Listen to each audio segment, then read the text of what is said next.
Strange. Strange. Very strange. Opening the refrigerator door, she felt a warmth spread across the interior, staring at the 2 rows of eggs piled high on the top shelf. Lost in thought and deeply self-doubting, she tried to recall. She used 2 eggs for Yongjo fried rice yesterday morning and 5 for Korean-style egg sauce. Normally, there should be 5 eggs left in the fridge. But why is it full? How can it be full? It doesn't make sense. What's wrong? Is she out of her mind? Or has the refrigerator come to life? Neither of these is good. Wait, not entirely. If it's the first one, it's definitely bad. But if the second one is the refrigerator coming to life, does that perhaps, possibly, indicate that she's about to become rich? Yay! But can such a windfall really fall from the sky onto her? Someone who's never even picked up $1 more than 10 yuan in her entire life. Can she really be that lucky? When Wan's dazed mind cleared slightly, and she quickly looked inside the refrigerator. The carrots, peas, and rice used for the Yongjo fried rice had returned to their original state and quantity as they were yesterday when she took them out. Turning around, when Wan checked the ham sausages in the cupboard. Seeing that there were still 3 left over after she took them out, she took a deep breath. The ham sausages in the cupboard haven't returned to their original quantity, but the eggs and vegetables in the refrigerator have. Does this mean it's not the house's fault, but the refrigerator's? When Wan hurried to the refrigerator, opened the freezer door, and began searching carefully. When the local farm-raised hen that her grandmother had specially brought her appeared, when Wan's mouth finally gaped open in disbelief. The only hen. She had clearly made a rich and delicious hen soup yesterday, and even invited 2 colleagues from the office to her house, where it was all eaten clean, leaving not a trace. And now, it was back in the refrigerator, perfectly intact. Good heavens, what on earth is going on? Can you give me a reasonable explanation? This is completely beyond her comprehension and understanding. When Wan slumped onto the floor tiles, frowning as she pondered. She needed to sort this out first. Could it be that her refrigerator had developed an automatic replenishment function? Could it automatically restock food? That's why every morning when she opened the refrigerator, it was still full and untouched? If that's the case, does it mean she'll never have to worry about food again? And she won't need to spend money anymore? She could even earn money? No matter how expensive or rare the ingredients, could she take them out continuously every day? Or maybe it doesn't matter if they're ingredients or not. Anything put in the refrigerator would automatically replenish itself. What if she put gold nuggets or banknotes in it? Thinking of this possibility, when Wan excitedly stood up. She remembered taking a jar of soybean paste from the fridge yesterday. Only a tiny bit remained at the bottom. After scraping it clean, she casually tossed the jar into the trash. Now, if she found that jar of soybean paste, she knew whether adding other items would automatically replenish the amount. But no matter how much she searched and searched, even turning over the freezer 2 or 3 times, she couldn't find the jar of soybean paste. Instead, she casually opened a jar of chili sauce to check and found that it had automatically replenished the amount she had eaten yesterday. From this, Nguyen drew a conclusion. Food can replenish itself automatically, but containers cannot. Food in containers will also replenish itself, but a container is required. Once the container is gone, the food inside disappears and will not reappear. Although this is slightly different from her previous assumption, Nguyen is still incredibly excited. Having an inexhaustible supply of food without spending money was something she wouldn't have dared to dream of before. Finally, there's a possibility of paying off her mortgage on her 2-bedroom apartment early. She's finally going to live a wonderful life of eating her fill and doing nothing all day. Thank heavens, thank earth, thank her refrigerator. But is it too early to thank them now? She needs to verify it first. Based on what she likes to eat and what she absolutely must eat, she'll fill the refrigerator to the brim today, eat the food from the refrigerator tomorrow, and remember it well. The day after tomorrow morning, she'll know whether her deduction is correct or not. First, she'll go to the market to choose the freshest and most delicious ingredients. Let's get started. Nguyen took out her reusable shopping bag, hopped on her beloved little car, and headed to her familiar farmer's market for a big shopping spree. She was testing whether her refrigerator had an automatic replenishment function. If so, she wouldn't need to buy groceries again, essentially recycling the system. Therefore, Nguyen chose to buy the freshest, best, and most premium ingredients in the market. Girls should treat themselves well. First, she bought the indispensable pork. 5 pounds of pork belly, for pig's trotters, 5 pounds of pork hind leg meat, and 3 pounds of spare ribs. The authentic local old hen her grandmother gave her would be perfect for soup, and she'd also buy a young chicken raised on corn for braised chicken. She bought some eggs, salted duck eggs, and preserved eggs. She'd buy a duck to make beer braised duck. She didn't like lamb, so she wouldn't buy it. The refrigerator was only so big, and she wanted to use it on her favorite foods. Beef is hard to cook and takes time, so she went directly to her favorite braised food shop next to the market. Beef is always expensive, especially braised beef. She usually only buys half a pound at a time, but today is different. With a generous wave of her hand, when Wan bought 4 pounds. 2 pounds were cut into chunks and 2 pounds were sliced, along with braising spices. She planned to freeze the beef once she got home, and the sliced beef would be just as delicious after being heated up with the braising spices tomorrow. She added the beef chunks to chili sauce to stew with glass noodles, savory, fragrant, spicy, and numbing. Just thinking about it made her mouth water. Suppressing her drool, when Wan quickly went to the vegetable section, where the selection was easier. Lettuce, leafy greens, carrots, eggplant, water chestnuts, spinach, loofah, bean sprouts, yams, tofu, bean curd sheets, dried tofu, potatoes, sweet potatoes, pumpkin. She bought one of everything she saw. There was so much that she couldn't carry it all. When Wan first put the groceries in the trunk of her car, then went back to the market to continue shopping. To make steamed buns and dumplings, flour is essential. She didn't know how to make wonton wrappers, so she bought a pound of them. The wrappers could also be used to make shumai. It's already September, and there are already rice cakes and glutinous rice balls made from new rice.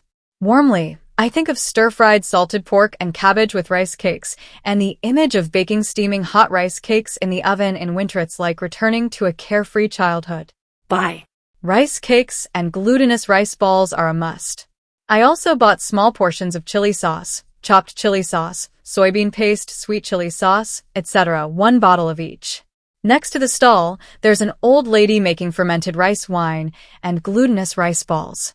Buy some. Finally, she went to the seafood section and bought 5 pounds of lively, fresh shrimp and 5 pounds of abalone. The abalone, after being shelled, weighed 2 or 3 pounds, but that was more than enough for her. She also bought 2 pounds of squid. She wanted to be able to grill squid freely. After rushing home, Nguyen first cleaned the shrimp, abalone, and squid, then washed and dried all the ingredients. She cooked rice for shumai, kneaded the dough, and while it fermented, took out the food processor to prepare fillings for steamed buns, dumplings, and wontons. She made large steamed buns with braised pork, shrimp, corn, and carrot dumplings and small wontons with fresh pork. After wrapping the dumplings, wontons, and shumai, she immediately put them in the freezer. After wrapping the steamed buns, she had some dough left over, so she made 7 steamed buns, let them rise a second time, steamed them until cooked, and then let them cool before putting them in the freezer. When she wanted to eat them, she would take them out and steam them. They were just as fluffy and soft as freshly steamed onisa, result of her many attempts. Thinking that making meat dishes would take too much time, Nguyen decided to simply cook a few meat dishes and store them in the refrigerator. She could just take them to work or reheat them when she got home and stir-fry some vegetables to eat with them. Delicious, time-saving, and effortless. It couldn't be more perfect. I quickly and efficiently prepared braised pork belly with abalone, beer braised duck, braised pork trotters, sweet and sour pork ribs, and stir-fried baby chicken. After each dish cooled, I packed them into airtight glass containers with lids and neatly arranged them in the refrigerator's crisper drawer. I also made some meatballs, lotus root balls, and radish balls, deep-fried them until golden brown and crispy, and then let them cool. Meanwhile, I reorganized the refrigerator. I took out all the existing ingredients and rearranged them. On the top shelf of the crisper drawer, I used brown paper bags to neatly arrange the cleaned, washed, and dried vegetables. The second shelf is empty for now, as I'll put them in the fruit I'm going to buy later. The third shelf is for whole grain staples like corn, sweet potatoes, pumpkin, potatoes, red beans, mung beans, millet flour, and noodles. I also packed about 2 pounds of Northeast rice in a food container and put it on top, so I won't need to buy rice anymore. The fourth shelf held chili sauce, chopped chili sauce, soybean paste, pickled vegetables, dried tofu, and boxed soft tofu and firm tofu. She also made a small bottle of scallion oil with scallions, light soy sauce, and dark soy sauce perfect for scallion oil noodles. She also added a small bottle of salt and a small bottle of pre-packaged rapeseed oil. The fifth shelf, the last shelf in the crisper drawer, was used for cooked meat dishes.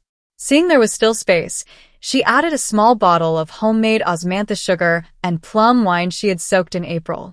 The space on the refrigerator door was used for eggs, salted duck eggs, and preserved eggs. The freezer also had 5 shelves. The first shelf held pork. 2 pounds of braised pork belly were used, leaving 3 pounds. 2 pig's trotters were used, leaving 2. 1.5 pounds of spare ribs and 1 pound of shredded pork hind leg meat were left. The second shelf held local old hen, the remaining fresh shrimp and abalone, and 4 pounds of braised beef. The third shelf held steamed buns, dumplings, wontons, mantou, and shumai. The fourth shelf holds watermilled rice cakes and glutinous rice balls. The fifth shelf holds homemade cured meat, sausages, salted fish, and various fried meatballs that Grandma gave her before. Both the fourth and fifth shelves have plenty of space. When one also needs to go to the supermarket to buy milk, fruit, and other things to see if she forgets anything and put it back. She wants to plan the refrigerator to be incredibly efficient, not overlooking any corner or wasting any space. She wants to maximize resources to the greatest extent possible. After collecting the kitchen waste and taking it out to throw away, Wen headed straight to the largest supermarket next to her neighborhood. Pushing the shopping cart, Wen went on a shopping spree with a clear goal in mind. Plum candy, dried tangerine peel candy, white rabbit milk candy, biscuits, candied fruit, chocolate, scallion pancakes, oranges, tangerines, apples, pears, pomegranates, loquats, peaches, longans, kiwis. Oh, and she also needs to buy honey, passion fruit, and lemons to make lemon passion fruit honey whatever sweet and sour treat that's both appetizing and good for the skin. Pure milk, red dates, yellow peaches, and yogurt are essential. Green tea, black tea, and pure tea are also her favorites, and she always keeps goji berries and ginseng slices on hand. On the way home, despite being tired, she went to buy her favorite peach shortbread, seaweed and pork floss rolls, and other snacks and desserts. She was busy until 11 p.m., finally filling the refrigerator to the brim. Satisfied, she collapsed onto the bed, feeling utterly exhausted. Everything is ready. They'll eat tomorrow, just waiting to open the refrigerator the day after tomorrow morning to see. Actually thinking about it, why did she work so hard? Why did she have to fill the refrigerator to the brim today? She could have easily eaten the rest today and left the fridge empty to see if it automatically returned to its current state by tomorrow. It would just mean less food. For her, it would only mean filling the fridge a few days later. She could just eat what was already in the fridge for the next few days, occasionally ordering takeout. It wouldn't cost much more. At least she wouldn't be as exhausted as she was today. The fridge isn't going anywhere. Lying in bed, when Nguyen was speechless at her own slow realization. She distracted herself by taking out her phone, opening the tomato-free novels website, and finding her favorite novel, The Prime Minister's Overbearing Power, to happily begin reading. But after the initial excitement and exhaustion of the day, when Nguyen was simply too tired. Her eyelids felt incredibly heavy, and under the soft glow of her phone screen, they slowly and uncontrollably closed. She drifted off to sleep, accompanied by the soft glow of her phone screen. When Nguyen was woken up by hunger. Her stomach felt utterly empty, a ravenous hunger that gnawed at her, making her want to devour anything. Her braised pork belly with abalone, her stir-fried baby chicken, her braised pig's trotters, her beer-braised duck. Thinking of the refrigerator's overflowing food, when Nguyen swallowed hard, only to taste a strong, bitter flavor. The bitterness made her brow furrow, and she struggled to open her heavy eyelids. This shouldn't be happening. Although she was busy and tired yesterday, she wasn't so weak that even opening her eyes was a struggle. The moment she opened her eyes, she saw 3 thin, bean-sprout-like little boys, wearing ill-fitting short clothes, watching her with worried eyes. One of the older boys held a soup bowl in one hand and a spoon in the other. Seeing her wake up, the 3 little boys visibly relaxed, their voices cheerful as they asked, "Sister-in-law, are you feeling better?" Warm Nwan's mind went completely blank. What was going on? She had worked diligently since graduating from university, never even been in a relationship, let alone married.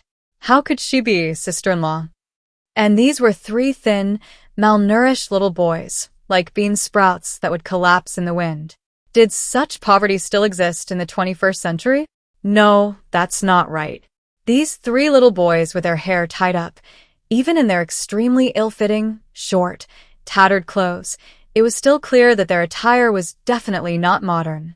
What was going on? Nwan was completely bewildered. Could someone please tell her? Could it be that she had transmigrated? Wah, please no. My 2-bedroom apartment, my phone, computer, games, my clothes, bags, shoes, jewelry, the refrigerator I just filled to the brim with food yesterday. I can't fit it all in. Refrigerator?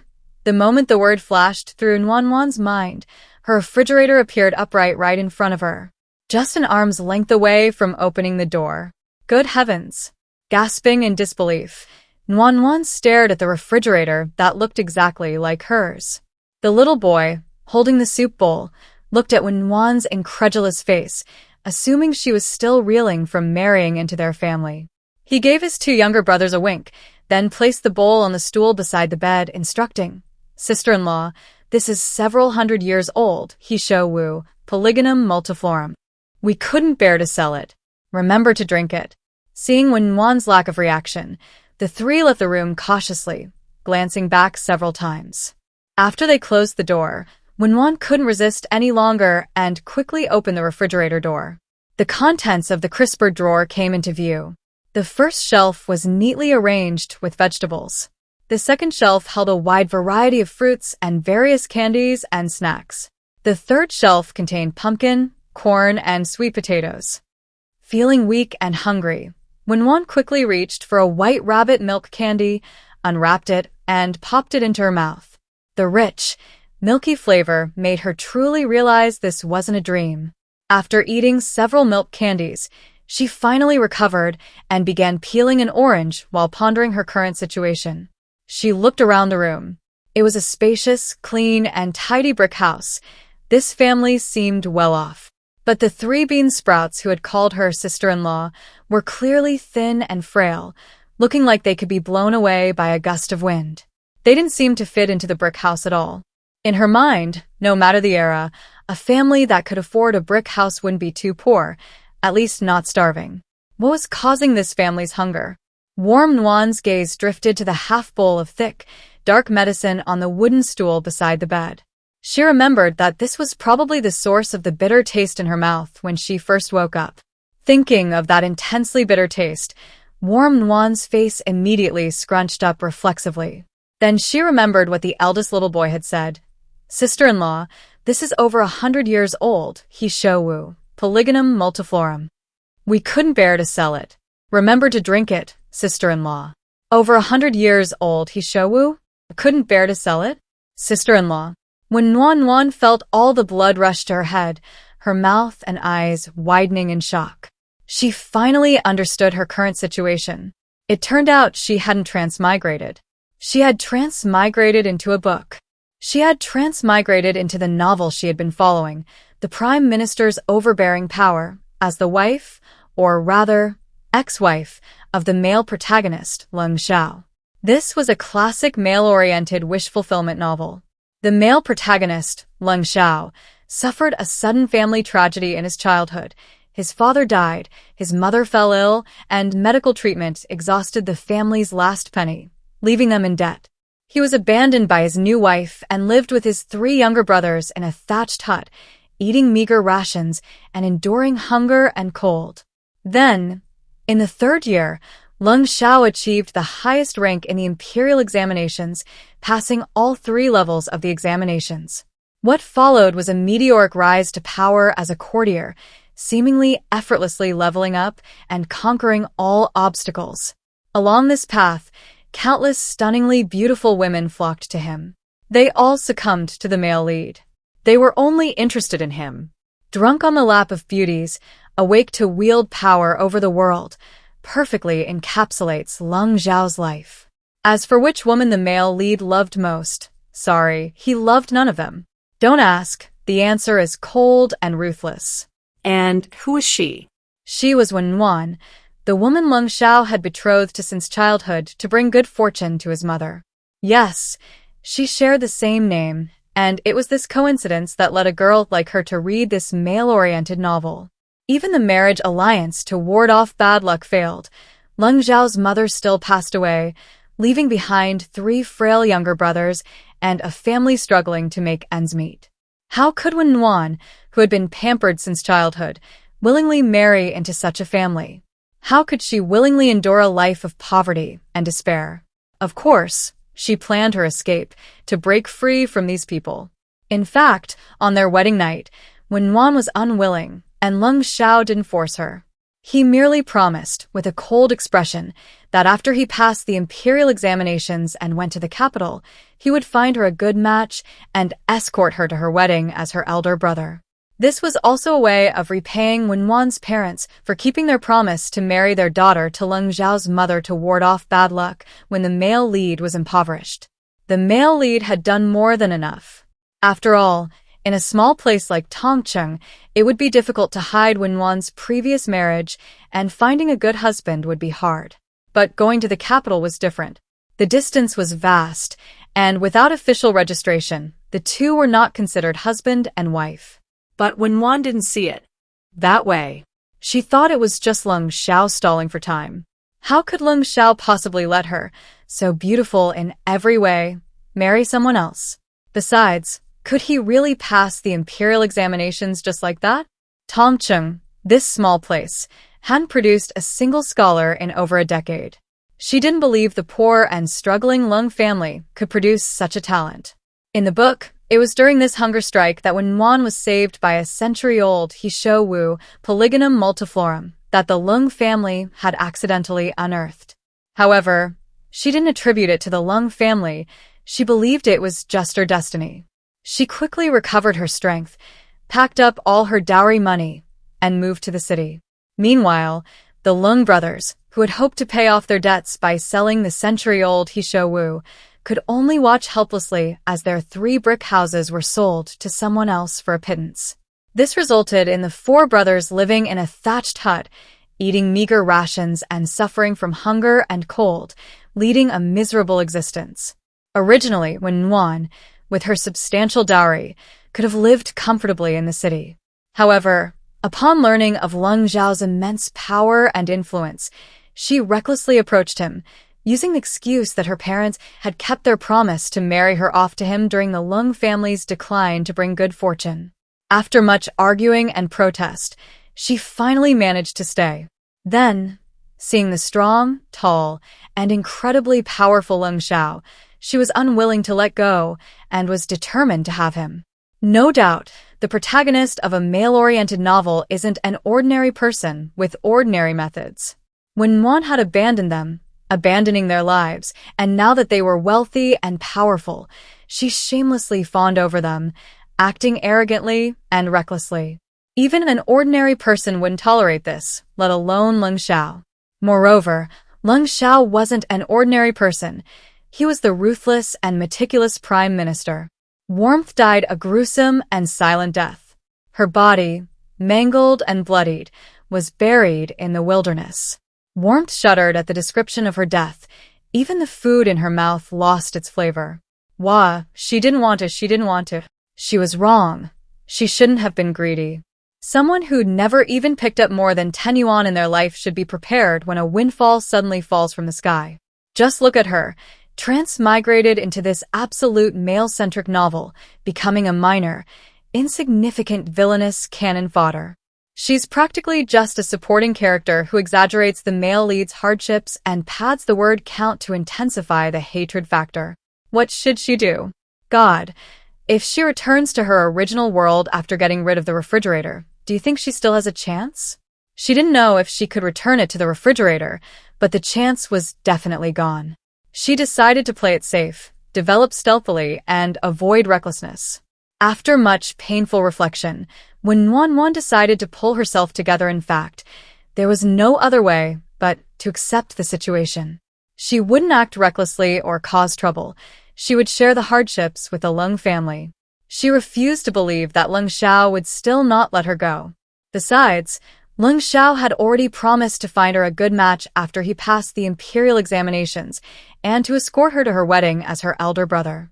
As a modern person, she didn't care about marriage. As long as she had enough money, she could choose a beautiful courtyard and live a leisurely, idyllic retirement life, the ideal life for a modern working-class person. As the male lead's sister, she'll undoubtedly be dutiful and diligent in caring for his 3 younger brothers, quietly clinging to his leg. Even if she doesn't achieve great things, she'll still have earned her respect through hardship. Given her shared hardships and sensible nature, it's not impossible that Lung Xiao might generously grant her an estate and countless riches for her retirement. Just thinking about it makes her feel wonderful. She's determined not to be like Wen Yuan in the original story, blocking the male lead's romantic pursuits and offering herself up as a sacrifice. So many beautiful women from good families and with excellent looks haven't been able to capture Lung Xiao's heart. Wen Yuan, with her self-awareness, only wants her idyllic rural life. In the modern world, her only concern is her grandparents. Although she doesn't know why she came to this ancient world, as long as she survives, maybe one day she'll inexplicably return. Before returning, her first priority is to survive, and secondly, to live happily and comfortably. A brave modern working woman, unafraid of difficulties. Having made up her mind, when Wan threw back the thin blanket and got out of bed, her gaze once again falling on the bowl of bitter, thick, dark-colored medicine on the bedside table. She was awake and had already filled her stomach. To drink or not to drink, she decided to drink it. This was good stuff. In the original book, when Wan only drank a small half-bowl and her hair became smooth and shiny black, her skin delicate and smooth, and her appearance remained unchanged, she was practically a cheat code. Of course, this might be a hidden bonus the author gave to the male lead. After all, as the male lead's ex-wife, if she were of poor character and also old and ugly, wouldn't that be a disgrace to the male lead? Also, to prove the male lead's extraordinary existence, anyone connected to him received some benefit, provided they didn't act recklessly or pose a threat to him. How could she not benefit from marrying the male lead, Lung Xiao? This centuries-old he shou wu, polygonum multiflorum, was something the 3 Lung brothers couldn't bear to sell, using it to save the wife of their revered and supreme eldest brother, their sister-in-law. Although it was to prove the male lead's incredible superpowers, when Yuan didn't care. After all, what girl doesn't dream of smooth, shiny black hair, delicate, smooth skin, and eternal youth? It's practically every girl's lifelong dream. Think about her modern self, burdened by monthly mortgage payments, spending huge sums on miracle products and face masks, and wasting precious time applying various creams and lotions. And now, all it takes is a small bowl of herbal medicine. Don't even mention the bitterness. Even if it were 10 times more bitter and astringent, she'd willingly drink it. Don't ask. Just know she's a brave, beauty-loving girl who's not afraid of difficulties. Yuan picked up the bowl of herbal medicine and, without hesitation, tilted her head back and drank every last drop of the thick, black liquid. Then, she quickly popped a piece of candied tangerine peel into her mouth. This was over 100 years old, he shou wu, polygonum multiflorum. All boiled down to this small bowl. She couldn't waste it. This treasure was incredibly rare. After all, in all the time, she'd been a loyal reader of the novel The Prime Minister's Power. She'd never encountered another he shou wu of this age. None of the male lead's women had ever been this lucky. Haha, she was the first to snag a bargain. Nuanyuan put on her embroidered shoes and began searching the spacious brick room. The four Lung brothers needed to sell their possessions, clothes, and bedding to raise money for their mother's medical treatment, but Nuanyuan's belongings, her trunks, clothes, and jewelry remained untouched. Even when they were in debt and had to sell their house, the Lung brothers only considered selling the Hishowu for money, never even considering Nuanyuan's dowry. The original owner ran away with her money 2 days after drinking the Hishowu, Polygonum multiflorum, drink because the repayment was due in 3 days. The original owner was fully aware of the Lung family's dire financial situation and knew they relied on this Hishowu to repay the debt. Having accepted their kindness and not staying to share their hardships, shouldn't they at least return the money? And this was even with the original owner's means. This was what Nuanyuan disliked most about the original owner. The original owner had been pampered since childhood, and her parents, out of loyalty, married her off to Lung Xiao, whose family had fallen on hard times.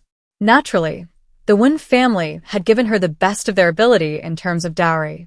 The original owner hadn't intended to stay long. Aside from essential bedding and clothing, everything else was exchanged for silver notes and hidden away carefully. A full 500 taels.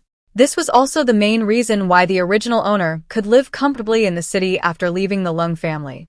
I kept complaining when I read this part, especially later when Lung Xiao and his friends became successful and then clung to them like glue. Even I, who shared the same name as the original owner, felt ashamed for her.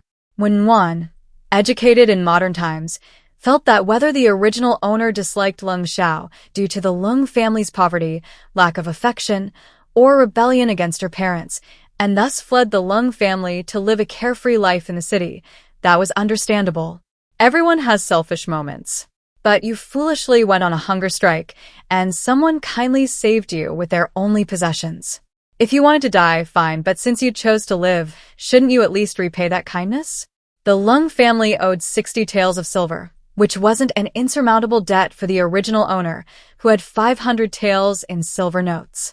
Moreover, that Hishowu, Polygonum multiflorum, would be valued at least 100 taels of silver at a city pharmacy. Even if the original owner wasn't willing to repay this favor at the pharmacy's price, she should at least have kept 60 taels.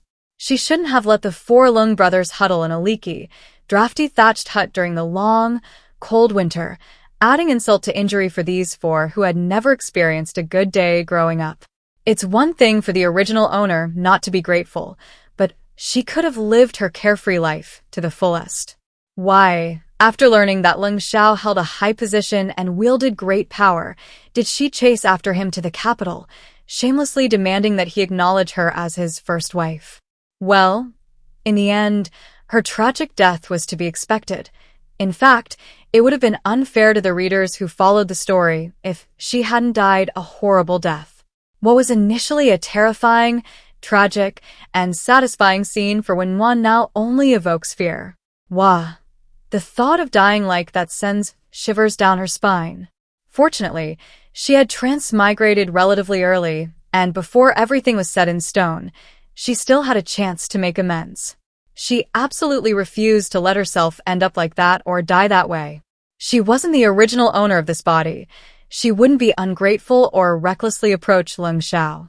Monwan opened the sturdy camphorwood chest and pulled out the silver notes from the bottom layer of the quilt cover. She counted them. 5 notes, each worth 100 taels, not one missing.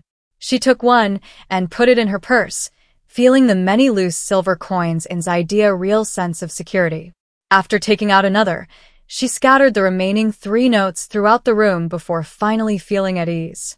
It wasn't that she didn't trust the Lung family, but she firmly believed in putting all her eggs in one basket. If the house were burgled, all the silver notes stored together could be stolen. Currently, Lung Xiao was studying at Tianhong Academy in the city, and if she remembered correctly, Lung Tian was 12, the twins Lung Chen and Lung Yun were 9, and she herself had just turned 15. They were all just teenagers. Keeping their money in one place was too dangerous. She had considered putting the silver notes in the refrigerator, but having just transmigrated, she didn't know if the ink on the notes was waterproof. What if the bank won't accept the banknotes if they're damp from the refrigerator and the writing is smudged? Anyway, I won't be going out for the next couple of days. I'll store them in a hidden place in the room for now, and put them back in the refrigerator when I need to go out or when I figure out a way to keep them waterproof and moisture-proof. After tidying up, when Wanwan opened the door, standing outside, as usual, were three thin, frail little boys. Their turbulent and lonely lives from childhood made them look much younger than their actual age. When Wanwan read the story, she knew this was a deliberate arrangement to create a contrast with their wealthy lives later in life, so she didn't feel much pity. But now, seeing them standing before her, thin as bean sprouts, wearing dirty, tattered, and obviously ill-fitting clothes, her heart felt like it had been stabbed. She used to donate to impoverished children on Taobao. Every time she saw the bright, big eyes of the children in the pictures looking at her, she couldn't help but feel heartache and would donate as much as she could. The bright, large eyes looking at her now were no longer those in the picture. They were alive, full of concern. Nuanyuan couldn't hold back any longer and quickly looked away. She was afraid that if she looked any longer, she would burst into tears. That would only frighten the three children in front of her. She just needed to calm down. Seeing Nuanyuan look away, the three children assumed she still disliked them as before, and their eyes dimmed. After a while, Nuanyuan turned back and asked softly, "I'm a little hungry. Is there anything to eat at home?" Of course, there was no food in the house. She asked this only to set the stage for taking out money to buy things later. Although the refrigerator had a steady supply of food, these were just a few teenagers, and the house was empty. Taking out food abruptly would only frighten them, especially the two younger ones. And while she knew they would grow up to be resolute and courageous, she knew nothing about their current personalities. There was nothing she could do. The original book mainly described the four children's prosperous life after they grew up, while this period was only briefly mentioned and interspersed in flashbacks. She could only buy some food first, secretly take some ingredients from the refrigerator to replenish her supplies, and then find a more reasonable excuse to send them away after she had become familiar with the three children. Hearing Nuanyuan say home, the three children's faces lit up. This was the first time their sister-in-law had called the place home, in the month since she married into the family. But then, remembering her earlier comment about being hungry and having nothing to eat, the three lowered their heads in shame. There was no meat, eggs, rice, flour, or even coarse grains in the house. But they couldn't ignore their sister-in-law's question. Lung Tian stammered, "The vegetable garden?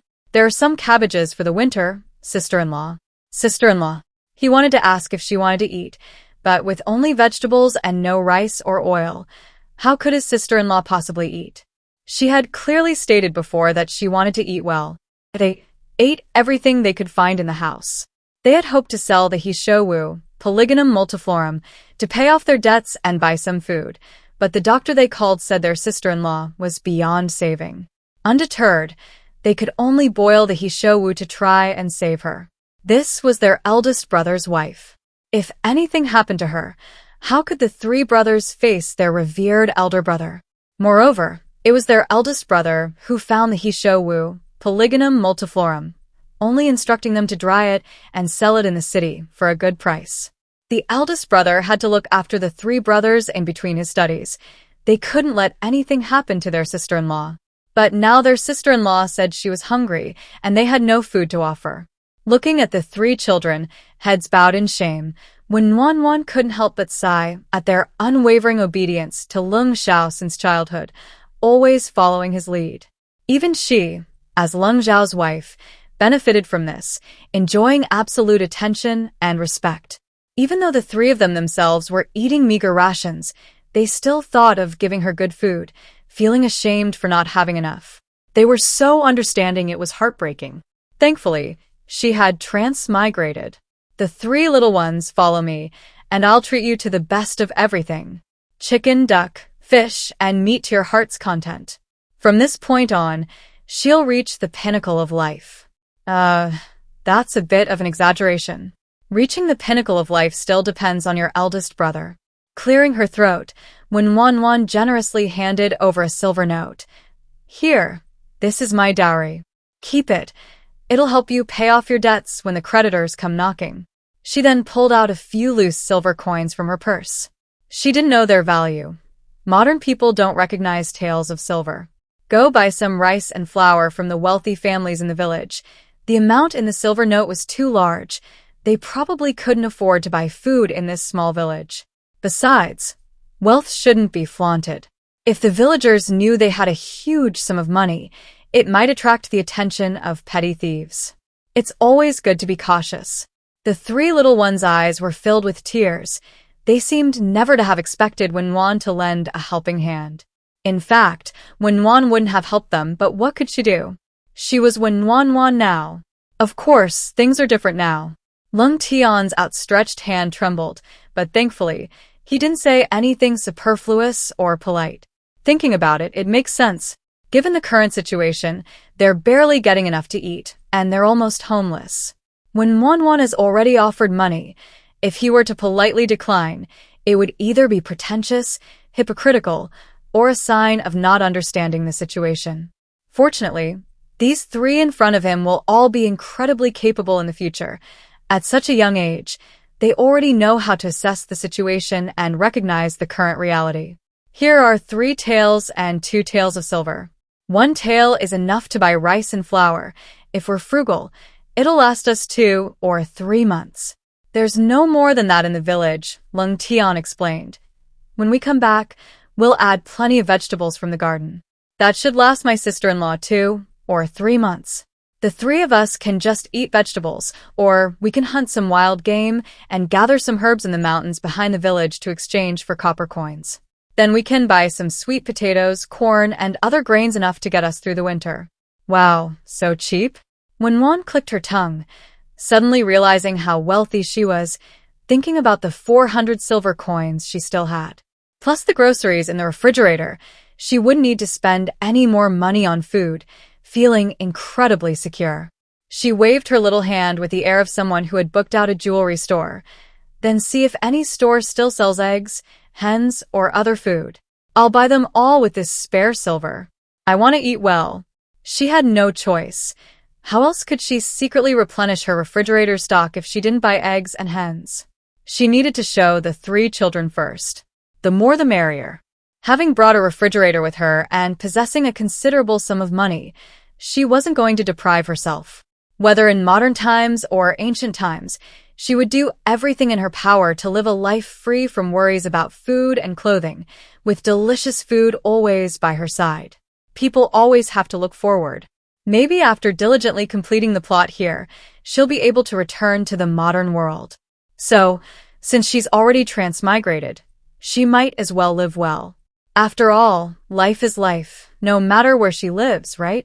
When Wanwan looked at the wood-burning stove and 2 large iron pots in the kitchen and felt like crying, she decided to take back her earlier statement. Life is life, no matter where she lives. People are different and where they live is different too. Who can help her? What should she do now? Although she lived with her grandmother in the countryside when she was little, and her grandmother's house also had a stove and iron pots, and she often cooked and ate there, knowing how to stir-fry dishes on the stove. But that was many years ago. Later, in the city, she always used a gas kettle and rice cooker. She was used to it all. Not to mention anything else, starting a fire now is a problem. Forget about being used to gas stoves. Even in the countryside, there are lighters and matches. But where would she find matches in ancient times? The thin, bony boy behind her, Lung Tian, seeing when Wanwan hesitate, assumed she was reluctant to cook and quickly said, "Sister-in-law, how about I cook?" When Wanwan was delighted. She turned around, looking into Lung Tian's eyes, her gaze sparkling with surprise, and asked, "You can cook?" Lung Tian, feeling a little timid under when Wanwan's expectant gaze, hesitated before stammering. Cooking? Cooking it well is No problem. When Wanwan's bright eyes dimmed. A food lover who considered eating the most important thing in life, her requirements for food were certainly not just cooked. If it was just cooked, it would be such a waste of the carefully selected ingredients in the refrigerator. She didn't care about wasting anything else, but she couldn't stand seeing ingredients wasted. She was determined to use the ingredients in her hands to make all sorts of delicious dishes, feeding them until they were all tall and strong. These kids will be incredibly powerful backers in the future. And after Leng Xiao achieves the highest honors in the imperial examinations and becomes an official in the capital in the 3rd year, they will naturally follow, each displaying their abilities. Then they'll enjoy wealth, luxury, and a life of ease. It will be difficult for her, who only knows how to eat, to curry favor with them. She's decided that in these short 2 or 3 years, she will do everything in her power to gain their attention and favor. With these powerful backers, won't she be able to walk with her head held high when she goes out in the capital? Xiao Tian, you take care of the fire, I'll cook. When Yuanyuan was incredibly excited about her future carefree lifestyle and, having made up her mind, assigned tasks. She couldn't leave it unassigned. She didn't know how to start a fire. Besides providing them with the best food she could, she hadn't intended to spoil them in any other way. There was no other way. First, they were boys, so naturally they had to do chores and endure hardship. Second, she was lazy. Yes, aside from enjoying cooking and making her life more comfortable, she didn't want to do anything else. Her greatest hobby was eating her fill and doing nothing all day. In modern times, she worked diligently and saved money to achieve financial freedom and retire early, enjoying the sunshine and sleeping in late. Unexpectedly, she transmigrated to this ancient world where she knew nothing, but perhaps her dream of early retirement would come true in 2 or 3 years. Then she could lie in a rocking chair under the leaves in the yard, basking in the sun and taking a nap. While Leng Xiao reigned supreme in the imperial court, she lived a leisurely life in the fields and courtyard. She had no intention of disturbing his unparalleled wealth and status. With her culinary skills and a refrigerator to provide her with a constant supply of ingredients, self-sufficiency was more than enough. The Leng family was impoverished because their father had died, their mother was ill, and their 4 brothers were too young to earn money, relying on their parents' savings. This had driven them to the point of borrowing money for medical treatment. There was still some money left over, as evidenced by the 3 brick houses and the large stove with 2 iron pots. It was so practical. Yuanyuan first took out a large earthenware basin, added flour and cornmeal, 3 eggs, and yeast powder taken from the refrigerator beforehand. She added water and stirred until it became a thick, smooth batter without lumps. She placed it on the stove, covered it, and let it rise. She chopped the already cleaned free-range chicken into pieces, cleaned it thoroughly, and soaked it in water to remove the blood. This way, there was no need to drain the water, resulting in a rich and flavorful stew. Of course, this method only works for genuine free-range chickens. It won't work for factory farm chickens, as they will have a strong fishy smell. She chopped and prepared the potatoes, green peppers, mushrooms, scallions, ginger, garlic, and other ingredients, and then began cooking. Ling Tian, having warmed the stove and heated the oil in a cold pan, added ginger slices and garlic cloves to sauté until fragrant. He then added the chicken pieces after removing the blood and quickly stir-fried until fragrant. Next, he added chopped potatoes, green peppers, and mushrooms, seasoned with salt and soy sauce for color. Finally, he used a gourd ladle to scoop out 4 ladles of water, covered the pan, and simmered the chicken until flavorful. When Yuanyuan absolutely adored this gourd ladle, she had no resistance to these kinds of all-natural plant-based household items. Using it was incredibly comforting and pleasant. While the chicken was simmering, when Yuanyuan instructed Ling Tian to heat another stove, reheated some sweet and sour pork ribs she had taken from the refrigerator, and quickly made a simple and refreshing loofah and egg soup. Then, while the chicken was simmering, she lifted the lid, wet her hands to prevent sticking, took out cornmeal batter, shaped it into circles, and neatly placed them one by one on the iron pot above the chicken. She then covered the pot and simmered it again. "Big brother, it's ready. You can turn off the heat now." After estimating the time, when Yuanyuan, smelling the delicious aroma, quickly gave the order. 2 little heads were already peeking out from the kitchen doorway, waiting. "You 3, go wash your hands. It's time to eat." Even she, an adult at heart, couldn't help but drool at the smell, let alone the 3 children. Just as the dishes were being served, the 3 little ones walked in, lined up one after another. "Sister-in-law, we brought the dishes. You go sit in the main room first," said the youngest Lung Yun, with a bright smile on his still childish face, earnestly addressing Wen Nuan. Wen Nuan secretly sighed. No wonder he'll be the richest man in Ling Kingdom in the future. His expression and tone are so heartwarming. They're clearly twins cut from the same mold as the third brother, Ling Chen, yet their auras are completely different. When Nuan walked towards the main room, lost in thought, followed by the three little ones, who were holding bowls of soup and swallowing hard. At the wooden table, three thin little boys stared intently at the delicious food. Despite being visibly hungry and swallowing hard, they patiently waited for Nuan, seated at the head of the table, to begin eating. Nuan noticed this and couldn't help but admire the remarkable self-control of these children. No wonder they would achieve so much later in life. "Let's eat." Nuan smiled and placed a fluffy cornbread in her bowl. The three little boys immediately pounced on the rich, flavorful stewed chicken in the center, like wild beasts unleashed. Boys love meat, it's understandable. "Sister-in-law, you eat." The three little boys placed their first bites of food into Nuan's bowl. Nuan looked at the two extra pieces of chicken leg and wing in her bowl, and her eyes welled up with tears. They were actually putting food in her bowl. And the best parts of the chicken, the leg, and wing. Nuan, who had never experienced sibling affection in modern times, felt a warmth in her heart. For the first time, she felt a sense of relief, setting aside any utilitarian thoughts of power, status, wealth, and glory, and realized how wonderful it was to have her three younger brothers. Watching the three little boys wolf down the food she had cooked, a strong sense of accomplishment welled up within her. This was probably the scene that anyone who enjoys cooking would love to see. Food cooked with care was treated with the same care. This satisfaction was simple and pure. When she ate the sweet and sour pork ribs, the eldest brother quickly looked up at her. Nuan, of course, saw the deep suspicion in his eyes.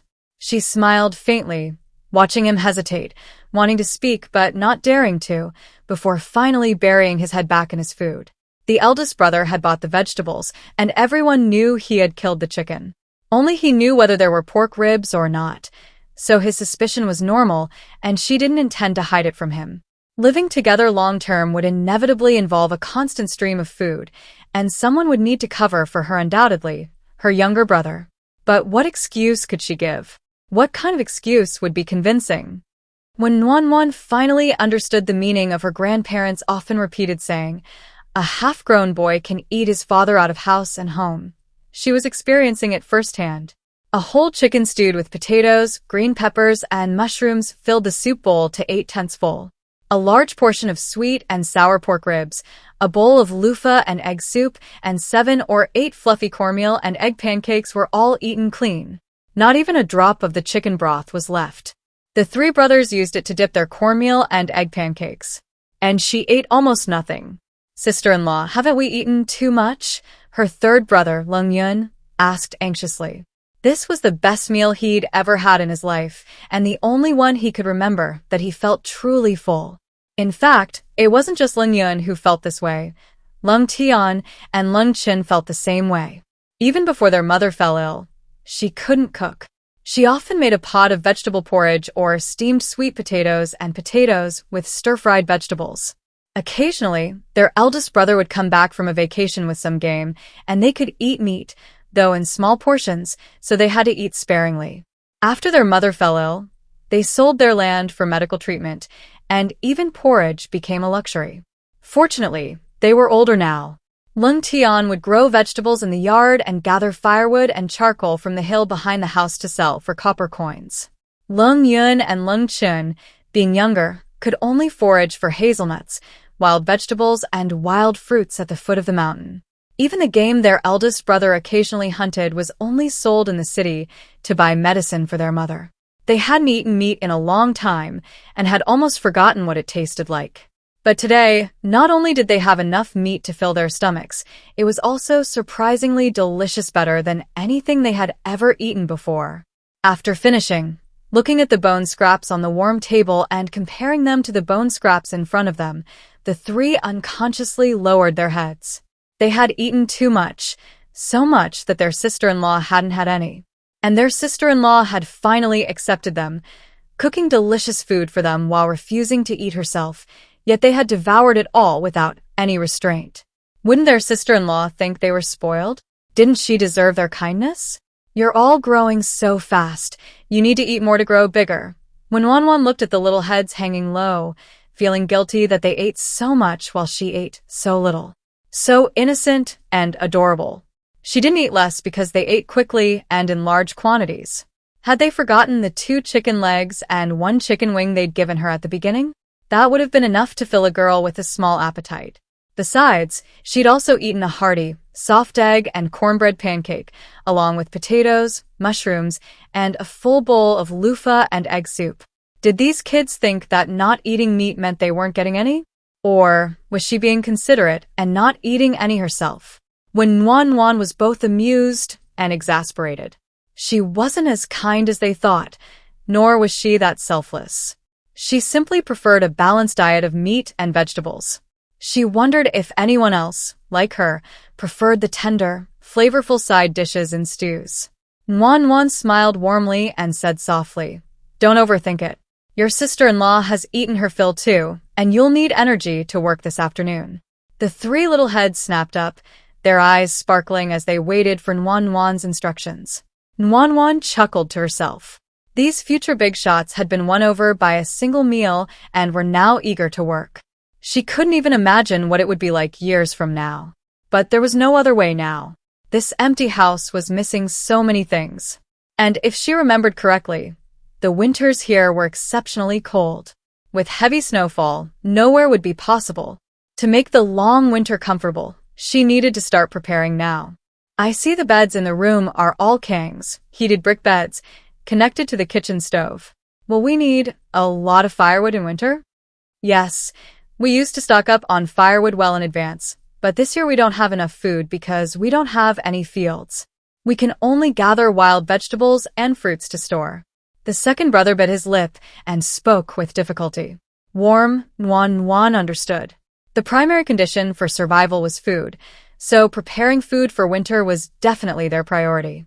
However, she had inexplicably transmigrated with a whole refrigerator full of food, and crucially, it could automatically replenish its ingredients continuously. It shouldn't be a problem for the 5 of them to eat during the winter. Why 5? Because Lung Xiao came back on vacation during winter, which is equivalent to winter break in modern times. How can you survive the cold winter without firewood for warmth? Don't worry about food. Your sister-in-law will make sure you have plenty to eat all winter long. Seeing the 3 little ones' mouths agape in surprise, Nuanyuan smiled warmly and asked, "Is it too late to start stocking up on firewood for the winter?" She wanted to suggest that if it wasn't too late, they could buy some from someone with plenty of firewood. The 3 boys nodded emphatically. The eldest assured them, "There's definitely enough time. Actually, I can manage on my own." The second and youngest brothers can go and pick wild vegetables and fruits. We can fill our stomachs with wild vegetables in winter. Lung Chun and Lung Yin also looked at Wen Nuanyuan expectantly. Although their sister-in-law had promised to feed them, they ate too much. No amount of money would be enough. Besides, money was scarce and had many uses. Even if their sister-in-law had money, spending it on food for them would be too wasteful. They could save up more wild vegetables and fruits, and their sister-in-law would only need to buy enough rice and flour for herself. While they had eaten their fill, this meal was too extravagant for them. They couldn't be ungrateful for their sister-in-law's kindness. When Nuanyuan's gaze swept across the 3 little ones' faces, she understood their thoughts perfectly. A pang of sadness struck her. The children's understanding and restraint touched her heart. "Brother, come to my room. I have something to tell you." When Nuanyuan got up and walked towards her room, Lung Tian hurriedly stood up and followed anxiously. Lung Chun and Lung Yin also waited uneasily. "Is sister-in-law angry?" Asterisk sister-in-law, I promise I can prepare enough firewood for the winter by myself. Let my second and youngest brothers go gather wild vegetables. I know you still have some money, but you've already given the silver notes to pay off your debts. Keep the remaining loose change for yourself to buy some flour and rice. There's really no need to use it on us. giving us that meal was a waste. Food is for eating, how can it be wasted? Besides, you are my family, giving it to you wouldn't feel like a waste. These were Wen Yuanyuan's true feelings, spoken with utmost sincerity. Sister-in-law. Lung Tian's dark eyes welled with tears, his large, thin hands clenched into fists, and he choked out, "Besides my eldest brother, you're the person I respect most. From now on, I'll do whatever you ask." Well, sure enough, in male-centric novels, the male lead is everything, more important than basic necessities. When Nuan had accepted the situation, far from being discouraged, she was actually quite excited. After all, in this male-oriented novel where the male lead, Leng Xiao, is everything, she had already become second only to his eldest brother in Lung Tian's heart. What a huge leap. Rapid progress. All right, now she could tell Lung Tian the reason she had already prepared, laying the foundation for her to continuously cook all sorts of delicious food. When Wan feigned hesitation, biting her lip in a troubled expression, and said hesitantly, "Little brother, actually, I came for your eldest brother." Lung Tian looked as bewildered as she had expected. Lung Tian wondered, what was his sister-in-law saying? She must have come for his older brother, otherwise why would she marry him? When Wan pursed her lips and continued her performance, asking, "Did you have any doubts while you were eating? You clearly didn't buy ribs and potatoes, so why was there lunch? And we've even run out of salt, so where would we get sugar and vinegar?" As when Wan finished speaking, Lung Tian was too shocked to speak, only staring at her with wide eyes. Wan then magically produced a variety of dishes, one by one: potatoes, sweet potatoes, eggs, braised pork trotters, stir-fried chicken, milk pudding, seaweed, and pork floss rolls. She brought out everything, familiar and unfamiliar. The boy's expression was beyond shock. He stumbled back a few steps, leaning against the wall, his lips moving but no sound coming out. Wan knew he was too surprised, so she continued her shameless act. "This isn't magic, it's divine intervention. Yes, you don't need to doubt it. I am a fairy." "A fairy?" "Yes, I came for your older brother. He was originally a celestial star of literature descended to Earth. I admire him and didn't want him to suffer, so I came down to help him." What a perfect reason.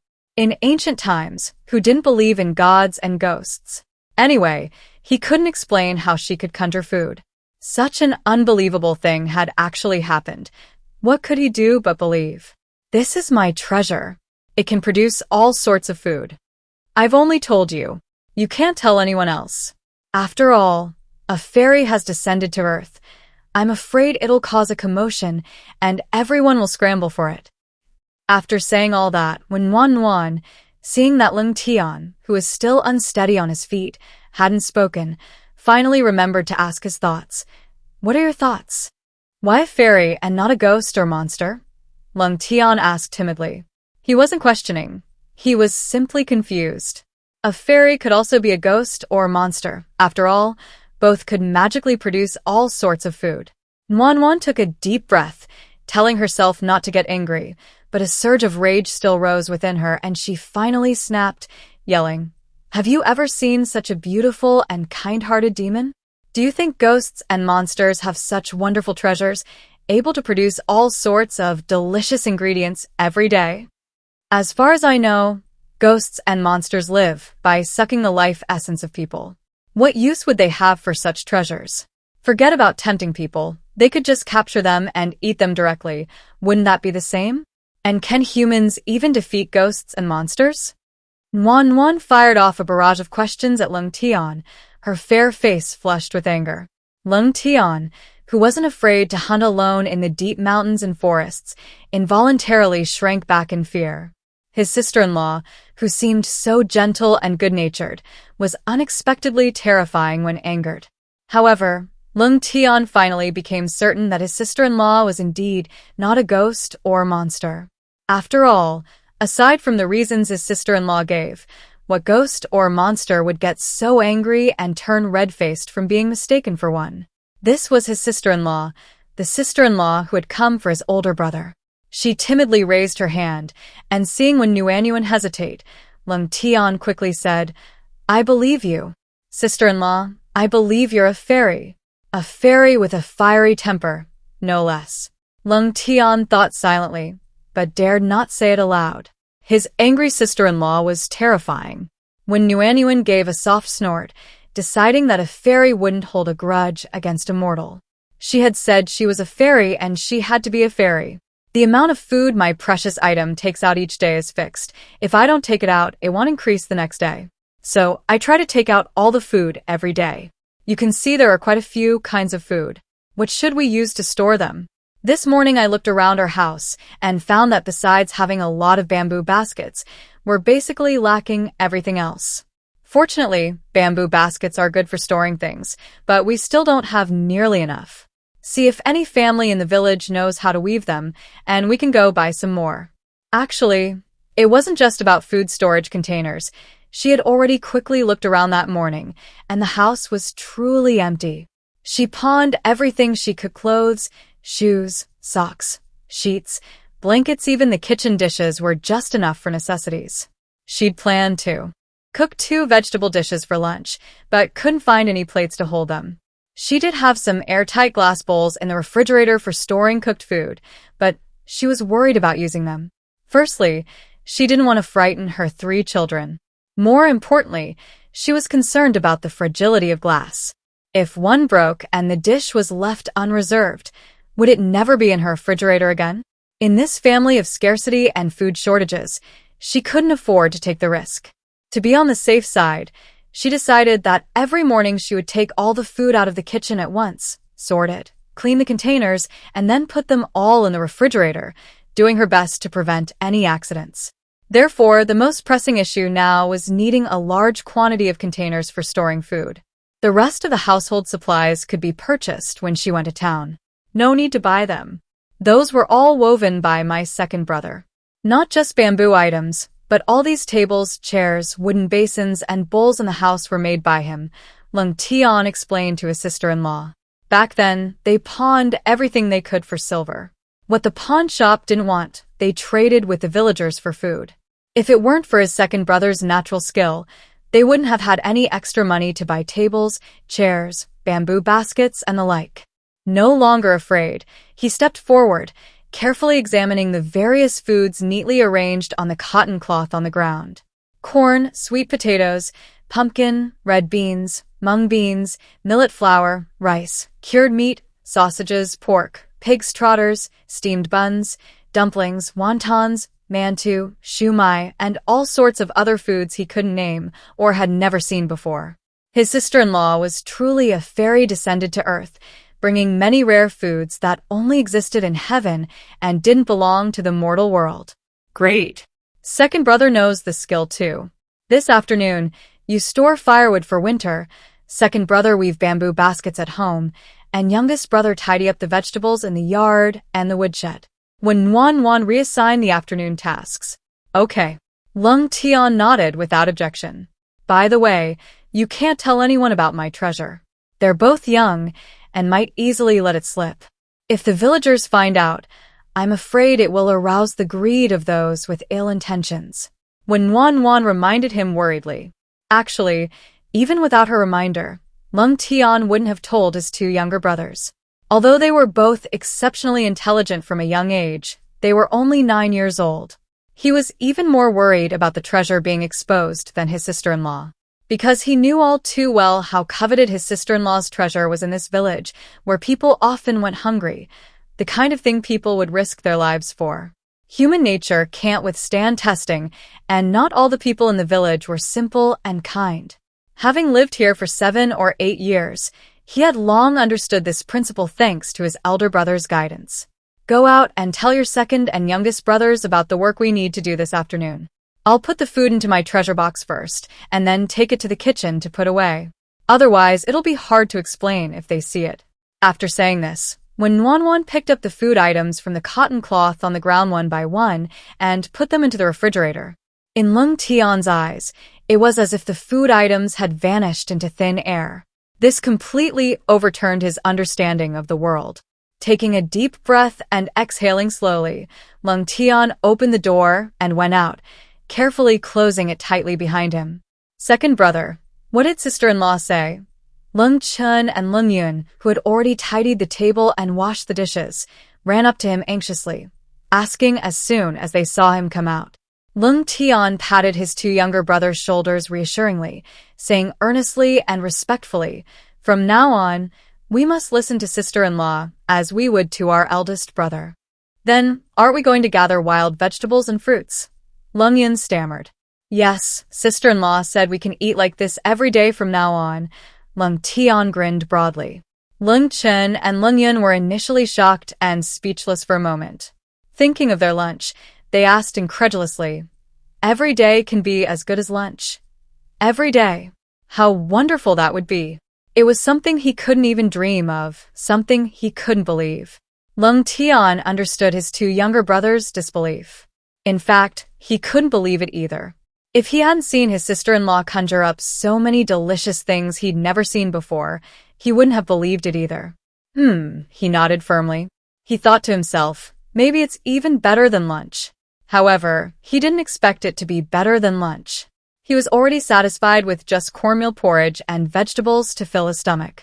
And even if his sister-in-law had some treasures, he wouldn't dare use them recklessly.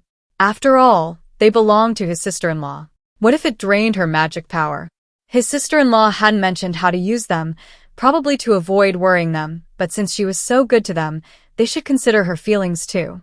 Second brother, go to the bamboo grove behind the mountain and get some bamboo to weave baskets. Sister-in-law needs them for storage. Weave them according to her requirements. I'll bring back some wood later. You can make some wooden bowls and basins. Youngest brother, stay home and clean the vegetable garden and woodshed. Don't let sister-in-law do any of this, understand? The two younger brothers nodded vigorously, loudly promising, "Yes, sir." Sister-in-law gave them money to pay off their debts and also gave them money to buy food. They resolutely refused to let sister-in-law do any of the physically demanding work.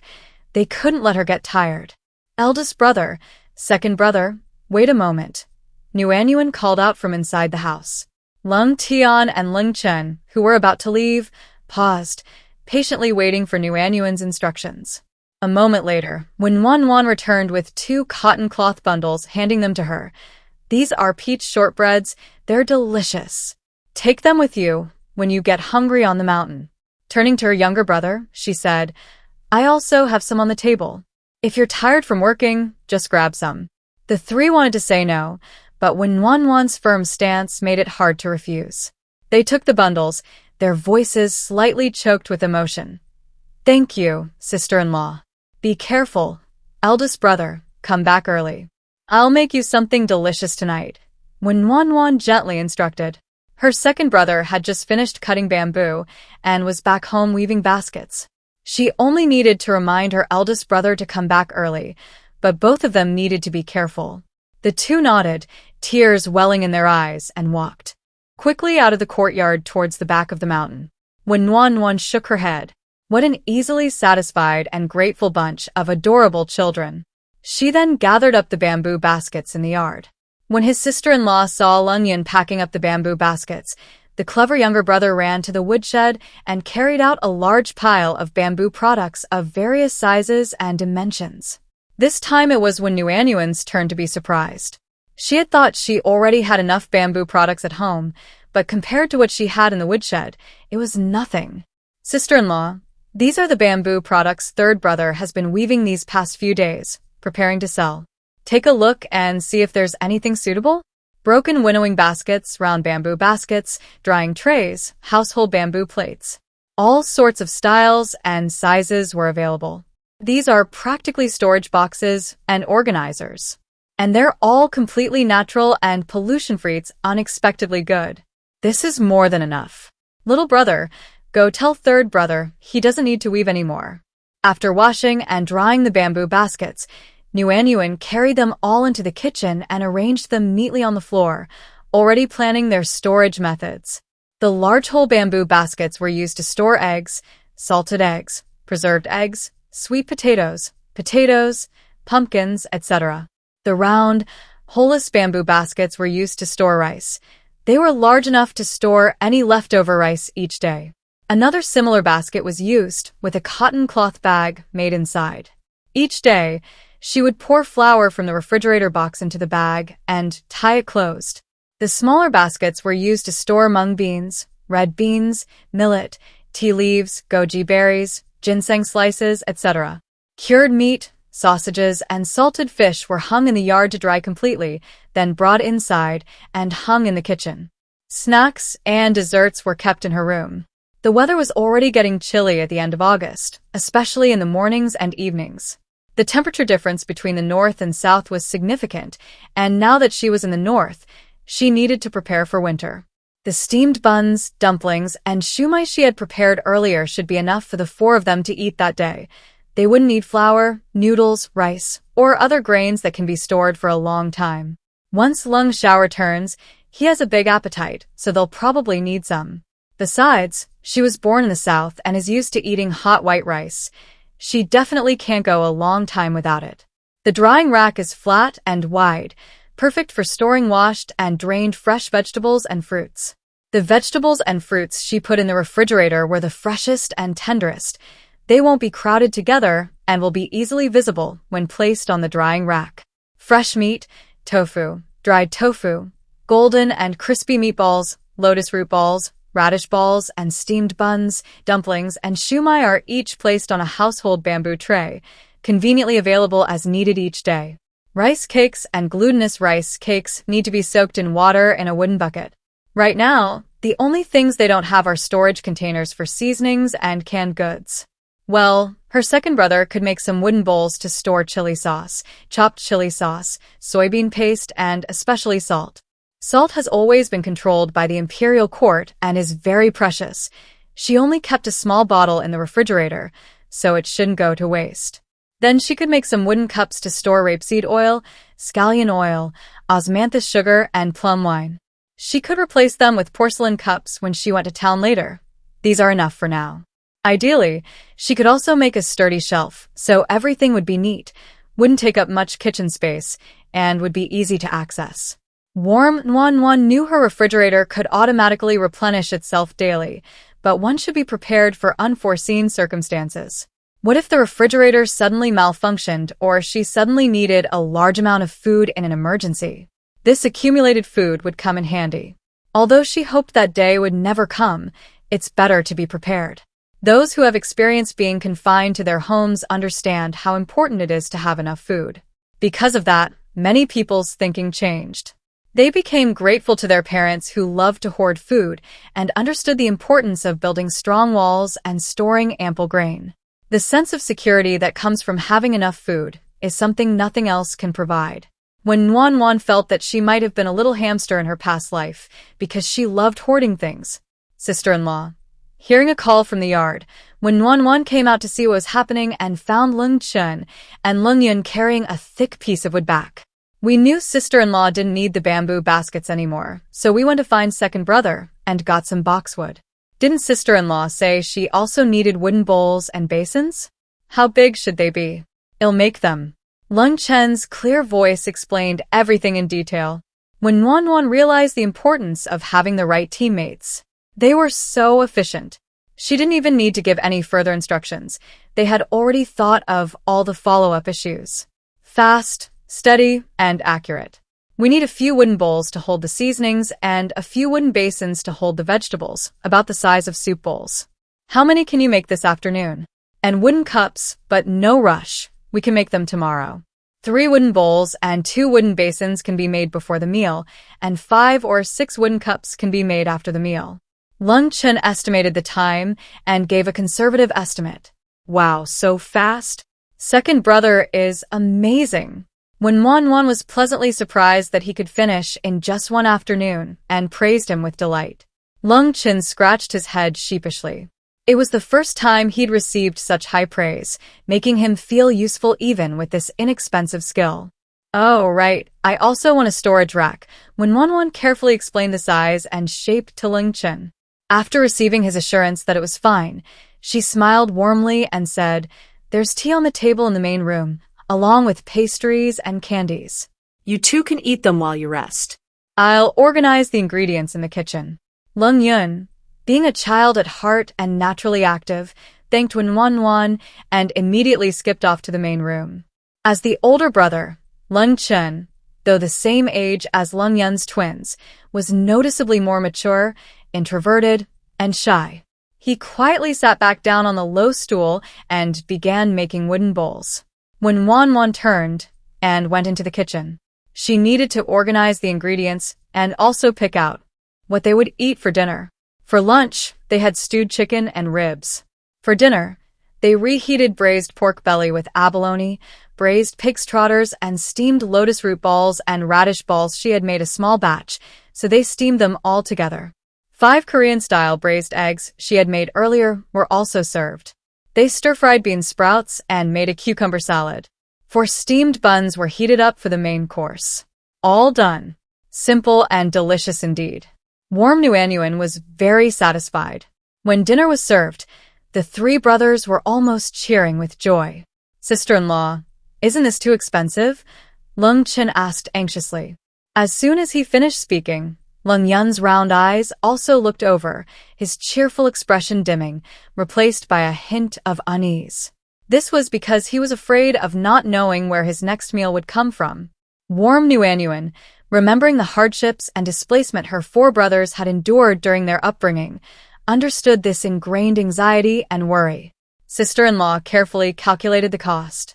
The only expensive part of this dinner was the pork. The pork belly was 35 coins a pound, and the other thing we cooked with it was similar to river clam meat. Your second brother caught it in the river. It's been kept in the kitchen bucket, so it's free. The pig's trotters don't have much meat, 30 coins for 2, and the vegetables aren't worth much either. When Nguyen said, her words dripping with seriousness. Anyway, 2 9-year-old kids aren't hard to fool, are they? They're already poor, they don't even have a copper coin. How could they have any concept of money? Lung Tian watched Wen Nguyen's explanation with admiration, her face expressionless. No wonder his sister-in-law had asked him about the price of pork at noon. But my sister-in-law only asked about the price of pork. Why did she even mention the price of pig's trotters? And the side dish in the braised pork, my sister-in-law said it was similar to river clam meat, but he felt it was completely different. He'd never found that kind of river clam in the river near their area. Sure enough, fairies are different from mortals. Lying is effortless for them. Including lunch, our daily food expenses are roughly between 1 and 2 chien, a unit of weight. If we're careful, 1 chien a day is enough, which is 3 taels of silver a month and over 30 taels a year. With so many of us, eating meat and eggs every day and only spending 30-odd taels a year, isn't that a great deal? My sister-in-law also has a silver note, plus what we had left over from paying off my second brother's debt this morning, enough to feed us for 3 to 5 years. When Nguyen didn't reveal the actual amount of their savings, afraid they were too young and might inadvertently reveal it.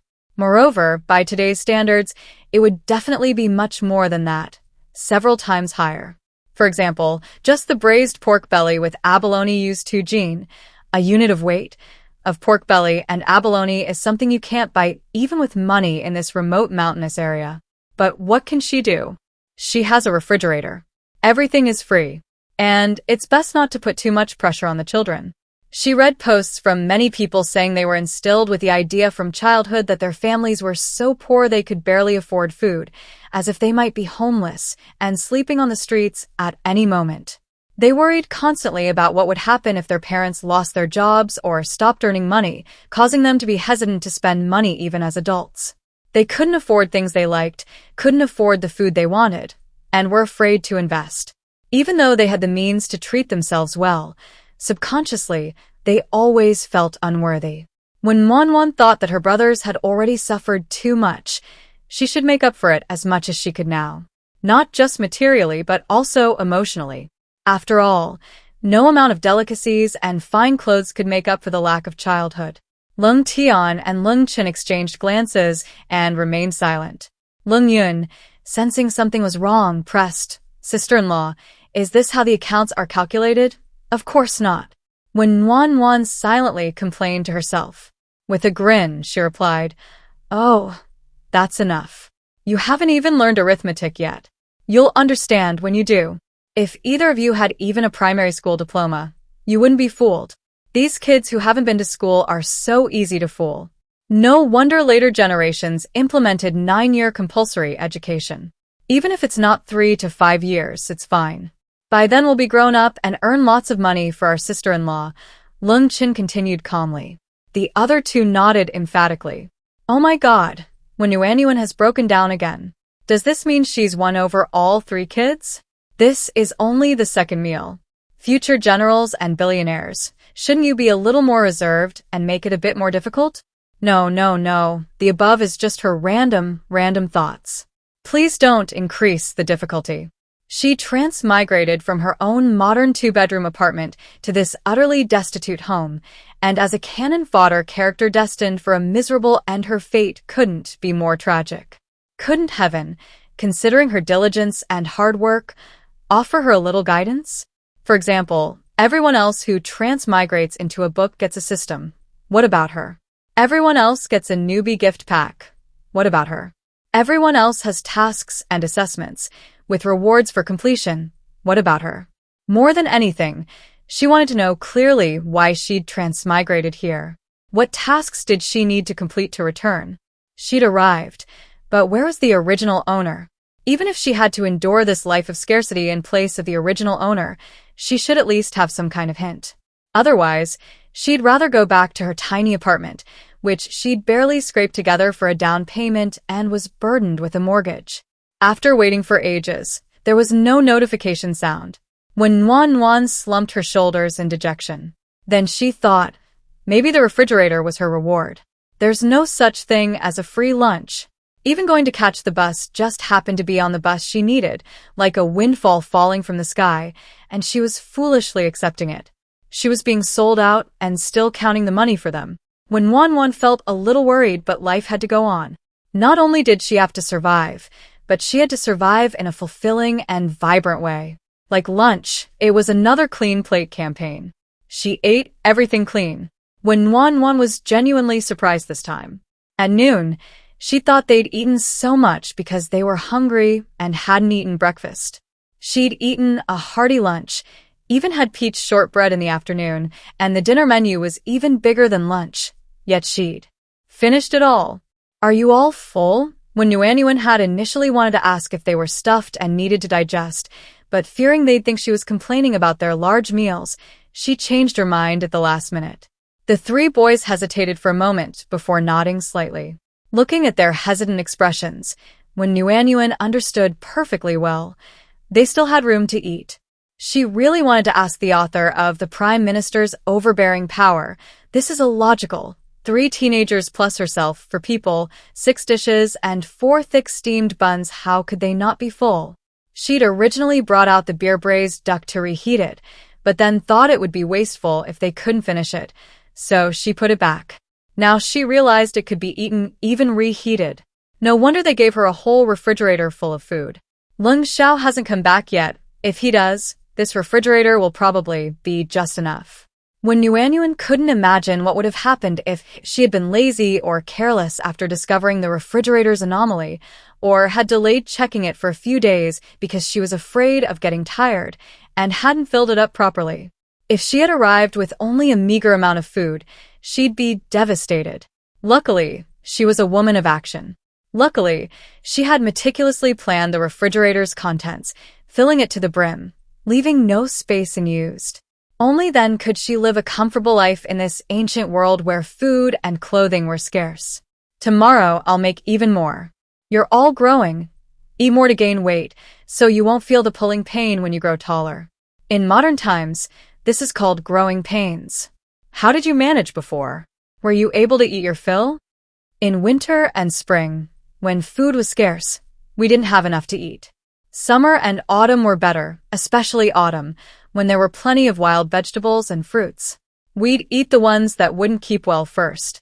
Actually, we're very easy to feed. As long as it's edible and harmless, we'll eat it all, just enough to fill our stomachs. Lung Chun wanted to tell his sister-in-law that she didn't need to feed them too well, but thinking about the meals they'd had the last 2 times, his greed ultimately prevailed. He suddenly felt a pang of self-loathing. His sister-in-law was so good to him, yet he was greedy for good food, wasting her money. He could clearly survive on wild vegetables and fruits. When Nuan thought, no wonder they could eat so much. Just wild vegetables and fruits, no meat, no eggs, no rice, no noodles, not even oil or salt. No wonder they ate so much yet remained thin and malnourished. The modern emphasis on a balanced diet of meat and vegetables still has a lot of scientific merit. Even disregarding the scientific basis, a balanced diet of meat and vegetables makes for a better appetite. Looking at the three thin children, Nuan felt a pang of heartache, but her small face remained impassive as she suggested in a seemingly cheerful tone, "Let's chat. I want to get to know you all better. I'll go to the kitchen to wash some fruit first. Little brother, come and help me get the canned peaches I made this afternoon. We can eat and chat." Lung Tian looked at the dazzling array of food on the wooden shelf, both surprised and delighted.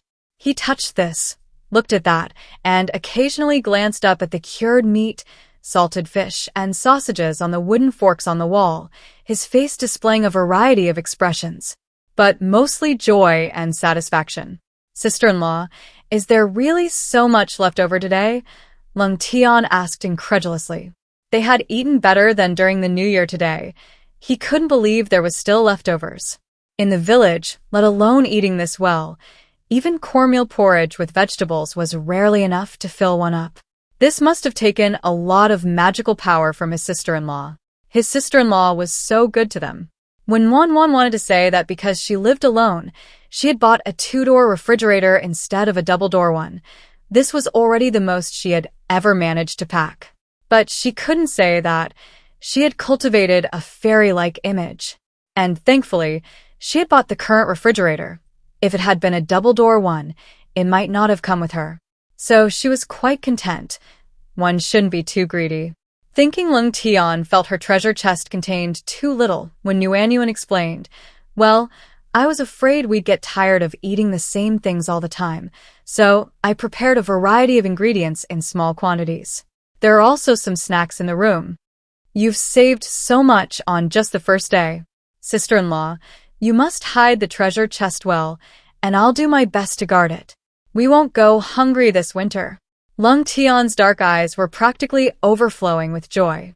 He himself wasn't so bothered by not having enough to eat, but thinking about his older brother having to scrimp and save at the academy, unable to study during his holidays, having to hunt and gather herbs in the back mountains to earn money for them, and his younger brothers often going hungry and falling asleep, he felt utterly useless.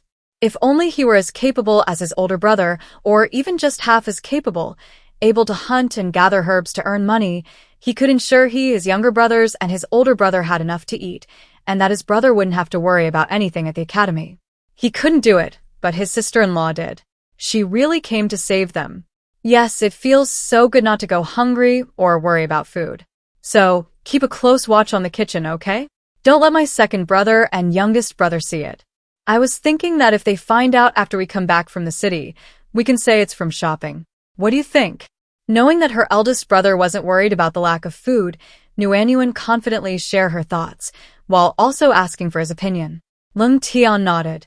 "Okay, this year, there's been little rain, and the harvest for most families in the village has been poor. Now, during the off-season, the whole family goes out every day to the edge of the back mountain to gather wild vegetables, hazelnuts, and wild fruits to prepare for winter. With everyone else struggling to get enough to eat, their family having so much good food is something they can't let anyone know. After we come back from the city and I've told them, how about we put the rice, flour, oil, and salt in my second and youngest brother's room?" Lung Tian suggested.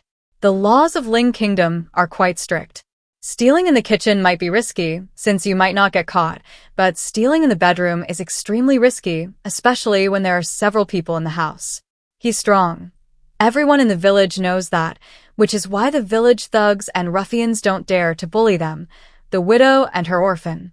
When Nuan agreed without question, "Okay, this is the future most capable and invincible general of the Ling Kingdom. Listening to him is definitely the right thing to do."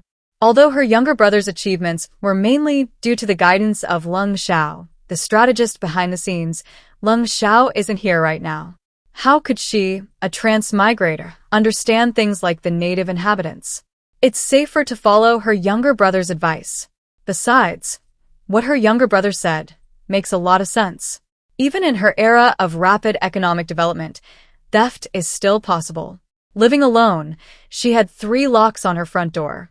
She would lock them all the first thing after returning home, and she always had to double lock her bedroom door at night. Now, she had a yard, a main hall door, a bedroom door, and 3 younger brothers, especially her eldest brother, who was incredibly strong. Thinking about it made her feel much more at ease than when she was alone. It feels so good not to be alone. I've poured the canned peaches, bayberries, and tangerines into bowls. Little brother, you take them to the main room first. I'll get some other fruit. Okay. Canned peaches held an irreplaceable place in Wanwan's heart. When she was little and sick, her grandparents would give her canned peaches, which she found more effective than medicine. This was a staple in her household. The large jars in the refrigerator held 2 bowls, while the bayberries and tangerines were in smaller jars, 1 bowl each. When she arrived at the main room with the chosen apples, peaches, longans, and grapes, she saw Lung Tian, Ling Chun, and Lung Yin sitting in a row, eagerly awaiting her arrival. "Why haven't you eaten yet?" When Wanwan asked in surprise.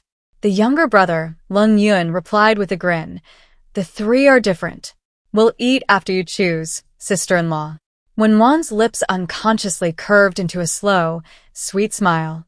"I want the yellow peach one. You can decide the rest yourselves." When Wan thought the 3 brothers would decide first by age, or by playing rock, paper, scissors. Unexpectedly, they didn't use either method. Instead, they shared the food in their bowls, each getting a share of everything. So they were already so united and of one mind at such a young age. No wonder they would never be selfish, regardless of good times or bad. That's wonderful. I see the weather is getting a bit chilly in the mornings and evenings. How long until it gets frost and snow? When Wan asked, voicing her doubts. When reading the book, she only glanced at the environmental descriptions. She only knew that the male protagonist, Lung Xiao, originally lived in the north, where heavy snow blocked the mountains for 4 or 5 months of the year, making travel impossible. Seeing that the eldest brother and the others were still wearing short-sleeve shirts, she wasn't sure how much longer it would take. About a month. The first frost should appear by the end of September or the beginning of October, said the second brother, Lung Chun, lowering his eyes. A hint of worry appeared on his fair, thin face, which he quickly concealed. "Oh, so soon." She thought there would be a long time. "Then we need to hurry and make winter clothes." Make winter clothes? The 3 of them looked up at Wen Nuanyuan in surprise. When Nuanyuan asked, puzzled, "Don't you have winter clothes? Don't you need to make them?" The youngest brother, Lung Yun, shook his head vigorously, stammering, "But making winter clothes requires cotton, cloth, and hiring people to make them. There are so many of us brothers, it'll cost a lot." His voice trailed off as he spoke, as if even he felt unworthy and worthless. "We can gather more firewood and burn more charcoal. We can manage under the covers in winter. There's nothing to do in winter anyway. We don't feel hungry lying on the Kong, heated brick bed, and 2 meals a day are enough. That's how everyone in the village lives," the second brother, Lung Chun, continued. Seeing that the eldest brother, Lung Tian, was also about to persuade him, Wen Wanwan quickly spoke up first. "Winter clothes are a must. Not just winter clothes, but also undergarments, vests, hats, shoes, and socks. I've thought it through. Undergarments will prioritize comfort, made of cotton. I have several bolts of cotton in my trunk, enough for you. The fabric for winter clothes doesn't need to be too good. Mulberry or hemp will do. It's not expensive, won't cost much. We can exchange it for cotton later." After saying this, Wen Wanwan secretly winked at her eldest brother. Lung Chun and Lung Yun were taken aback, wondering, did they have anything else they could exchange? Lung Tian was also puzzled, but seeing his sister-in-law giving him a meaningful look, he wisely remained silent. "Second brother, youngest brother, after you finish eating, rinse your mouth and go back to your rooms to sleep. I need to talk to my eldest brother," Wen Nuanyuan gently instructed. Lung Chun and Lung Yun obediently stood up, nodded to Wen Nuanyuan, and went back to their rooms. "Sister-in-law, Do we have anything else we can exchange? Only after his younger brothers had returned to their rooms did Lung Tian ask the same question he had. Warmly and unhurriedly, Nguyen explained, "Did you see the fresh pork belly in the kitchen just now?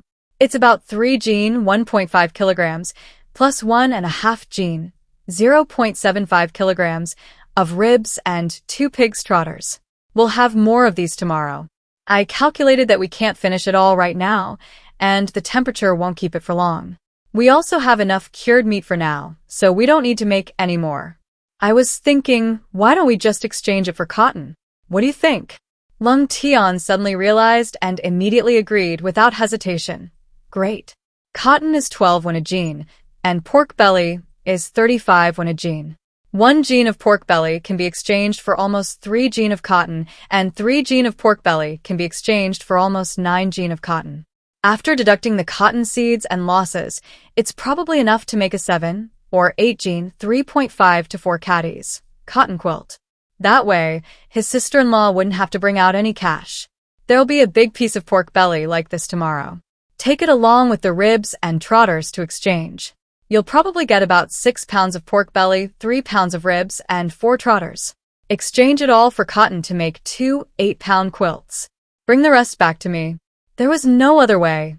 As a girl, her biggest concern was naturally her monthly period. She needed to be well prepared to feel secure. Luckily, she loved reading ancient novels and knew that poor girls use things like wood ash and reed fluff, while those with means used cotton wadding. It was a matter of personal hygiene, and given the means, she naturally wanted to be good to her health. And then there was the long winter. Heavy snow would block the mountains, making travel impossible. Even with money, it wasn't guaranteed to buy cotton. Of course, she needed to prepare well now to ensure she wouldn't be caught unprepared for the months to come. "Sister-in-law, 2 quilts are too many. 1 quilt is enough for my second brother, my younger brother, and me. We still have 2 quilts left. I've seen your current quilts. They're dull, dark, and stiff, not very warm. They're not suitable for use as mattress pads on the Kong, heated brick bed. But you're tall, and if you and your younger brothers share 1 quilt, you'll be too cramped, and it will affect your sleep quality." Lung Tian didn't understand what sleep quality meant, but he knew his sister-in-law was thinking of him, and he was immediately moved to tears. When Nguyen looked up and saw Lung Tian, whose features were becoming more rugged, with bright tears welling up in his dark eyes, she was startled. "What's going on? Did she do something wrong?" "Sister-in-law, it's so good to have you. I'm so glad you couldn't bear to leave my older brother, and came," Lung Tian said sincerely, fighting back tears. When Nguyen chuckled foolishly, could she say she didn't want to come either? She had no idea how she ended up here when she opened her eyes. Having inexplicably transmigrated, was she just supposed to wait for a miserable death if she didn't change her fate? She could only try her best to change her own destiny. Of course, she couldn't tell them any of this. Besides, she wasn't exactly well off. The dowry quilts were sufficient. She didn't need to buy any more for herself. Excess cotton was only for saving for her menstrual period. However, this wasn't something she could easily explain to the boys. When Nguyen could only offer an awkward yet polite smile, lying in her soft, comfortable bed late at night, when Nguyen thought about what she needed to do as soon as possible. This home, which had practically nothing, lacked so much, and there were so many things to buy. If she remembered correctly, Lung Xiao would be appointed the top scholar in the imperial examination the year after next. Before that, he had to take the provincial and metropolitan examinations. Regardless of which exam he took, the travel expenses and examination costs would be considerable. It was possible that Lung Xiao would take the first provincial examination in the second half of next year, and after that, he would travel to the capital for the metropolitan and imperial examinations the following year. The 4 brothers had been enduring hardship and eating meager rations on their journey.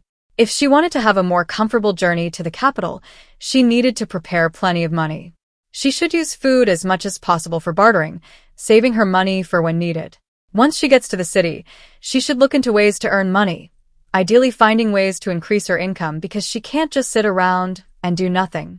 No matter where she is, having money on hand is the most practical thing. If she leaves Lung Xiao and the Lung brothers to live alone, having her own small business will ensure her quality of life. She was incredibly grateful to have a good refrigerator, preventing her from becoming destitute and struggling. Heaven had been very kind to her.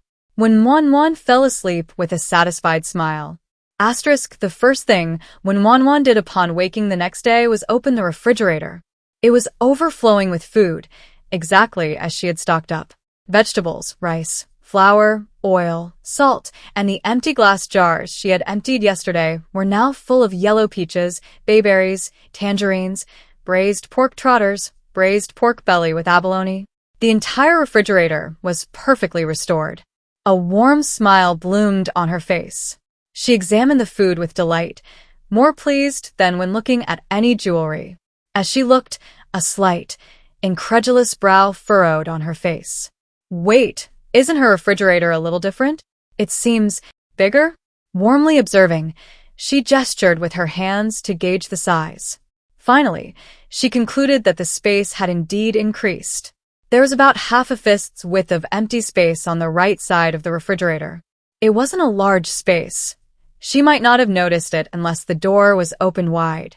Moreover, only the top 3 shelves in the refrigerator compartment had expanded.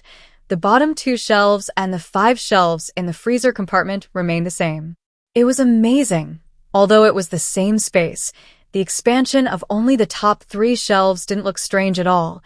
Instead, it looked perfectly harmonious. Forget it. It's already incredible enough that the refrigerator could appear out of thin air and automatically replenish food continuously. What's the point of repondering? Why doesn't it look strange that the top 3 shelves are expanded while the bottom 2 remain unchanged? Shouldn't she wonder why 3 shelves were expanded and not 4 or 5, or even just 1 or 2?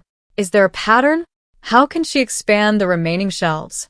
Will the expanded refrigerator automatically replenish food continuously? Warm tried hard to recall what she had done and said yesterday. Had anything special happened that triggered some condition that caused the refrigerator to expand invisibly? Why do other people who transmigrate into books get a system? They're told exactly what to do and how to do it, and they even get newbie gift packs and system rewards from time to time. Why do I have to guess everything? Guessing is one thing, but there's not even a hint. Warmth waited for a long time. There was no notification sound. Fine, she'd have to guess. Why does it get bigger with 3 floors? 3. Does that correspond to Lung Tian, Lung Chun, and Lung Yin? Yesterday she cooked for them and offered to buy them blankets and clothes. It was all for their benefit. Could it be that the higher their favorability towards her, the bigger the refrigerator would be? What about Lung Xiao? He's the unique male lead in this story, an irreplaceable figure.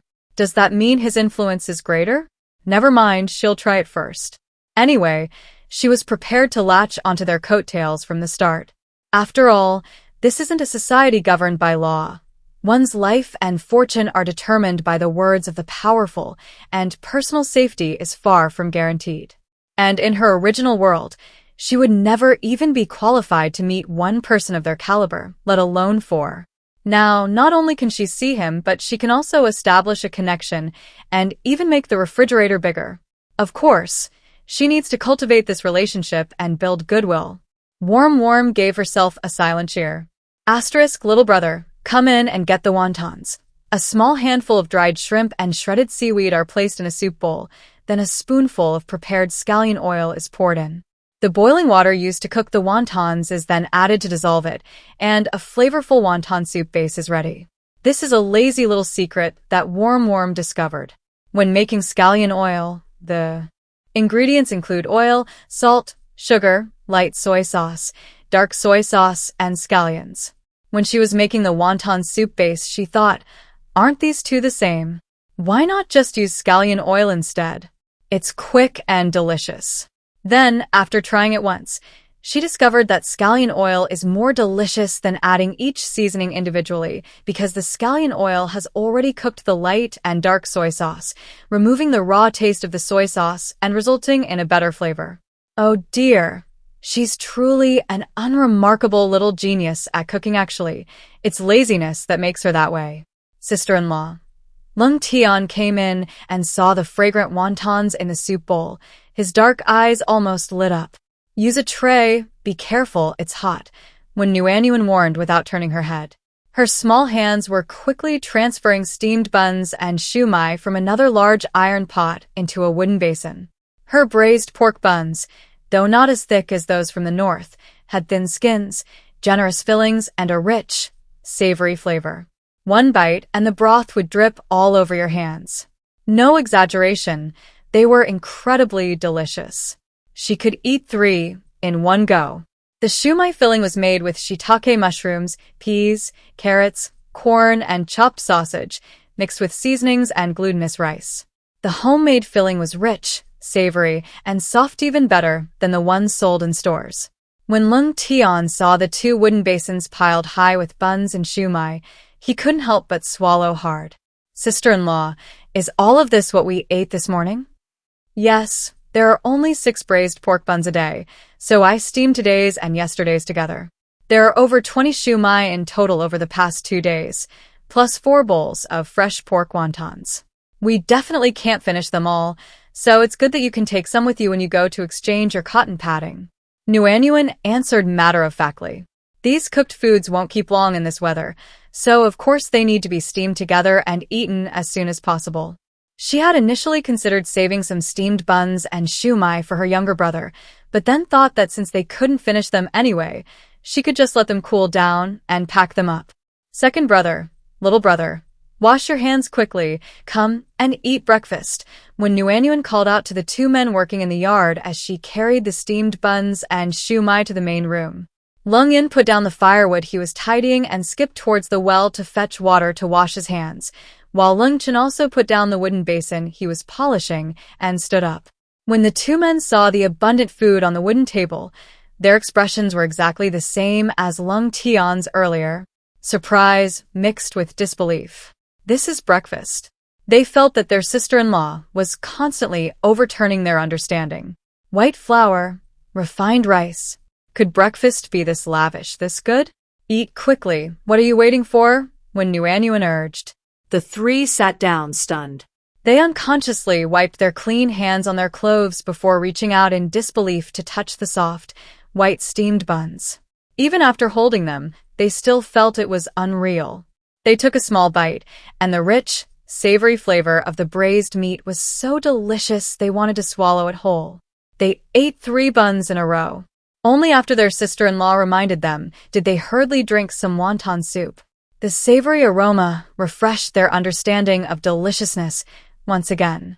Sister-in-law, this food is so delicious. Sister-in-law, everything is so delicious.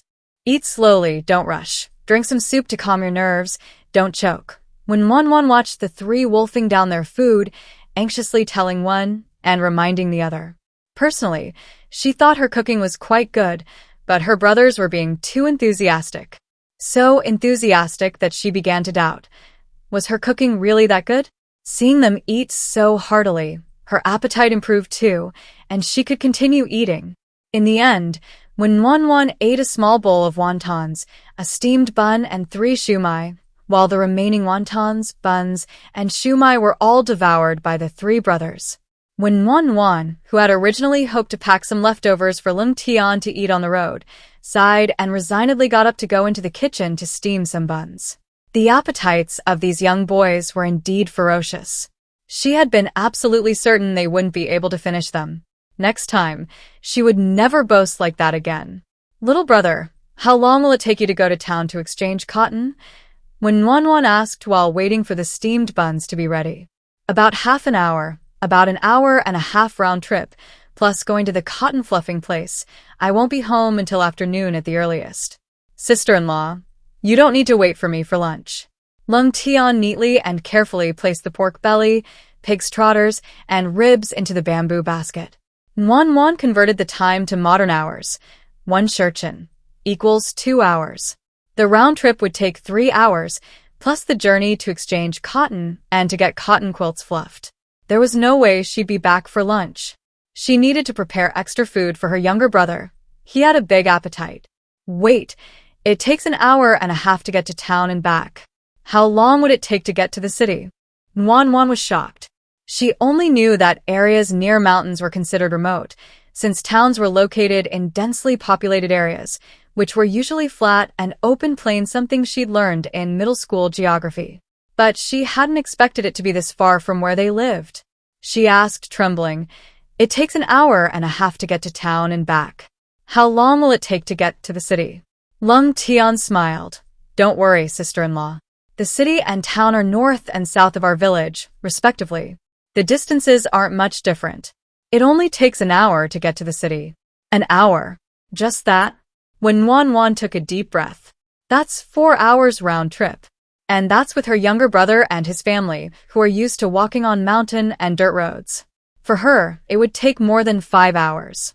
No wonder Grandma said that when she was young, she had to walk to the city without a car, and it would take her an hour or more. Back then, she thought it was unbelievable and terrifying. The countryside was so far from the city. Now, she's not just in the countryside, but deep in the mountains. Getting to the city is like traversing mountains. Pa. Please, no more traversing mountains. Even a rural dirt road will do. Is it because the city is too far that you go to town to exchange? But won't there be fewer people willing to exchange things in town? After all, the cost of living in town is definitely not comparable to that in the city. It costs 2 copper coins per person to enter the city, which isn't worthwhile. Besides, people in town are more used to bartering, where they can see and touch the goods. Now is the season for smoking cured meat. Pork belly is fatty and oily, making it the easiest to exchange. It's just that pig's trotters and ribs have a lot of bones, so they might not be able to exchange for much cotton, but it's definitely enough for us. Lung Tian knew that when Wan knew nothing about travel distances and prices, so he explained earnestly and clearly. "Oh, I see. By the way, your older brother is studying at the academy in the city, right? Then it takes him an hour to get back. No wonder Lung Xiao hasn't returned for months. My brother lives much further away. We're near the north gate of the city, while Tianhong Academy is in the suburbs outside the south gate. He has to walk around the city walls and moat every time, which takes more than an hour and a half each way. He rarely comes back, sister-in-law. Please don't blame him." When Wan waved her hand, No. I understand. How could she dare blame the future ruthless and powerful Grand Secretary? She was too busy praising him to even think about it. In fact, it was better that he didn't come back. Someone as capable as him was afraid of being seen through. If they mistook her for a monster, wouldn't she be finished? Lung Tian thought to himself, "My sister-in-law is truly devoted to my brother, so tolerant and forgiving, even willing to endure the pain of unrequited love." His respect for Wen Nuanyuan grew even more unconsciously. Wen Nuanyuan, unaware that she had already established a reputation for devoted and patient love in Lung Tian's mind, was excitedly preparing food for him to eat out. She stir-fried sliced braised beef and green peppers with 2 spoonfuls of fermented bean paste, then poured the stir-fried beef and peppers into a large wooden basin. Next to it, she placed 4 hot steamed buns and a pair of chopsticks, then lined the basin with a square piece of cotton cloth, tying the 4 corners together to secure it. Finally, she placed it on top of a bamboo basket. The daytime temperature was around 10 to 20 degrees Celsius, so the food would still taste good even cold. But there's no cup, so it's hard to carry water. What will I do if I get thirsty? Wen Nuanyuan asked with some worry. She had glass jars for canned food in her refrigerator, but glass is fragile. If it broke, the food would be gone forever. Besides, glass was called liuli in ancient times, right? It was a high-end item. Would it be dangerous if her younger brother carried it out and someone saw him? It seemed a bit risky and not worth it. It's okay. There's water in the river and streams. Just squat down and cup your hands to drink. Lung Tian wasn't too concerned about drinking water. Food to fill their stomachs was hard to find, but water was everywhere, wasn't it? When Wan, being a modern person, understood why Chinese people were so fond of hot water. Cleanliness aside, the main reason was that boiled water was safer, and in ancient times when medicine was scarce, it was less likely to get sick. Otherwise, even a simple stomach ailment would be troublesome, let alone diseases like schistosomiasis. She thought for a moment, then secretly took out 2 cartons of fresh milk and whispered, "Little brother, drink this when no one's around. Be careful not to let anyone see you." The writing on the cartons didn't belong to this era. She was afraid that if they were discovered, it would cause trouble. Last night, she had poured them into bamboo cups for them to drink. The boy was growing. Milk helped him get calcium and grow taller. "Little brother, be careful not to let anyone see you. Just put the cartons in the bamboo basket and bring them back after you're done." Lung Tian looked slightly flustered, then resolutely refused. "No need. If you're worried about me drinking river water, I can just get a bowl of water from the cotton fluffing shop. Keep these things safe, sister-in-law. Don't let outsiders know about them easily." He knew his sister-in-law cared for him, but he absolutely couldn't take the risk. This winter, their family depended entirely on his sister-in-law. This year, there had been little rain and a poor harvest. His older brother said that this year's drought would be followed by more rain and floods next year, making next year even harder than this year. The entire village, young and old, had turned out, digging for wild vegetables and picking wild fruits all over the mountains. People in other villages were surely doing the same. How could he risk exposing his sister-in-law? "Sister-in-law, perhaps you live in a peaceful and stable place and feel the risk isn't great. But it's not like this here. For food, people will disregard all propriety and shame, even resorting to robbery. I know you're worried about me, afraid I'll go hungry or thirsty. But I'm fine. Forget meat and vegetables. Even white flour buns are something we haven't dared to dream of in recent years. So this is really good." It was enough. His sister-in-law had given him more than enough. He was content. And knowing his 2 younger brothers were well-fed and clothed at home, he was willing to endure even hunger while he was away. Besides, it was just water. He could endure it even if he didn't drink. His only concern was his eldest brother, and not just him, but his 2 younger brothers as well. Last night, during their bedtime chat, they mentioned that their sister-in-law was taking good care of them, providing them with plenty of food, and that in a few days they would receive fluffy new quilts and new cotton-padded clothes. But what about his eldest brother? How was he doing alone at Tianhong Academy? All his money had been saved for their mother's medical treatment. What would his eldest brother eat without money? The weather was getting colder. What would his eldest brother wear, and what would he use to keep warm?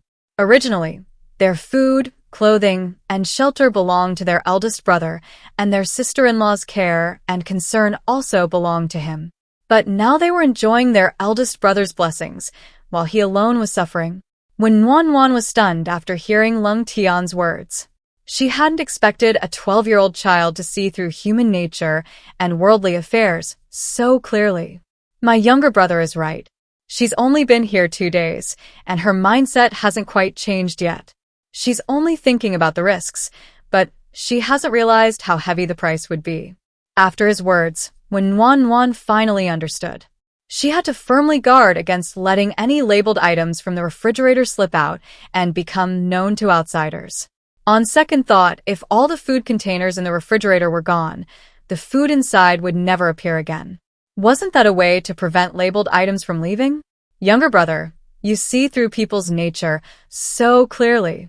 I'm not even as good as you, a 12-year-old. You're amazing.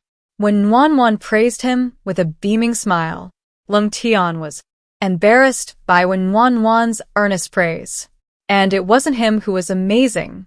He scratched his head, somewhat embarrassed, and said, "No, I'm not that amazing. It's my older brother.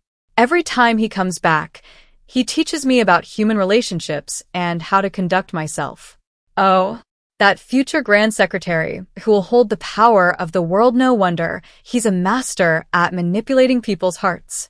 Even now, at such a young age, she's quite adept at teaching her younger brothers. Wan suddenly remembered her plan to try out the expanded refrigerator and asked, "By the way, I noticed you weren't too surprised by the beef. Can cattle be bought and sold for food?" "Yes, there are specially raised cattle farms and slaughterhouses in the suburbs. Old or weak cattle that families can't afford to eat can be sold there for money.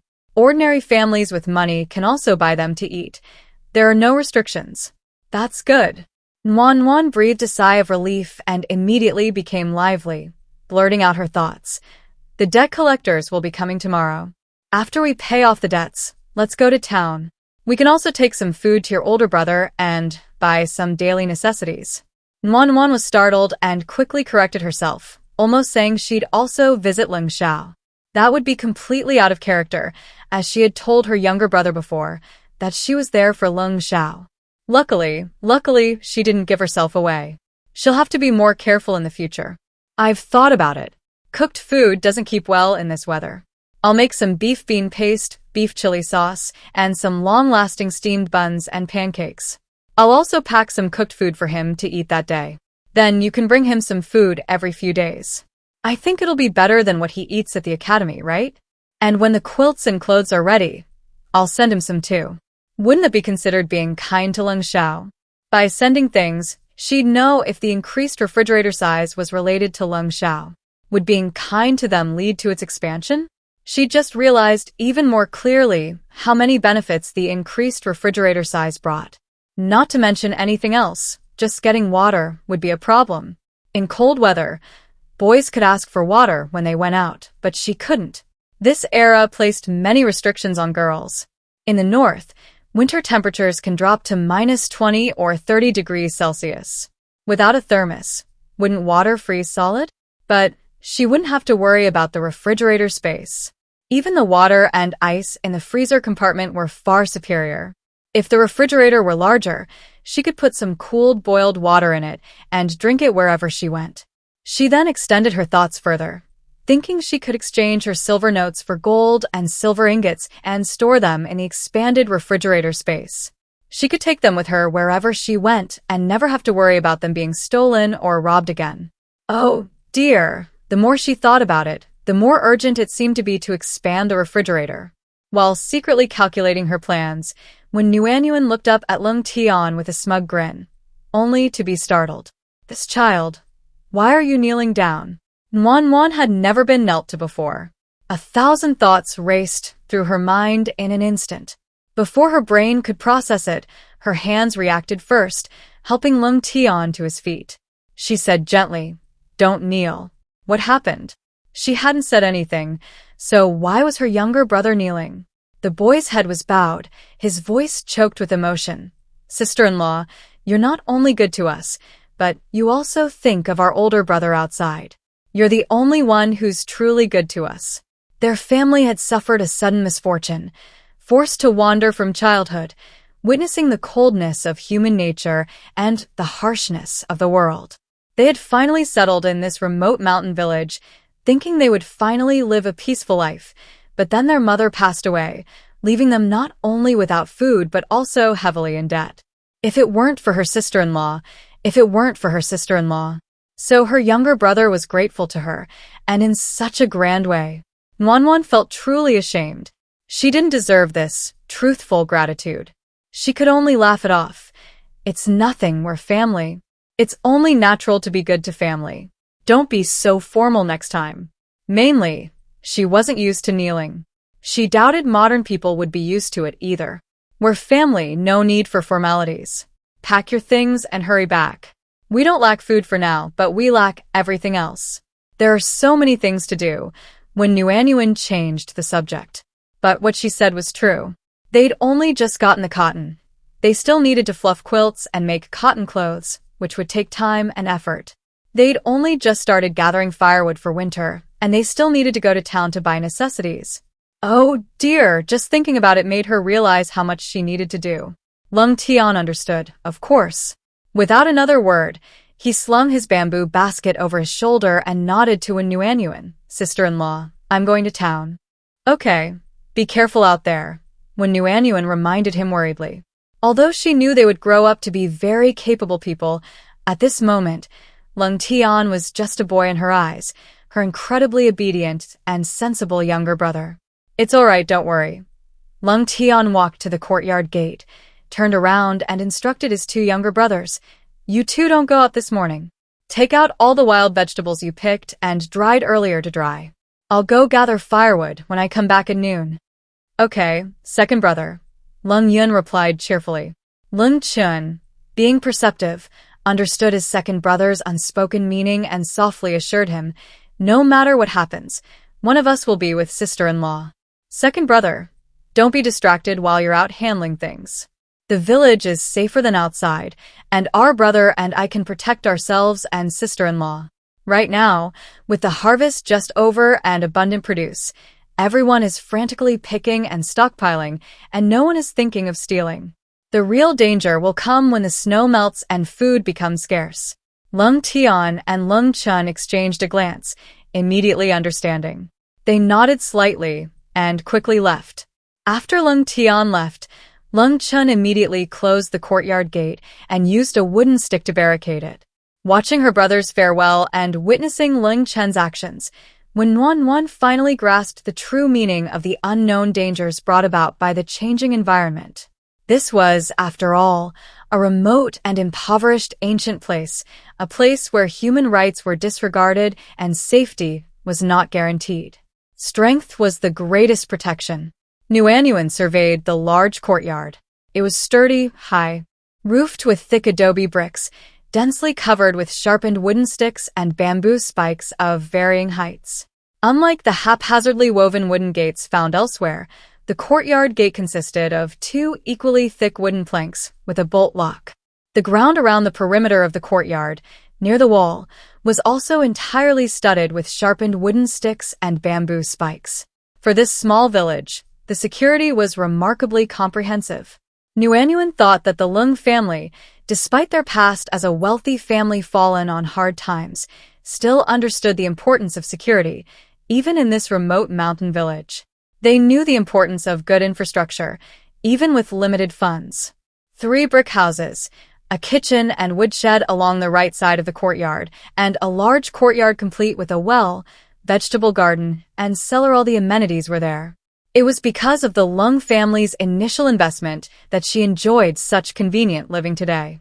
Washing, cleaning, and drying clothes were so convenient, and the privacy was excellent. And there was no need to worry about villagers seeing what was happening in the yard, which was incredibly friendly to someone as socially awkward as her. She took out a peeled white rabbit milk candy and beckoned to her 2 younger brothers. The 2 little ones obediently ran over quickly. "Sister-in-law, what's up?" "Here, have some." "What's this?" "Wow, it's candy. It's sweet and fragrant. So delicious." Lung Yin exclaimed with delight after popping it into his mouth. Lung Chun hesitated for a moment after realizing it was candy, then didn't reach out. "Take it, sister-in-law has plenty more. This is for you too." Without waiting for a reply, when Wan directly shoved it into her younger brother's hand. "Sister-in-law, you eat it. I don't like it," Lung Chun said meekly. Lung Yin looked over and handed back the milk candy she was holding. This was precious candy, only fit for her sister-in-law. Nuanyuan wrinkled her little nose and huffed. "My sister-in-law gave it to me, so I have to eat it even if it doesn't taste good. She's only 9 years old, but she's already so sensible it's heartbreaking." "What do you want for lunch?" she asked deliberately. The 2 boys, clutching their candies, were confused by Wan's sudden question. They replied innocently, "We'll eat whatever you make, sister-in-law." Oh, what if you don't like it? "Should I make it again?" The 2 little ones paused, finally understanding Wan's meaning and intention. They softly called out, "Sister-in-law." All right, it's just a few candies. From now on, whatever sister-in-law eats, you can eat too. Don't be shy. When you grow up, maybe sister-in-law will need your help. If I'm this polite then, saying I don't want this and I don't want that, what will you think? No, what's ours is sister-in-law's. The 2 little ones understood and silently withdrew their hands. Sister-in-law's kindness can never be repaid. When Wan waved her hand happily, thinking, "This is good for them too, isn't it?" "Second brother, can you make me a small cup first? I need it." She wanted to fill it with water and put it in the expanded space of the refrigerator to see if it would automatically fill the extra space. "Okay," Lung Chun obediently replied. "Little brother, let's clean the house thoroughly. We should also wash and dry the sheets, blankets, clothes, shoes, and socks while the weather is sunny. That way, it'll be easier to store things we buy in the city." "Are we going to town? Are we going to buy things?" Lung Yun asked excitedly upon hearing that they were going to town. when Yuanyuan seemed to see herself as a child, going to town with her grandparents to buy New Year's goods. She completely understood her younger brother's excitement. She had hesitated about taking him and her second brother to town, but at this moment, she made up her mind, nodded, and said firmly, "We've paid off our debts. We'll go to town early the day after tomorrow. I'll come and make some sauce later, and tomorrow I'll make more pancakes and steamed buns. We also need to bring some to your eldest brother the day after tomorrow." Hearing that they would bring food to their eldest brother and that they could see him, Lung Yun jumped for joy. Even the usually reserved Lung Chen couldn't help but smile. The two little ones' joy was obvious, making Wen Yuanyuan a little curious about the legendary Lung Xiao. She knew that Lung Xiao would be incredibly powerful in a few years, and she knew that her three younger brothers relied on and trusted him with everything they had. But what was he like now? What was he like? What was the powerful minister like in his youth? The one who could teach his eldest brother about human relationships and how to discern human nature. The one who could inspire complete dependence and heartfelt joy in his two younger brothers. The one whose face was as cold as frost and whose heart was as cold as ice in the eyes of the court. What was he like now? When Yuanyuan felt a sliver of anticipation for their trip to the city the day after tomorrow. However, it was only a fleeting anticipation because there was so much work to do these next 2 days. Not only did she have to cook for Lung Xiao, but she also had to prepare for winter. "Sister-in-law, I'll clean and do the laundry.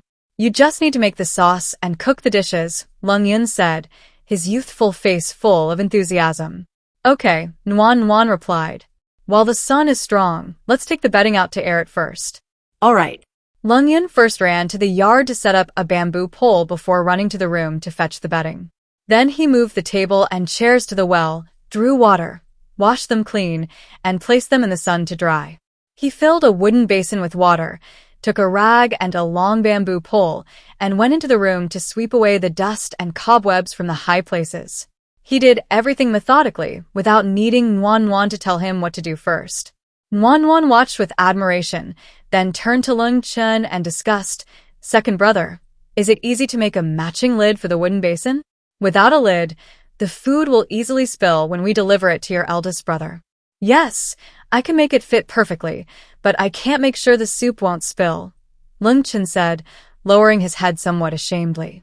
Nuan felt that as long as there was a lid, she would be very satisfied if the food didn't spill. Why would she care about spilling the soup? She nodded with great satisfaction, a warm smile on her face. "Excellent. I only filled it 6 or 7/10 full, and there's very little broth. Basically, as long as the food doesn't spill, the broth is fine. Most importantly, it has a lid, so the items can be stacked neatly in the bamboo basket, saving space. Then I'll go to the kitchen to get something to eat. Call me when you're done." She waved her hand, indicating that Lung Chen didn't need to get up. She truly admired the three little ones. Even though they were so poor they couldn't afford food, they still had all the proper manners. They didn't fight over food, spoke politely, and answered all her questions. Whenever she arrived or left, they would always stand up to greet her or see her off. They were truly lovable. When Yuanyuan rolled up her sleeves in the kitchen and found the ingredients she needed on the wooden shelf Ling Chun had made for her, cabbage, carrots, radishes, cucumbers, and green and red peppers. She planned to make some pickled vegetables, something refreshing and appetizing. "This is quick. You can make it today and eat it tomorrow. At this temperature, it can last 7 or 8 days. If I'm bringing vegetables for Lung Xiao, only pickled vegetables can be made and kept for several days, without spoiling. But besides pickled mustard greens, she doesn't have any other pickled vegetables in her fridge. Making pickled vegetables now would be too time-consuming, and more importantly, there wouldn't be enough salt. Pickled vegetables require a lot of salt. Although she has salt in the fridge, it's only in small bottles. After using her normal daily amount, there's still quite a bit left over, but for pickling vegetables, it's far from enough. After much thought, this pickled vegetable dish seemed the most suitable. It's refreshing, appetizing, retains the vegetable's nutrients, uses little salt, and is healthy. No wonder it's becoming increasingly popular these days. The method is also very simple. Cut the vegetables into chunks and strips, lightly salt them to remove any bitterness, Wash them clean, add the prepared seasonings, stir, and let them soak. Just leave them alone and take them out as needed. I'll take some out the day after tomorrow morning to bring to Lung Xiao. These past few days, she's been eating a lot and moving less with the 3 little ones, and she's been craving something crisp and refreshing. She quickly made the pickled vegetable dish, then took out a local old hen to chop. While laboriously chopping the hen, she silently decided that once she went to the city, she absolutely had to buy a large stew pot. A ceramic stew pot big enough to stew a whole old hen. Buy a small red clay stove, and keep simmering a pot of steaming local old hen soup over charcoal. Just imagining that scene on a snowy winter day makes Nuanyuan feel warm all over. While the chicken soup is simmering, she'll light another stove and heat up some beer-braised duck and sweet and sour pork ribs, stir-fry some lotus root slices, and while heating steamed buns in water, she'll also steam some enoki mushrooms with chopped chili peppers. Finally, she'll make a cold dish of preserved egg, and tofu lunch is ready. Meanwhile, Lung Chun had already made small cups and brought them over. After finishing lunch, Nuanyuan washed the cups, filled them with warm water, and placed them in the expanded space in the refrigerator. Why warm water? Because she noticed that although the expanded space looked like one piece of land, it was as if a transparent wall had forcibly separated the 2 sides, clearly distinct and undisturbed. This is why she asked her second brother to make a small cup instead of squeezing a normal-sized cup in. It simply wouldn't fit. It was precisely because the 2 sides were so clearly separated and didn't interfere with each other that when Nuanyuan suddenly wondered if the 2 sides also had different functions. One side could automatically replenish food every day, so what was the purpose of the other side? So she added warm water, wanting to test it out. Sister-in-law, the wooden basin and lid are finished. Come out and see if they're okay. Lung Chun called out from outside the door. Hearing her second brother's call, when Nuanyuan rolled up her sleeves, patted her clothes, opened the kitchen door, and went out. Looking at the polished wooden basin and matching lid, when Nuanyuan praised sincerely, "Second brother, you did a wonderful job, smooth and perfectly fitted. It was practically a work of art. And entirely handmade." Lung Chun was a little embarrassed by the praise, his face slightly flushed. "If the size and style are suitable, then I'll make it according to this standard?" "Yes, that's fine. It's excellent." When Nuanyuan nodded repeatedly without any objections, she was extremely satisfied. The craftsmanship and quality are far superior to the machine-made wooden bowls and basins she used to buy. Turning around, she saw her younger brother not only cleaning but also bringing out all the dried vegetables he had stockpiled to dry. The large drying racks were laden with all sorts of dried vegetables and fruits. Warm and bouncy, she looked at everything with utter curiosity. She couldn't do it herself. After all, she had always lived in the Jiangnan region. The rural area where she grew up with her grandparents was mostly plains. There were hardly any hills, let alone mountains. Her grandmother's family also had wild vegetables, but compared to the variety and quantity of those on the mountains near her family's home, the difference was like heaven and earth. Of course, after looking around, when Nuanyuan only recognized a few common items like hazelnuts, wood ear mushrooms, pine nuts, and walnuts, she didn't recognize anything else. "Little brother, is this Ganoderma lucidum? So many? Although they're a bit small, isn't Ganoderma lucidum very valuable? Are they about to strike it rich?" "It's not Ganoderma lucidum. This is Yunji, a traditional Chinese medicine. It sells for copper coins at pharmacies." Lung Yun put down his work and followed behind when Nuanyuan explaining. "These are all medicinal herbs drying around here, but they're not very expensive. The truly valuable herbs will have to wait until next month." "What's coming out next month? It's the end of August now. Next month is September. What valuable herbs will be available in September? What will be found in the deep mountains of the north in September?" "Ginseng. Next month, the trees and wild grasses on the mountains will begin to wither, and the ginseng berries will be bright red. They'll be easier to find than compared to before. After next month, there will be heavy snow, and the mountains will be completely blocked off. Next month, not only will groups of villagers go into the mountains, but many ginseng diggers will also come from other places. Experience and luck are equally important in finding ginseng. Only my eldest brother knows how to find it. If he can find one old ginseng, he won't have to worry about food for several years. Even if he can't find an old one, a young one will be enough to cover his food expenses for several months. Lung Yun said proudly. Then his expression darkened, and he said softly, "However, you have to go deep into the mountains to find ginseng. The ones in the outer areas have already been dug up to extinction. There are countless wild beasts and poisonous insects in the deep mountains. It's very dangerous." He wanted to earn money, but he wanted his eldest brother to be safe even more. When he grew up, he would earn a lot of money so that his eldest brother wouldn't have to go through any danger. Nwanwan clicked her tongue in amazement, thinking that there was a reason why ginseng was so expensive in ancient times. The difficulty of harvesting it was incredibly high, directly linked to life and death. Fortune favors the bold. No wonder it gave rise to professional ginseng diggers. She then asked, "Will your older brother come back to harvest ginseng?" He will come back. The Academy has a designated agricultural harvest holiday, but ginseng harvesting isn't included. However, the Academy teacher, understanding our poverty, will grant my brother a few days off. Nwanwan thought that the Academy teacher's consideration wasn't just for Lung Xiao's poverty.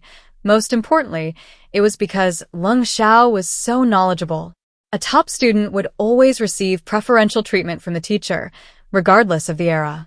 Especially a poor but diligent and virtuous top student. If she were the teacher, she would also give him extra care. She had originally thought Lung Xiao was just a cunning and powerful civil official, but she hadn't expected him to also possess the skill to venture deep into the mountains. Indeed, the male protagonist in a romance novel is a polymath. Heaven is so kind to us. The ones we're drying the most are hazelnuts and chestnuts. They're delicious roasted or fried, and they're filling too. Lung Yun noticed when Yuanyuan's expression changed slightly and, thinking she was worried about her older brother, quickly changed the subject. Pine nuts are good too, but they're too small. They're troublesome to eat and not very filling. When Yuanyuan chuckled and teased, "Little brother, is your standard for judging by whether it's filling or not?" Lung Yun scratched his head shyly. He couldn't help it. He was afraid of going hungry. Whether it tasted good or not, as long as he was full, that was enough. When Yuanyuan naturally understood the reason, her smile faded, and she pulled her two younger brothers, saying, "Let's have lunch. You need to eat well to have the energy to work." Shortly after noon, Lung Tian returned with a huge basket piled high with cotton. The three of them were overjoyed. Nwanwan quickly stepped forward and took the basket. "Little brother, wash your hands. There are pastries, candies, and cooled tea on the table in the main room. Go and have some to soothe your throat." Lung Tian had eaten a generous portion of stir-fried beef with chili peppers and a large steamed bun, so he wasn't hungry. However, he was quite thirsty after walking so far. After thanking her, he went into the main room to drink water. Lung Yun had already cleverly brought out a drying rack, and Lung Chen also came forward to help take cotton out of the large bamboo basket. "How much cotton is this?" Nwanwan had no concept of weight, especially large items. She couldn't estimate it. Lung Yun, with an innate sensitivity to weight, took the bamboo basket, weighed it, and then looked at the cotton already pulled out, announcing a number, 15 jin. Just then, Lung Tian came out after finishing his water and said, "It really is 15 jin." When Yuanyuan clicked her tongue in amazement. Her younger brother was truly destined to be a billionaire. This talent was perfectly suited for him. We exchanged a total of 35 jin. The other 20 jin were sent directly to the cotton fluffing shop. The shopkeeper said that after deducting the cotton seeds and losses, it would be enough to fluff 2 8-jin cotton quilts. When Yuanyuan hadn't expected to exchange so much, she and her younger brother had calculated that they could exchange for a maximum of 25 jin. This was a full 10 jin more cotton, almost doubled. "How could we exchange so much?" she asked in surprise. Lung Tian readily revealed the whole story. "My younger brother told me to find wealthy local families to trade for much more expensive items, and to find rich local households for smaller, special items. Leftovers could be traded with shopkeepers. This year, There was little rain, resulting in a poor grain harvest, but cotton planted on barren land is incredibly drought-resistant, leading to a bumper harvest as in previous years. So, you can negotiate a better price when trading food for cotton. In the past, 1 jean of pork belly could only be exchanged for a maximum of 3 jean of cotton, so 6 jean of pork would be 18 jean of cotton. I found a wealthy family in town who offered 4 jean for 1 jean, but they said 24 jean was unlucky, so they added another jean, making it a full 25 jean. I found a wealthy farmer who sold pig trotters. He happened to have a woman in her family who was having difficulty producing breast milk, so he bought 4 pig trotters and 3 jean of ribs together and traded them for 10 jean of cotton. You guys are awesome. When Nuanyuan was utterly impressed. These guys were incredibly clever. Luckily, they're still young and haven't had a chance to shine. With their intelligence and wit, they'd be top performers in any field they choose to work in. In fact, they certainly will be. The 3 little ones blushed slightly. When Nuanyuan's hands itched, she really wanted to pinch the future big shot's cheeks. Composing herself, she took out the 3 bolts of cotton cloth she had previously taken out to dry. 1 bolt was dark blue, 1 sky blue, and 1 light red. The first 2 were clearly prepared by Wen's parents for their son-in-law, Leng Xiao, but the original owner would never give them to him. The light red one was for making clothes for her. Now that Wen Nuanyuan had inexplicably ended up wearing them, to avoid suffering the same tragic death as the original owner, she naturally didn't hesitate to take them out. I don't know how to sew, and I have no idea about fabrics. Last night, my eldest brother said there's an old woman in the village who knows how to sew. Go ask her how many sets she can make. My second and youngest brothers can use the sky blue one, and my eldest brother and Leng Xiao can use the dark blue one. As for the light red one, we can use it for bed sheets and duvet covers. No one will see it at home, so we won't be laughed at. Sister-in-law, the light red one was given to us by your parents. How can we use your dowry? The 3 little ones objected hastily. I have several wooden chests full of clothes, and I won't need them for the next few years. Besides, I have 2 pieces of light red fabric. Eve kept one in case you don't need it. It's all right, don't refuse. You can buy me better fabric when you earn more money. When Nuanyuan waved her hand dismissively, she continued, go and ask around to see how many outfits you can make in your preferred styles. This is good cotton fabric. Start with the undergarments. If you don't have enough outerwear, buying some coarse cloth won't cost much. As for your elder brother's measurements, my brother has an old set in our room. We can use that to compare, and then enlarge it a bit, Leng Qin replied. As for why Leng Zhao's clothes were in his younger brother's room instead of the bridal chamber, when Nuanyuan knew perfectly well the reason. The original owner and Leng Xiao had never even shared a room, let alone had any physical contact. On the day of the wedding, the original owner disagreed, so Leng Xiao slept in his younger brother's room. He returned to the academy the next day, and their second meeting was when Leng's mother passed away and the funeral arrangements were being made. Wan, of course, didn't care about that, only urging, then take the fabric and cotton over there, and while you're at it, get your measurements taken so they can make cotton-padded coats. It's getting cold, so suddenly. The 3 exchanged glances, and Leng Qin spoke up. My younger brother and I are the same size, so he and my second brother can go together. I'll stay home. They couldn't leave their sister-in-law alone at home. This was a consensus among the 3. Nuanyuan assumed Leng Qin didn't want to go out and gave a soft, to indicate she understood. Her thoughts gradually drifted to the soft, white cotton. How to sterilize it. She wouldn't be able to leave the house for several months. How much should she prepare?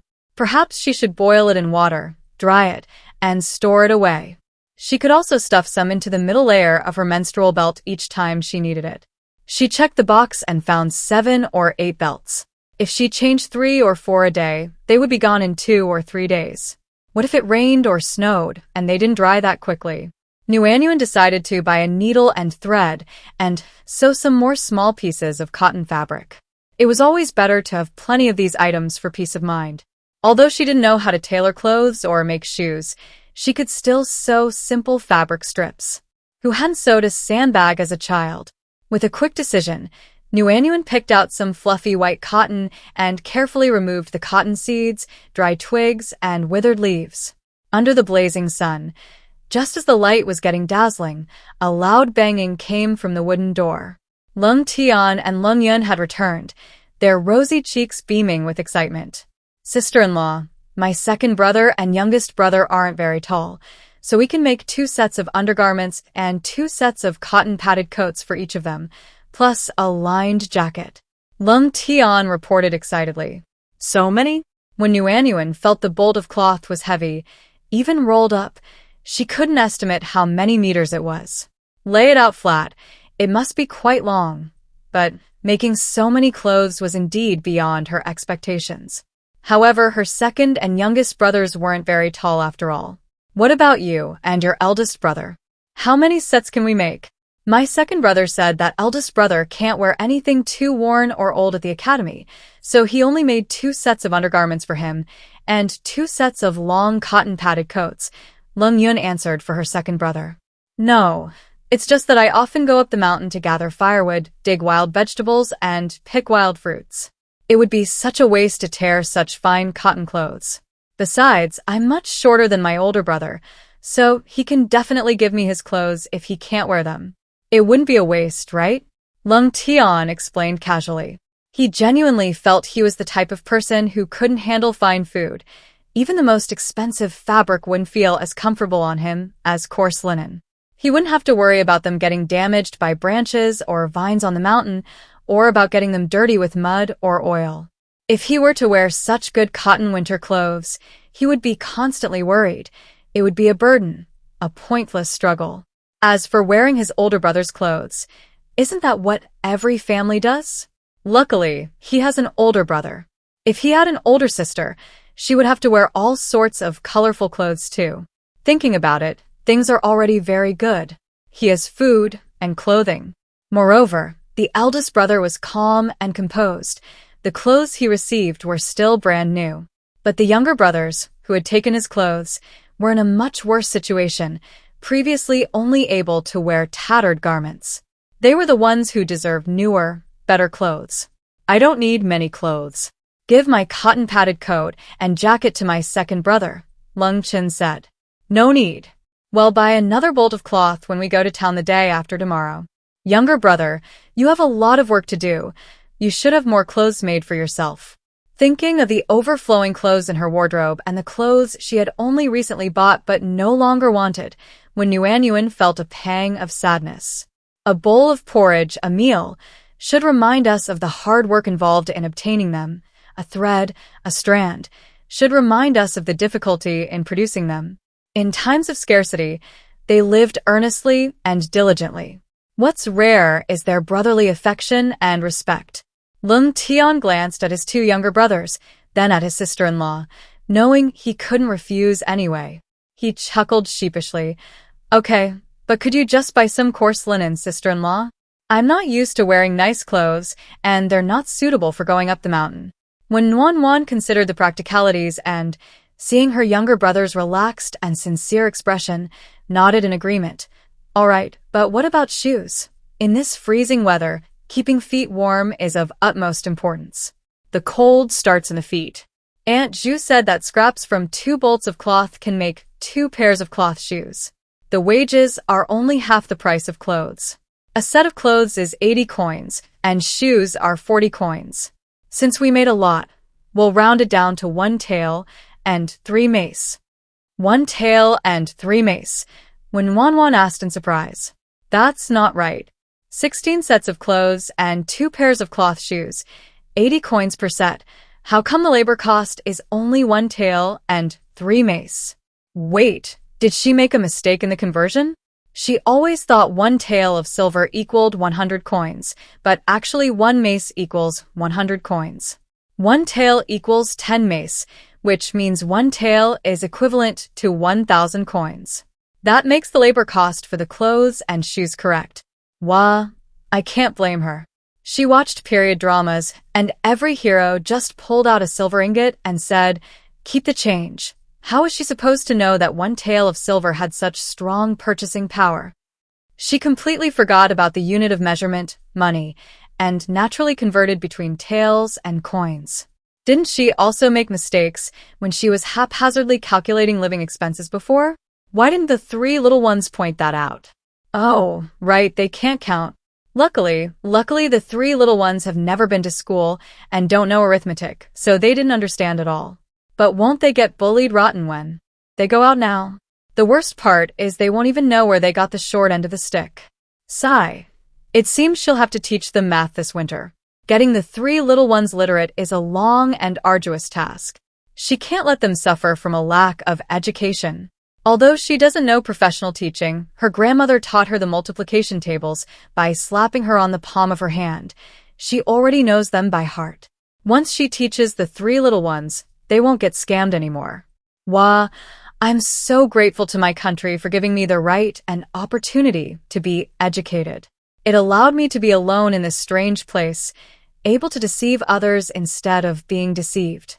While Wenwan was overwhelmed with emotion, the three little ones also felt a pang in their hearts. He asked timidly, "Does sister-in-law think it's too expensive?" They considered that they were making so many clothes, the labor cost wouldn't be cheap. Aunt Ju's craftsmanship is the best in the village, and she's honest and hardworking, never skimping on fabric, so her labor cost is a few coins higher than others. Lung Tian explained anxiously. When Nuanyuan wasn't thinking about that at all. In fact, she thought the labor cost couldn't be cheaper and reassured him. "No, I don't think it's expensive. I think it's so cheap. Much cheaper than I imagined." She was just lamenting how the lower the level of labor, the less valuable it was. The labor cost for one set of clothes can buy several pounds of meat. How much money they make. Lung Tian replied. When Nuanyuan really wanted to say, "Young man, when gold and silver treasures flood your elder brother's house, you'll know how big the gap in wealth is between people." But it's incomparable. After all, the entire Ling kingdom only produced one Lung Xiao.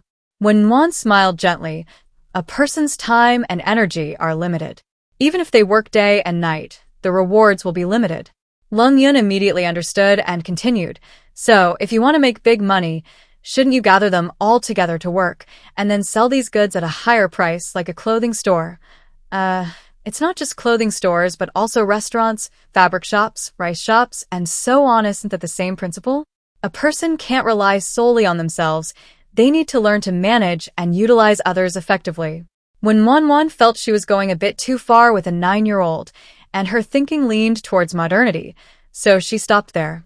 Unbeknownst to her, her few words were like a boulder thrown into the boy's heart, creating a stormy sea. Lung Yun seemed to pause, frowning as he fell into his own thoughts, remaining silent for a long time. "Where are the sheets and blankets? Are they enough?" When Nuan turned to Lung Tian and asked. Lung Tian had already started chopping the dried wood into small pieces. Hearing Wen Nuanyuan's question, he replied while chopping, "I made 2 sets. Aunt Ju said it's simple, so she won't charge me. We still have about half a bolt of cloth left. Sister-in-law, would you like to make a couple of pairs of cloth shoes?" "No, I don't need them. I have so many new shoes, I don't need them." Her shoes weren't just new. They were embroidered shoes, exquisitely crafted. Cloth is expensive these days, and we might need them someday, so it's better to save them. When Nuanyuan thought for a moment and added, "I was thinking that 2 pairs of cloth shoes wouldn't be enough for you. When we buy coarse cloth, you can each make 2 more pairs. It's freezing cold. You can't go without shoes. Several pairs to alternate wearing, so you have something to wash when they get wet or dirty, and they won't wear out easily if you alternate wearing them." Lung Tian paused in his chopping, and Lung Chen, who was bent over sanding a wooden lid, looked up. After a long silence, the two softly replied, "Okay." Since transmigrating here, when Nuan has adopted an early-to-bed, early-to-rise routine. The Lung family is so poor they don't even have an oil lamp. Every day, they must finish dinner and wash up before dark. Without a phone, books, or any light, what else can they do but go to bed early? And if they go to bed early, how can they not wake up early? No wonder the ancients often said, "Work at sunrise, rest at sunset." It's practically a summary of their lifestyle. Sunrise doesn't necessarily mean work, but sunset means rest. No, for her, sunrise doesn't necessarily mean work, but for the three little ones, they wish they could work nonstop without sleeping. When Wanwan looked at the dim light shining through the wooden window, estimating it was only a little past 6 in the morning, but there were already soft noises coming from the yard. The eldest brother had already gone up the mountain and brought back a cartload of dry branches and leaves to use as kindling for a fire. Her second brother was weaving bamboo baskets in the yard. Her youngest brother was sweeping the yard. Only she was still lazily lying in bed. When Wanwan took a deep breath and got up, the first thing she did every morning was check the refrigerator. Today, she focused on the expanded section. It had gotten a little bigger. It seemed that consistently treating the three little ones well did indeed make the refrigerator's interior expand. She took out a small wooden cup. The water inside hadn't changed at all, not more, not less. When Wanwan gently tested it, and her eyes immediately widened in surprise and delight. The water was still warm. After a day and a night, it was still warm. This was amazing. The expanded section was indeed different. It didn't have an automatic recovery function, but it could keep the items inside unchanged. So, could she use it for storage? Her silver notes could be stored inside without worrying about them getting damp. Tomorrow she could take them to town to exchange them for gold and silver ingots and store them in this spot. Gold and silver ingots gave her more peace of mind than silver notes. After all, she didn't have to worry about the money exchange going bankrupt or whether merchants would accept the silver notes. Most importantly, they were convenient to use. Looking further ahead, as long as she continued to treat the four of them well and kept expanding the refrigerator, wouldn't she be able to store leftover rice, flour, oil, and salt inside without worrying about them getting infested with insects or expiring? God was truly kind to her, giving her such a treasure. Warm and cheerful, Nuanyuan got up, first gathering the silver notes hidden in the corner and placing them in the expanded refrigerator space, then going to the kitchen to make breakfast. The debt collector would be coming today. After paying off the debts, she could go to town debt-free and carefree to buy household goods and furnish the house. She took out millet and cooked a large pot of stomach-soothing pumpkin and millet porridge and also steamed some braised pork buns and shoo mai. Sipping the steaming hot porridge, Wanwan felt incredibly content. Sister-in-law, when the debt collectors come later, please lock the door to your room and don't come out, okay? Lung Chin gently instructed. When Wanwan hesitated for a moment, is it inappropriate for women to see men? She then thought. After all, this was a conservative ancient era with many restrictions on women. Lung Chun pursed his lips, offering no answer. Lung Tian bluntly stated, "No, it's just that those men are quite unscrupulous. I'm afraid they might say something vulgar that would offend your ears. It'll be peaceful in the room. Anyway, we've paid them back today, so we'll have nothing more to do with them. Yes, sister-in-law, please stay in your room and don't come out later. We have the money to pay them back, so they won't have anything to say." Lung Yun, gulping down her warm pumpkin and millet porridge, also offered the same concerned advice to her sister-in-law. When Wanwan's delicate brows furrowed uneasily, for the first time, she realized that not everyone was as friendly as the three little ones. Can a loan shark really keep his promise and leave after taking the money? *1 banknote isn't enough. We agreed on 30 taels, with 60 taels to be repaid in 3 months, principal and interest. Why isn't it going back on its word? Ha! You misheard. Who told you the interest was only 30 taels in 3 months? It was 30 taels per month, 120 taels in 3 months, principal and interest. You. It's clearly in black and white, signed and fingerprinted. How can you go back on your word? Who's going back on their word? Don't talk nonsense, you brat. Watch out, or I'll beat you up. You said it was in black and white, fingerprinted, but where's the paper? Where's the fingerprint? We don't have any. I'm with my older brother. I'll go call him back. It's no use calling him. Even if he comes back, it'll still be the same amount. No, it's agreed that if you can't pay, you'll take this house as collateral. Whether it's 60 taels or 120 taels, it'll all be wiped clean. Impossible. How can our house only be worth this much? What can we do? It's your fault for not having enough money. Even if you're short one tael, you have to give it to us. Inside the main room, on one side were thugs who lent money at exorbitant interest rates, and on the other side were 3 teenagers. Despite the apparent disparity in strength, the weaker party showed no fear, arguing their case methodically and logically. Wan finally understood. These people weren't after the loan repayment. Their ultimate goal was the house. In the story, the Lung family hadn't had the money to repay, so they moved to the thatched hut without much argument. But now that she had produced the banknotes, these thugs were coming up with new excuses. Their goal from the beginning was always the house. This wouldn't do. Without a house, the winter would be incredibly miserable. She remembered that it was this past winter, and the brothers had all suffered from frostbite to varying degrees. Every spring, the frostbite areas would itch unbearably. If even they, strong and healthy, suffered like this, what about her? She had to protect the house that belonged to them, not just for the 3 little ones but also for herself. Besides, she had already signed and fingerprinted. These people were going back on their word. They were utterly unethical. Wan used the soot she had hidden to draw a large black birthmark shape on her face and slowly opened the door. The burly man in a short-sleeved shirt glanced at the 3 teenagers opposite him and threatened them, using a mix of intimidation and coercion. If you don't want to pay back your money, then we'll have to go see the magistrate. Let him judge and see how many strokes of the cane you renege on your debts deserve. A beating? A visit to the magistrate? Perfect. Perfect. A chance to see the magistrate and let him decide how much silver to repay. I can pay it back on the spot. Her gentle voice, neither too loud nor too soft, neither servile nor arrogant, clearly reached everyone present. What a joke. She was a modern person, someone who had been dragged out to recite poems in front of all her relatives since childhood. Would she be afraid of a few people in this situation? So what if he had a fierce face? So what if he spoke harshly? If their ultimate goal was to get the house, they would only dare to kick them out, not allow anyone to die or have an accident in the house.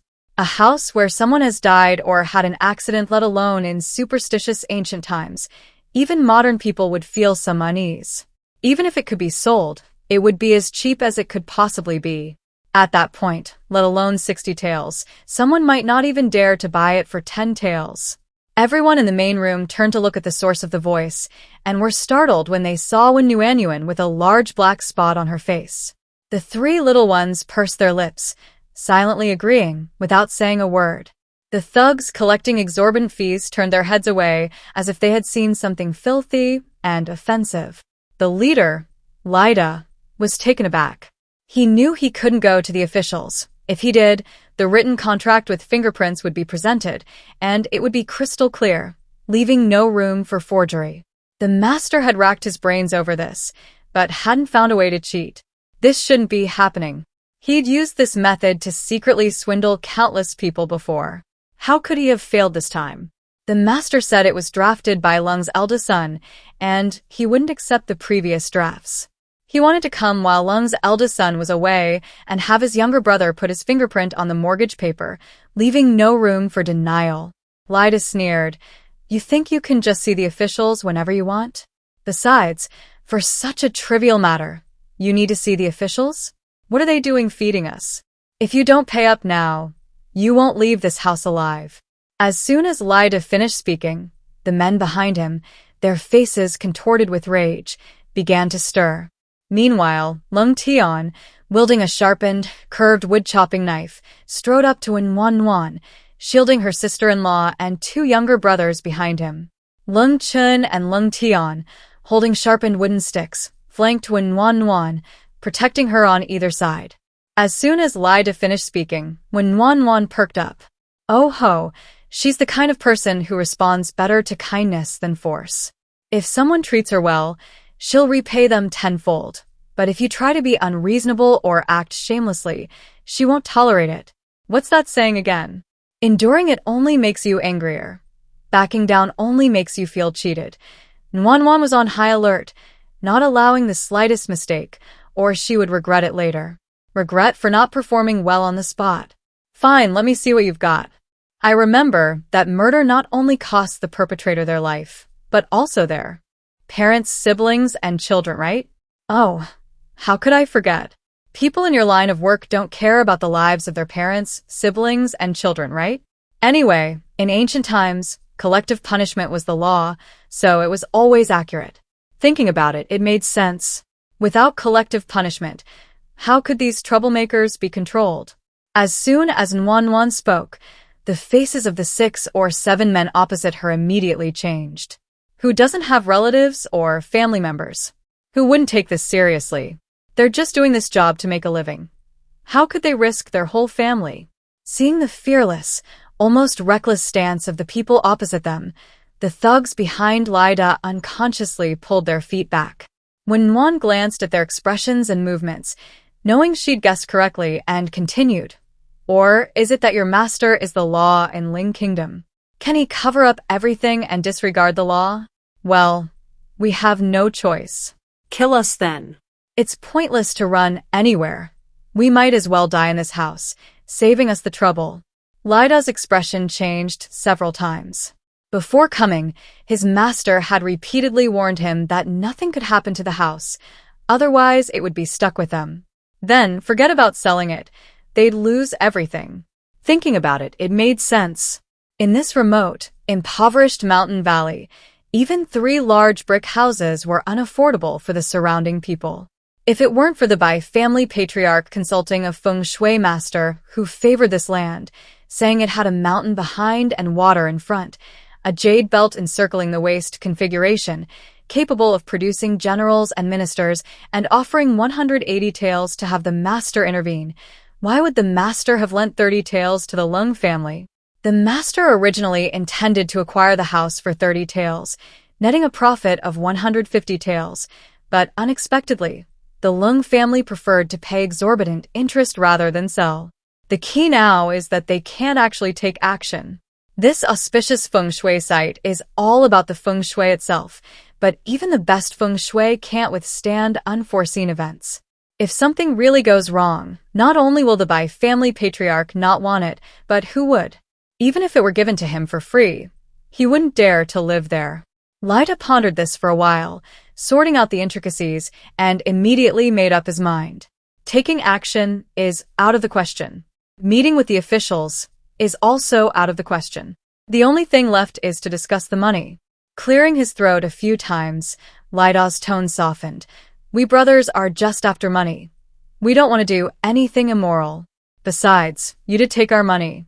As the old saying goes, paying back debts is a matter of course. If you can't pay back the money, you should at least offer your house as collateral. That's the principle everywhere, isn't it?" "Fine. We're back to square one," when Nuanyuan smiled broadly. She wasn't in a hurry. She had plenty of time to waste. Lung Chin tugged at Nuanyuan's sleeve and whispered, "Sister-in-law, we borrowed 30 taels. The paper with our fingerprints says we'll repay 60 taels in 3 months. Our elder brother told us there wouldn't be any mistakes. The receipt is at home. Until we've discussed it properly, our elder brother said we can't take ours out first." When Nuanyuan understood, this was to prevent the other side from outnumbering them and forcibly taking and destroying their receipt. No wonder the 3 little ones insisted the receipt was with Leng Xiao. This way, they could use the receipt as an opportunity to call Leng Xiao back. The old saying goes, debts must be repaid, and another old saying goes, words are worthless. Since you're here to collect debts, you'd better produce some proof. Otherwise, what kind of debt are you collecting? Do you expect to get money from someone just by talking to them in court? Even in modern times, a promissory note is required as evidence in court. When Nuanyuan didn't believe they came out to collect debts without any proof. They were professional loan sharks with their own set of methods. How could they not have a way out? You, Lyda said angrily, speechless with rage. Judging from their tone, without proof, the Lung family wouldn't acknowledge the debt. Show us the proof.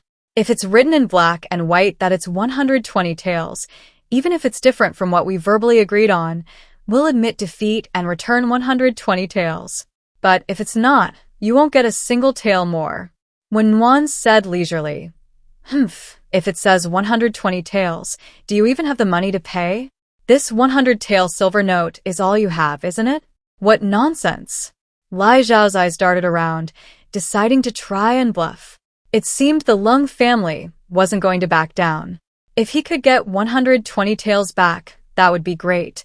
His master would probably be satisfied with him. As long as they were sure the Lung family still had money, with their numbers, they weren't afraid of not getting it. Dealing with a few teenagers was a piece of cake. The three little ones looked at Wen Nuanyuan. Wen Nuanyuan sighed softly, saying helplessly, "Yes, we're out of money. This 100-tael silver note was lent to my husband by the official's son out of friendship as fellow students. The remaining 40 taels aren't just for our family of five's food, but also for my husband's travel expenses to take the imperial examinations. The official is such a kind man. He not only agreed to his son's help but also told my husband not to rush to repay it, that it wouldn't be too late after the results are announced. My husband told us he'd repay 60 taels, but now you say 120. If that's really the case, then we'll have no choice but to shamelessly beg the official for another loan." The more when Nuanyuan spoke, the more cold sweat poured down Lida's back. No wonder this ugly woman dared to meet the official. Her silver note was borrowed by the official's son. Yes, with so many sons in the official's family who wouldn't study and take the imperial examinations. And the sons of official families would certainly study at the best academy, Tianhong Academy. Lending to Lung Xiao, who is also at Tianhong Academy, is perfectly normal, since the remaining money is for the examinations, and it's said to be repaid after the results are announced. But if Lung Xiao's eldest son passes with flying colors, who would ask him to repay it? Even if Lung Xiao's eldest son did repay the money, the official wouldn't accept it. This is a huge favor. Which official wouldn't sponsor a few capable young men? Even if he doesn't pass, the money is still there. It's not too late to repay later. It's a highly profitable venture. Besides, if that receipt is presented to the official and he's asked to repay 120 taels, who would dare? Not only would he be doomed, but his master wouldn't be able to stay in Tongcheng. Lida broke out in a cold sweat the more he thought about it. Behind him, Zhao Lao secretly tugged at Lai Da's sleeve, anxiously whispering in his ear, "Boss, what do we do?" This was a silver note from an official's family. They thought the Lung family's house would be a piece of cake, but the Lung family wouldn't budge an inch. They even considered settling for the next best thing, taking the 100 taels. But they hadn't expected the silver note to come from the official's son, and even more so, it was a disguised subsidy from the official himself. If they took the remaining 40 taels, not only would they be unable to stay in Tongcheng, but even their master wouldn't be able to stay. How could they possibly go against the officials? That would be a dead end. Lide already had a plan in mind, but he couldn't say it directly. He needed to reach a consensus with his accomplices. Otherwise, if he only took 60 taels back, his master would be unhappy and would only find fault with him. With these people chiming in, and if the master were to report today's events in detail, he might even think his decision was correct. Lida, his small eyes darting around, feigned distress and secretly asked, "Second brother, I'm thinking we shouldn't keep the remaining silver. What do you think?" Zhao Lao had the same thought. The Lung family was too ruthless. First, Lung's eldest son wrote the contract flawlessly, leaving no loopholes. Then he scraped together the silver, and finally, he wouldn't even give an inch to his wife and brother. To be fair, Lung's eldest son was unlucky. If his mother hadn't fallen seriously ill, he wouldn't have been driven to such desperate circumstances to borrow money from loan sharks. It's said that this shockingly ugly woman was also married off to bring good luck. That ugly woman is a real handful. Getting rid of her later will be time-consuming and exhausting. Boss, I think so too. We brothers can't afford to lose here. Zhao Lao quickly nodded in agreement. The 6 or 7 people surrounding them nodded in agreement as well. A consensus had been reached. Lida breathed a sigh of relief. Turning to the Lung family, he said amiably, "We brothers have discussed it. You've had your own plight. Let's leave some room for maneuver, so we can meet again in the future. We'll settle for 60 taels." Having said that, to show his sincerity, he proactively took out the contract and handed it over. "Look carefully. This was written in your husband's own handwriting, and both of you affixed your fingerprints. Lung Tian stepped forward, took the document, looked at it, and handed it to Wan, whispering, "It's my elder brother's handwriting." When Wan was somewhat surprised, "You can read?" Lung Tian smiled. "My elder brother educated me and my younger brothers. We not only know a few characters but can also write them." Ah, it seems Lung Xiao has also realized the importance of literacy. "Second brother, go get our family's deed." A moment later, Lung Chun took the Lung family's deed, handed it to Lida and the others to verify its authenticity, then took it back to Wan and tore up both copies in front of everyone. As for the silver note that Lida and the others thought was borrowed by a government official's son, they naturally didn't dare to forcibly keep it for themselves. The 7 or 8 men searched their pockets and scraped together 40 taels of loose silver, giving it to Lung Tian. After seeing several people off, closing and locking the courtyard gate, the 3 little ones and Wan simultaneously let out a long sigh of relief. A huge weight lifted from their hearts. After this argument and commotion, it was already noon. The work originally planned for the morning was definitely out of the question. However, the outcome was good. The house was saved, and everyone felt much lighter. For lunch, let's make beef stew with vermicelli, braised prawns, braised pork belly, a pork rib and winter melon soup, and stir-fried vegetables to celebrate. When Wan announced joyfully, "Yay!" the 3 little ones jumped up and down with cheers. While when Wan was cooking, the 3 little ones weren't idle either. Lung Chen continued making the wooden lid, Lung Tian chopped the dried firewood, and Lung Yun gathered the scattered firewood and neatly stacked it in the woodshed. Every winter, many people freeze to death. To have a comfortable winter, it's necessary to start preparing enough firewood and charcoal now. Cooking, boiling water, and heating the kong, a heated brick bed, all require firewood. Based on past winter experience, the more firewood and charcoal the better. You can never have too much. The 3 little ones worked with great enthusiasm. After lunch, Lung Tian and Lung Yun hurried up the mountain. Taking advantage of the clear weather before rain, they wanted to gather as much firewood as possible. When Wan cooked today's portion of beef bean paste and beef chili sauce, then took out flour and kneaded dough, making over 10 pumpkin-shaped steamed buns and over 10 spicy sauce rolls. She also baked the 6 scallion pancakes she had accumulated over the past 3 days. When Wan didn't dare make too many, the current temperature would barely allow them to keep for 5 or 6 days. These would probably be enough for Lung Xiao for 3 to 5 days. If only she had an oven. She could make sesame seed cakes and shortbreads 5-spice, oil-based, white sugar, brown sugar, red bean paste, preserved vegetable filling. Just thinking about it makes her mouth water. Not only can you make sesame seed cakes and shortbreads, but with an oven you can also make cakes, egg yolk pastries, roast duck, chicken wings. Forget about it. I'm afraid I'll never have the chance in this lifetime. No, wait. Didn't she see that food blogger with a traditional Chinese style build an oven in her yard? It was adorably shaped like a little bear. She doesn't need it to be that cute. A simple, basic version would be perfect. As long as it functions similarly, it's fine. Wow. Pastries, roast duck, barbecue, desserts. Here she comes. As for the oven, Nuanyuan was only thinking about it for now. Priorities matter. An oven is something to improve quality of life, not a necessity. Right now, the most important thing is to get the essentials for the house, enough to cope with the long, cold winter ahead. She can build the oven when she has more free time.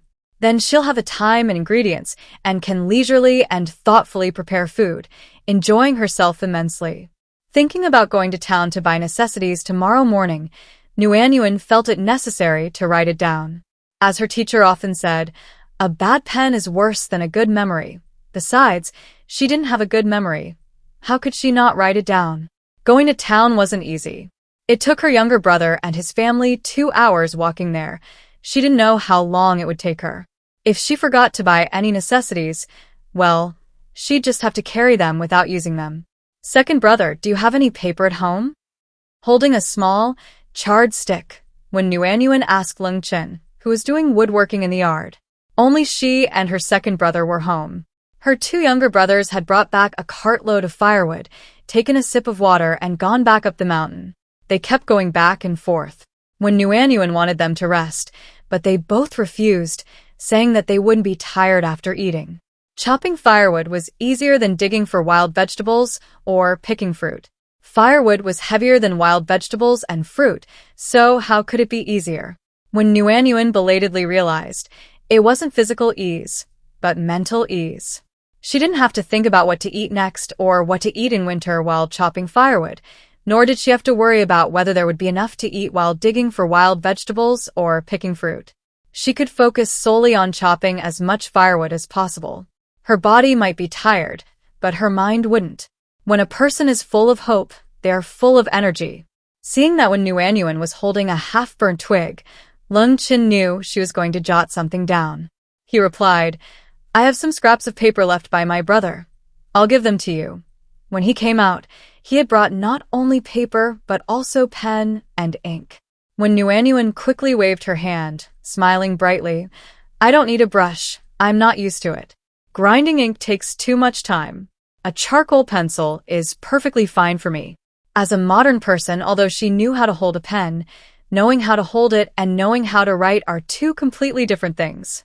She'd stick to her habits and do what was convenient. "A charcoal pencil?" Lung Chen asked, puzzled. "That's what I named it. It's easy to remember and convenient." When Nuanyuan said, writing on the table, without looking up, "Needle and thread, coarse cloth, lamp oil, a large earthenware soup pot, and a small red clay stove were necessities. Buy 2 more small iron pots, iron plates, and iron mesh grills. In the dead of winter, we'll put them on a small red clay stove and simmer spicy boiled pork slices, adding tender tofu, pickled vegetables, bean sprouts, glass noodles, and other side dishes. We'll eat them while they sizzle on the iron plates, and puffed up rice cakes and glutinous rice balls grill on the mesh grills." Wow, Nuanyuan swallowed hard. Stop thinking about it. "First, let's write down what we need to buy. Buy a hoe and some vegetable seeds. We may not have farmland, but we still have several large plots in the yard. We can't let them go to waste. Even with a refrigerator to supply food, it's always good to be prepared. Buy a machete. It'll be faster for my younger brothers to chop firewood when they go into the mountains, and it'll also be useful for self-defense against wild animals." She also needed to buy a dagger for self-defense. After what happened that morning, she realized that no matter where she was, she needed some means of self-defense. She also needed to buy paper to paste on the windows. The current window paper was so worn and grimy that its original color was unrecognizable. During the day, when the windows were closed, the house was dark and drafts leaked in through the holes. When winter came, lighting and warmth would become problems. She would buy it and replace the old paper while she was in town. That was about it. Warm Nuan frowned, trying to remember if she had forgotten anything. Oh, right, there was also a small water vat and a pickling jar. If she didn't make pickled cabbage, how would she make pickled cabbage stew with pork belly? The cabbages, radishes, carrots, peppers, ginger, and garlic growing so well in the garden were a waste not to make pickled cabbage and kimchi. Every day, looking at these vegetables in the garden, she had already thought of many ways to cook them. Half of the Chinese cabbage will be used to make northeastern-style sauerkraut, and some white radish, carrot, chili pepper, ginger, and garlic will be used to make Sichuan-style pickled vegetables. These 2 types of vegetables don't use as much salt as pickled vegetables, and they mainly rely on fermentation, which contains beneficial bacteria that are good for health and also appetizing. The rest will be stored in the cellar for fresh consumption. Grandma said that vegetables should be harvested before the first frost, otherwise they will easily freeze to death in the field. By the time the first frost comes, she should have enough salt stored. Tomorrow, I'll buy the small water vat and pickling jar, wash them clean, and let them dry. After harvesting the vegetables, I can start making pickles. Warmly thought about and wrote down each item, marking the quantity after each one. Finally, feeling that nothing was missing, she stretched and prepared to make dinner. "Hey, second brother, what are you doing here?" Suddenly noticing Ling Chen watching her, when Nuanyuan looked at the messy handwriting on the paper and explained somewhat embarrassedly, "Actually, my handwriting is quite nice. It's just that this charcoal pencil is no good." holding a small twig used for firewood, occasionally dipping it in soot to write. She felt that just being able to write at all was quite good. Lung Chun was completely focused on the paper, staring at the words, and asked curiously, "Sister-in-law, what are these?" "They're different from what eldest brother taught us." When Nuanyuan suddenly realized that the knowledge they were learning was different, and after thinking for a moment, she found an excuse to explain, "Sister-in-law, I was lazy and simplified it. As long as I can understand it myself, that's fine. This is not good. You can't follow my example. After all, boys will have to go out into the world and socialize in the future, and having handwriting similar to others is necessary to fit in. However, numbers can be taught. This is more practical for oneself." The social hierarchy was scholar, farmer, artisan, and merchant, with merchants at the bottom. Scholars might compose poems and essays, but they rarely competed in accounting. Account books were for personal use only. If someone stole them, it was better if they couldn't understand them. The following are numbers. A master taught me this, and I find it very useful. If you want to learn, I'll teach you when it snows and I have time, when Nuanyuan said casually with a gentle smile. If it were her younger brother, she might have been more enthusiastic, since he would become a merchant, naturally gifted with numbers and money, and had a genuine interest in it. But her second brother was different. To Wen Nuanyuan's surprise, Lung Chen nodded vigorously, his eyes sparkling, his voice urgent. "I want to learn. I really want to learn." When Nuanyuan was touched by the young boy's thirst for knowledge, and a smile unconsciously crept onto her lips. "Willing to learn proactively, that's good. What are you learning?" Lung Yun, who had just pulled back a cart of firewood, jogged in, asked the question before gulping down her tea. Lung Tian followed her in. Both pairs of curious eyes were fixed on the paper on the warm, cozy table. "Sister-in-law said she'll teach me to write numbers," Lung Chen excitedly explained to the two. After hearing his brother's explanation, Lung Yun roughly understood what it meant. His eyes immediately lit up as he looked at Wen Wan and pleaded, "Sister-in-law, can you teach me too? I promise I'll learn well." Wen Wan was not only happy that her younger brothers were willing to learn, but also pleased. She praised, "It's great that you're willing to learn. I'll teach you all." "What about the eldest brother?" Only the eldest brother remained silent. Lung Tian stammered, I learned to write very slowly. My eldest brother teaches the three of us, while my second and youngest brothers learn it right away. But I have to teach them repeatedly. I'm afraid of causing trouble for sister-in-law." He had passed by a martial arts school on his way into town and could memorize the techniques after seeing them perform them once, but the strokes of small characters were incredibly difficult for him. He just couldn't remember them. "I'm several years older than my younger brothers, and I only know the same number of characters as them. That was only because my eldest brother patiently taught me again and again. I'm very slow." Lung Tian's head drooped lower and lower as he spoke. Among his brothers who were good at reading and writing, he was utterly useless, except for his strength and ability to work. "It's all right. Everyone has different skills. Maybe he'll achieve something great in martial arts someday." After all, his eldest brother would join the army and rise to become a general. Martial arts should be his forte. When Wan spoke casually, but Lung Tian was deeply shocked. "Martial arts?" "Yes, not everyone is good at the same thing, right? Your eldest brother is highly educated, but you might be good at martial arts. Don't deny yourself because of what you're not good at. Just develop what you're good at. Just like some people who are bad at science but good at humanities study humanities, or those who aren't good at academics learn a trade. Everyone has different strengths. Don't put too much pressure on yourself or deny yourself." Nuanyuan didn't subscribe to the outdated notion that all other pursuits were inferior, only studying was superior. She believed everyone had their own strengths. She valued character and a positive attitude towards life even more. You don't need to take the imperial examinations. Being literate enough and understanding is sufficient. I think arithmetic is frequently used in life and will be very helpful for your future. Would you like to learn it? Yes, Lung Tian nodded resolutely. Nuanyuan's gentle smile deepened in her clear eyes as she added 3 more sheets of paper and pens. After a simple dinner of 2 hot dishes and some stir-fried vegetables, the 4 of them quickly packed their belongings for tomorrow. They were surprised by how much they had to pack. Nuanyuan felt like she was going on a trip. Having been here for 3 days without even leaving the courtyard, Nuanyuan was naturally filled with anticipation as she prepared to go to the city to see different cultures and landscapes. She was initially fine, just a little excited, but the sheer excitement of the 3 children around her made her nervous and agitated too. It's understandable, really. Thinking back to her childhood living with her grandparents in the countryside, going to the city was like celebrating the new year. Let's treat this trip to the city as a leisurely outing. And since it's a trip, we can't skimp on fruit and snacks. Plum candy, tangerine peel candy, marshmallows, and white rabbit milk candy were unwrapped and placed in a wooden bowl. Biscuits, candied fruit, peach crisps, seaweed, and pork floss rolls were placed in a wooden basin. Apples, pears, and peaches were washed and placed in a small bamboo basket.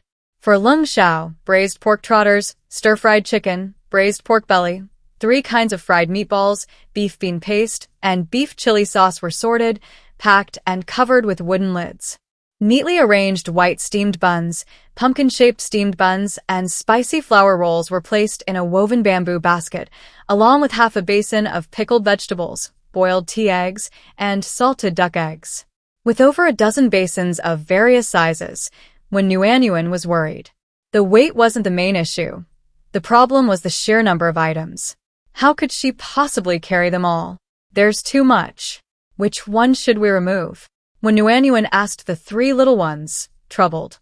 And this didn't even include what they would eat for lunch tomorrow.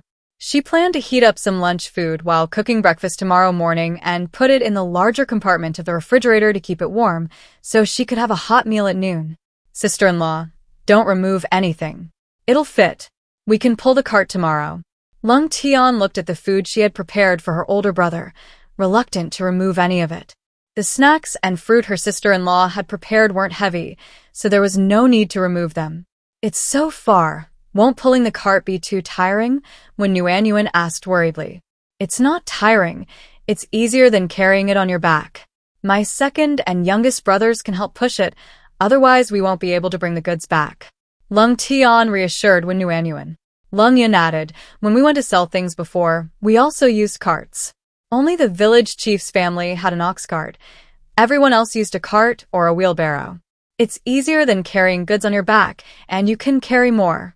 Hearing both of them say this, when Nuanyuan felt more at ease. Sister-in-law, this way of storing them probably won't work. We need to wrap the pots together with something to fill the gaps, otherwise they might tip over on the way, Lung Chen suggested. When Wanwan didn't know anything about these things, she immediately thought her second brother's suggestion made a lot of sense and asked him, what would be best to wrap them with? She felt that the 3 little ones were all better than her in life skills. So much so that it made her feel a little ashamed. Indeed, no matter where you are, excellent people are always excellent.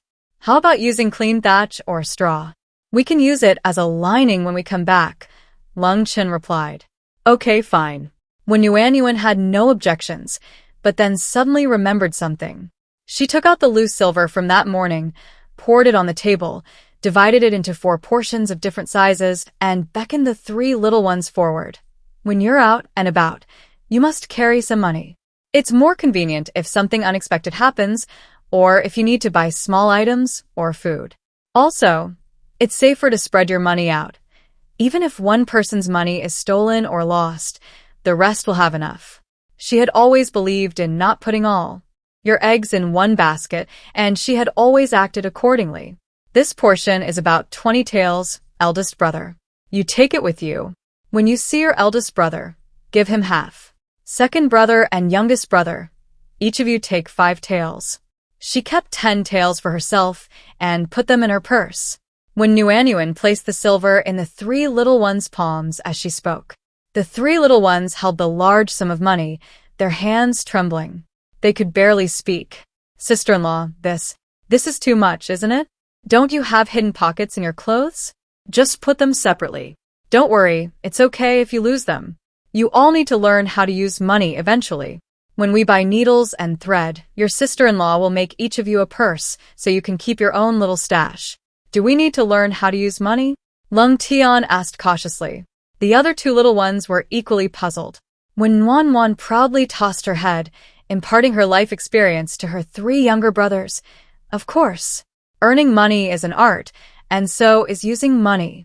How to buy the best and most suitable items with the least amount of money, and even though we don't have much money right now, we should still try to make ourselves as comfortable as possible within our limited funds. The three children had never heard of such a saying before, and their three pairs of dark eyes shone with hope. Your sister-in-law hopes you have a correct understanding of money. Don't see it as a monstrous threat, nor cherish it more than life itself. When poor, don't belittle yourself. When rich, don't be arrogant. To bow down to the strong and be arrogant to the weak is human nature. True upbringing is about overcoming this nature. Warmth hoped that even if the three children became incredibly wealthy and powerful, they would still retain their deep-seated pride and good manners. Money and power cannot inspire genuine respect and reverence, but good manners can. Years later, when they hold high positions, she hoped they would not lose their integrity. The three children bowed their heads in silence for a long time. When they raised their heads again, their slender bodies were still thin, but they were no longer hunched over. They stood straight, their expressions resolute. Warmth were very gratified. Now that she was the sister-in-law of the three little ones, and with three well-behaved and sensible younger brothers by her side, she naturally wanted them to grow up confidently and cheerfully. Just as dawn was breaking, when Wan, thinking about her trip to the city that day, woke up with a start. The room was pitch black, with only a faint light seeping in through the cracks in the window. When Wan woke up for a moment, sat up, rubbed her face, and habitually opened the refrigerator to check if it had expanded, and by how much. Yesterday, she had genuinely thought of the three little ones, so the refrigerator might have been expanded. Even though she was prepared for the refrigerator to expand, when Wan couldn't help but be astonished to see that the space had more than doubled. How could it have suddenly expanded so much? Yesterday, she only mentioned teaching the three little ones numbers, but she hadn't actually taught them yet. And also teaching them about their attitude towards money. Was that why the refrigerator expanded so much? No, that shouldn't be it.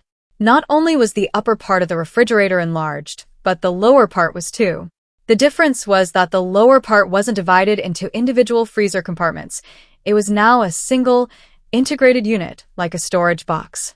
However, upon closer inspection, the upper part still had 5 shelves, with 3 of them significantly larger than the other 2.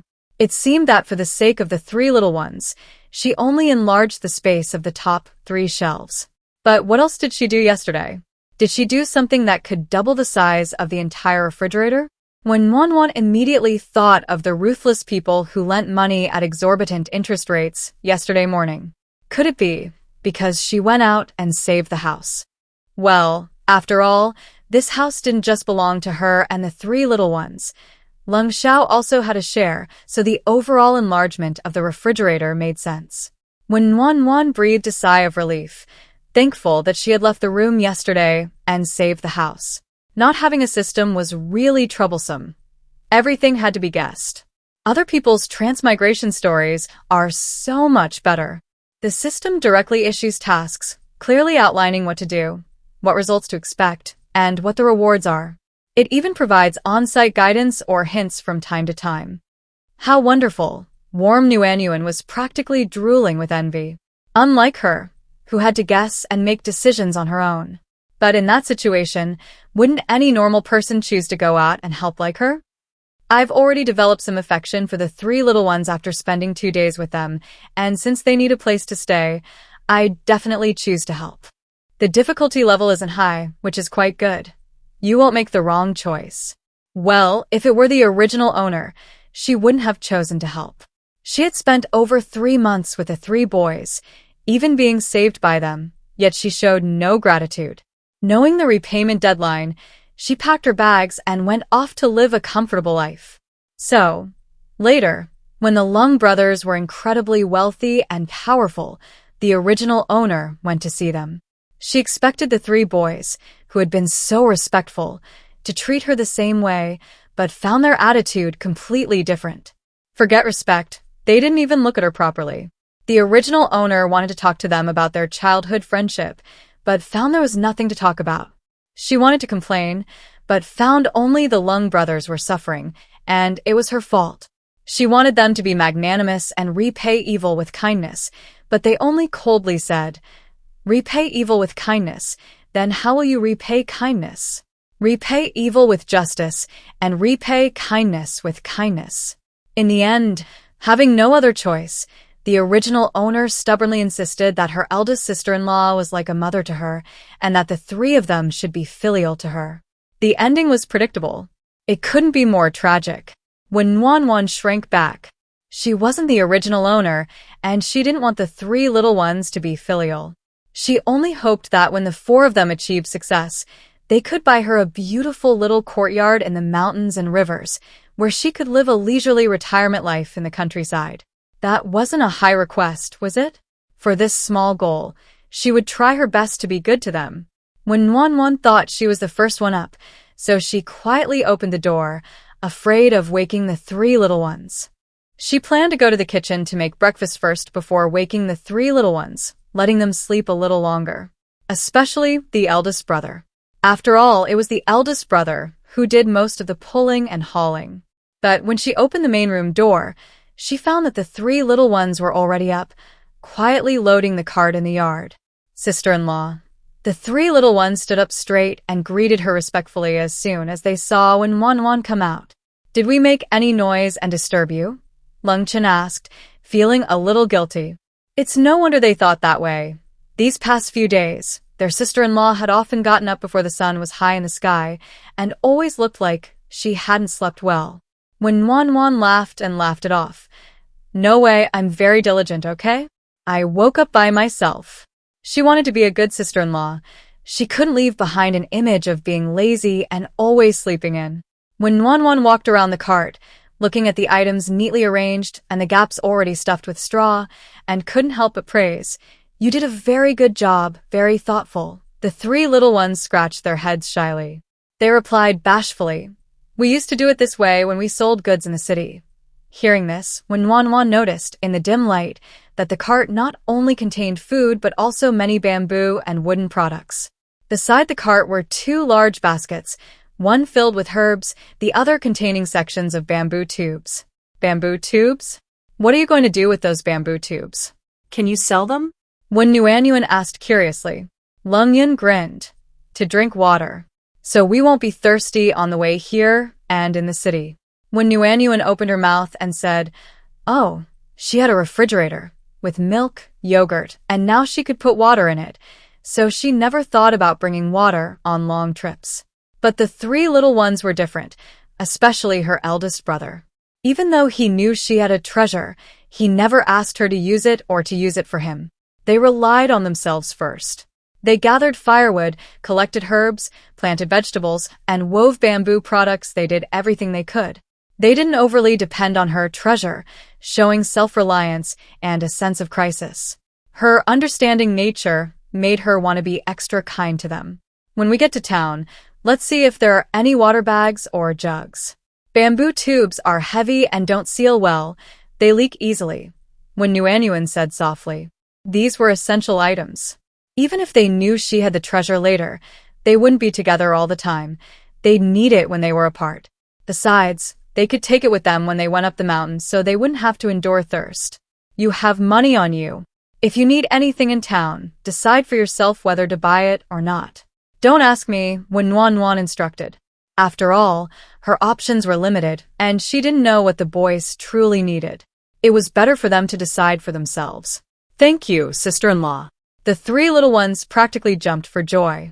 Lung Yun's innocent face beamed with happiness as he cheerfully said, "Sister-in-law, the water in the pot is boiled."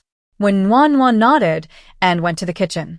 For breakfast, they had shrimp and corn dumplings, a large bowl for each of them.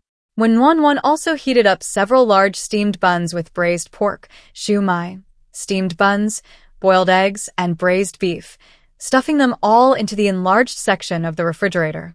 Whatever went in would come out in its original state, ensuring a hot lunch. Convenient and practical. There was a bamboo basket wrapped in cotton cloth on the cart. They could just say they were taking things from there. With her younger brother covering for them, the two little ones wouldn't know. The four of them ate until their bellies were full and warm. After carefully locking the kitchen, main room, and courtyard gates, the group slipped into the cool morning mist, quietly and lightly setting off towards Tongcheng. Looking at the dew-kissed grass by the roadside and the yellow and white wildflowers swaying in the mist, when Nuanyuan felt a surge of excitement, as if she were experiencing a childhood trip to the city. The air was so fresh. The roadside plants were so lush. There were even squirrels darting around by the roadside. When Nuanyuan almost stepped on one, letting out a loud cry. "Don't be afraid, sister-in-law. Squirrels don't bite," Lungyun reassured her with a cheerful expression. When Nuanyuan wasn't scared, she was excited. Even though she had lived with her grandparents in the countryside as a child, it was a flat plain, and she had only ever seen squirrels in textbooks and on television. And even when she grew up and went hiking, she never saw a squirrel up close. She felt like a country bumpkin. Everything was new and exciting to her. So many squirrels. So cute. Cute? Those little things are wicked. They're the ones I have to watch out for most when planting seeds. They always steal them. And they're small, not much meat, and it's a hassle to catch them. Nobody in the village wants to catch them, but there are tons of them in the mountains. Lungyun pouted, wanting to say that squirrels were the worst, but then she remembered her sister-in-law had just praised them as cute. Would saying that directly sound like she was insulting her? She quickly swallowed her words. Nuanyuan looked around at the endless mountains in the distance. Her curiosity piqued. She asked cheerfully, "Is there a lot of food on the mountains?" "Abundant. We live off the land, just like people who live near water." "Sister-in-law, don't be fooled by the fact that we don't have much farmland in this remote mountain village, and our rice and noodles aren't as plentiful as those in the plains. But deep in the mountains, there are wild boars, horses and deer and small rabbits, pheasants and roe deer everywhere. There are also all sorts of wild game, mushrooms and fruits. Even in a famine, we won't starve, though we might not have enough to eat. Now it's hazel mushroom season, and the mountains are covered in them. So many and so good." Speaking of the mountains, Lung Yun's childish face was full of pride. If his second brother hadn't said they were mainly feeding on firewood these days, he really wanted to gather everything he saw. "Wow. Then I want to go into the mountains with you tomorrow. I want to pick mushrooms too." Hearing Lung Yun's description, Nuanyuan couldn't wait to go into the mountains as soon as she got back. Hazel mushrooms, wood ear mushrooms, fruits wait for her. She'll go pick them tomorrow. Watching mushroom picking videos used to be so relaxing, clumps and clusters of mushrooms, one after another. She never imagined she'd live such a life in her lifetime. It's so wonderful. "Little brother, don't talk nonsense," Lung Chin said in a low voice, trying to be stern. Lung Yun was a little confused, pouting and asking with a wronged expression, "I'm just stating the facts. I'm not talking nonsense." He said there are all sorts of things on the mountain. He wasn't exaggerating. Lung Chin gave his little brother a warning look, then turned to a Nuanyuan and explained, "Sister-in-law, there are indeed many treasures on the mountain, but also many dangers. Aren't jackals and tigers in the deep mountains? Even wild boars, wild horses, and deer don't come out easily. We only gather firewood at the foot of the outermost mountain, not even halfway up. What's there to be afraid of? If you want to pick mushrooms, we'll just protect you," Lung Yun retorted indignantly. Finally, their sister-in-law had shown interest in their home, so of course they wanted to make a good impression and win her over. How could they be so restrictive? Lung Yun couldn't understand and didn't approve. They couldn't keep their sister-in-law confined to the small courtyard forever. "The tiger?" when Nuanyuan asked, changing the subject. "A white tiger in the deep mountains. Legend has it it's the king of the entire mountain range. A ginseng digger once saw it easily kill a bear from afar. The white tiger even turned and looked back at him, scaring him so much he never dared to enter the mountains again. But I don't know if it's true. Sister-in-law, if you really want to go see it, that's fine. There are plenty of mushrooms and fruits at the foot of the mountain. If you want to go into the mountains, you'll have to wait for your older brother to come back. With him leading the way, you won't have to be afraid of anything, Lung Tian said, turning to them as they chatted animatedly. When Nuanyuan was a little curious, is your older brother that powerful? Is it true that the older brother is omnipotent in the younger brother's eyes? Absolutely. My eldest brother is incredibly skilled. He could identify medicinal herbs when he was very young, and later he went into the mountains with ginseng gatherers. Our 3-room brick house was built with a particularly old ginseng root he found. Not only in our village, but people from the surrounding villages were extremely envious. Later, my brother learned to hunt. Besides using the money from selling herbs to pay for mother's medical treatment and medicine, we could occasionally eat meat. He also earned his tuition for the academy all by himself. Later, when we grew older, he taught us how to identify medicinal herbs and the tricks to finding them. However, we weren't very skilled, so my brother wouldn't let us go into the mountains. We could only search at the foot and middle of the mountains, earning far less than he did. Speaking of Lung Xiao, Lung Yun became even more excited, pouring out everything in one go. When Nuanyuan thought blankly, so the 3-room brick house she lived in was earned by Lung Xiao. So he not only knew medicinal herbs and could go deep into the mountains to gather ginseng, but he could also hunt. He was indeed blessed by heaven. He was capable of everything. However, his early life was unfortunate. His father died, his mother fell ill, his family declined, and his 3 younger brothers were still young. They lacked food and clothing, and he single-handedly supported the entire family. He painstakingly saved enough for his tuition and entered Tianhong Academy through his own learning, but he was bullied by his classmates because of his poverty. Yes, she told the thugs who lent money at exorbitant interest rates that the son of an official was a classmate of Lung Xiao and that he had borrowed money from him. It was true that they were classmates, but this classmate wouldn't lend Lung Xiao money. Instead, he used his family background to lead the way in making things difficult for and ostracizing him. After Lung Xiao seized power, he naturally had no intention of repaying evil with kindness and ruthlessly eliminated those who had bullied and humiliated him. A classic male protagonist wish fulfillment novel.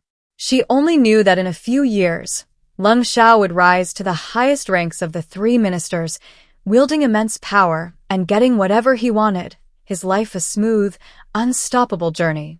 Power, treasures, beauties, countless. But she had no idea that this powerful minister's youth had been so destitute and tragic. For the first part of the journey, Nuanyuan skipped and hopped along, her face beaming with joy at the flowers, plants, insects, and birds lining the dirt road. Then her pace slowed, and her smile faded. She looked like a wilted eggplant. Little brother, how much further? How far have we walked? She could already feel the soles of her feet aching, a sharp, throbbing pain. She was still wearing cloth shoes. Wouldn't the 3 little ones be in even more pain, wearing those drafty straw sandals? She silently reminded herself to buy more cloth and make several pairs of cotton and cloth shoes for the 3 little ones. Lung Tian glanced worriedly at his listless sister-in-law, not wanting to discourage her, but having to tell the truth. We're walking a bit slowly, only a little over halfway. We need to hurry, otherwise we might not have much time left in the city. A little over halfway?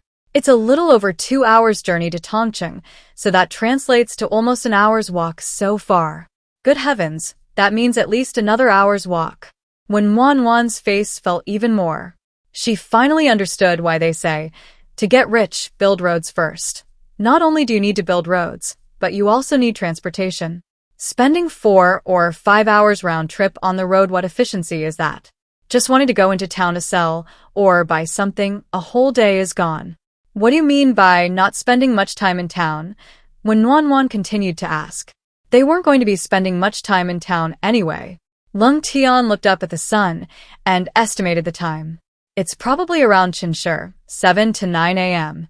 At our pace, we won't get into town until Si 9 to 11 a.m. at the earliest, and we'll have to head back afternoon. When Wan was completely confused. What Chinshi and Si? How was she supposed to know what time those corresponded to?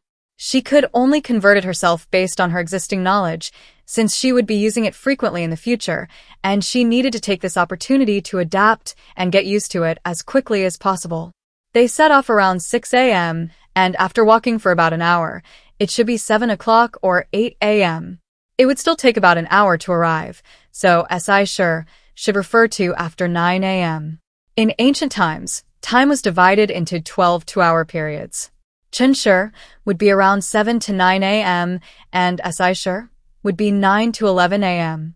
And after SI Shi? Wu Shi. Lung Yun looked at Wen Wan with a puzzled expression, seemingly not understanding why her sister-in-law was asking such a simple question. Wen Wan pretended not to notice. She mentally calculated that Wu Shi meant 11 a.m. to 1 p.m. Her younger brother said he would be back after noon, so noon and Wu Shi should be roughly the same time. Back so early? From 9 a.m. to 1 p.m., they wouldn't actually spend many hours in the city. They had finally come out for a trip, and they were going back in just a few hours. She had planned to explore the city thoroughly, seeing different customs and traditions, experiencing the authentic ancient charm. It's been several hours of walking. No small feat. Looks like plans can't keep up with changes. Ideals are lofty, but reality is harsh. Although the city gates lock late, as long as we get out before they lock, we have a lot of stuff on the way back. We're afraid it'll be slower than coming, and walking on mountain paths in the dark isn't safe. When Wan thought about it and agreed. They were carrying a cart full of goods. If they encountered someone with malicious intent, it would be terrifying to think about on a dark and windy night. Besides, there are all sorts of wild animals, venomous snakes, and insects. Accidentally stepping on or bumping into one in the dark is a risk. It's best to get home before sunset, organize the purchased items, cook, wash up, and finish everything before dark to save a lot of trouble. 4 hours should be more than enough time to buy all the necessary supplies, right? It would be great to buy everything at once. Warmth and comfort, thought to herself. Her mood lightened again. Okay, I understand. Little brother, would you like to eat something and drink some water before continuing our journey? Warmth asked. You need energy to be full. What trip is without snacks? This is the kid's favorite part. At these words, not only did the lively Lung Yun cheer happily, but even the quiet and composed Lung Chen smiled slightly. Sister-in-law, so many candies. This one's so soft, like cotton. What's it? Lung Yun looked at one candy after another, unsure which to choose. It's called cotton candy. Try it, it's delicious. So sweet and soft. After eating it, Lung Yun moved on to the next yellow candy that looked like corn. Sister-in-law, what about this one? It looks like corn. Corn candy. When Yuan said a little shyly, afraid her younger brother would think she was just being perfunctory. It wasn't that she was being perfunctory, it really was called that. Oh well, it's not her fault. That's a really good name. It really does look like it. Lung Yun commented happily, then picked up a white, bucket-shaped candy and asked, Sister-in-law, is this the one you gave us before? It smelled so good. What's it called? When he earns lots of money in the future, he'll definitely buy several buckets of this candy. It's so milky and delicious. White rabbit milk candy. Strange, the shape doesn't look like a rabbit at all. Why is it called that? Lung Yun frowned, his young face full of confusion. When Wan could only smile, awkwardly. She couldn't very well tell her little brother it was because the brand was called White Rabbit and there was a rabbit on the packaging. Lung Yun tried all the candies one by one, but very restrainedly took only one of each. Lung Tian, on the other hand, took only the filling peach shortbread and biscuits. Lung Chen held a seaweed and pork floss roll, unsure how to eat it. Sister-in-law, what's this black thing? Can I eat it? Yes, it's edible. It's crunchy. Try it, it's quite delicious. When Wan also picked one up, catching it with her other hand, demonstrating for her younger brother. Lung Chen took a small bite. The soft, delicate texture made the boy's eyes crinkle with satisfaction, and he nodded repeatedly in praise. So delicious. Hearing this, Lung Yun quickly leaned closer, his dark eyes pleadingly filled with desire. Little brother, take whatever you want. I've already eaten so many candies. Lung Yun bit her lip and silently lowered her head. It's alright, your sister-in-law brought a lot today. Look at these bowls. They're all fruits, snacks, and candies for the road. Eat up. Eat as much as you want. When Nuanyuan waved her hand generously. When you're out having fun, of course you should eat and drink your fill and have a good time. Hearing Wen Nuanyuan say this, and realizing she was sincere, Lung Yun smiled brightly and thanked her. Thank you, sister-in-law. After eating and drinking their fill and replenishing their energy, the four of them set off towards Tongcheng full of vigor. As they moved further away from the mountains, the landscape became increasingly flat and open, and when Nuanyuan figured they were almost there, finally, the tall city walls came into view in the distance. Having seen countless skyscrapers, when Nuanyuan considered herself worldly wise. But times had changed. Most of the houses she'd seen along the way were low thatched huts or mud brick houses, with only the occasional brick or tile house. The contrast made it clear how impressive it was that Leng Xiao could build 3 brick houses. Now, suddenly seeing a city gate several meters high was even more exciting and awe-inspiring to a Nuanyuan than seeing skyscrapers. A few meters high is only equivalent to 3 or 4 stories. When Nuanyuan had seen similar structures in scenic areas and ancient cities before, but back then, the surrounding area was full of tall buildings, and she never thought the city gate tower was particularly impressive. Now, the surrounding area is flat land, and all she sees are low, small thatched huts and earthen houses. It really does need a contrast to make it seem grand. Sister-in-law, will you come with me to deliver food to my brother? Lung Tian asked. They had already agreed to split into 2 teams, one to sell things and the other to deliver food to their brother, otherwise they wouldn't have enough time. 3 pairs of expectant eyes fell on Wen Nuanyuan. When Nuanyuan really wanted to see what Quan Chen looked like in his youth. In fact, that was her decision before she came.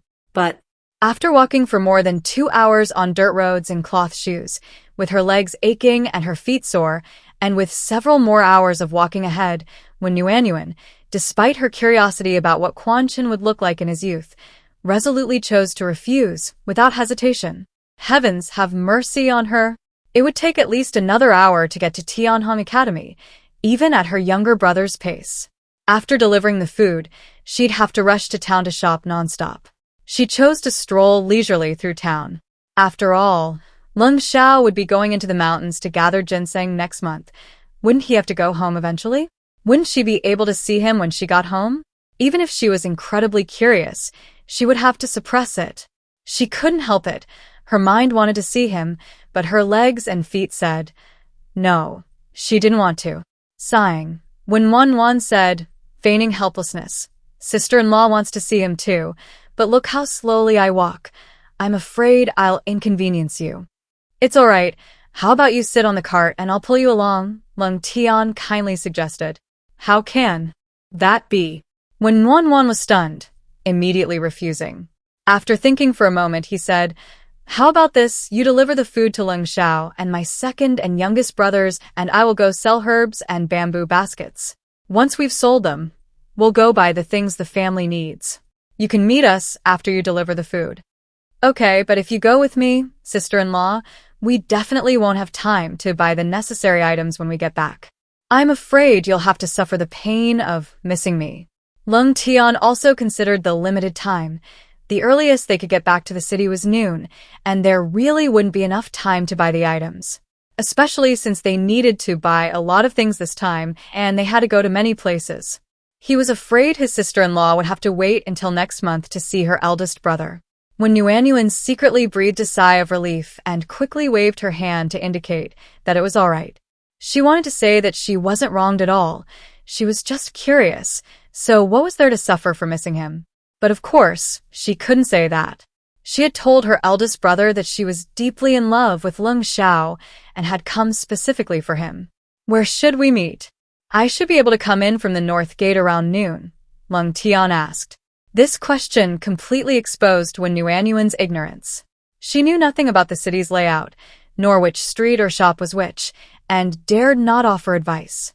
Cautiously, she said, I'm not familiar with Tongcheng. You and your younger brother should make the decisions. The 3 children whispered amongst themselves by the roadside. When Nuanyuan thought how important communication was. Without cell phones or telephones, in such a vast city, if they got lost or missed their stop, how would they find their way back? No wonder some people in ancient times never saw each other again after a single parting. A missed connection was a lifetime. Sister-in-law, we've discussed it with second brother. Let's go into town. The two boys had already unloaded all the bamboo and wooden items from the cart.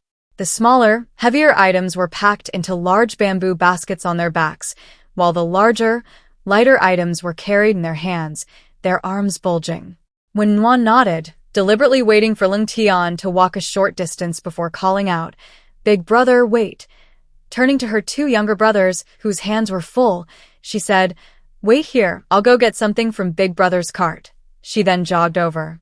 Using the cotton cloth covering the cart as cover, Nguyen took pork from the refrigerator and put it in the bamboo basket, saying as she did so, "Second brother, I also brought the pork belly I've accumulated these past 2 days. Take it to Teacher Chin." Ah. Is it to thank the teacher for taking care of Big brother? But will Teacher Chin accept it?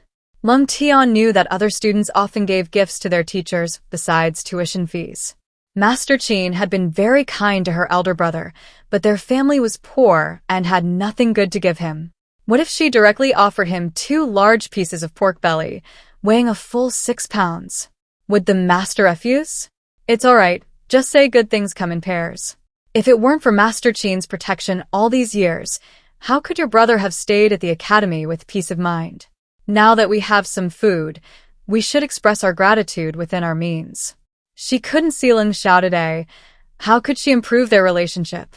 After thinking for a moment, besides cooking for Lung Xiao, she could also start with his teacher. Master Chin was a renowned scholar in the capital.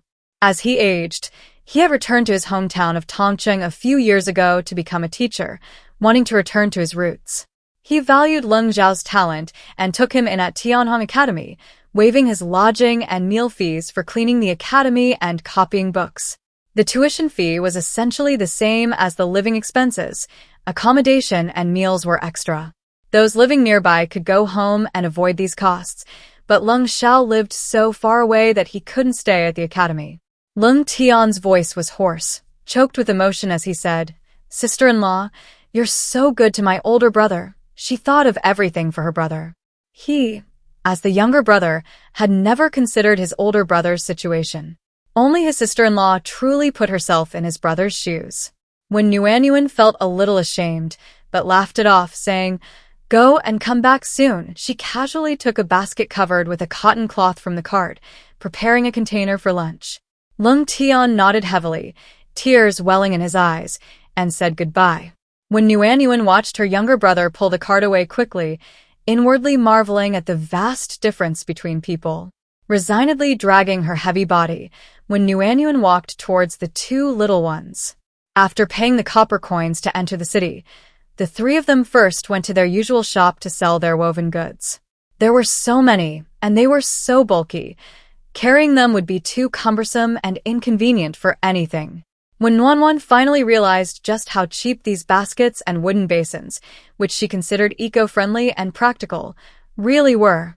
Dozens of woven baskets, wooden basins, and wooden bowls of various sizes, stacked high, only brought in 1 string of cash.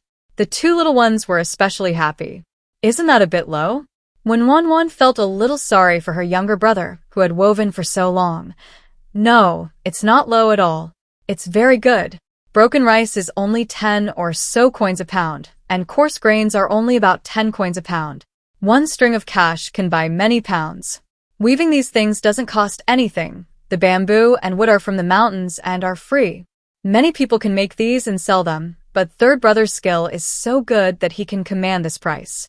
Some people don't even earn this much, Lung Yun said proudly. When Nguyen thought about it and agreed.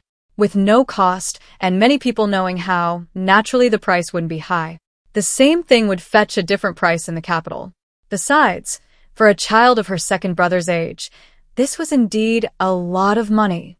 Sister-in-law, here you go. Lung Chun respectfully handed it over with both hands. When Nguyen was pleasantly surprised but didn't take it, saying gently, "You earned it. You keep it yourself. Sister-in-law has already given me a lot of money, so naturally what I earn should be given to her," Lung Chun insisted. Lungyan nodded in agreement.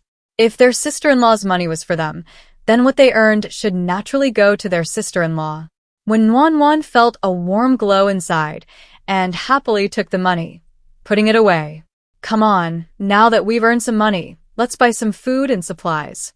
She wanted to take the two little ones to buy local Tongqing specialties. Buy lots to take home and eat. Buy cloth to make purses, cotton shoes and cloth shoes. Buy paper, inkstones, brushes, and ink to learn numbers. Buy. It was said that Nuanyuan was taking the two little ones shopping, but in reality, Nuanyuan was just following them, because she didn't know the way. Based on the main household items she needed to buy, the three little ones planned a route to buy bamboo products, herbs, books, and cloth. The cloth was too heavy for them to carry far, so they decided to eat lunch under a big tree in front of the cloth shop while waiting for their younger brother to join them.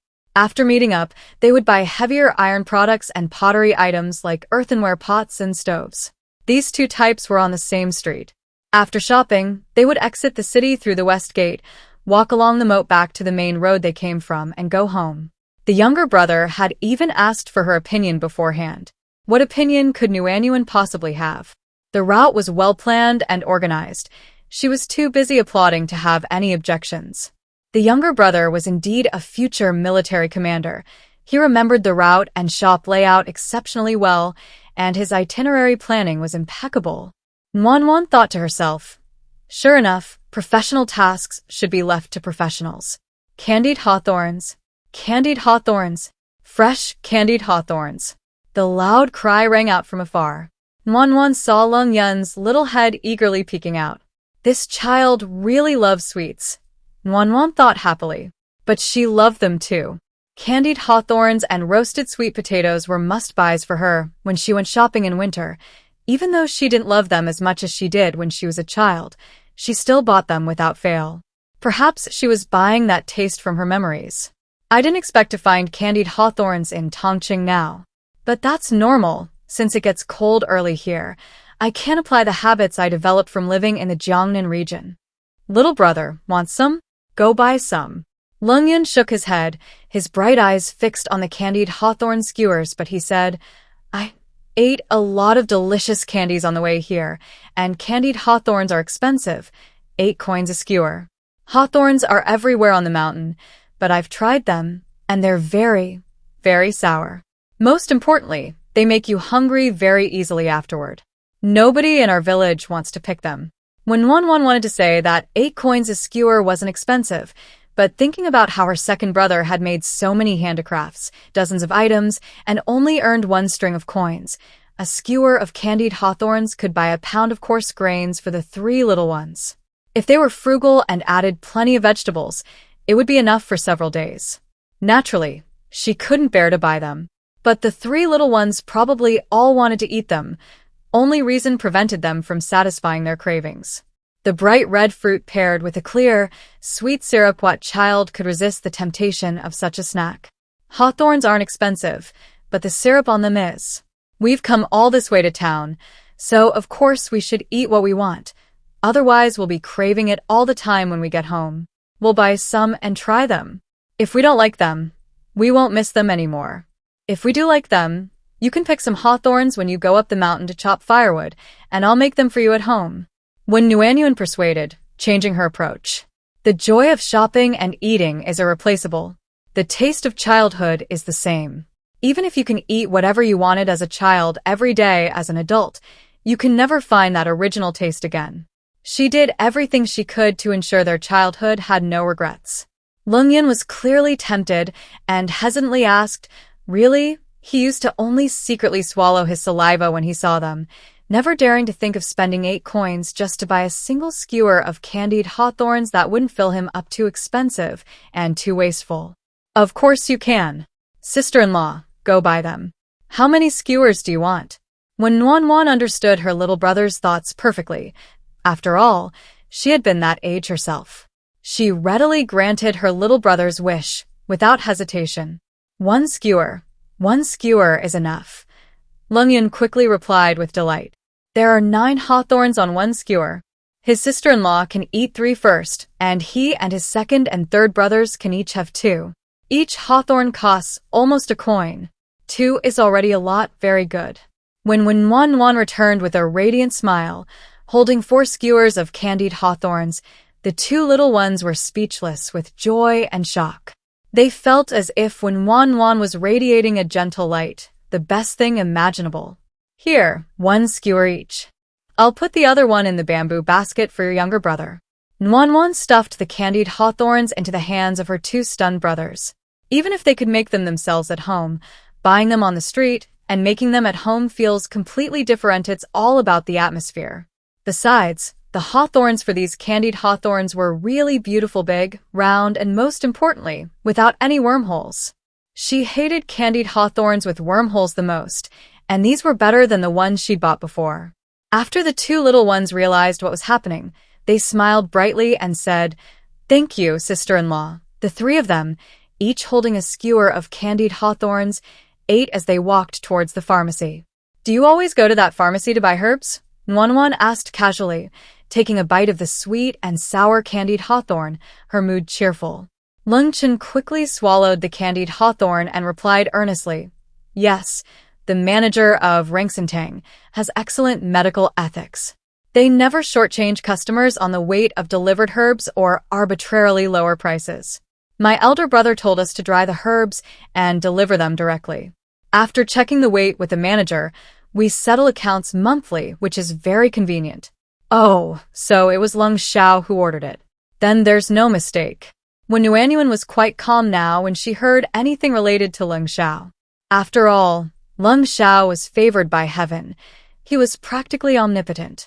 When Nuanyuan thought of the small amount of ginseng slices she had prepared, little by little each day, it would add up to quite a bit over time. She said to Lung Chen, "Second brother, when you deliver the herbs, could you ask what price they charge for sliced ginseng that hasn't been aged for very long?" Lung Chen paused, then asked, "Why does sister-in-law ask that?" "Oh, you can ask for me. I just want to have a general idea of what the ginseng slices cost." Of course, when Nuanyuan wouldn't say that. Fortunately, her second brother didn't press the matter. Lung Chen went to Rengsentang to deliver herbs, while Wen Nuanyuan led Lung Yin to the neighboring pastry shop. They were stunned as soon as they entered. Jujube paste pastries, jujube paste rolls, small shortbreads, hawthorn cakes, red bean and chestnut cakes, mixed fruit cakes, cloud-shaped cakes, walnut cakes, crispy candy, sesame and peanut candy, and various kinds of sweet soup candy. Good heavens! When Nuanyuan's mouth was watering uncontrollably. She had always thought that modern desserts were quite diverse, but she never imagined that there were so many varieties in ancient towns. Thinking about it, it made sense. Thousands of years of accumulated culinary culture naturally led to the development of all sorts of pastries. When Nuanyuan wanted to eat everything she saw, and her mouth watered at the sight of each one. This was a foodie's basic courtesy and the greatest respect for food. "Wah, little brother, I want to buy them all." When Nuanyuan tugged at Lung Yun's sleeve, her eyes glued to the various pastries.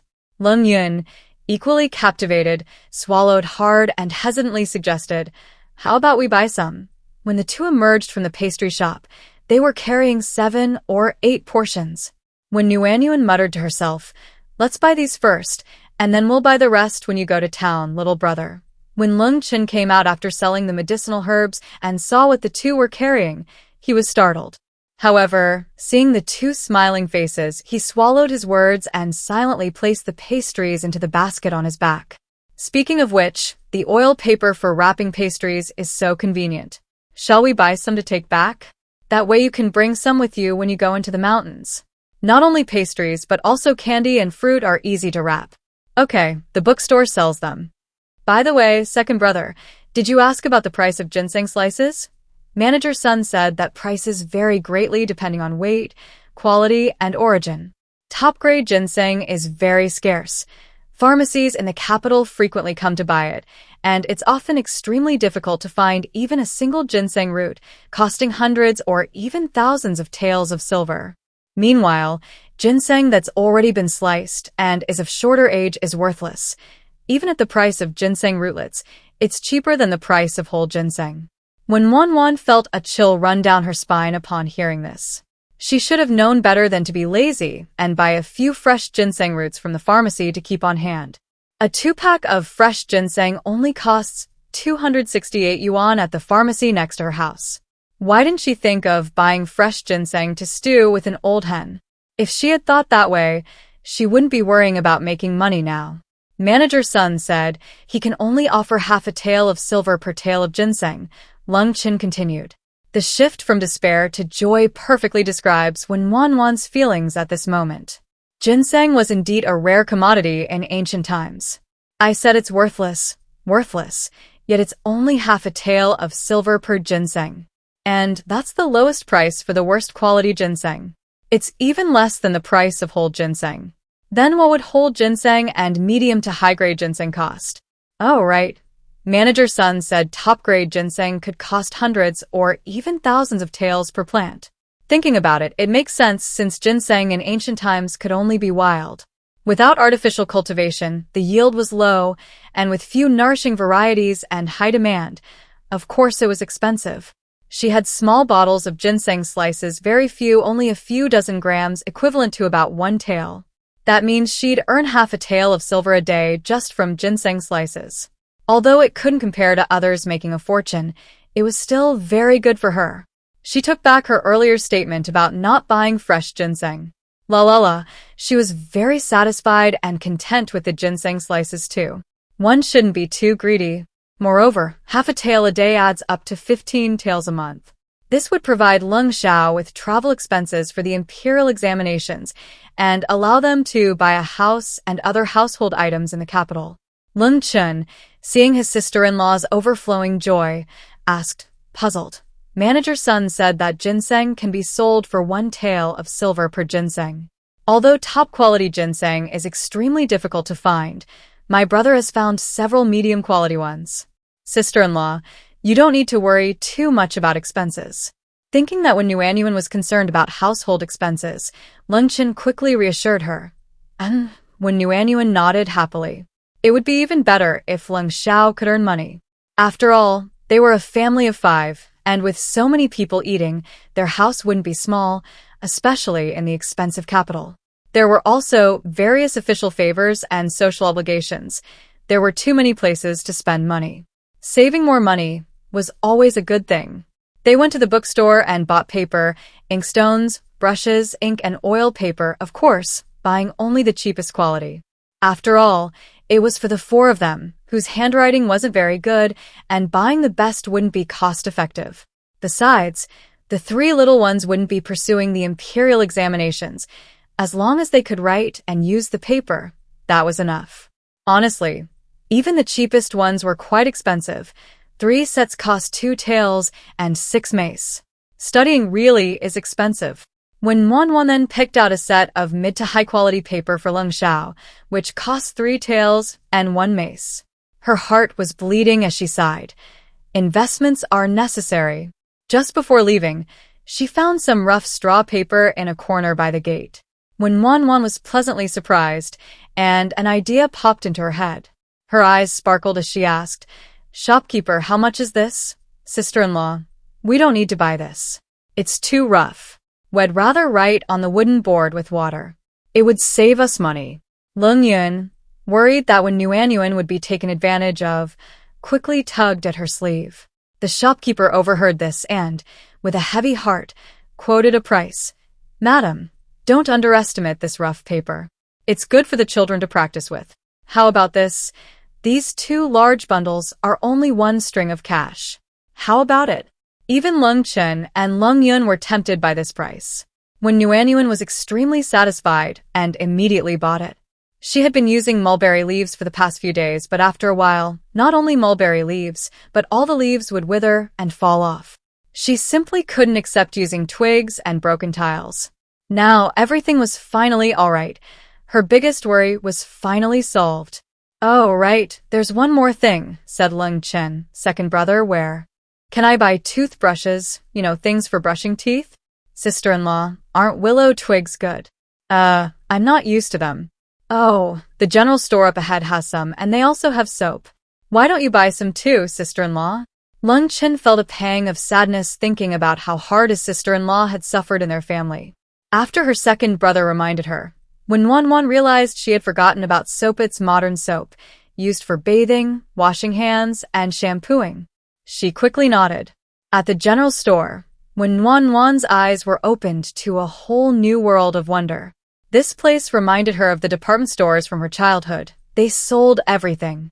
Rouge, face powder, scented soap, hair ties, hair oil, velvet flowers, needles, thread, lamp oil, candles, even tinderboxes. When Wanwan quickly pulled out the paper she'd written down yesterday and bought everything listed. She then bought anything else she felt she might need, like toothpaste, scented soap, candles, and tinderboxes. With money on her and a source of income, Wanwan was incredibly generous with her stockpiling of daily necessities. In reality, she had no choice. The Lung family lacked everything. It wouldn't be an exaggeration to say they were practically destitute. Moreover, the next 4 or 5 months would be freezing cold, and they wouldn't be going out much. Stockpiling was essential. It would severely impact their comfort. After finishing her shopping, when Nuanyuan saw a money exchange, she told the 2 children to wait outside while she went in and exchanged 2 of her 4 silver notes for gold leaves and thread, and the other 2 for loose silver. She placed them in what appeared to be a small bamboo basket covered with a cotton cloth, but actually put them in an enlarged space in a refrigerator. Then she also experienced the security and attentive service of an ancient money exchange. When exchanging the silver notes, she was not only offered a seat and fine tea, but when exchanging the silver, the apprentices and others were dismissed. After the exchange, a cloth bag was thoughtfully provided for carrying the silver. When Nuanyuan wondered if this was modern VIP service, not only were there dedicated staff, but a bag was also provided for carrying money. Unexpectedly, she wouldn't get to experience this in modern times, but here she was. However, theft and robbery were rampant in ancient times. It might be one thing elsewhere, but if something went wrong every time she exchanged a large sum of silver at a money exchange, who would dare to exchange money there in the long run? No matter what kind of shop it was, to survive in the long run, it needed a good reputation. People in ancient times valued reputation more than people today. Wanwan changed the gold leaves and gold thread from a book she read before. She had a refrigerator to store gold and silver conveniently, but Lung Xiao and his younger brother didn't. Carrying silver or copper coins when going out was not only heavy but also easy to lose and unsafe. Before leaving home, I meticulously sewed gold leaves and gold thread onto the collar and hem of my undergarment, intending to use them only in emergencies.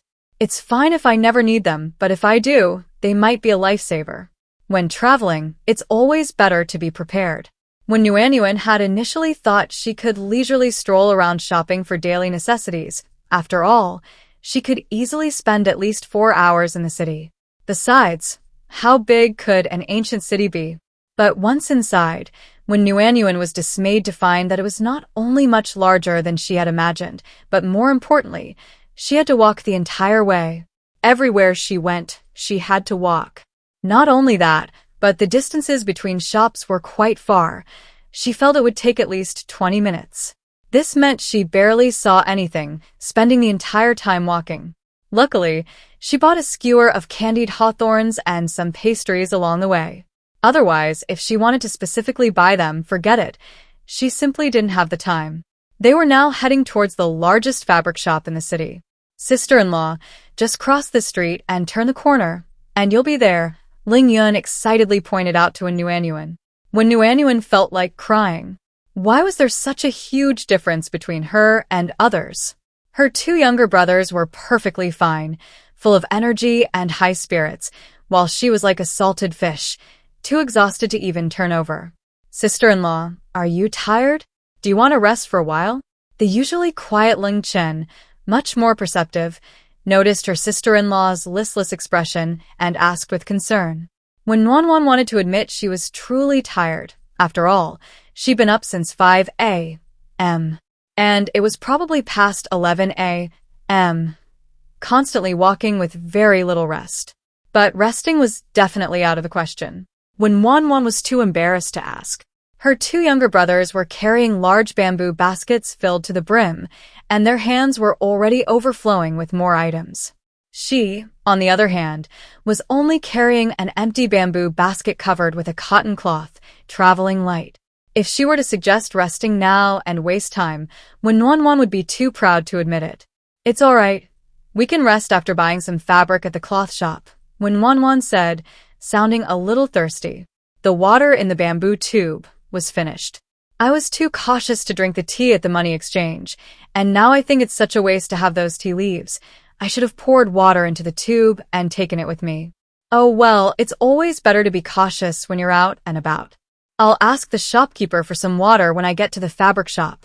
It'll also fill the water bag I bought at the general store. After the new year, my second and youngest brothers will be 10. From what I've observed so far, they're sensible, polite, and know their place.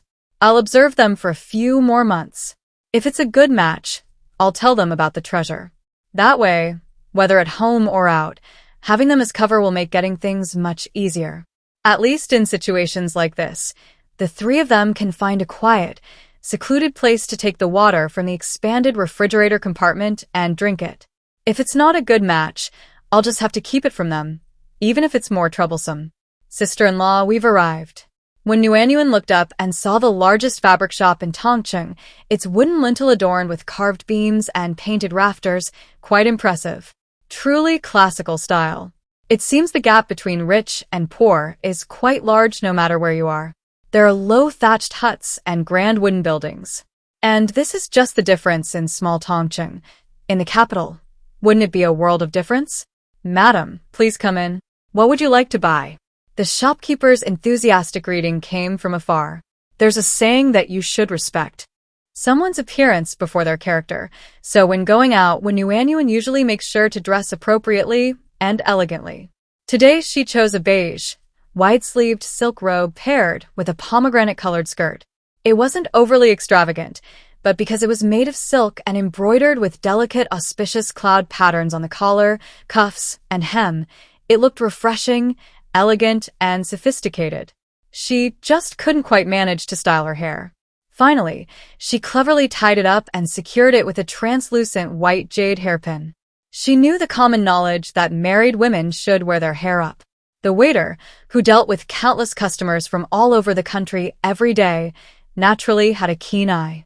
He immediately recognized the warm silk fabric and exquisite embroidery of her clothes, noting their high quality. He also found the lady's outfit pleasing to the eye. Well, the hairstyle was a bit mismatched, but the translucent jade hairpin made it all worthwhile. Perhaps this lady simply preferred that style. The shopkeeper, silently pondering to himself, greeted her with a warm smile. "Madam, would you like to look at finished clothes or fabric?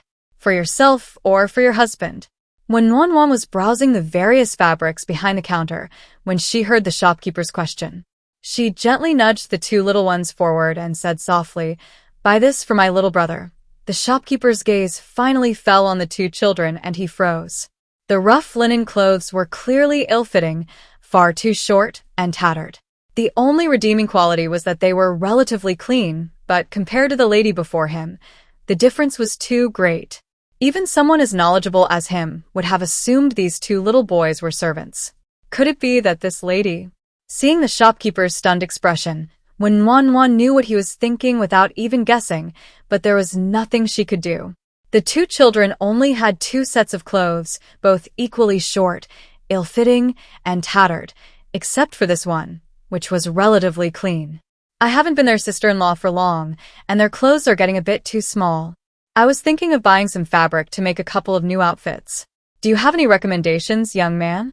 They need to be sturdy and durable," when Nuanyuan explained concisely, casually stating her requirements. The waiter looked understanding.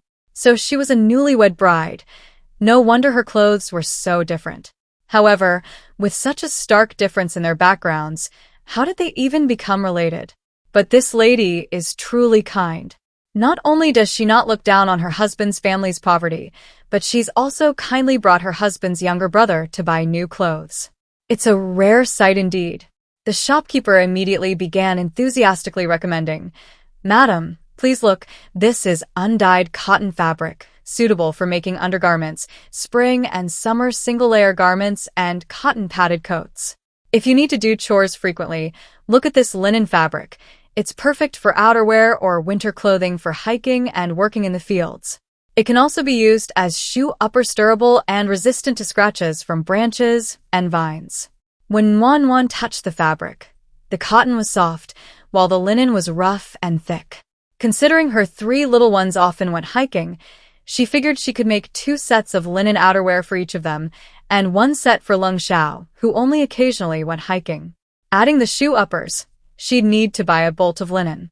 The only cotton fabric she hadn't made for her eldest brother's winter coat was this. She could use the bolt to make 2 sets for him, and keep the rest for spring and summer single-layer garments comfortable against the skin. When Wan then asked, "Shopkeeper, do you have gauze?" Yes. "Madam, would you like multiple layers or a single layer?" "What's the difference?" A single layer can be used for steaming buns and mantu, while multiple layers can be used to make gauze gowns and washcloths. Nguyen, who had originally planned to sew some extra cotton fabric into face and bath towels, immediately changed her mind after hearing the shopkeeper's explanation. A sweet smile spread across her face as she happily exclaimed, "I want both," she then asked. "And what about window screens? Any recommendations?" She had seen window screens at the bookstore before. They weren't transparent and weren't cheap. Besides, she was worried they wouldn't last long before being torn by the wind and snow. Wait, what if she wasted money? Where would she get window screens in the dead of winter? In the rain, snow, and cold winter, she couldn't rely on her own strength to withstand the cold. Could she? "Madam, you've come to the right place. This cicada wing gauze just arrived from the main store in the capital. It's truly as thin as a cicada's wing. The gauze is exceptionally soft and light, and the colors are vibrant. This is the only shop in Tongcheng that has it. Let me show you a bolt." The waiter praised enthusiastically. When Wan examined it with the waiter's hands, feeling it, and found it indeed soft, thin, and dense, she asked about the price, and it was indeed worthy of its quality, as expected from the main store in the capital. You really do get what you pay for. There were 4 rooms on either side of the main hall of the Lung family home. One of the south-facing rooms was her and Lung Zhao's bridal chamber, and the other was for the 3 children. The other 2 north-facing rooms were used as storage rooms, and one was currently empty. Converted, the gauze the size of 4 windows cost 1 tael and 6 mace of silver. "Sister-in-law, you can just buy the window screen for your room.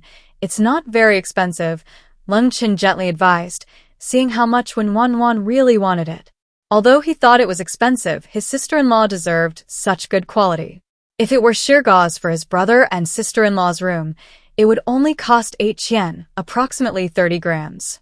If he worked hard at handicrafts, he could earn that back over the winter. The shopkeeper looked over in surprise. Earlier, when he was showing the 2 children cotton fabric, they had tugged at their sister-in-law's sleeve, complaining about the price and saying they'd just buy linen.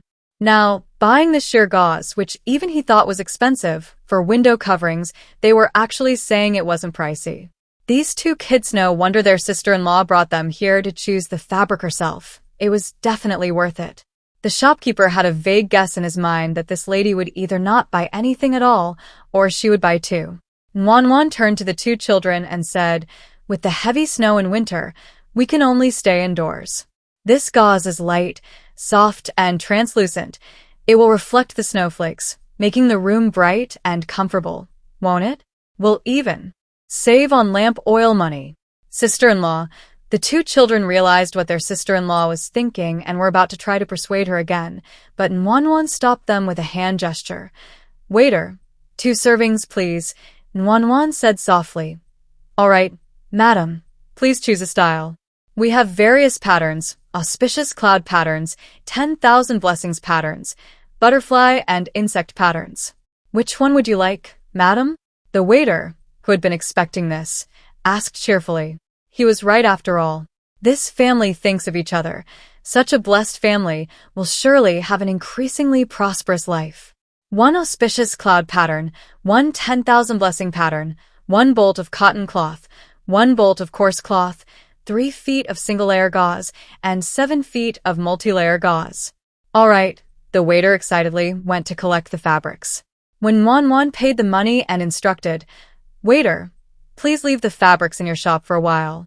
We'll move them when my younger brother's cart arrives." "All right, madam. Please feel free to browse elsewhere. You can trust the fabrics here." The waiter, beaming, bowed, and saw the three to the door. When Wan and her companions didn't have much to look at, they mainly needed to have lunch. Arriving at the agreed-upon large willow tree, the two little ones squatted along the wall to wait. When Wan didn't care about her appearance anymore, her 2 legs ached as if they weren't hers. Thinking that no one knew anyone else anyway, she simply squatted down next to the 2 little ones as well. Having just caught her breath, she took out a large steamed bun with braised pork and distributed it to the 2 little ones, ready to dig in. "Young lady, how can you eat like this while squatting?" Wan's mouth hung open as she looked up. A thin man, meticulously groomed from head to toe in a white robe, was casually fanning himself with a folding fan in the temperature that made her want to wear a light cotton coat. Wan was dumbfounded. What kind of luck was this? She even ran into a weirdo trying to pick her up on the street? Wasn't it said that people in ancient times were honest and simple? Wasn't it said that men and women shouldn't touch each other? Yesterday, those menacing loan sharks were clearly not good people, and she thought of disguising herself. But today, in broad daylight, the 3 little ones all said there was no need to pretend to be ugly, so she didn't bother. What's going on here? Shouldn't this be the scene where the male lead is present, the female lead storyline? How could this happen to her? She's just a cannon fodder female supporting character, just there to pad the word count. Wan sullenly wanted to protest to the heavens.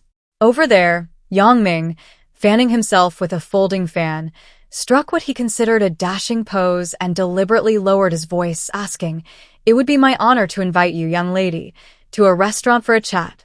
He finished speaking, giving Wan a disdainful glance at the steamed bun in her hand. It was made of white flour, but given that she was reduced to squatting in a corner eating it, the filling probably couldn't possibly be meat. He had been observing this beautiful young lady for quite some time, from her excitedly looking up at the fabric shop sign, to her eagerly entering and finally emerging empty-handed, having bought nothing. And now, looking exhausted, she was squatting in a corner eating a cold steamed bun. It was obvious why. "Young lady, are you looking for new clothes? This young master will take you to choose some, shall we?" When Wan only felt a brief moment of distraction before the thin man opposite her began babbling a whole string of words.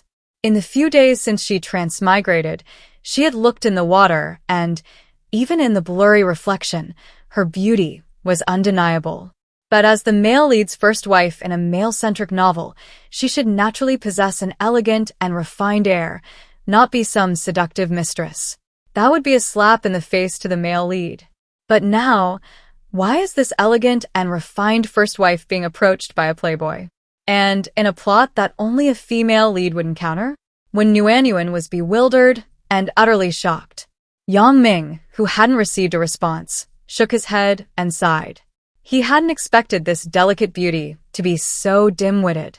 No wonder, despite her exceptional looks, she lived such a miserable life. "My sister-in-law will buy her clothes if she wants. You don't need to worry about it." Lung Chun reacted first, stepping in front of Wan, her face cold. Lung Yin also jumped up, glaring fiercely at Ming. Ming Kai, unfazed by the 2 raggedly dressed teenagers, kept his eyes fixed on the beauty, fanning himself with a folding fan and raising one corner of his mouth, saying, "Don't be afraid, little lady. Follow me and you'll get delicious, hot meals. There'll even be meat." As a modern person, having received years of orthodox moral education, how could Wan tolerate such an ugly and frivolous person? She immediately jumped up, wanting to stand there with her hands on her hips and point and curse. But her remaining rationality told her to restrain herself and not frighten the 2 little ones or the flowers and plants. Taking a deep breath, she launched into a tirade without using a single swear word. "Look at you, acting like a toad with a screw loose, daring to act all high and mighty in the street. Someone like you, chasing me for 2 blocks if I even turned around once. I'd think I was blind. Who gave you that confidence? Your big head's like a chamber pot, filled with shit.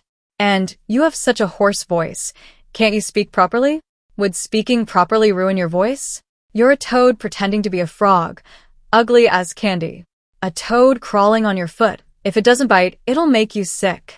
Damn, he's eating hot food, and there's even meat. But isn't it hot? Doesn't she have meat? She really wanted to smear a big steamed bun on his pointy, monkey-like face, but she was afraid of wasting her braised pork bun. Taking a large, forceful bite, Nguyen, her mouth greasy, grumbled. Look at this. This isn't meat. This isn't warm. A deep, amused voice came from behind the weasel-faced man. Unlike the weasel-faced man's deliberately lowered voice, the newcomer's simple, soft syllable carried undeniable approval. And a suppressed smile. A tall, slender man stood out, his phoenix eyes slightly upturned, their deep, lake-like depths shimmering with a captivating light. He exuded an aura of cool detachment, as distant as the moon in the sky. Even in his faded white robe, he remained as handsome as jade, as sturdy as a pine tree, his beauty unparalleled, unmatched in the world. When Nguyen already knew who this man was. Besides Lung Xiao. Who else could truly be described as unparalleled in beauty, unmatched in the world? She finally understood what it meant to stand like a jade tree, to smile like the bright moon in one's arms. Yes, the usually aloof and detached male lead, Lung Xiao, as handsome as jade, as sturdy as a pine tree, now had a faint smile on his face. And she, her hair loosely tied up, her expression contorted, her mouth bulging with steamed buns. And as she had said before, the sauce from her steamed buns not only dripped onto her lips, but also her hands, and now it was confirmed. The scene was too beautiful for Nguyen to contemplate. She was already cursing the weasel-faced man to death in her mind. Of all times, why did he have to show up when Lung Xiao was around? She had originally planned to leave Lung Xiao with an impression of being gentle, virtuous, kind, and beautiful. Then, naturally, she could cling to his coattails. Now, forget it. She'd better think about how to be self-reliant. Sister-in-law, Big Brother is here. Lung Tian jumped out from behind, pulling a cart, excitedly announcing. Thank you. She could see. Nguyen was on the verge of tears. How could she have known Lung Xiao would come to the city? If she had known, she would have played the innocent victim and let him handle it. Big Brother, did you come to see sister-in-law?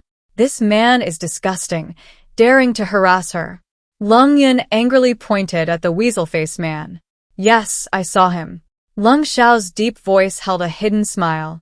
Nguyen was so embarrassed she could have dug a 3-bedroom apartment out of her toes. Wah, Lung Xiao saw it all.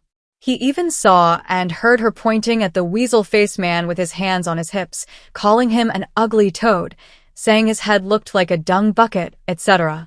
Oh well, Nguyen thought. What the hell? I'll just let it go.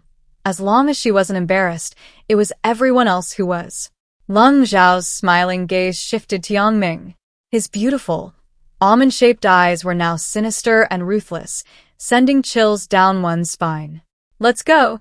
Let's talk in the alley over there. His clear voice was neither loud nor soft, without any inflection, yet it carried an invisible, oppressive pressure.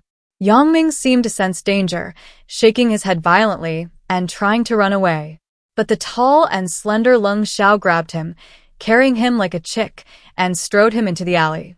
A series of agonizing screams rang out, bringing a sense of relief to Nguyen's heart.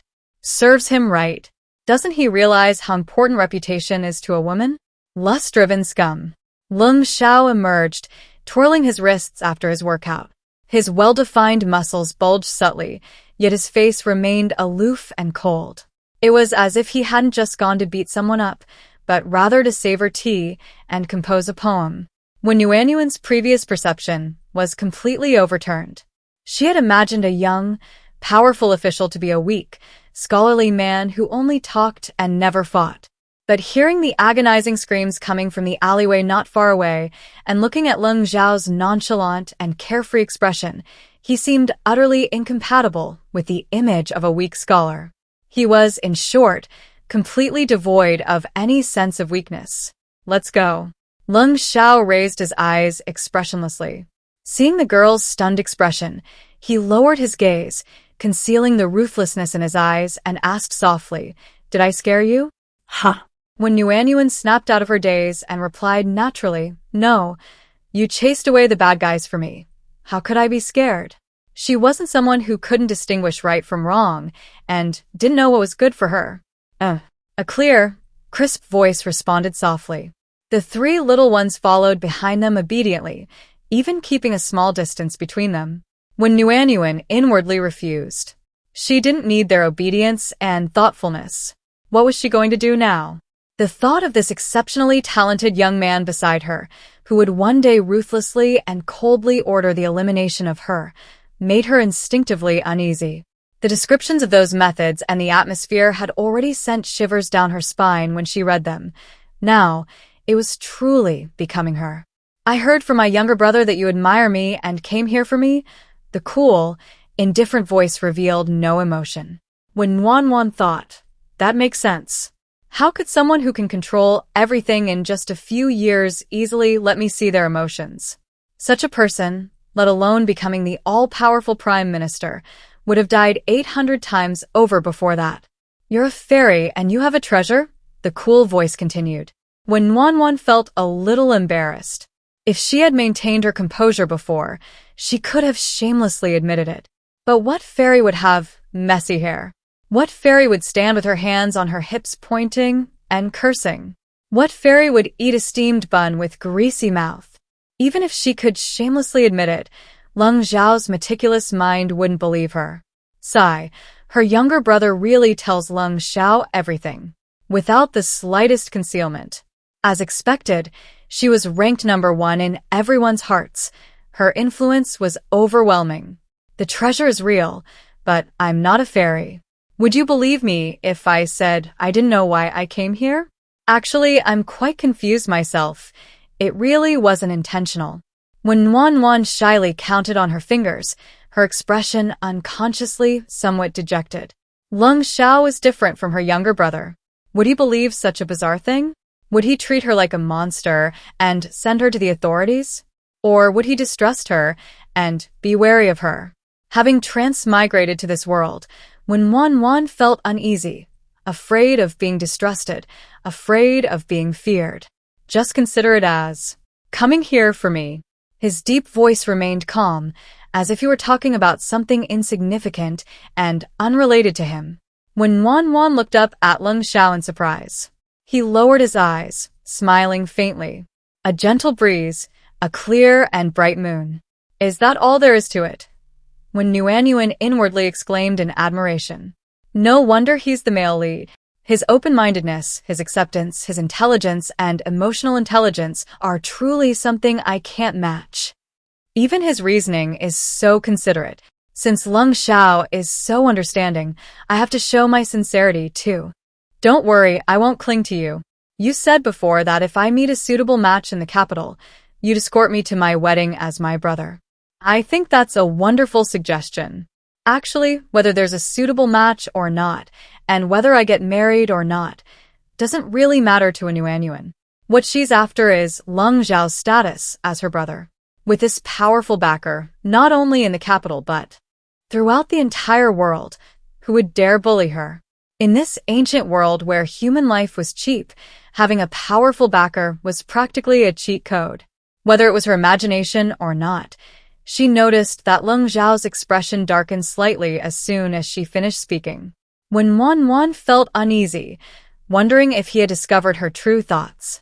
Did he think she was taking advantage of him? I won't take advantage of you for nothing. You know I have a treasure.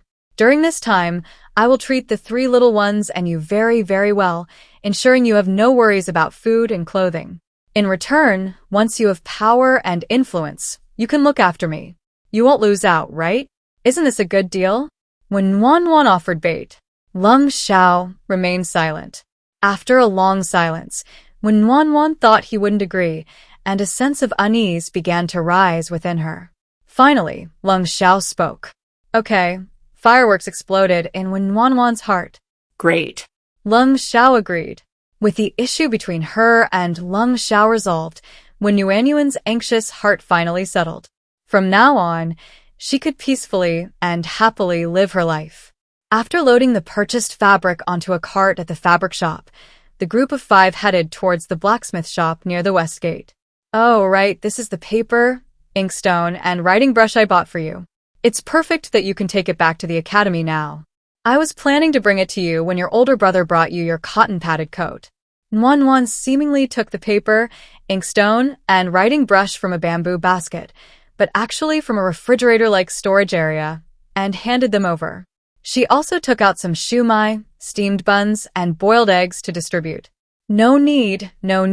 My older brother and I have already eaten at the academy. Lung Tian quickly waved his hand, offering the food to his younger brothers. Hearing that his older brother had already eaten with Ling Xiao, Wanwan skipped over them and distributed the food to her second and youngest brothers. She then took out 2 oranges, giving one to her older brother and handing the other to Lung Xiao. Lung Xiao was looking down at the xian paper and shi inkstone, his cool, expressionless face revealing no emotion. How is it? Wanwan's small face lit up with a sweet smile. These few items cost over 3 taels of silver. It's all right, came a casual reply, leaving no room for doubt. Just as when Wanwan was about to reply with over 3 taels of silver, she heard a ding. What? A system? When Wanwan quickly shook her head, looking left and right. Nothing. What happened? Then she noticed her refrigerator had visibly grown larger. Yes, noticeably larger. What had she done? She'd only given Lung Xiao a set of writing brushes, ink, paper, and inkstones. There was no notification sound when she gave them, but it updated in real time after he replied, "It's all right." Just as she'd guessed, being good to them made the refrigerator grow. Being good to the 3 little ones only increased the size of 3 storage shelves, updating the next day. Being good to Lung Xiao increased the overall size of the storage area, updating in real time. Good heavens, Lung Xiao truly is a favored one, a darling of the heavens. Come on, let's build up her favorability so her refrigerator storage area can get bigger and bigger. Here, a tangerine so sweet. When Yuanyuan presented the tangerine with a radiant smile. After Lung Xiao had just eaten some, she asked with concern, "How is it? Sweet? Good? It's all right," his usual unenthusiastic reply. But, ding. The refrigerator had noticeably grown bigger again. Then, all they could hear were Yuanyuan's concerned questions. Are you cold? Are you hot? Are you thirsty? Are you tired? The 3 little ones followed happily behind the 2, smiling broadly, in high spirits. Sister-in-law is so good to her eldest brother. My brother's attitude needs improvement. I'll have to remind him later. How could he be so cold to my sister-in-law? On the other hand, my sister-in-law is incredibly kind. Even with my brother's cold expression, she still smiles warmly and asks about his well-being with gentle kindness. Upon arriving at the blacksmith shop, when Wanwan realized there were restrictions on buying iron products, iron pots, machetes, hoes, iron sheets, and iron mesh were all acceptable, but daggers were out of the question. Madam, it's not that we don't want to sell them to you. It's that we can't. Daggers are also considered swords like armor. They can't be made privately. It's a capital offense, the blacksmith said helplessly. When Wanwan was dumbfounded, but she could understand. It was normal for the government to control swords. Is there any other way to deal with swords? Lung Xiao, who had been listening nearby, suddenly asked. The blacksmith replied, It's not impossible. Just register it with the authorities. That way, we can find clues if anything happens later, right? When Wanwan immediately realized the risk was too high. If she accidentally lost it and someone used it for something heinous, wouldn't she be the one to take the blame? A kitchen knife was safer. After all, isn't it said that even the best kung fu master is afraid of a kitchen knife? She might as well keep a kitchen knife in the refrigerator. She could use it for chopping vegetables and meat, and in case of danger, it would be just as useful as a dagger. Having made up her mind, when Wan's clear eyes filled with a smile as she said gently, "I don't need the dagger. I need a kitchen knife, a wood-chopping knife, a pair of scissors, a hoe, 2 small iron pots with handles, an iron kettle, a sheet of iron, and 2 iron meshes." She had everything else readily available, but the blacksmith had never made or even heard of iron sheets or meshes. After communicating with the blacksmith, Nuanyuan agreed on the size and style and arranged for her younger brother to pick up the goods in 5 days. They paid together, received the goods, and then went to the nearby pottery shop. The blacksmith's items were heavy, while the pottery shop's items were large and fragile. They carefully selected a small water vat and 2 kimchi jars. They tested the kimchi jar seal with a burning leaf. They were fine before buying them. They bought a large, plump earthenware pot to make chicken soup and pork rib soup, etc. They chose a shallow clay pot, which can be used for stewing porridge and hot pot. They also chose a large, wide-bellied clay teapot. Although they had previously bought an iron kettle, its small spout is suitable for brewing or boiling tea. The clay teapot, with its large spout, is suitable for brewing herbal teas or fruit teas. Winter is approaching, and the weather will be dry and irritable. It's perfect for making a decoction of Imperata cylindrica root, sugarcane, and snow parrots, excellent for quenching thirst, relieving dryness, clearing heat, and moisturizing the lungs. In the past, when winters were particularly dry, she often suffered from dry skin and a sore throat, and this decoction always helped. So, she always keeps a copy of this recipe in the refrigerator. She brews a small pot every now and then and drinks it all day. She also picked out some small items, and after buying everything, the cart was already quite heavy. When Wan winked at her younger brother and Lung Xiao, saying, "Let's find a safe, quiet alley first," Lung Chen and Lung Yin looked at their sister-in-law, puzzled. They've already bought everything, they can just go straight home. Why look for an alley? Lung Tian said, "There's a dead end up ahead. I'll take you there." Upon arriving, Lung Xiao took the baskets from the 2 children's backs and coldly instructed, "You 2 stay here and guard this place. Don't let anyone in. I need to talk to your sister-in-law." Although the 2 children didn't understand, they obediently nodded and didn't ask any more questions. After reaching the depths of the alley and making sure no one could see them, when Nuanyuan quietly placed the heavy iron items, cloth, and fragile jars and pottery into the storage area. Before coming, she had been worried about the safety of the vegetables and rice cakes in the kitchen and wanted to put them in the storage area. But because she thought about how much and how heavy the things she had bought were, she didn't want to tire her younger brother out. Originally, there wasn't enough room in the storage area anyway. She could only selectively pack the small, heavy, and fragile items, like the cloth. But she hadn't expected Lung Xiao to come. He single-handedly expanded the storage area by more than 3 times in just over an hour. Now it can hold not only small, heavy, and fragile items, but also cloth, snacks, bamboo baskets, and backpacks. Of course, the baskets wouldn't be put in. "Sister-in-law, let's put the bamboo baskets on the cart and cover them with thatch, so it won't be noticeable that there's nothing inside," Lung Tian suggested. "Okay," when Nuanyuan agreed. After exiting the west gate, they and Lung Zhao's group headed south, and their group headed north. Before they parted ways, when Nuanyuan decided to try and win Lung Zhao's favor one last time. She couldn't help it. She didn't know when she'd see Lung Xiao again. And the expanded storage area was so convenient and important. Back home, she could stockpile mountain goods and earn money without any restrictions. Manhwa knew perfectly well the importance of increasing Lung Zhao's favorability, but how? She'd sent food, stationery, and offered words of concern. What else could she do? Right, as the eldest brother, especially since Lung Xiao was studying alone away from home, he should be most concerned about his younger brother and family.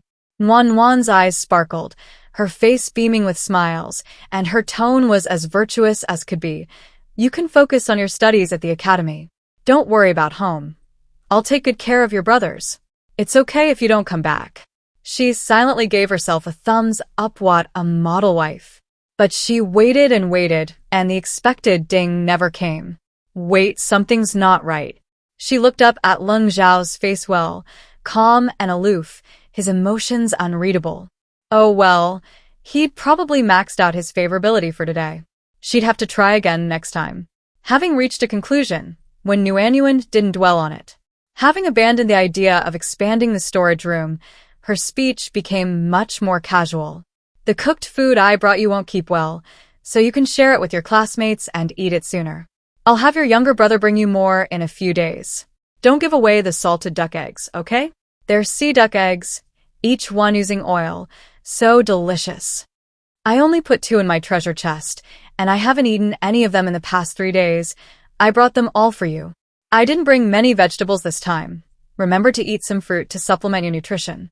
I also brought some tea. I don't know which kind you like. I brought some green tea, white tea, and pu'er tea. When your younger brother comes next time, remember to tell him, and he'll know which kind to bring you next time. Do you like cured meat and sausages? I saw the garlic in the field is growing very well. I'll make you some cured meat stir-fried with garlic next time, okay? Okay. When Nuanyuan said a lot, and Lung Zhao only replied with an okay, not even knowing what he meant. Ding. A familiar voice rang out, and Wanwan no longer fussed over which sentence it was. Her little face immediately lit up with a smile as bright as a blooming flower. It didn't matter which sentence it was, as long as she did everything she was told. There weren't many things, were there? She thought she'd finished all her tasks for the day, but it seems she's gotten even bigger. The thoughts of powerful ministers are truly unpredictable. There's no pattern to them, and she never knew which sentence had struck a chord with him. But whatever it was, the result was good. It was getting late, and Wanwan, satisfied with her achievements for the day, waved goodbye to Lung Zhao with a carefree air. Compared to the 3 little ones with teary eyes, Nuanwan's sunny and radiant smile was quite a contrast.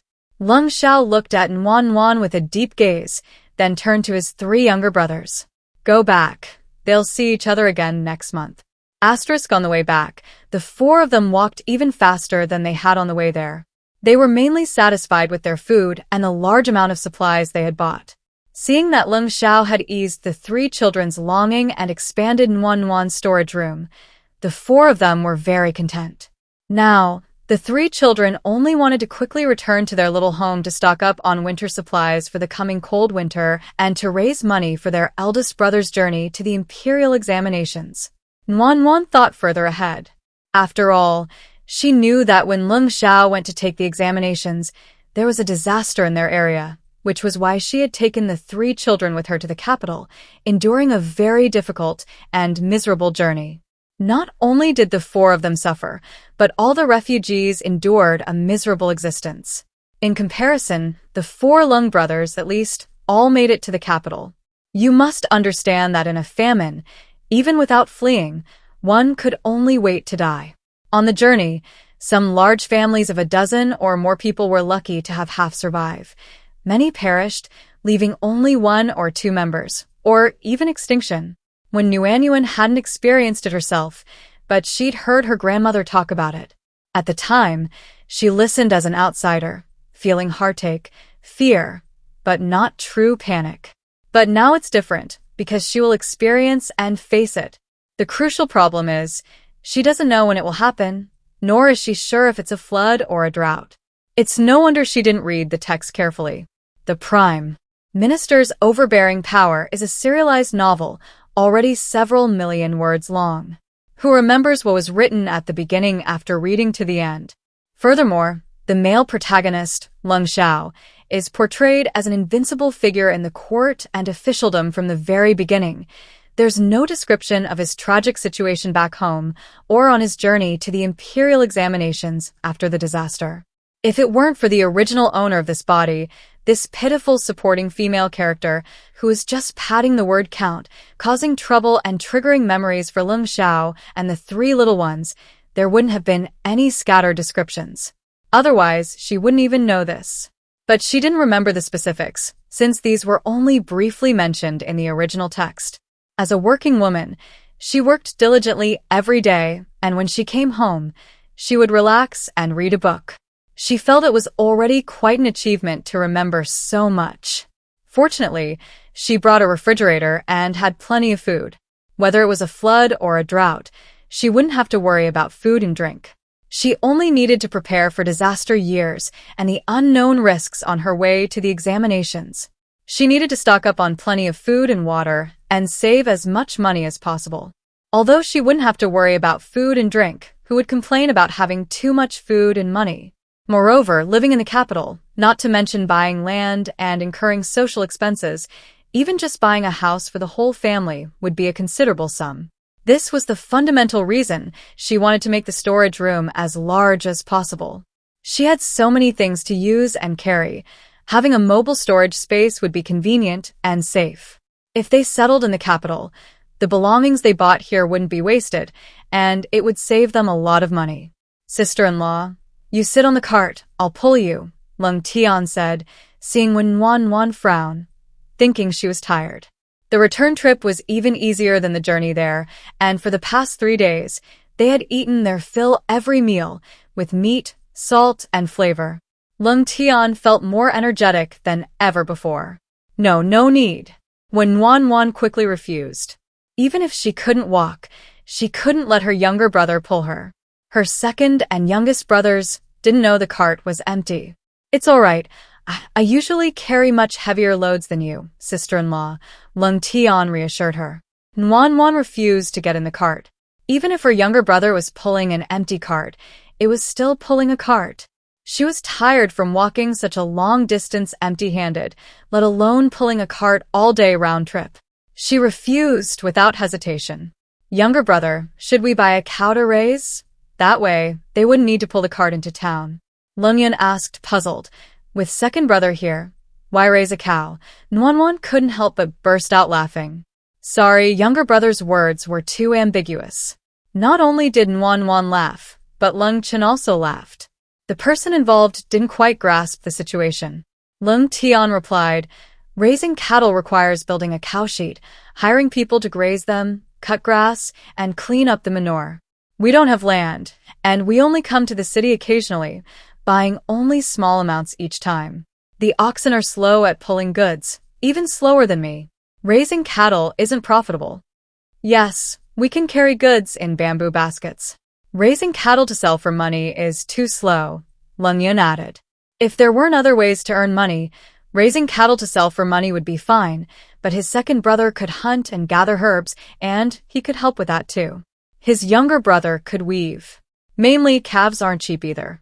For families like theirs without land, raising them is too time-consuming and not cost-effective.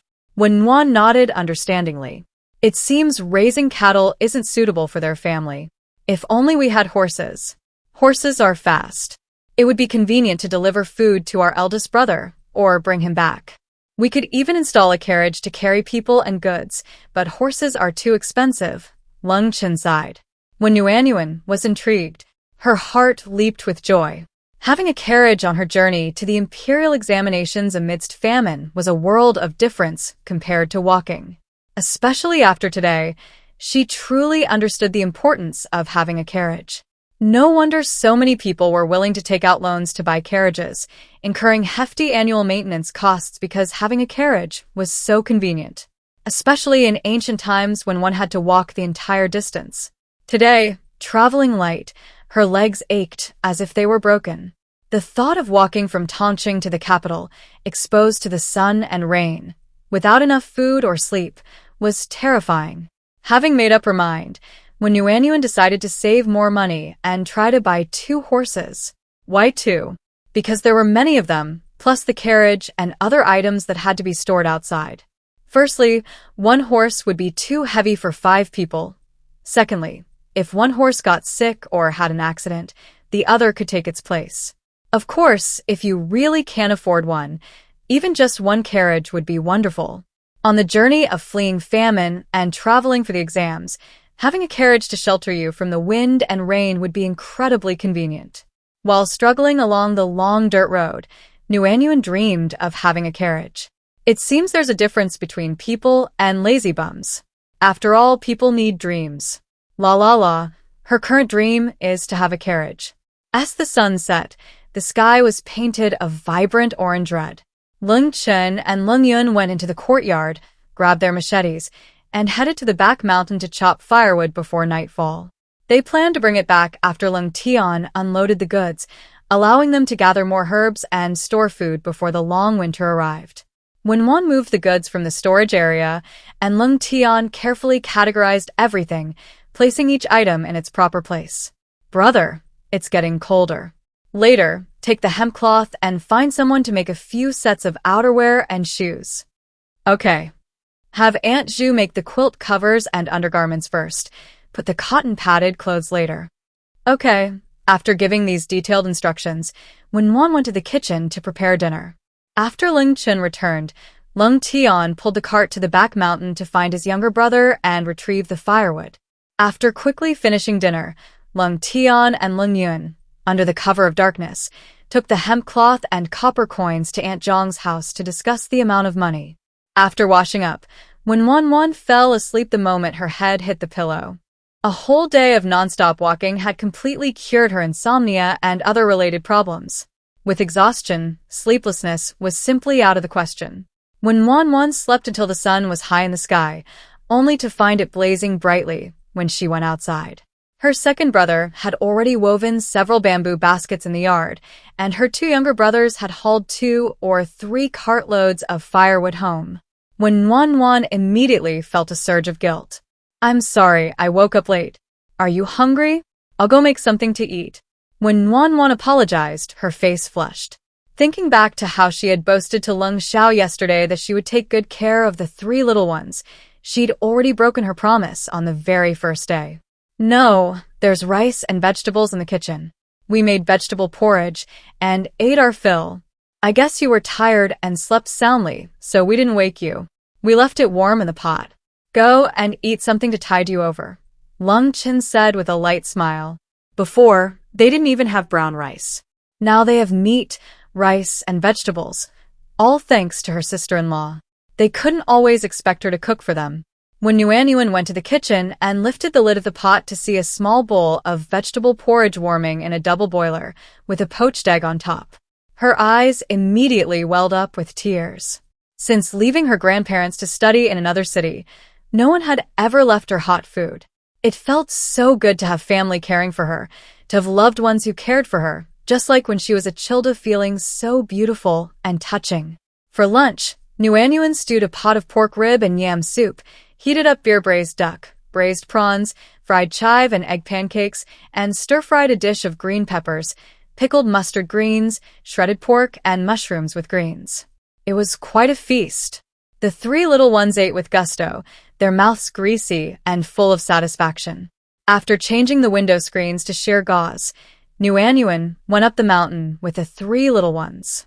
Lung Chun had previously prioritized preparing food for the mountain, but they were worried about leaving Nuanyuan alone at home, so they left him, who could weave, to look after her.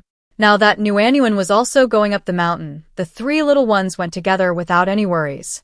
Nuanyuan picked out 2 pieces of each of the pastries she bought in the city yesterday, wrapped them in oil paper, and put them in a bamboo basket to take up the mountain. Nuanyuan was amazed, carrying a bamboo basket for the first time. This thing is so convenient. No wonder every household has one. The accumulated wisdom of the working people. Brother, has this path always been overgrown with weeds this tall? She thought yesterday's dirt road was the most difficult part, but today there was a mountain path overgrown with weeds.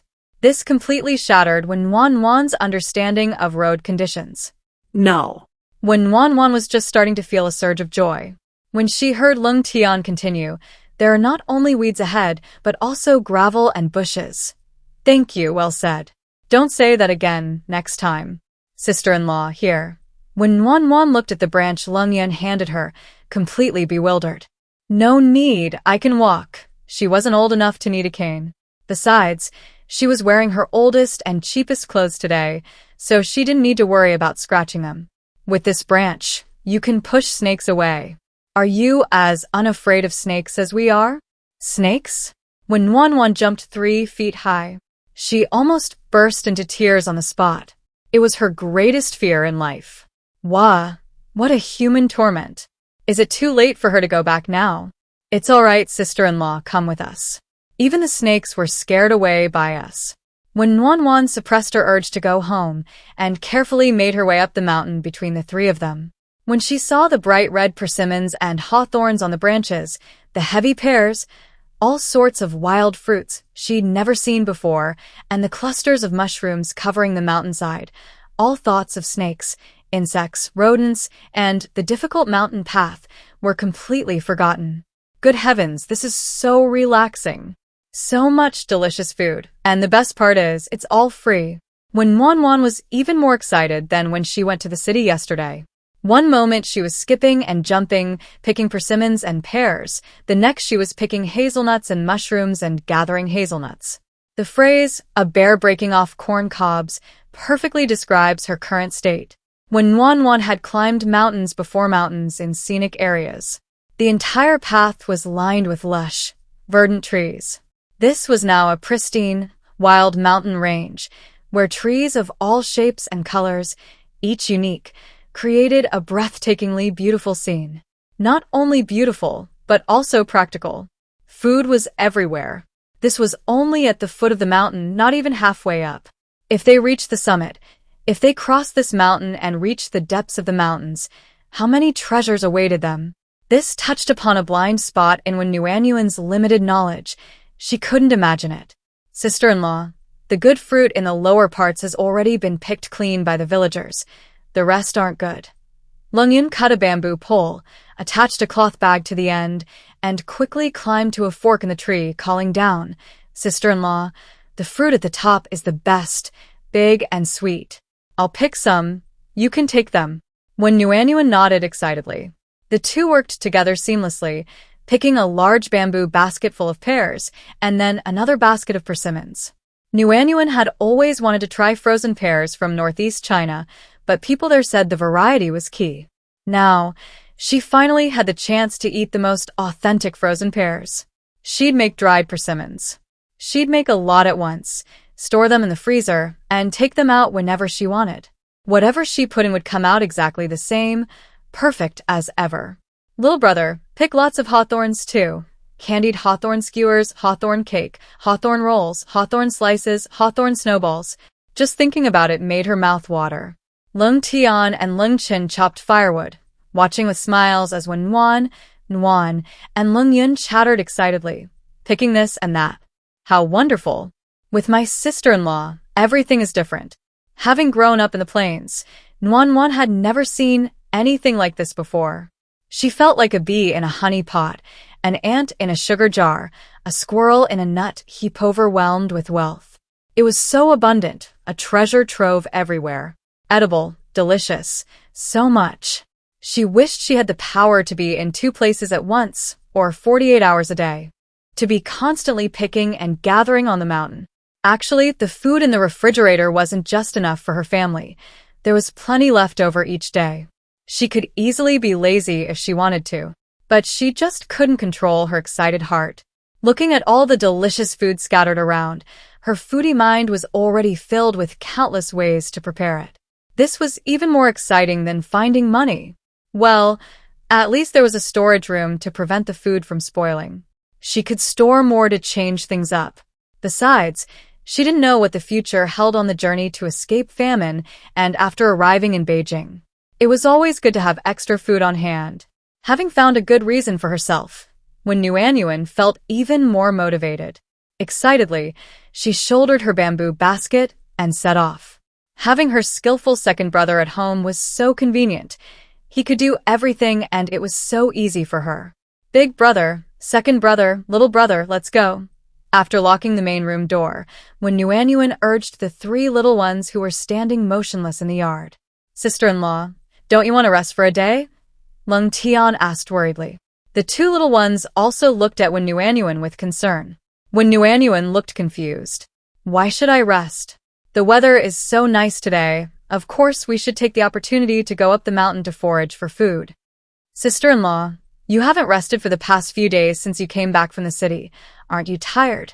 They felt sorry for their sister-in-law, who had been working so hard these past few days.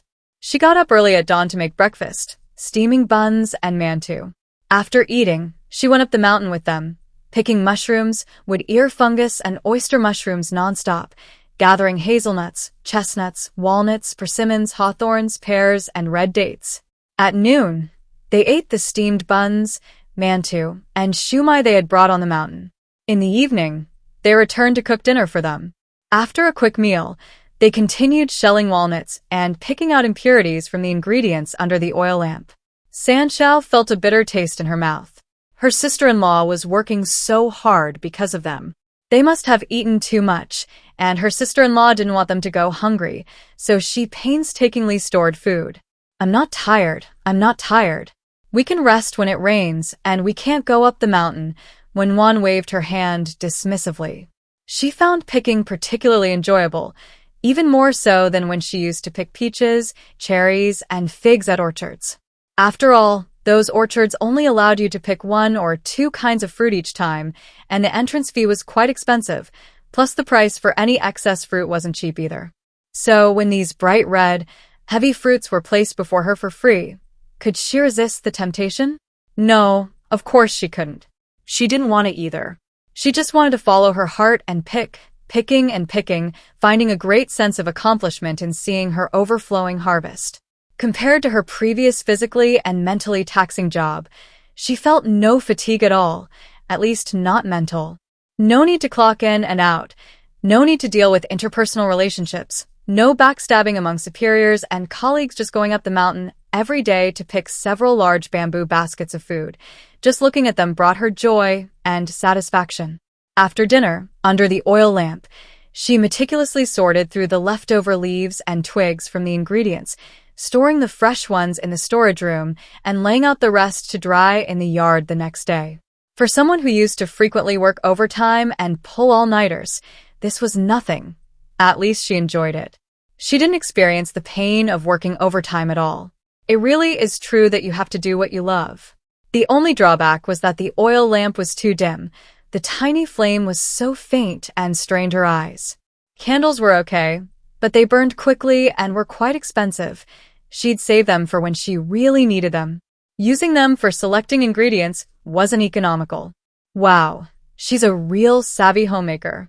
She's adapted so well to rural life.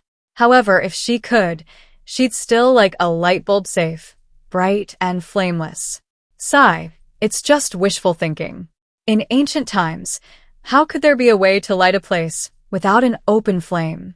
The morning dew still clung to the varying shades of grass as the 4 of them trudged forward.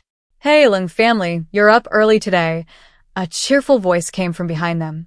When Mon turned around and saw Aunt Li and Aunt Wang from the same village, she greeted them with a sweet smile.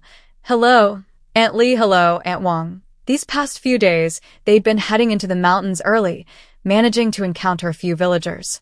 Their village was nestled in a mountain valley with little farmland and even less wasteland. Wild animals frequently came down from the mountains to cause trouble. Apart from those families who hunted, the rest had either moved away or were working for wealthy families in the city. Currently, this small village had about 20 families.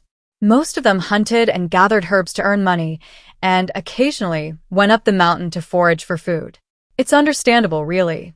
Living at the foot of the mountain, wouldn't it be foolish not to rely on the land for sustenance? It's just that some are more capable than others, so their living standards naturally differ. The Lung family used to be among the best of the 20-odd households. They owned land, 3 brick houses, could occasionally afford meat, and even had access to education at the academy. Mainly because Lung Xiao was skilled, he could venture deep into the mountains to gather ginseng and hunt, making him adept at earning money. Later, Lung's mother fell seriously ill, spending all their money. They sold their land and pawned everything they could. Forget about rice and flour. Even getting enough to eat became a problem. Suddenly, they became the lowest rung of the village. The Lung family, up the mountain picking wild fruit again. Poor thing, no rice, no salt, no oil. How will they survive the winter? Aunt Wang approached, her tone full of pity, but her expression clearly mocked them. Nuanyuan's sweet smile faded and she replied coolly, "Thank you for your concern, Aunt Wang. My family is doing all right." Things were actually going quite well. They had rice, oil, salt, and even meat. They could eat their fill of meat.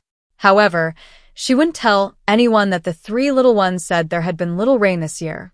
Not only were the crops in the fields affected, but even the plants and animals on the mountains were fewer. Families in the village, with land, often went up the mountain to gather food. Fortunately, the mountains were large, and there was plenty of food, and the village was sparsely populated, so the impact on the villagers this year wasn't too great. If next year continued to be dry and rainless, Nuanyuan didn't dare to think about it. As the saying goes, it's not the theft itself that's worrisome, but the thief's eye on you. If someone like Aunt Wang knew that her family not only had plenty to eat, but also meat, rice, and flour every day, wouldn't she be envious and jealous? If there's meat, it must be hidden in the bowl. She can't find out, or there will be endless trouble. A hungry person will do anything. I bet things aren't going well for you. You're going up the mountain earlier and earlier every day. But it's good, though. It'll snow in less than a month. Even if there's nothing on the mountain then, there'll be no way to get it. This year there's been little rain. I heard the big farmers' harvests have been greatly affected, let alone us poor folks. And your husband is still studying at the academy? What's the use of studying? It doesn't earn you money. Aunt Wang curled her lip, her tone full of disdain. They can't even afford to eat, and they have spare money for school? What are they pretending for? They're all just farmers, dreaming of becoming high-ranking officials. Even if it's wishful thinking, they should know their own limitations. Becoming a high-ranking official in the capital isn't that easy for them. When Nuanyuan thought, isn't this a typical proponent of the uselessness of education? If your family doesn't want to study, then don't study. Nobody else cares. You can't expect them to interfere with other people's education. Besides, does studying necessarily mean making money? Making money isn't the only measure of whether studying is useful. She pulled back the three little ones who were about to rush forward. What a joke. Having read countless palace intrigue and domestic drama novels, how could she not understand Aunt Wang's meaning? How could she not see through her thoughts? If Wan could lose this kind of low-level sarcasm, she would be letting down all those palace intrigue and domestic drama novels she'd read. When Wan replied meaningfully, studying is just about learning to read and understand things, not just about making money. Now it seems that reading and learning to read are quite necessary. At least a sensible person wouldn't be so sarcastic. Aunt Li understood when Wan's implied meaning and quickly tugged at Aunt Wang to remind her. Aunt Wang remained unmoved, continuing her incessant chatter. Tisk, what's the use of talking if you don't earn money? It can't fill your stomach. Your family has so many people, all boys, they eat a lot. I can barely feed one person in my family, let alone several of you. It's terrifying to even think about how we'll get through the winter. Your husband must eat a lot too, right? With such a large appetite, you'll be crying in the winter. No wonder you have to go up the mountain every day. Unlike my family, we just need to prepare some food for winter. There will still be food on the mountain next year. Warmth and delight, having spent these past few days with the three little ones, had already thoroughly investigated the situation of each household. She knew everything about the neighbors, which families had conflicts, and what was going on in each other's lives. Don't let Aunt Wang's complaints about her large family, full of boys who eat a lot, fool you. Because she gave birth to 4 daughters in a row, she felt inferior in her husband's family, bullied by her in-laws, and disliked by her husband. She even went so far as to abandon her 4th daughter in the mountains. When Lungyan told her about this, she was furious, saying the Wang family was inhuman and warning her never to associate with them. This Aunt Wang herself is a victim of the patriarchal system, yet instead of trying to change or protect her own daughters, she became their executioner. Now she comes here to complain truly. There's always a reason why someone is pitiful. When Nuanyuan smiled sweetly, but her words were anything but sweet, deliberately cutting. My husband and brother do eat a lot, but what can you do? They're all boys. Mother-in-law is truly blessed, but she's kind-hearted. Even her daughters must be incredibly precious to her. Aunt Wang's face immediately changed, turning gloomy and ugly. It's not like you gave birth to her. What's there to be proud of? Seeing Aunt Wang's displeasure, when Nuanyuan became even happier. Of course I'm proud. If I have a daughter in the future, not only will her father and I spoil her, but so many other people will dote on her too. Most importantly, no one will put pressure on me, Aunt Wang. Don't you think? Strike at the heart of the matter. These two words hit Aunt Wang's sore spot. Thinking of the 4 daughters she had given birth to, the disgusted faces of her in-laws, and the cold indifference of her husband, she couldn't bear it and had taken her youngest daughter to the back mountain and abandoned her. After finally having a son, although he could stand tall and proud at home, the abandoned daughter constantly reminded her of the sins she had committed. It wasn't that she regretted it, but she feared that when the king of hell tallied her sins after she passed away, they would still fall on her shoulders, forcing her to atone for them in the underworld. Besides, she said, her voice radiating warmth, although my husband and brother-in-law eat a lot, they can also earn money. Look at our 3 brick houses, our big yard, and our abundant firewood.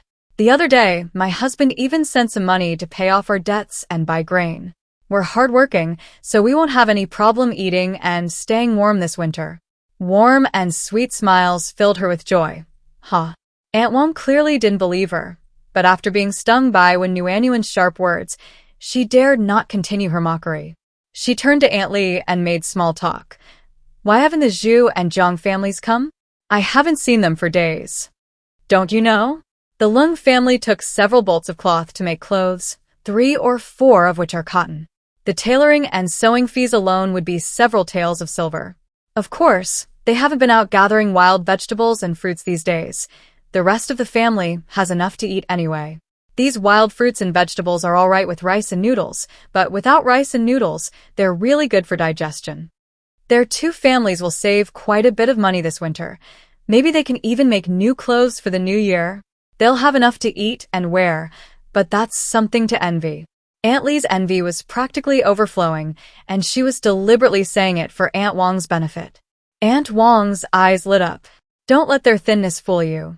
The 3 boys from the Lung family were anything but weak. Their cheeks had noticeably filled out, and their gait was no longer as unsteady as before. Their spirit was completely different from when she first saw them. The 3 of them were energetic and full of vitality. This didn't look like a family struggling to eat or wear at all. Only Aunt Wang was so oblivious, still making sarcastic remarks about pitying them. She didn't even consider her own position in the family. She should be pitying herself first. Originally, she felt sorry for Aunt Wang, but now she felt sorry for her largely because of her own actions. Aunt Li quietly moved a little further away from Aunt Wang. Aunt Wang looked embarrassed after hearing this, and quickly walked away without saying a word. Aunt Li smiled and nodded goodbye to Wen Yuanyuan and the others, then left in another direction. After the 2 left, Wen Yuanyuan became cheerful again, her steps light and quick. Sister-in-law, you've worked hard, Lung Qin said softly after a moment of silence. Wen Yuanyuan looked over, puzzled. Not at all. What could she possibly have worked hard for? Every day, they only walked to the foot of the mountain, and at most halfway up. The 3 little ones said that going further up was dangerous because they might encounter wild animals, so her picking area wasn't very large, and she didn't walk very far. Chopping firewood, carrying timber onto the cart and hauling it back, splitting wood, cleaning the yard and house, washing clothes and dishes, all the work was done by the 3 of them. She only cooked every day. Upon hearing this, the 3 little ones felt tears welling up in their eyes, but they quickly held them back. Their sister-in-law suffered because of them, and even had to endure Aunt Wang's mockery. But their sister-in-law not only didn't blame them, but also protected them from arguing with Aunt Wang alone. At that moment, the 3 little ones secretly resolved that no matter what, they would protect their sister-in-law and never let anyone bully her. Manhwa was unaware that her image in the 3 little ones' eyes had risen so much. She was only thinking about the food on the mountain beckoning to her. Brother, why haven't I seen any lingji or ginseng after so many days in the mountains? This mountain range stretches endlessly. Doesn't it produce lingji? Didn't they say ginseng gatherers would be coming this month? Why haven't we found any ginseng? Wen Yuanyuan was extremely curious. Wasn't it said that going up the mountain would guarantee ginseng and lingji? Why doesn't this rule apply to her? Is it because she's not the female lead? They look down on her so much. Wen Yuanyuan thought sullenly. Before Lung Tian could answer, Lung Yun chuckled and replied with a grin. Sister-in-law, we've only been wandering around the foot and middle of the mountain. Even if there were anything, it would have been picked clean by the villagers or people from the surrounding villages long ago. It's only because the fruits are harder to pick and there are more mushrooms higher up that we've had a good harvest these past few days. In a few more days, the fruits and mushrooms will be gone. Lung Chin picked up the thread. Not only ginseng and lingji mushrooms can only be found deep in the mountains, but also precious herbs and large wild animals. Only hunters who can venture into the deep mountains can earn money. However, conversely, large insects, leopards, bears, venomous snakes, and poisonous herbs are all found there, making it extremely dangerous. Going into the deep mountains is no exaggeration to say it's a life-or-death struggle. Especially ginseng harvesting. Venomous snakes guard the ginseng, and every year, ginseng harvesters die from snake bites. This topic was somewhat heavy, and the four fell silent for a moment. After reaching the top of the mountain, they spread out slightly. When Nuanyuan and Lung Yun gathered ingredients, while Lung Tian and Lung Chin continued chopping wood. When Nuanyuan thought about what they had said before that Lung Xiao would be going into the deep mountains to harvest ginseng this month, actually, after deducting the money for paying off debts and buying necessities, she still had 379 taels of silver. Adding the ginseng slices in the refrigerator, which brought in 15 taels a month, it was enough if she was frugal. Once we get to the capital, buying a small, remote house should be enough, right? Or maybe we should tell Lung Xiao not to go into the mountains. It's too risky. In the book, Lung Xiao earned enough money to take the three little ones to the capital by hunting and gathering ginseng in the mountains. He even had a deep scar on his back for it. It must have been extremely dangerous back then. Now that she's here, with food and money in hand, why not save him the risk? Last time they met, he helped her teach that weasel-faced man a lesson, helping her without expecting anything in return. She couldn't bear to see him get hurt on this trip. Having made up her mind, when Nuanyuan told Lung Yun to go pick chestnuts first, then ran over to Lung Tian, who was chopping wood. Little brother, is the agreed-upon date for getting the iron sheets and wire mesh tomorrow? Lung Tian put away his axe, straightened up, and replied, Yes, it's perfect timing. I can deliver food to my older brother on the way. Then when you take the firewood home, first go to Aunt Zhu's or Aunt Zhang's and ask if your older brother's clothes and shoes are ready. If they are, bring them with you. I'll make some food tonight and pack it up so you can heat it up and leave early tomorrow. Mainly because her younger brother and his two siblings get up earlier than her. Waiting for her to leisurely wash up and make food would be a waste of time. Lung Tian nodded. Sister-in-law, I'll go to town to pick up the quilt on my way back tomorrow. They said it would take 3 to 5 days to make, but it'll be 6 or 7 days by tomorrow. It'll definitely be ready. It's reassuring to get it back sooner. Nuanyuan was also thinking of bringing the cotton back as soon as possible, so she'd have something to cover herself with if the temperature suddenly dropped. The sheets and duvet covers had been delivered yesterday, washed, and hung out to dry. She just needed to get the quilt home and put it on. Speaking of quilts, Nuanyuan thought she should stock up on cotton. If the drought continued next year, the cotton supply would be insufficient. As a girl, how anxious she would be if she didn't have enough for her period. Indeed, she was quite anxious about not having enough. Last time, her younger brother brought back 15 jean of cotton, 9 jean of which had been used to make cotton-padded clothes and shoes.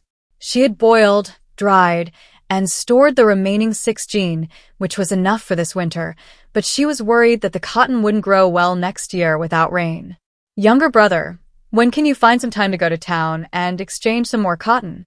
It would be best to get even more than last time. This time, we'll only make 1 quilt. Bring the rest back. Before it snowed, she washed and stored the cotton. Lung Tian was puzzled. Huh? 2 quilts are enough. 2. Quilts for the 3 of you boys is still a bit cramped. Why don't you each get your own?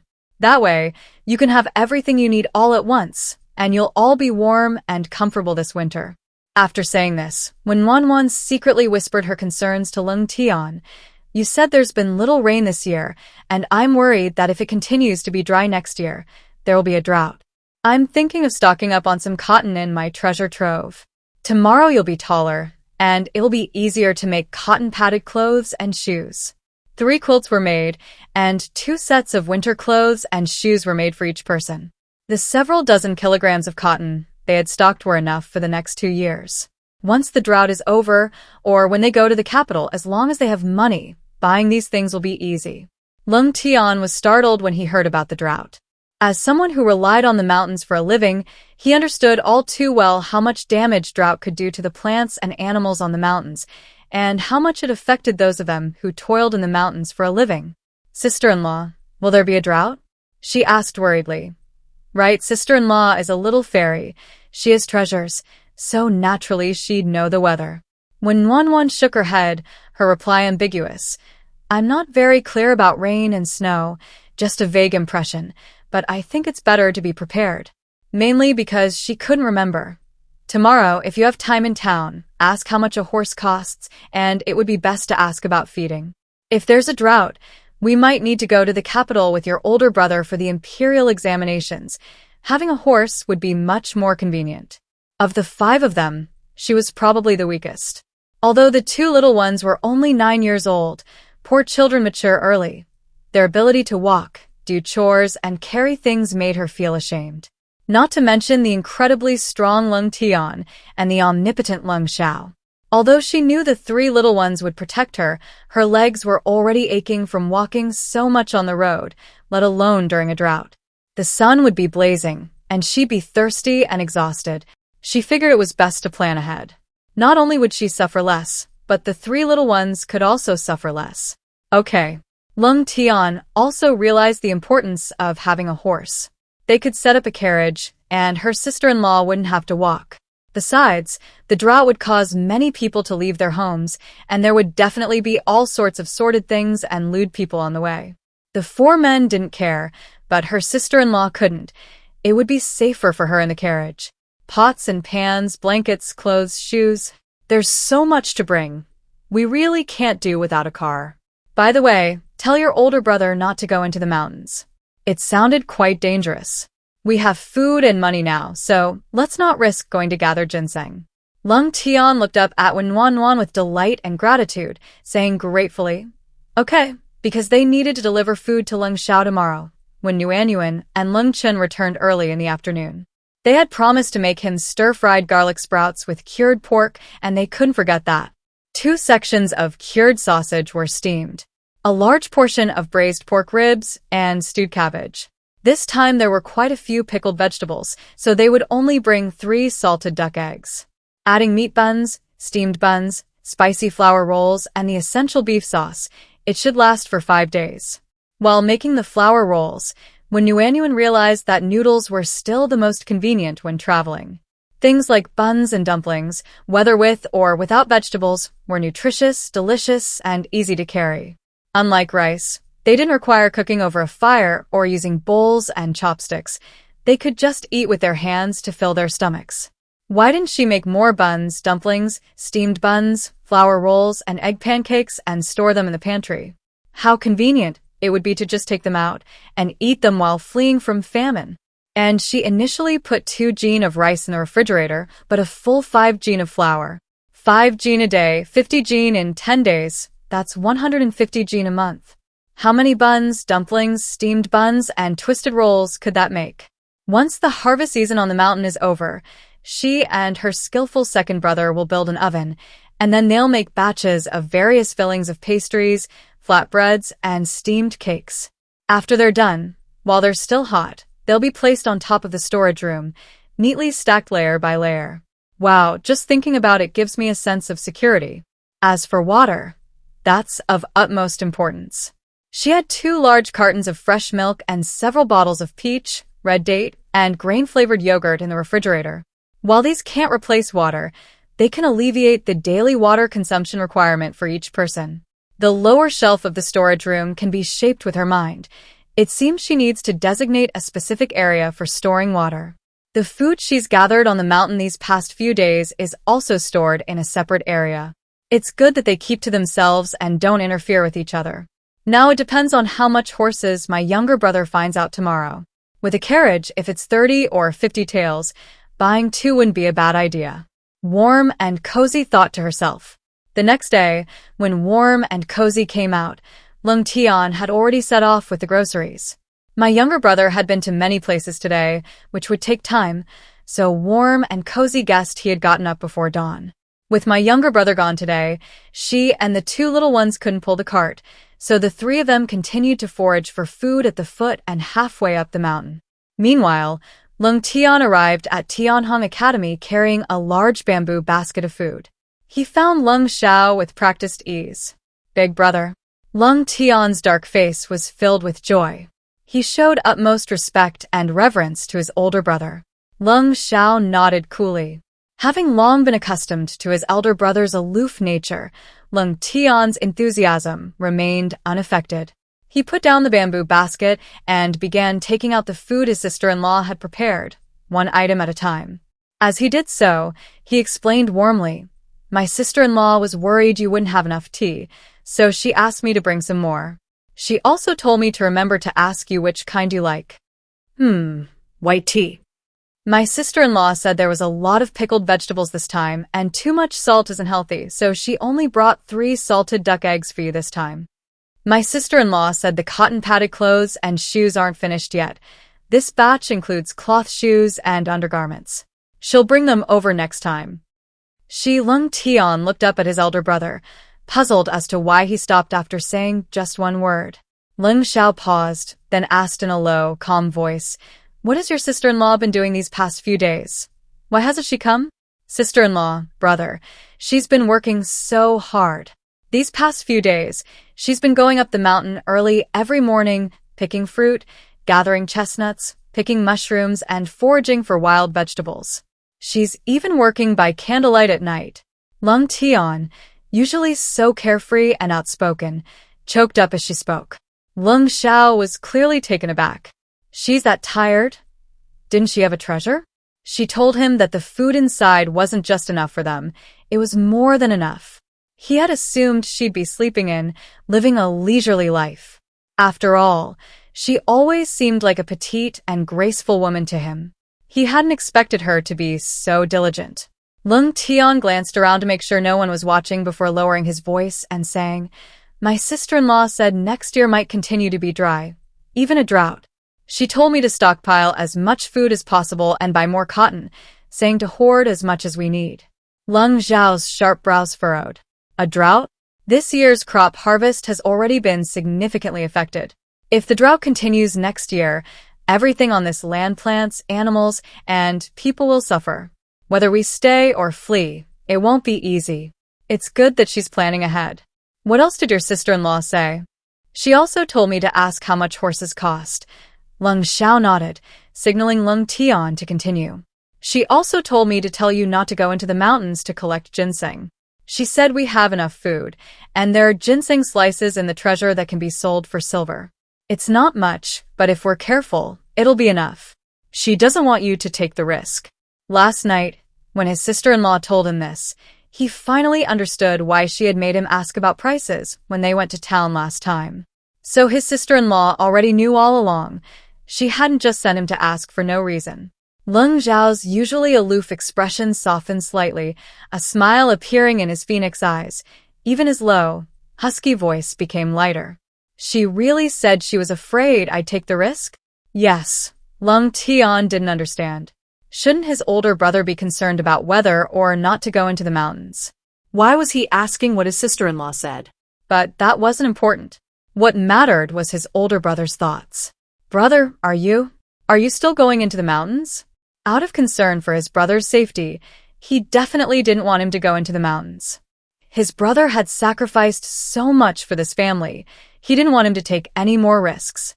But if, as his sister-in-law said, there was a drought next year, they couldn't put all the pressure on her. "I'm going into the mountains," Lung Xiao answered firmly. "Big brother, if there's a drought next year, we'll need money to buy horses and carriages. The journey to escape famine and take the imperial examinations will also cost money. Besides, once we get to the capital, buying houses and land, and social obligations, all of that will require money. This is something we have to bear. We can't let her pay for it." If he were only with his 3 younger brothers, they could walk the whole way, as long as they had food and drink, and sleep anywhere by the roadside or in a cave at night. But with her, Things were different. He didn't want her to suffer with him, nor did he want them to be bothered by unpleasant people and things along the way. Then, big brother, how about I go into the mountains with you this time? Look at me. I'm already quite tall. I've been eating well every day lately, so I have more strength.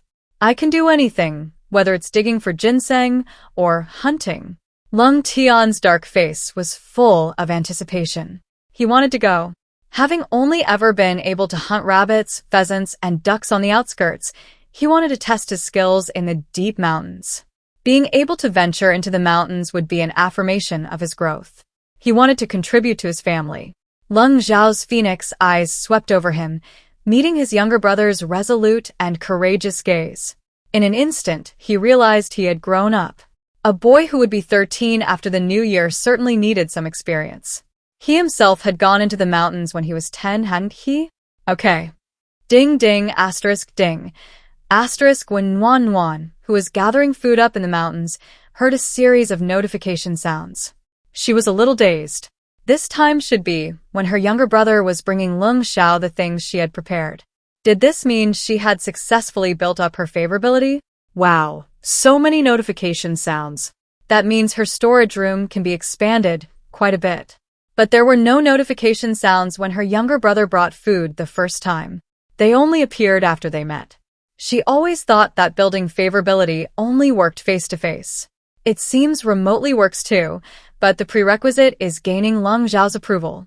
Does this mean that although her performance was terrible at their first meeting, Lung Xiao didn't just judge a book by its cover, but saw through her appearance to see that she was a reliable person?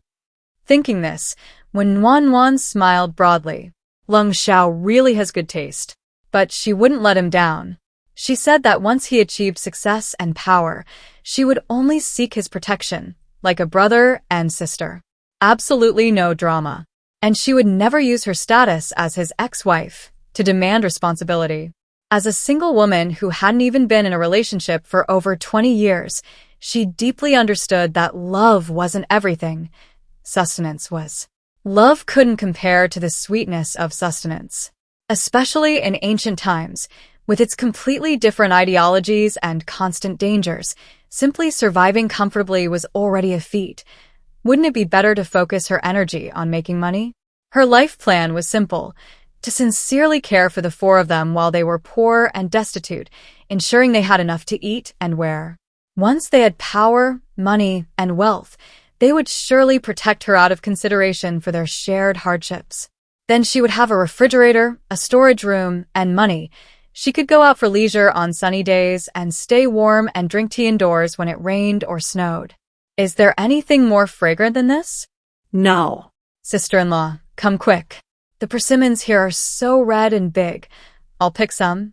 You grab the basket and catch them. Lung Yun quickly climbed up the branches of the persimmon tree, watching his sister-in-law smiling broadly. He was a little puzzled. Had something happy happened? The three of them had been together the whole time. Nothing had happened. Could it be that his sister-in-law missed his older brother? That's right, his older brother might be back in a few days. Seeing him would naturally be a happy thing. His sister-in-law really cares about his older brother. Hearing Ling Yun's call, when Nuan immediately abandoned picking hazel mushrooms, picked up the bamboo basket, stood up, and asked, "Where?" "I'm coming." She ran forward quickly. It's so easy to let loose in the mountains. And with the two little ones, no matter what outrageous or unladylike things she did, they wouldn't say anything to her. They would even think she was carefree. Nuan loved this free and easy atmosphere and the unwavering approval she received. "Little brother, people are coming. Come down quickly," Lung Chen whispered as he ran up the tree. Lung Yun slid quickly down from the branch, grabbed a wood-chopping knife from the ground, and alertly stood in front of Nuan. Nuan, being taller than the two children, quietly crouched down behind them. If her second brother said there were people, he must mean outsiders had come, and probably quite a few. If they were just villagers, her second brother and the others wouldn't be so alert. In the desolate wilderness, as a woman without martial arts skills, when Nuan tried to avoid unnecessary risks, she didn't want to cause trouble for her two younger brothers. 5 or 6 men in short-sleeved shirts walked uphill from the foot of the mountain. As they passed the three of them, they glanced in their direction. Two boys in tattered clothes appeared to be there to chop firewood and gather wild fruit. After glancing at them, the 5 or 6 men looked away from the path and continued on their way. Once the group was out of sight, Lung Chen spoke up. "They're ginseng gatherers." Through the gap between the two little ones, when one saw the group of 5 or 6 people dressed in rough linen shirts, each carrying sticks, forks, axes, and the like. How could they be ginseng gatherers? They looked more like tree gatherers. Second brother, how did you figure that out? If her younger brother had said it, Wan would have doubted his judgment, but her second brother was skillful and observant. What he said was usually correct. Lung Chen, hearing his sister-in-law's curiosity, explained carefully. That fork-shaped tool is a deer bone pick, specifically used for digging ginseng. That stick is a ginseng pulling stick with a copper coin tied to the end. It's used by ginseng gatherers to lead the way. The axe is for marking, and there should also be red rope, copper coins, and knives in the backpack. Indeed, they're professional ginseng gatherers, Wen Nuanyuan exclaimed, impressed by their comprehensive equipment. Every profession has its own set of unwritten rules and customs, quite particular about them. These customs are accumulated through experience. You can't afford to be careless. Fortunately, Lung Xiao doesn't have to go into the deep mountains this year, so the 3 little ones don't have to worry about whether their eldest brother will encounter danger or get injured. Although the money comes slowly, in this dangerous ancient world, it's good for the family to live a peaceful and stable life together. What about your eldest brother? Did he always go into the mountains with a group? No, my eldest brother has only gone alone since he was 15, when Nuanyuan clicked her tongue in amazement. Indeed, the male lead is different. Then he naturally doesn't need to bring these things, right? No, Big Brother is bringing them too, but a little different. Lung Chen lowered his eyes, telling Wen Nuanyuan everything he had observed.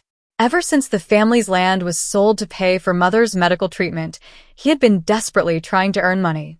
The copper coins from weaving bamboo baskets were too slow and too meager.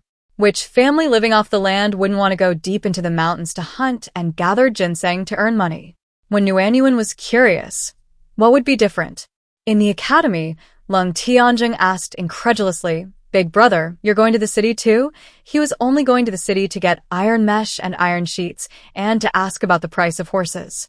Why would Big Brother abandon his studies and ask for leave to go to the city with him? Lung Zhao's expression was indifferent as he walked out of the academy. Yes, I've already asked the teacher for leave. I'm going to buy you some useful tools for ginseng gathering. Hearing that he was going to get him tools for going into the mountains, Lung Tian became excited. I know what I need. I've inquired before. He had always wanted to go deep into the mountains, but his older brother always forbade it, never saying a word when asked. So he went to the villages to inquire about the tools people went into the mountains themselves. Haha, he already knew the items he needed and the rules he had to follow by heart. Lung Xiao, without turning his head, tossed out a sentence. The ones I use are a little different from others. Different? Lung Tian scratched his head, wanting to ask but swallowing his words. His older brother was always a man of few words and didn't like them asking too many questions. It was best not to ask. Anyway, they'd find out the differences once they got to town. Lung Tian silently followed his older brother along the rugged, potholed dirt road. Strange, he hadn't felt this tired when pulling the cart so far last time. Oh, so he wasn't tired now, he was depressed. Last time, his sister-in-law skipped and chattered along, light and cheerful, occasionally offering him candy, snacks, and water, like they were on a trip. But his older brother, his face was cold, his steps quick. He didn't eat anything, and he didn't utter a single word. He was as cold and distant as the bright moon hanging in the sky. Last time, he surprisingly responded to his sister-in-law quite a bit, but although it was rare, in the eyes of the 3 of them, their older brother hadn't done nearly enough for their enthusiastic sister-in-law. Fortunately, his sister-in-law didn't mind at all, and continued to care for their older brother and the 3 of them as always. His sister-in-law had such a broad mind. The 2 hurried into town after paying the copper coins. They didn't even have time to glance at the shops, let alone browse them. Lung Tian felt that if he paused to look at things, He definitely wouldn't be able to keep up with his older brother. He had initially thought that last time he couldn't keep up with his brother because he was pulling a cart, but this time, even with a bamboo basket on his back, he still couldn't keep up. No wonder others needed a team to gather ginseng, but his brother, since the age of 15, had always been alone, whether gathering ginseng or hunting. In the deep mountains, strength determined everything. Hey, sirs, are you here to pick up the iron mesh and iron sheets from last time? They're finished, made the day before yesterday, just waiting for you to come and collect them. In the clattering blacksmith shop, the blacksmith saw Lung Xiao and Lung Tian enter, put the ironware back into the furnace to heat, and turned to the corner to get the goods. He grinned and asked, "Take a look, is it all right?" He had never even heard of making such things before. What's the use of this? So, feeling uncertain, he was afraid of making a mistake. Remaking it wouldn't be a problem, but he was worried about delaying the customer's work. Lung Xiao took it and carefully compared the size and shape with the dimensions Wen Yuanyuan had described. After confirming it was correct, he said, "Okay." The blacksmith breathed a sigh of relief. "That's good. Shopkeeper, I'd like to make an iron rod that's half the length and half the thickness of a cane, with one end extra sharp." Ah, Easy, easy. It should be ready in about 3 days.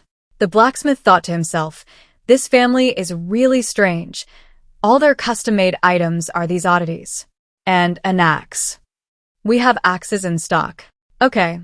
After paying, Lung Xiao and Lung Tian quickly and efficiently bought red velvet rope, oiled paper, oilcloth, and a tinderbox. Lung Tian followed along, thinking about the conversation the three brothers had had before going to bed that night. My younger brother said his wife took them to buy candied hawthorns, 7 or 8 kinds of pastries at the pastry shop, and even pretty soft window screens. His wife finds everything fascinating and is interested in anything that makes life comfortable. She says this is her ordinary life. Whether it's ordinary or not, he doesn't know, but he knows his wife is living, while his older brother is just existing. Well, even without his wife, they would still be existing, simply existing. Brother, does ginseng really need a red thread to keep it from running away? The red thread is just for visibility. Ginseng grows in fertile soil with lots of weeds, and the red thread helps indicate the size of the digging spot. Can we only use a deer bone pick to dig ginseng? The quality of the ginseng is very important. A single broken root can drop the price by 20%. If the root is broken with an iron tool, the damaged area will rot, but if it's dug with a deer bone pick, it won't. Then we don't need to buy any? We have some at home. These are hard to buy. One is enough for the 2 of us. Lung Xiao answered, glancing indifferently at Lung Tian. His younger brother is quite talkative today. Is it because of her influence? good. His younger brother has lost his previous repression and humility and can clearly express his thoughts. She has taken good care of his younger brother and the others, not just in terms of food, but also in terms of spirit. Lung Zhao's brow relaxed, and his determination to buy a carriage grew stronger. I don't want someone as wonderful as her to see those unpleasant things in people, nor do I want those despicable people to covet her. Sir, looking for horses? We just got a few good quality, reasonably priced ones. Would you like to take a look? The waiter greeted enthusiastically. After glancing at the 2 men's clothing, he only asked Lung Xiao. Lung Xiao looked at the long row of horses in front of him and asked, "What's the price range?" The waiter immediately began to introduce the horses with a beaming smile. "Come, sir, please look at these horses. These are between 4 and 8 years old, 130 taels each. Over there, horses between 8 and 15 years old are around 110 taels. The ones at the back are over 15, 70 to 100 taels. However, I suggest you don't buy the 70 tael ones. Although they're cheap, the horses are too old and can't carry heavy loads. They won't last many more years. Adding a little more money and getting one around 100 taels would be enough. With a carriage, it'll be 120 taels. What do you think, sir?" Lung Zhao's expression remained indifferent, revealing no emotion. Lung Tian, his dark eyes wide with shock, asked incredulously, "Waiter, is it really that expensive? Horses are too expensive." "Sir, you've come at the perfect time. This is a recent arrival. Think about it. How many wild horses can the horse farms and forests raise in a year? After deducting the large quantities supplied to the army and the horses given to high-ranking officials in the capital, wealthy families, and rich merchants, how many good ones can actually end up in Tongcheng? This is a once-in-a-lifetime opportunity. We don't even know if the next batch will be of this quality. In my humble opinion, sir, you should buy it as soon as possible.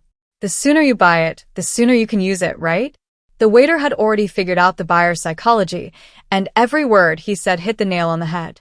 Lung Tian nodded repeatedly, wishing he could make the decision on the spot. But the thought that a horse that could only be considered slightly below average would cost 120 taels of silver in a carriage dampened his enthusiasm. That's a full 120 taels. Fatty meat costs 35 coins per pound, rice and wheat flour cost a dozen coins per pound, and brown rice is only 8 or 9 coins per pound. 120 taels of silver would buy so much fatty meat, rice, and wheat flour. Even though the price was far beyond what he expected, he still felt he needed a horse. Lung Tian looked anxiously at Lung Xiao, wanting to ask his elder brother's opinion. How should I feed it? Feeding horses is very simple. In winter, they eat withered grass, leaves, and dry branches. In other seasons, they can eat fresh or dried grass, herbs, shrubs, branches, and leaves. Occasionally, when they need to work, feeding them corn and beans is perfectly fine. Don't worry about feeding them. It won't cost any copper coins. Okay, thank you. Lung Xiao nodded, glanced at Lung Tian, and gestured for him to leave. Lung Tian knew the stable wasn't a place to talk, so he thanked the waiter as well and went outside with him. The waiter escorted them to the door, saying warmly, "Gentlemen, please discuss this carefully. Try to hurry or they might sell out quickly." "Yes, thank you." Lung Tian thanked him repeatedly, his expression honest and simple. Turning around anxiously, he asked, "Brother, what are you thinking?" Lung Zhao's answer was concise. "Depending on what we find on this trip into the mountains, we'll try to buy 2 horses and only the strongest ones. Even if we buy them, we can't afford anything below average. If the horses are old and weak on the road and something happens to them, we can throw away the loads, but what about her?" Hearing Lung Zhao's affirmative answer, Lung Tian thought to himself that his elder brother was indeed more thoughtful than he was, and he was so excited he almost jumped for joy. "Then I'll go home and build a stable first, and gather plenty of hay to prepare." His elder brother said they would be entering the mountains 5 days later, on the 10th day of the 9th lunar month. Only by building the stable before they went could they make early preparations. Okay, Lung Xiao nodded. Even without a drought, he would definitely need to take her with him to the capital for the imperial examinations. Horses were indispensable. Entering the mountains was imperative. Back in her room, after closing the door, when Nuanyuan checked the refrigerator, utterly puzzled. On the mountain, it had been beeping constantly. She wasn't mistaken. But the refrigerator in front of her, with its expanded storage compartments, was still about the same size as when she last saw Lung Xiao. The 5 lower storage areas were clearly separated and didn't interfere with each other. She remembered it clearly. But the refrigerator was beeping. Things should have changed. What was going on? Sister-in-law, second brother, little brother, I'm back. Lung Tian's loud voice rang out from afar. Lung Yun had already run over and opened the courtyard gate. When Nuanyuan put her doubts aside and opened the door to go outside, she thought maybe she hadn't reached the required level of favorability with him. Besides, she already had 5 areas, which was good. Expanding was certainly good, but if not, she should find another way. With careful planning and efficient organization, she could pack as much as possible. The amount that couldn't fit wasn't much anyway, and she could leave it outside for the carriage to carry. Once Lung Xiao returned, she would try to improve his favorability so she could expand the cargo area and pack more goods, making the horses less tired. The only problem was water. Traveling north to the capital, water was likely scarce everywhere, and water, like food, was indispensable. Perhaps she could use wooden basins and earthenware jars to store plenty of water in the upper storage room. Although it would be a drop in the ocean, every extra cup of water was valuable during a drought. The new cotton quilt is so fluffy and comfortable. Lung Yun hugged the thick, white quilt tightly, reluctant to let go. She even rubbed her tender little face against the quilt. Second brother, how come there's still so much cotton? Lung Chin looked at the high pile of cotton in the large basket Lung Tian was carrying on his back and the large bag of cotton he was holding in his left hand.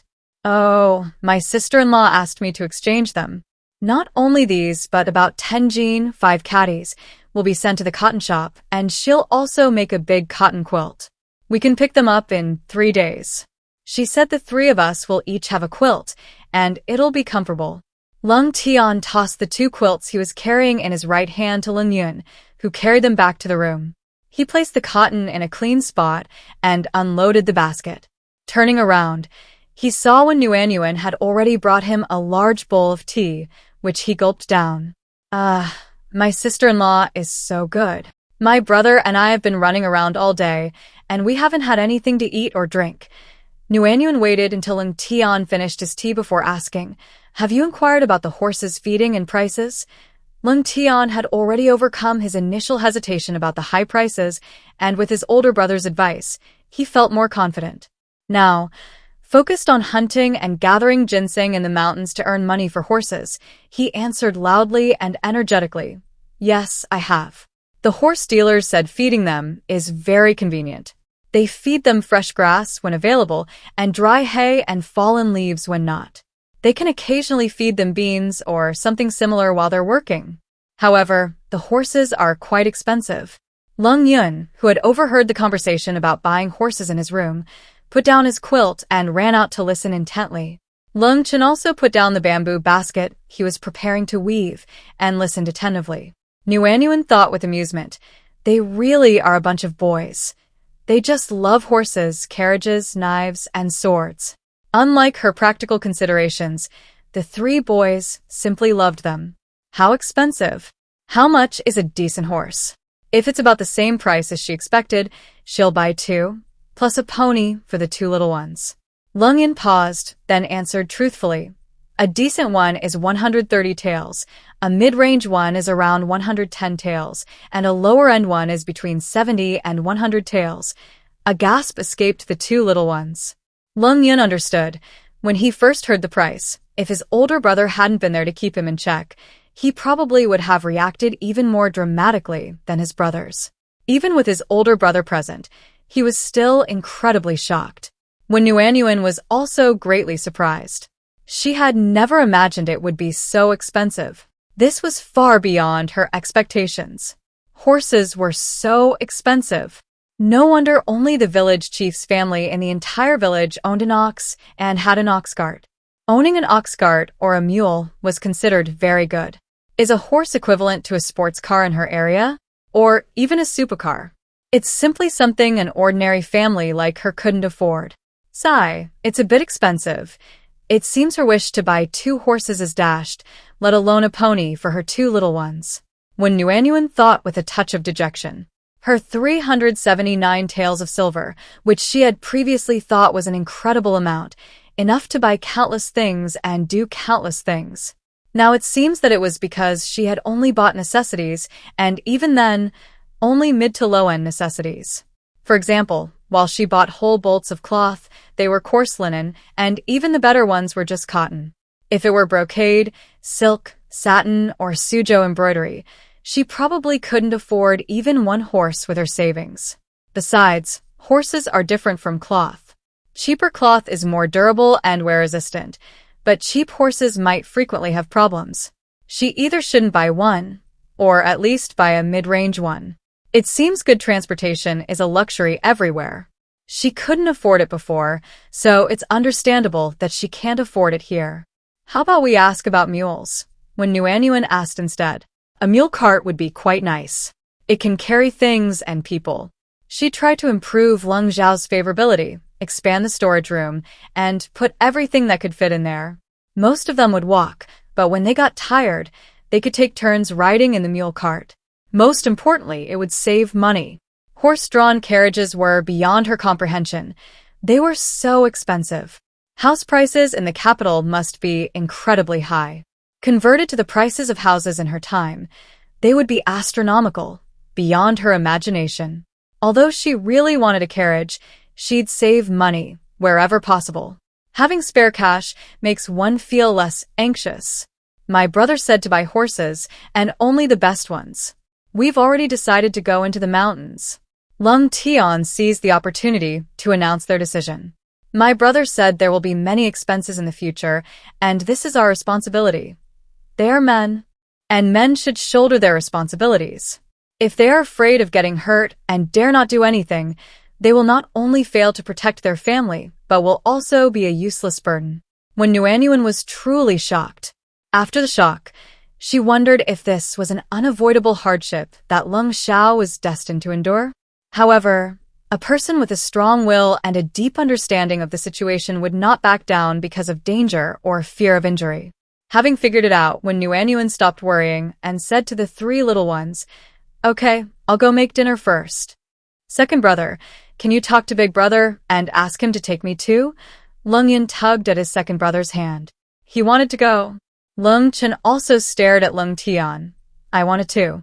"Don't even think about it. Big brother already made an exception by agreeing to let me go. Besides, how old are you two? Big brother definitely won't agree. Just stay home." Lung Tian wouldn't even talk to his eldest brother. Not to mention their young age. Even if they were about his age, it wouldn't work. If they went to the deep mountains, what would happen to all the stuff at home? What about his sister-in-law? Second brother, Lung Yun continued to plead, unwilling to give up. Lung Tian remained unmoved. "Impossible. What would happen if you went home with us? What about your sister-in-law? Besides, your eldest brother said he'd buy horses as soon as he earned some money. I'll set up a horse pen these next few days. You two will have to stay home and cut hay not just for this winter, but for next year too." By the time Lung Tian finished speaking, his two younger brothers had calmed down. Even if they could ignore the family, they couldn't ignore their sister-in-law. Leaving her alone at home, not only would their eldest brother be worried, but they certainly wouldn't be either. Hearing about the promised horses, Lung Chen was alright, but Lung Yun was incredibly excited. He could already picture him riding a horse, nodding vigorously and promising, "I'll take care of cutting hay not just for this winter, but for next year too." He'd go cut hay tomorrow. The yard was noisy and bustling, but when Nuanyuan, listening from the kitchen, gradually smiled. The warmth of everyday life brought her peace of mind. When Nuanyuan made a simple dinner, sauté scallions and garlic until fragrant, then add thinly sliced pork belly and stir-fry until both sides are slightly browned. Add chopped fresh cabbage, salt, light soy sauce, and a little chili pepper.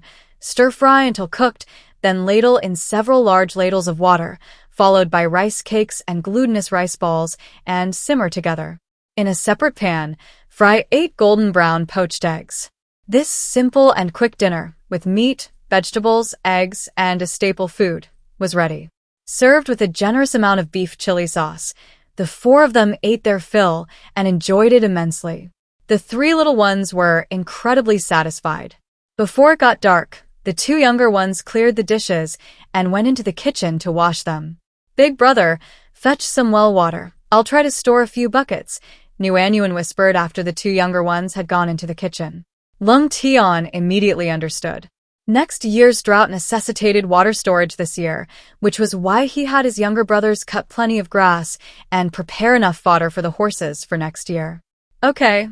Lung Tian quickly went to the well in the yard and scooped up a large wooden bucket of water in a few swift movements. As soon as Lung Tian scooped up a bucket of water, when Nuanyuan reached out and touched it, the water naturally flowed into the second storage area. After scooping up more than 20 buckets of water, when Nuanyuan said in confusion, "Strange. What's wrong?" Lung Tian couldn't help but ask, seeing his sister-in-law's incredulous expression. "Brother, is there a stream or a river nearby?" Each area of the storage room didn't seem very large. How could more than 20 large buckets of water have gone in, and one area still not be full? When Nuanyuan then checked the first storage area, where fresh hazelnuts, mushrooms, chestnuts, walnuts, and pears were stored, the area, which had been piled high, now looked completely empty. When Nuanyuan was stunned for a moment, a guess popped into her mind.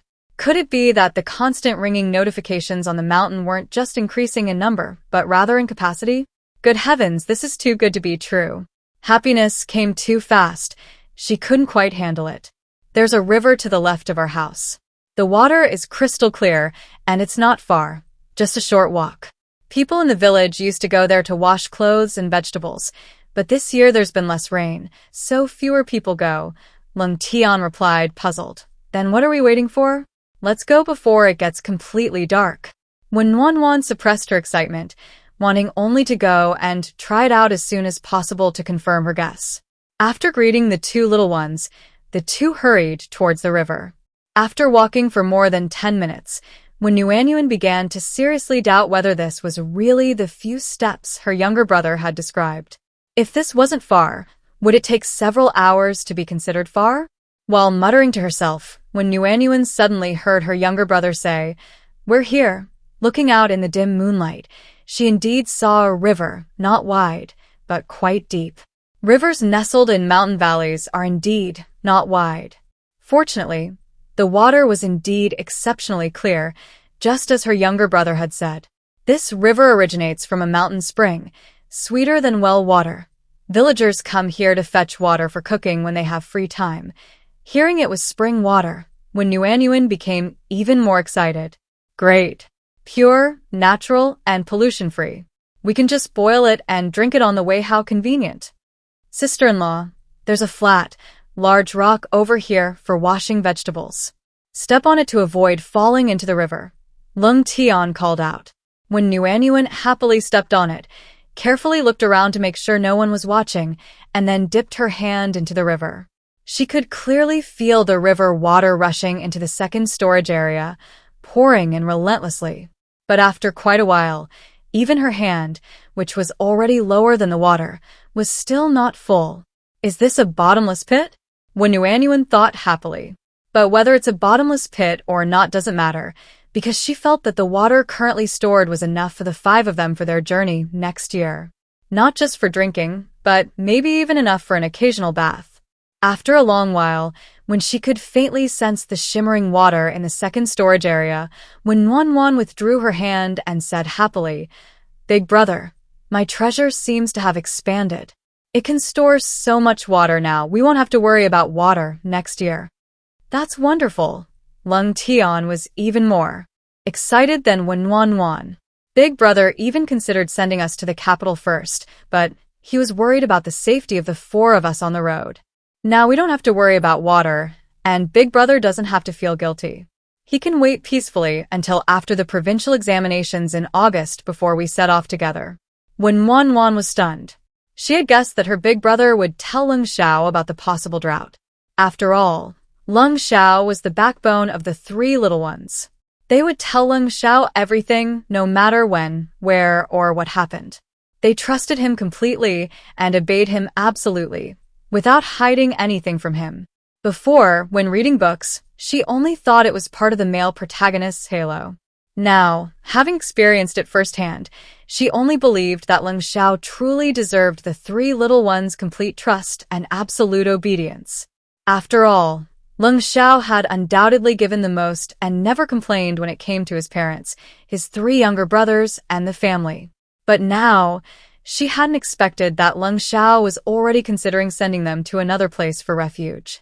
He himself couldn't leave Tongcheng for the provincial examination, yet he prioritized sending them away. If it weren't for his concern for their safety on the road, he probably wouldn't have even hesitated. Was it for this reason that he insisted on buying horses, and good horses at that? Compared to Lung Xiao, when Nuanyuan felt somewhat ashamed. After all, she hadn't planned to escape the drought and go to the capital as soon as possible. Besides her attachment to the 3 younger brothers and her reluctance to leave them, she also wanted to rely on their powerful connections to secure a strong backing for her future. Compared to them, her feelings were far too impure. They were genuinely grateful to her, kind to her, protective of her, and considerate of her. But she was driven by self-interest and her own calculations. Now, even Lung Xiao, whom she had only met once, was thinking of her, and regardless of whether it was because of their promise, he was doing his best to protect her. She was truly lucky to have met all 4 of them. For family members, sister-in-law, you're up. There's red bean porridge and meat buns heating up in the kitchen. Have something to eat. Lung Tian stopped chopping wood and stood up straight when he saw Wan come out. Wan looked at the messy yard and the three little ones busily working.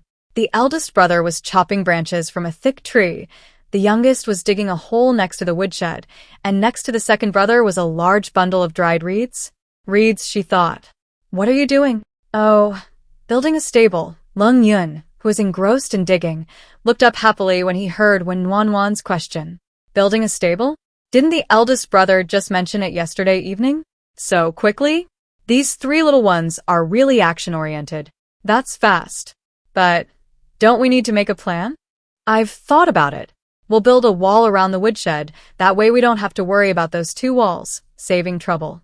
On the other two sides of the stable, we'll build walls with stacked hay, covered with finely woven reed mats to block the wind and rain.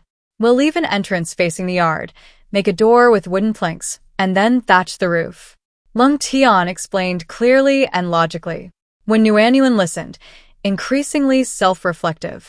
She wanted to build an oven, and she was forcing herself to recall the steps and precautions from the little fairy food blogger, sketching and revising on paper with a charcoal pencil.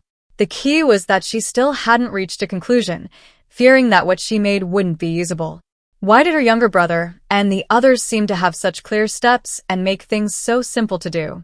Nuanyuan hurriedly turned and went into the room, taking out the scribbled-on blueprints. Big brother, second brother, take a look. Do you know how to make this? Lung Chin took it and looked at it.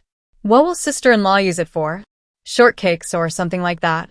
Lung Yun answered first. Oh, so it's just baked flatbread? Nuanyuan thought for a moment it was the same type. Pretty much, anyway, they're all baked.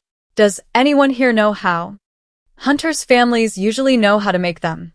Lung Tian said innocently. How is that possible? Why didn't they have any? Didn't Lung Xiao go hunting often? It's true. When hunters go into the mountains, baked flatbread is dry and doesn't spoil easily, and it's very filling with a little water. I've seen it at other people's houses. We originally wanted to make one too, but it uses a lot of flour. Lung Tian hurriedly explained, afraid his sister-in-law wouldn't believe him. What will your older brother eat when he goes into the mountains? Dried brown rice, fried until golden brown. He didn't bring much food. He said there's plenty of food in the mountains, so he doesn't need to bring anything special. When Wan was speechless. She had to prepare her own food while working? Children from poor families mature early. It's just how it is. Is your sister-in-law thinking about preparing food for your brother when he goes into the mountains? She's so good to him. Lung Yun excitedly thought of this possibility. She started by praising him. Lung Tian and Lung Chin looked at Wan with grateful eyes. When Wan, under the gaze of three pairs of grateful eyes, gave an awkward, silly smile. Besides smiling, she didn't know what else to do. Should she explain? No, I just wanted to make some pastries and flatbreads to satisfy my cravings. Won't I get tired of eating steamed buns, dumplings, and mantou all the time? Her real thought was to try something different. Sister-in-law, don't be shy, we understand. With meat and eggs every day and unlimited rice and flour, their bellies are full of oil and fat. Why would they need to satisfy their cravings? Besides, there are braised pork buns, steamed white flour buns, pumpkin buns, and shrimp dumplings, things many people wouldn't even dare to dream of, things they could never even dream of before. How could they possibly get tired of them? The three little ones, of course, didn't believe it. Not only did they not believe it, but no one would believe it if they told them. Sister-in-law is not only good to her eldest brother, but she also doesn't want him to bear any undeserved praise, preferring to attribute it to her, saying it's for her own enjoyment. How could there be such a good sister-in-law? Warmth was gazed upon by three pairs of eyes filled with even greater gratitude and appreciation. Her lips moved a few times, then she thought, never mind, I won't explain anymore. Changing the subject, she asked, how do you make a Kong stove? A Kong stove can be made of yellow or red clay. Use small wooden planks to build a mold, then cover it with the prepared yellow or red clay. Let it dry for a day to set, then remove the small wooden planks. Lung Chen looked at the pattern on the rice paper, already having a plan in mind. That simple? Yes, you still need a chimney for ventilation. What are those 2 circles you drew, sister-in-law? Lung Chen asked, pointing to the circles on the rice paper. When Nuanyuan was a little embarrassed. Although she had previously thought it impractical, she couldn't resist her girlish heart overflowing. Indeed, looks are king. Those are barriers, used for the chimney. Don't you think they're cute? But if it's difficult to make, we won't make it. It's okay. The 3 little ones exchanged glances, seeing the same confusion in each other's eyes. What's cute about these round things? Bears are black and ugly. How could they be cute? However, as long as sister-in-law likes it, they'll make it according to her drawing. The 3 little ones immediately understood. They tacitly avoided mentioning it. Red clay makes things clean, smooth, and bright. How about using red clay? Lung Chen asked for her opinion. Nuanyuan naturally had no objections. She said with a grin, if you guys have decided, that's fine. I don't know anything about this, so I'll listen to you. Then I'll dig the pit and go to the back mountain to dig red clay. I know where to find it, Lung Yun said, taking on the task of digging the clay. I'll do it. Second brother will be in charge of building the stable. It should be finished by this afternoon, and we can use it the day after tomorrow, Lung Chen added. Next, they chopped wood, built the stable, dug clay, and made the stove. Clean, fast, concise, and efficient. That's the style of the 3 little ones. It turns out that capable people are capable at everything, whether it's using their brains or their hands. Nuanyuan realized with a deep feeling that working with capable people is so comfortable. The 3 little ones worked together seamlessly, with a clear division of labor, requiring no intervention from her. She only needed to occasionally share her thoughts. Warmth, unable to offer much help, could only ensure they were well fed and had the energy.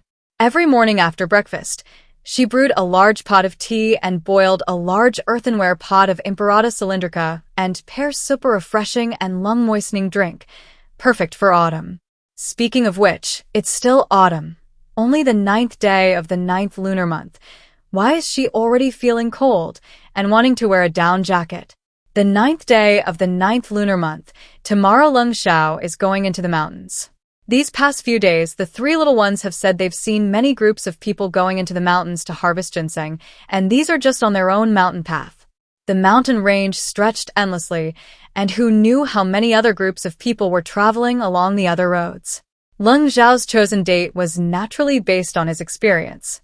When Nuanyuan carefully packed and folded 2 sets of clothes, one a linen outer garment and the other a cotton inner garment that Lung Xiao and Lung Yun had washed and dried. She then wrapped them tightly together with clean cloth shoes in waterproof oil paper and placed them at the bottom of her bamboo basket. Her younger brother had said that a trip into the mountains could take anywhere from 7 or 8 days to half a month to 20 days, depending on the condition of her hands. Given the temperature and the presence of venomous snakes and insects in the deep mountains, she wouldn't be bathing or changing clothes there.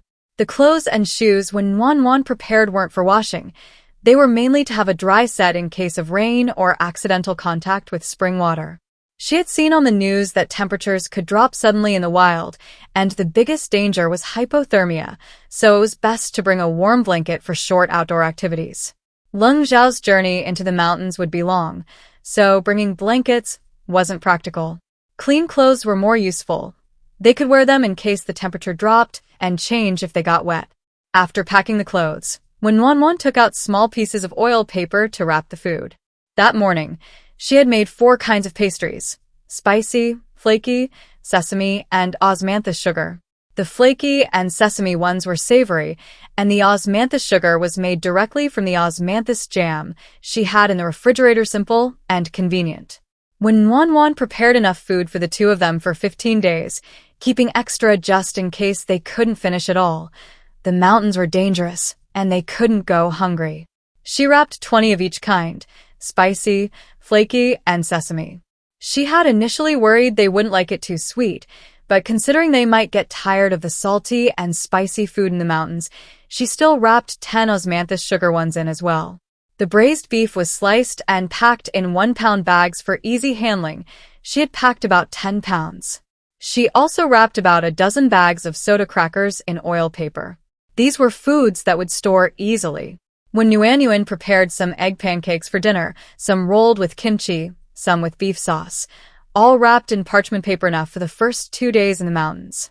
She also boiled some tea eggs and simmered them in an iron pot to infuse flavor. They would take these with them when they set off. Would this food be enough? She knew her younger brother had a big appetite. She had prepared enough for 2 people based on his appetite. What about Ling Xiao?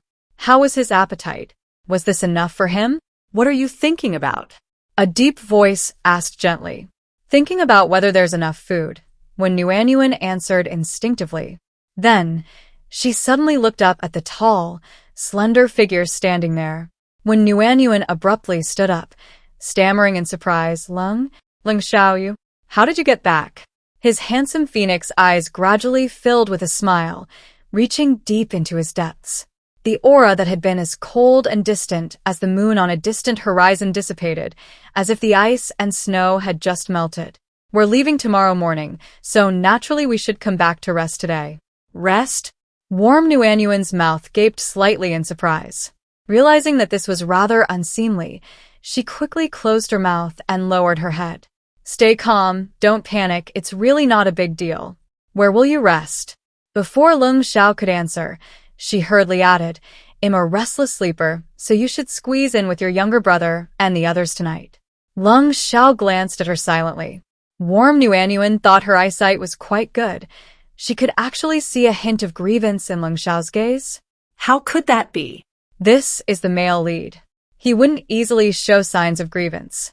After a moment, Ling Xiao nodded slightly and softly replied, okay. He and his younger brother were leaving at dawn tomorrow morning, and disturbing her sleep wouldn't be good. Warm Nuanyuan breathed a sigh of relief. She had indeed been overthinking it. She quickly composed herself. What was she thinking?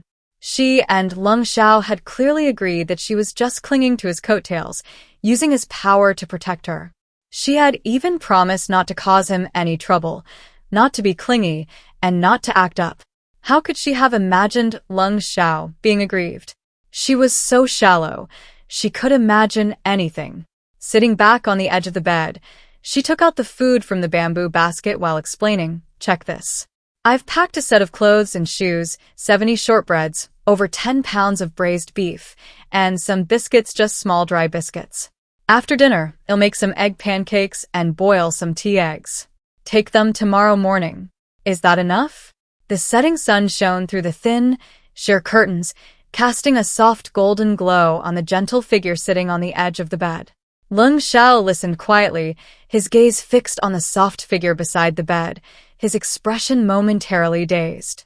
Manhwa didn't receive a reply for a long time, then looked up to see Ling Xiao looking somewhat dazed. What's wrong? Ling Xiao snapped out of his reverie and gently shook his head. Nothing. It was just that the scene was almost unreal, too beautiful to be real. It was as beautiful as something out of a dream. There's enough to eat. When you go into the mountains, bring salt and an iron kettle. Clean up any pheasants or rabbits you hunt, roast them, and boil water in the iron kettle. Manhwa felt relieved to hear about boiling water in an iron kettle. She had been worried about the safety of unboiled water. She hadn't expected that people going into the mountains would be so careful. It's getting colder. No matter how the harvest is, let's go home early. I still have over 300 taels of silver. If we're careful, it'll be enough to settle down in the capital. The 2 little ones were still waiting at home. When Nuanyuan had initially thought she'd feel awkward and uncomfortable bringing the family aspect into the picture, but after learning that Ling Xiao had kept his promise and was concerned for her safety, she naturally started thinking of him in return. People, indeed, are reciprocal. She was the type who felt obligated to repay kindness twofold, or even more. She could never accept favors from others with a clear conscience. Ling Xiao's usually cold voice softened. Yes, I'll be home early. He had initially wanted to say that she should keep her money, and he would make up for any expenses. But after considering it carefully, he didn't say it aloud. From now on, everything he earned was hers. How could he possibly make up for it? It was a rare family reunion. Ling Xiao and his younger brother were going into the mountains early the next day, so when Nuanyuan had prepared an exceptionally lavish dinner, A large earthenware pot of old hen and yam soup was simmered. Braised pork trotters, beer-braised duck, and sweet and sour pork ribs were heated up. Green pepper and egg pancakes were pan-fried. Eggplant and minced meat vermicelli casserole, mapo tofu, and stir-fried cabbage hearts were made. Besides white rice, a large bowl of scallion oil noodles was also prepared. Every dish was incredibly generous in portion. So much so that when Lung Xiao came to the table and saw this huge spread, his usually aloof expression couldn't help but falter. Do you guys usually eat like this at home? More than that. There's braised pork, twice-cooked pork, chicken stew with mushrooms, and all sorts of other dishes to rotate. My sister-in-law says a balanced diet of meat and vegetables is nutritious and helps you grow taller. Basically, there's meat, vegetables, eggs, and soup, and every meal is rice and wheat flour. Even the porridge she makes for breakfast, made with mixed grains, tastes so much better than ours. Big brother, it's really delicious. When you come back on vacation, you can eat this every day. Lung Yin stood in front of her older brother, reciting the dishes with obvious delight. Muan Muan was a little embarrassed by the compliment. No, I can't finish this much at every meal. As a modern person, a balanced diet of meat and vegetables is common sense. Everyone knows that. If she didn't have the means, that would be one thing, but with so many different dishes, wouldn't she be foolish not to know how to combine them? Besides, as a foodie who loves delicious food, she naturally enjoys researching how to cook. Eat it while it's hot. Once her younger brother returns from the mountain and burns charcoal, they can stew it in a small red clay stove and iron pot, so it can stay hot all the time. Muan Muan tore off a fragrant chicken leg, giving one to her younger brother and putting the other in Lung Xiao's bowl. You two eat this. The three of us can eat it every day at home. Lung Xiao looked up, his deep phoenix eyes gazing at the sweet smile on her face. Asterisk with something on her mind. Muan Muan slept restlessly. Hearing soft sounds coming from the main room, she immediately got up. Opening the door, she saw Lung Xiao with his younger brother, their cuffs and ankles tightly bound with 3-finger-width strips of cloth. The two little ones were also awake, watching quietly beside her, their innocent faces filled with undisguised worry. When Muan Muan understood that for a family to prosper, one person couldn't do it alone, everyone had their responsibilities and contributed their abilities. Their future power and influence depended on the positive and resilient character of each individual. When Muan Muan turned and went into the kitchen to cook a large pot of dumplings. After they finished eating the hot dumplings, as she was being taken to the gate, Lung Xiao turned to the two little ones and solemnly instructed them, "No matter what, you are not allowed to leave her alone." "Big brother, don't worry, we understand," Lung Chen and Lung Yin solemnly assured her in unison. When Muan Muan, who had rushed over with tea eggs, saw the four of them looking grave. What had happened? "You guys go back first." Lung Xiao's expression returned to normal, as if the previous graveness had just been when Muan Muan's illusion. The three understood that their eldest brother had something to say to their sister-in-law. The two younger ones said, "Take care," and headed home without lingering, while Lung Tian also turned and walked up the mountain first. When Muan Muan stepped forward, still somewhat dazed, and handed over the wrapped tea eggs, softly saying, "Big brother said you like them," the boy, as bright as the moon in the sky, spoke in a deep voice with a barely perceptible tenderness. "Yes, wait for me to come back." Lung Tian thought he'd have to wait a long time, but to his surprise, in the blink of an eye, his older brother caught up and overtook him.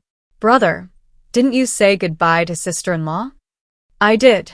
Tisk, brother is so cold. It's amazing. Sister-in-law doesn't mind." Lung Tian silently complained to himself, then quickly caught up. "Brother, let me go first. The one leading the way is more likely to encounter poisonous snakes and insects, and the skilled leader in a ginseng gathering team usually sits in the middle. Of the two of them, brother is naturally the most important." Lung Zhao's clear, moon-like phoenix eyes glanced indifferently at Lung Tian, then turned back to the mountain path ahead. Lung Tian felt a chill run down his spine from that glance. Then, Lung Zhao's words made him realize that the coldest part was yet to come. "No need, you don't know the way." They walked from dawn until sunset. From sparse, low-lying trees and weeds, they walked into a dense, towering forest. The rolling mountains, undulating and intricate, made one feel as insignificant as a grain of sand. The deeper they went, the denser and thicker the weeds became, obscuring the path. Lung Xiao, with a machete in hand, walked and hacked through the undergrowth. He carved a path through them. Lung Tian's expression grew serious. His right hand gripped the machete tightly, while his left hand discreetly rested on the axe tucked into the rope at his waist. They had reached the depths of the mountains. Thud, thud, suddenly, a black shadow leaped from the thicket, startling Lung Tian.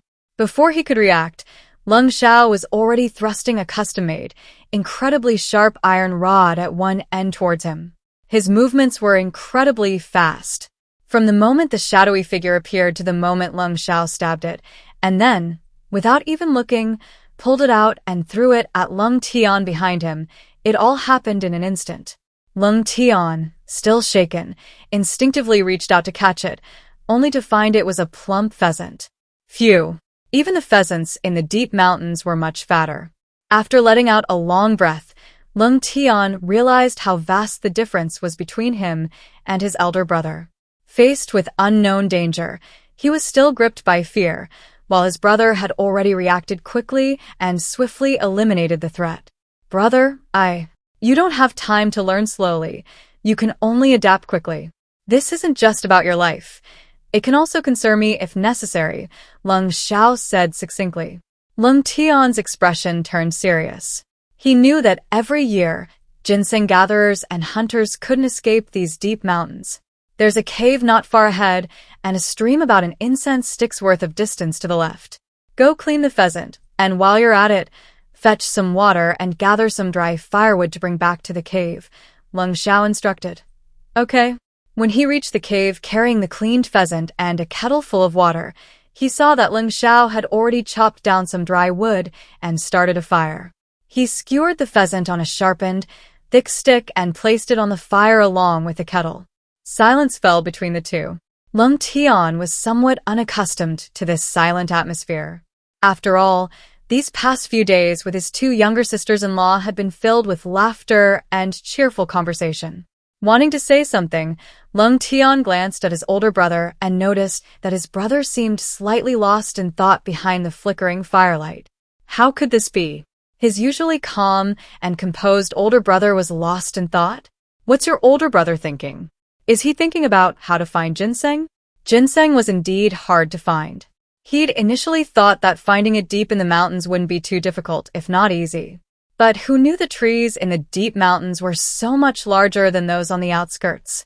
The dense foliage blocked out the sky, and waist-high wild grasses grew rampant, interspersed with thickets of shrubs. Forget finding ginseng buried underground. Even if it were hanging high up inside, he might not be able to find it. His initial confidence in earning enough money to buy 2 horses waned the deeper he went into the mountains. The iron kettle was bubbling away. Lung Tian watched as his elder brother skillfully took it down, placed it a short distance away to cool, and then sprinkled salt on the roasted, golden-brown pheasant. Brother, how did you find ginseng before? Not only could you find it, but you could find enough to build a brick house for the family, treat mother's illness, pay for their tuition, and support them. Lung Xiao, his expression cool and aloof, looked at his puzzled younger brother. We'll set off after daybreak and continue deeper into the area. Observe and listen carefully along the way. Lung Tian was even more confused. He knew about observing, but what did listening have to do with ginseng harvesting? Observing mainly means looking for pieces of bark that have been clearly cut off on the trees. Those are left by ginseng harvesters, recording how many leaves of ginseng were harvested here. Carefully search the surrounding area. Ginseng will usually grow again. Lung Xiao guessed that the soil was fertile and suitable for ginseng growth, and the ginseng seeds scattered nearby would easily germinate. But this was just his guess. He didn't need to tell his younger brother. Listening carefully means listening for a bird's call. Once you hear it, quickly find the source of the call. Find a bird with red eyes, yellow eye rings, and spotted tail. Lung Tian listened intently. He knew his older brother would never tell him anything unrelated. Every word his brother said was crucial. These birds love to eat ginseng fruit. Following them leads to top-grade, old ginseng. Only the oldest, top-grade ginseng sells for a high price. Lung Tian suddenly understood, realizing. So, brother chose this date to enter the mountains because of the ginseng fruit? Yes, too early. The ginseng fruit isn't ripe, and the birds won't come to eat it. Too late. The fruit ripens and falls, and the birds still won't come. Lung Tian immediately understood. No wonder they always entered the mountains in September and returned before October. It wasn't just because the temperature plummeted, but also because by then, without any reference points in these deep mountains, it was impossible to find ginseng. Brother, everything in this world has its patterns and rules. Wherever you go in the future, whether in favorable, adverse, or desperate situations, do your best to discover these patterns and find a way to survive. Lung Xiao looked at the flickering flames of the campfire, his calm tone carrying a hidden meaning. Lung Tian's heart was filled with turbulent emotions as he listened, silently absorbing his elder brother's words. Unlike his meticulous older brother, he had always been reluctant to use his brain, preferring simple, brute force jobs that required no thought. His older brother had always guided him before, but what about now? His brother's willingness to speak to him tonight, did it mean he had grown up? Did his brother believe he needed to stand on his own, and was capable of doing so? This possibility stirred Lung Tian's excitement. His heart felt like a blazing fire, warm and comforting. Lung Zhao's phoenix eyes were deep and unfathomable. He knew his younger brother understood the meaning behind his words, and thus remained silent. As dawn broke, they filled their water bags in the cave, slung their bamboo baskets over their shoulders, and continued their climb towards another, even higher peak. Brother, there's a marker here. Lung Tian shouted excitedly.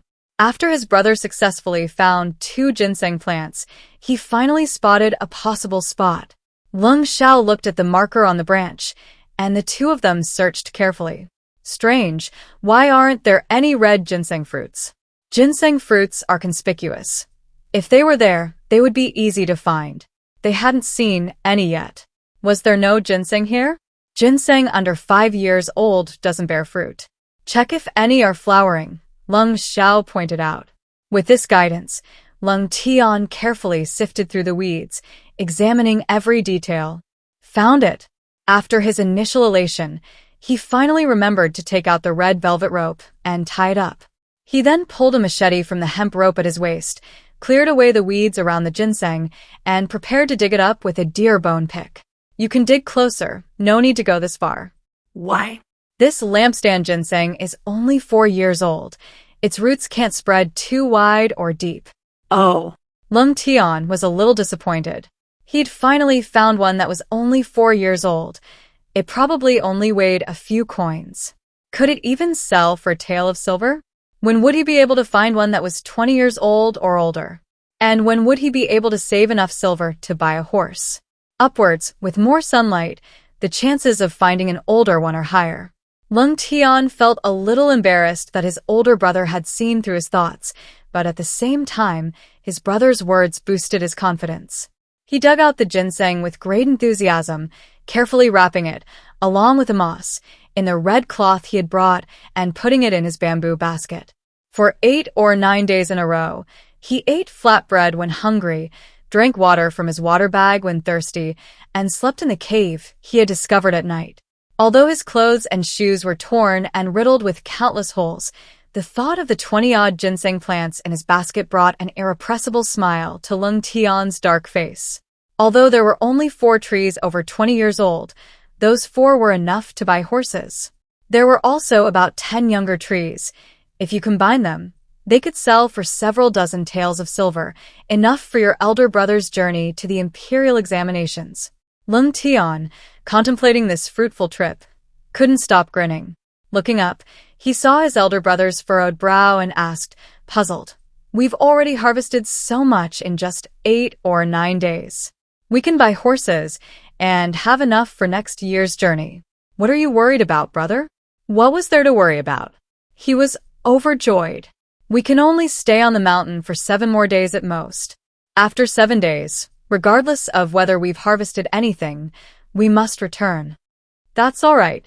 Our current harvest is already more than enough, Lung Tian replied naively confident. Not enough. Lung Tian looked at his elder brother's serious expression, thinking how high his brother's expectations were for him. 100-year-old ginseng, starting at 800 taels. Lung Tian's mouth dropped open in astonishment, instantly forgetting the small ginseng in his basket. The difference was too great. If he could just pick one, how many horses could he buy? How much rice and flour could he buy? How much cotton cloth could he buy? Then the 5 of them wouldn't have to worry about anything. So much silver. Enough for our family's expenses. Buy a house in the capital? Bribe officials? Settle down and start a family? Lung Tian's jaw dropped in astonishment. He was only thinking about the next year or 2, but his elder brother had already envisioned decades, even a lifetime. Lung Tian suddenly felt a sense of pressure after Lung Zhao's words. He didn't care whether he settled down or established himself.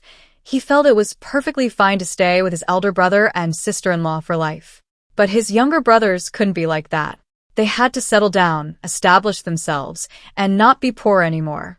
Then, elder brother, let's hurry and find ginseng. He had initially thought the basket contained plenty of ginseng, but now he realized it was far from enough. Cluck, cluck, cluck, cluck, cluck. Lung Zhao's expression tightened slightly, and he quickly looked up to search. Upon spotting it, he immediately hurried after it. Lung Tian followed closely behind. They nearly lost it several times along the way, sustaining numerous scratches from oncoming branches, before finally following the call to a deep valley. Unusually, this valley was flat and open, with a rather large river flowing around it. The flowers, grass, and trees on both sides of the river grew exceptionally well, much denser and more lush than elsewhere. Brother, the flowers, grass, and trees here are the best I've seen since I came into the mountains. Lung Xiao gave a faint hum, his phoenix eyes fixed on the bird calling in the distance. Lung Tian also looked over, and when he saw that it was indeed a bird with red eyes, yellow eye rings, and spotted tail, his blood seemed to boil, and his heart pounded rapidly in his chest. He pressed his palm down, afraid the loud thumping would scare away the beautiful bird.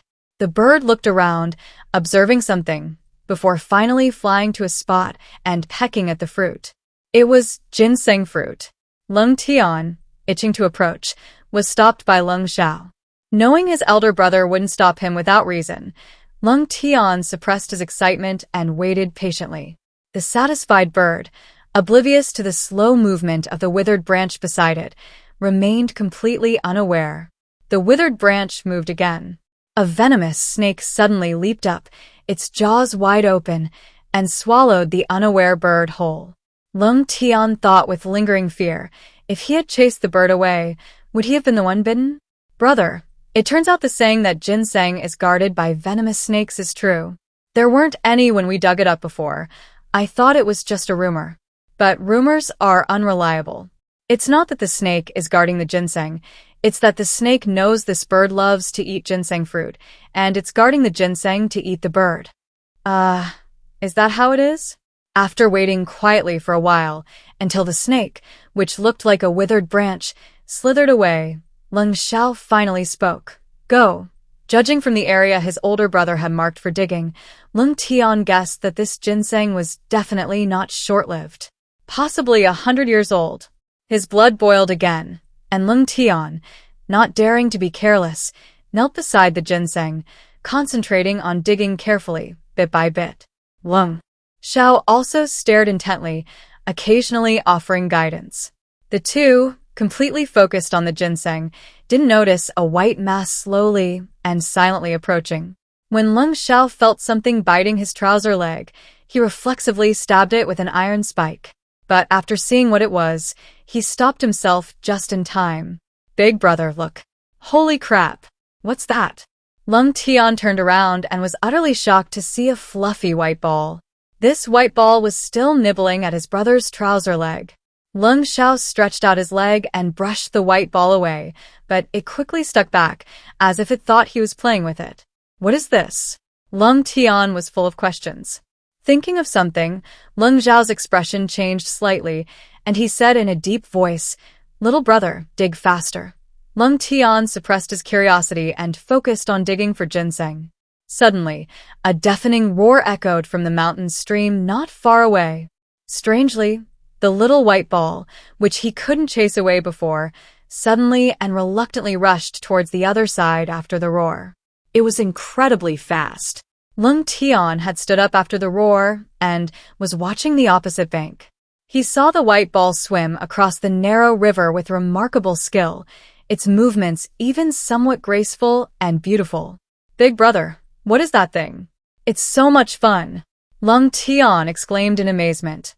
If he could keep one, his sister-in-law would definitely love it. "Fun? If I said it was a white tiger, would you still find it fun?"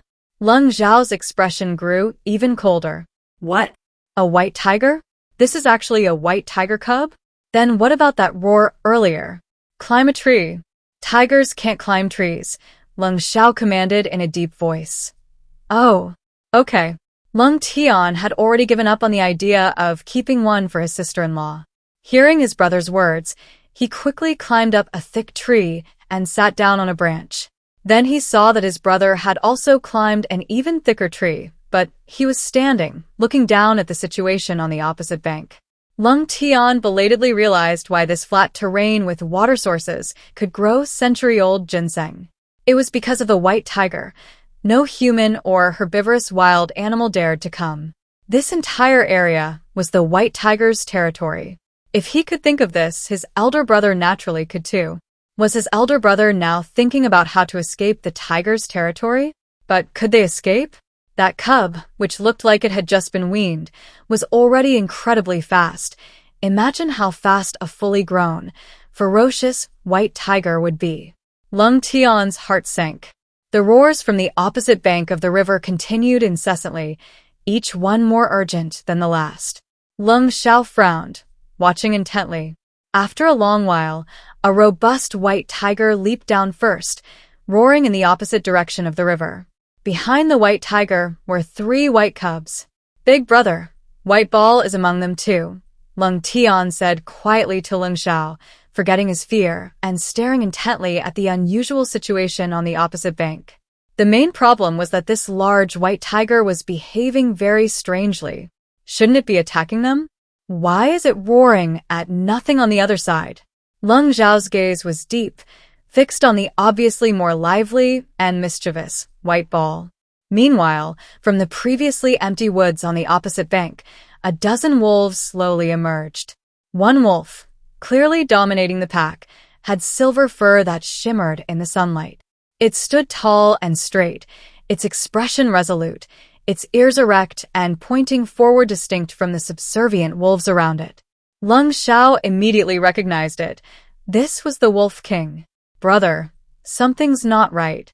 The old hunter said wolves are cunning and intelligent, almost unchallenged in the forest, except for tigers. Isn't the white tiger a tiger? Why aren't they afraid? And why do they dare to try and take over the white tiger's territory? Aren't animals particularly protective of their territory? Especially a forest apex predator like a tiger. They shouldn't even be in the tiger's territory, let alone at the cave entrance, right? Why would a pack of wolves dare to confront a tiger? This isn't normal. Lung Zhao's brows furrowed, his phoenix eyes darkening as he watched the little white ball of fur jumping around. He listened intently, his expression grave, without uttering a sound. Why are there so many wolves again? There are more than 20 now, aren't there? The white tiger isn't afraid, but it still has 3 cubs. These cubs are too small. They definitely can't fight off the pack. "Big brother, the white tiger has been blocking the way. Is it trying to make its cubs swim across the river and scatter?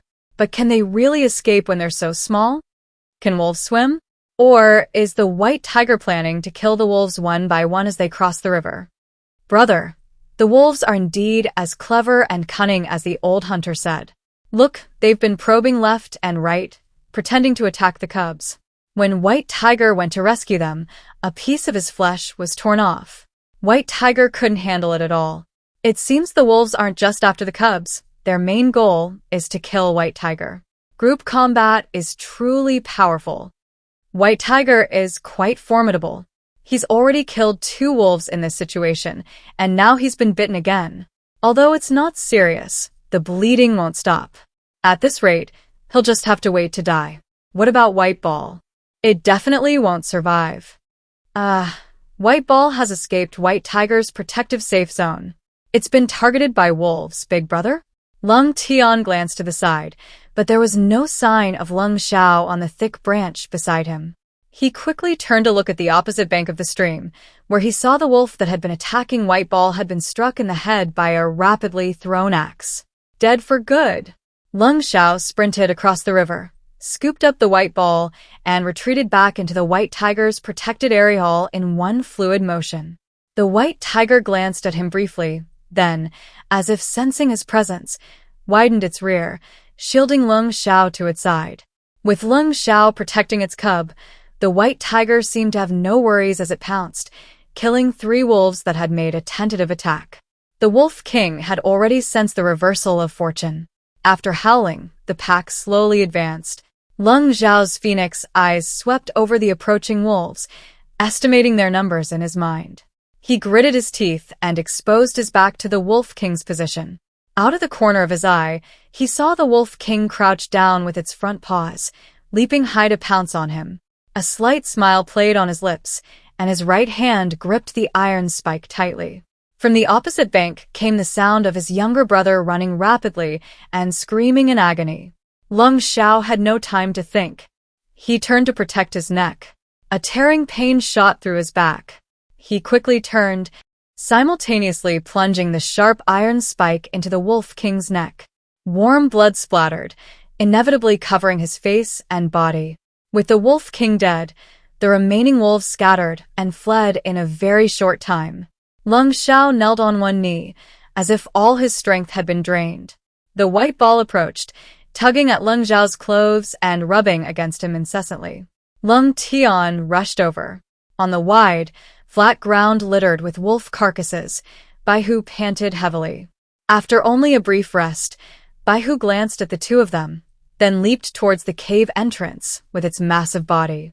Lung Tian, no longer paying attention to Baihu, asked in a trembling voice, "Brother, how are you?" "I'm fine.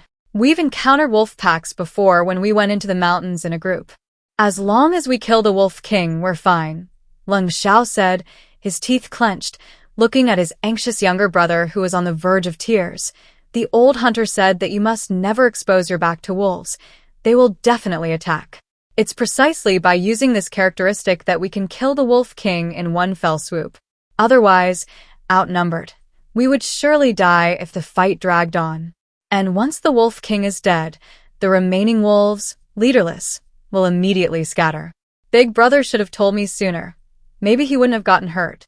If only he had noticed his brother coming to rescue little White Ball sooner, he would have stayed close by, shielding him from danger and ensuring he wouldn't be hurt." Lung Xiao looked down at the White Ball circling beside him, his tone calm and casual. "It's fate between us. You don't need to feel guilty." Lung Tian looked at Lung Xiao's bloodied, torn back, his eyes welling up.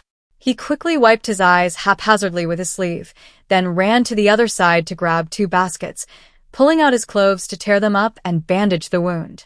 Just then, the White Tiger leaped down, carrying a clump of bright green grass, and pushed it next to Lung Xiao. He looked at its injured hind leg. The grass juice was already applied there. "Apply it," Lung Xiao said hoarsely. Lung Tian didn't hesitate any longer, quickly crushing the herbs and applying a thick, even layer to Lung Xiao's back. The icy sap stung the wound, sending a burning pain through Lung Xiao. He gritted his teeth, cold sweat pouring down his face. But after enduring the initial pain, the original ache in the wound actually subsided considerably. "Brother, remember this herb. Pick some more on the way back. Dry it, grind it into powder, and keep it for next year. Who knows when it might come in handy." "I know." Lung Tian thought that his brother's wound was deep and would definitely need changing the dressing. Lung Xiao turned his head. "Help me up." "Why?" Lung Tian was puzzled. His brother's wound was so deep, and he had lost so much blood. Why did he want to get up after only a short while? "Dig out the ginseng as soon as possible. Find a cave to rest in before dark. We'll head back tomorrow." Lung Xiao gritted his teeth and stood up, giving instructions one by one. Lung Tian wanted to say that with injuries like this, they shouldn't worry about the ginseng, but he swallowed his words under his elder brother's sharp gaze. His elder brother always made decisions that were best for them, with a cold and rational demeanor. A cooling in the first 2 days made Nwanwan deeply appreciate the severe cold in the north. It was completely different from the cold in the Jiangnan region where she lived. The wind blew on her face, not only cold but also hurt. She felt that she still needed a hat, and the cold wind blew on her head. And it is enough to wear 2 pieces in September of the lunar calendar in Jiangnan. But this already feels like winter, and it will snow at any time. Now that it's cold like this, what about the winter lunar month? Nwanwan felt that she had little knowledge and was superficial before, and she couldn't deeply appreciate how cold the winter in the north was. What is worthy of her strong admiration is the Kong, and after cooling down, the 2 little ones began to burn the Kong. It simply subverted her cognition. It was dry and warm, and it was so comfortable to eat cold canned yellow peaches in a thin cotton coat in the room. It turns out that there's a lyric.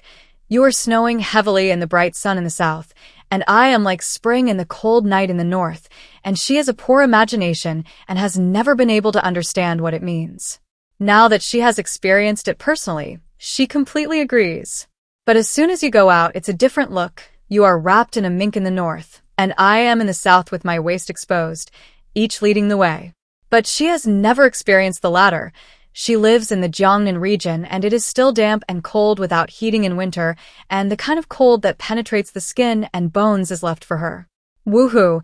In such a comparison, it turns out that she completely relied on righteousness to resist the cold winter. I can't imagine that in her lifetime, she can experience the cold winter with heavy snow, wearing a single piece of clothing and eating cold food, which is a comfort she couldn't even think of before. Sister-in-law, the little onion is tidied up. Lung Chen walked in with a large wooden pot of green onions in both hands and put them on the kitchen chopping board. Nwanwan looked at the second brother, who was blushing with a frozen face, gave up the seat of the fire and felt a little distressed. It's too cold outside. Come to the stove to bake. Although it has been cold these days, the 3 of them at home have not been idle at all, especially the 2 little ones. They said that it would get colder and colder in the future, and while it wasn't snowing yet, they hurriedly saved as many winter items as possible. The division of labor between the 2 little ones is very clear, and the cooperation is also very good. When the second brother goes outside to chop wood, the younger brother cleans the yard at home and puts dry firewood. When the second brother is doing handicraft work at home, the younger brother goes outside to weed and prepare forage for the horses for the winter and next year. These wild onions were found in the weeds pulled by her younger brother. Not only wild onions, but also dried wormwood before. She was so surprised to find this. Wormwood is good to soak in the bath and soak her feet to get rid of dampness. She often buys it in a certain treasure after work, and now there are ready-made and free ones, of course, put away. The younger brother also found wild sesame seeds and even brought back the dry poles, although many sesame seeds had fallen off, but the rest were gathered together, and a small half-bowl was also obtained. After taking a bite of warm warmth, the wild sesame seeds were stronger and more fragrant than the cooked sesame seeds she brought.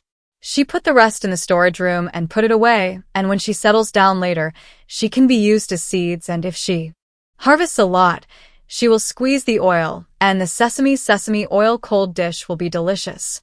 Rapeseed oil stir-fry is delicious, and sesame oil is the most suitable for cold dishes. Second brother, there are baked sweet potatoes in the stove hole. Do you use fire tongs to rummage over whether they are cooked? If you are cooked, call the little brother to come in together. Eat some cushion first. I will marinate the shallots first, and I will eat dinner later today. Warm originally wanted to say that the 2 little ones would have dinner first, but after a few times they refused. They changed to eat together later, when they were about to leave. The 2 little ones only pay special attention to the aspect of respecting elders. Lung Yun heard something to eat in the yard and hurriedly trotted into the kitchen and asked happily, "What to eat?" My sister-in-law cooks delicious food for them every day and also makes some snacks from time to time to satisfy her cravings, and every evening has become the moment he is most looking forward to. Took a baked crumpled sweet potato from the third brother's hand. Peeled off the outer skin to see the browned and soft inner flesh, Lung Yun whined and bit it, and then screamed hot. But even if I was screaming hot, I was still reluctant to spit it out. Finally took a bite and asked amazingly, "Sister-in-law, this sweet potato is so sweet. How can it be better than sugar?" Warm and warm won't tell him. This is Lueo honey potato. It's fragrant and sweet, and it tastes very good. Lung Yun ate the small sweet potato in 2 or 3 strokes and asked again with unfinished thought, "Sister-in-law, the small potatoes you baked before are also delicious. Are you baking them today?" "No, because we eat potato cured rice at night." Nwanwan was picking up the shallots by the chopping board and placing them on a small bamboo plate to drain the water without raising his head back. Lung Yun knew that his sister-in-law's little habit was to try not to eat the same food in a day, so he no longer asked and leaned to the chopping board to look at the green onions. Looking at the warm seasoning, Lung Yun was very curious. "Sister-in-law, isn't the wild onion seasoned? What is this for?" "It's too much. Pickle some of it to change the taste, and you can taste it later. I think this way of eating is delicious." Warm hands kept moving, turned their heads and recommended to the younger brother. "She doesn't like green onions very much, but she loves this way of eating."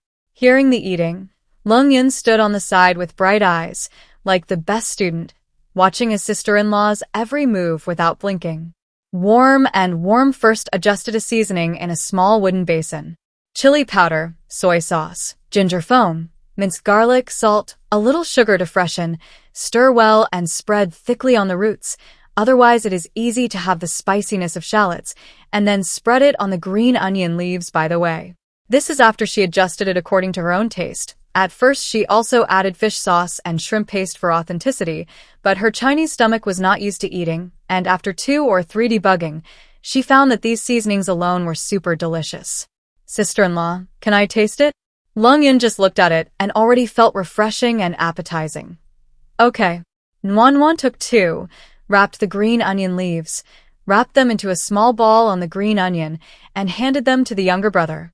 Lung Yun stuffed it all directly into his mouth. The sour and crispy taste in the mouth was the taste of shallots he had never eaten, and he nodded at the moment and pulled Lung Chen, strongly recommending, "Third brother, it's delicious. You can try it too." Warm laughed. She always thought she was a qualified foodie, but she didn't expect that her little brother was not only qualified, but also a fanatic. He rolled up 2 small groups to the 2 invincible kings. "It's not marinated yet, but it's even more delicious in 2 days." "Wow, it will be even more delicious in 2 days. I'm going to go bulb that piece of wild onion tomorrow. Sister-in-law, you can keep as much as you want, and the eldest brother and second brother can eat it when they come back." Lung Yun is not only a snack that loves food, but also a good brother who loves to recommend and share. Mentioning Lung Xiao and his eldest brother who entered the mountain, Nwanwan was obviously stunned. In the warm kitchen, there are hot meals in the pot, firewood is burning in the stove hole, and the 2 younger brothers who are rushing to work. She lives a happy and fulfilling life every day. But what about them who are far away in the mountains? Sudden cooling. Will it be colder in the mountains? Is the food prepared enough to eat? Is there injured? It's been more than 10 days in the mountains. It's time to come back. The 2 children were also worried, but over the years, they had become accustomed to hiding their anxiety, at least not as obviously as when Nuanyuan. "Has your eldest brother ever been injured in the mountains before?" When Nuanyuan hesitated for a moment, but still couldn't help asking. She originally wanted to ask if Lung Xiao had ever injured his back, but then thought that would be too obvious. Lung Yun, mimicking when Nuanyuan's actions as he tied a knot in the wild onions in the wooden basin, looked up and answered, "Yes, he has. He gets injured often, so eldest brother never takes us into the deep mountains, nor does he allow us to climb over the back mountain peak to gather herbs or hunt." This answer surprised Wen Nuanyuan. She had assumed the male lead would receive preferential treatment and wouldn't suffer any further injuries besides the one that injured his back, since there was no mention of any other scars. Since he was frequently injured before, perhaps that back injury was already in the past? It might not be this time. Warmth eased somewhat as she continued gathering wild onions, sighing, "The deep mountains are so dangerous. No wonder. even knowing the mountains are rich in medicinal herbs and wild animals and offer a quick and easy way to earn money. So few dare to go, and they might earn money, but not live to spend it. Lung Chen washed his hands and helped, saying, "My brother said he doesn't want us to live such a precarious life. Besides, the people in this village are so envious and mocking. He doesn't let us argue with them, saying it won't sway our understanding. Only by becoming strong can we escape their clutches. Every time my brother returned from hunting or gathering ginseng and selling it, when their family was slightly better off, many villagers would say sarcastic and hurtful things to him. When they spent all their money on their mother's medical treatment, leaving them destitute, hungry, and cold, these people didn't show any sympathy, but instead covered their mouths and laughed. He was young and didn't understand, and would get hurt and sad. He couldn't help but tell his older brother, who said these people had an ingrained contempt for others, something they couldn't change, and were utterly useless. The only thing they could do was stay away from them. Don't let these people influence you and turn you into the kind of person you once hated and found utterly useless." When Nuanyuan grew up in the countryside, and she understood the despicable nature of those who resented others' success and laughed at their failures. She remembered how some people in the village started returning with money from working away from home and borrowed money to lease fish ponds, hoping to take care of their parents and children. However, when the fish were plump and ready to be sold, one morning they woke up to find them all belly up, with pesticide bottles lying nearby. The fish, killed by pesticide, couldn't be sold. The couple, burdened with debt, cried terribly, but after their tears, they could only leave their children and parents behind and go back to work in the big city. At that time, she didn't understand. They had paid money to lease fish ponds, earning a meager living without bothering or affecting anyone else. Why poison the fish? It didn't benefit them at all. Later, after starting university and working and reading more news and analyses, I realized this was simply jealousy. Some people have sound values and strive for self-improvement, while others, though not hardworking themselves, can't stand seeing others work hard. It was a truth she only understood in her 20s, yet Leng Xiao, so many years ago, had seen it all clearly and made the most accurate judgment. Did your older brother mention the intense infighting among the upper echelons? What should we do then? When Nuanyuan was curious, wondering if the young man, in his youth, knew he would one day face a blade that could kill without drawing blood. What's that saying again? Wherever there are people, there is a world of intrigue. The most unbearable things to look directly at are the sun and the human heart. No matter where you are, you can't avoid infighting. And then what? Lung Chen carefully rolled up some wild onions, repeating his elder brother's words verbatim to his sister-in-law.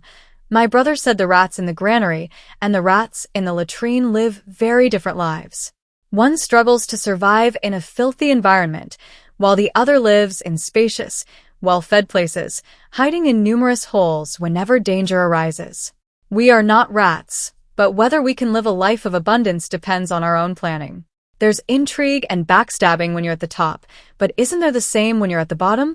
If that's the case, why not aim high? When Nuanyuan was stunned. This theory meant that even with a monthly salary of 300,000, there's intrigue and backstabbing, and the same goes for a monthly salary of 3,000.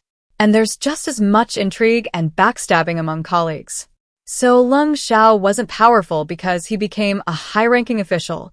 He was powerful from the start.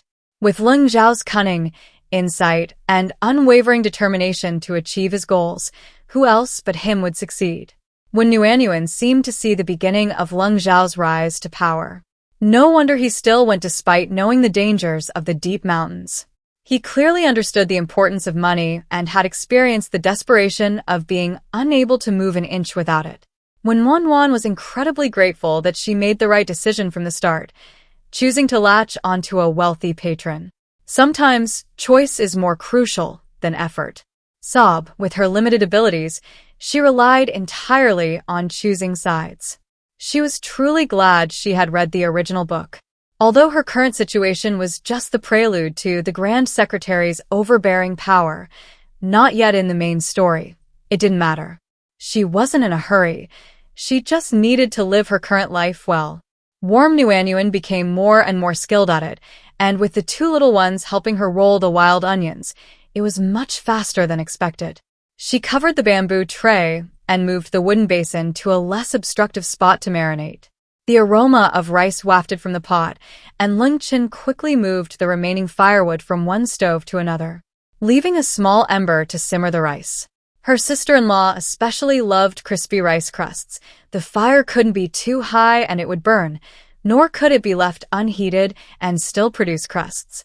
Warm Nuanyuan scooped 2 large ladles of well water into another pot with a gourd ladle and made a simple vegetable and egg drop soup. The aroma of braised rice wafting out when the lid was lifted made even Nuanyuan's mouth water. Tonight's whatever we have, lazy person's braised rice.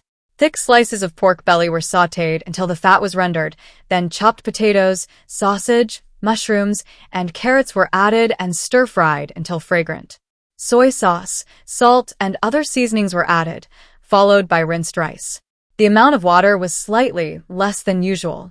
A simple, easy, and incredibly fragrant lazy person's braised rice with meat and vegetables was ready. The braised potatoes were crispy on the outside and soft and tender on the inside, with a subtle sweetness. The rice grains were distinct, and the slightly salty and chewy sausage, paired with a steaming bowl of bok choy and egg drop soup, was delicious. In this cold, windy weather, the two little ones ate heartily, praising, "Sister-in-law, it's so delicious. Can we make this braised rice again tomorrow?" "Sister-in-law, I want to eat this again tomorrow." When Nuan chuckled, could she admit she made the rice because she was lazy? The result was unanimous praise from the two little ones. She couldn't be arrogant. The two little ones were too easy to feed. As long as they had food and were full, they were happy, regardless of what it was. They didn't demand anything of her. No matter what she cooked, whether it was too salty, too bland, or even once when she added too little water and the rice wasn't fully cooked, they ate it with great satisfaction, constantly telling her that a little bit of undercooked rice was undetectable. But she ate it even though it was clearly hard to swallow and gritty. The two little ones had suffered so much. Even now, with ample food, they couldn't bear to throw away a single grain and thoughtfully told her to eat more vegetables while they ate the rice. Thinking about all the food she had wasted in the past, when Nuan felt ashamed. Thanks to the increasingly powerful China, she had lived a life of plenty for the past 20-odd years. Now, she wanted to be like the two little ones, not wasting a single grain of food and stocking up on supplies in advance. She had no power to change the overall situation. All she could do was try her best to ensure her family had enough to eat and wear, and to minimize their suffering on the journey to the capital from famine. After washing up, she lay on the warm heated brick bed, thinking warmly about next year's drought. Back in China, when disaster struck, help came from all sides. No matter how severe the disaster, everyone did their best to ensure food and clothing, and the affected people had a sense of security and hope. But here, after a natural disaster, wouldn't it be man-made? Even if the imperial court exempted people from taxes and grain levies, would local officials implement the same measures? In the cities the refugees passed through, would officials pass the buck and refuse to open the gates? With little food and water along the way, starving and without the constraints of law, the people might even resort to cannibalism.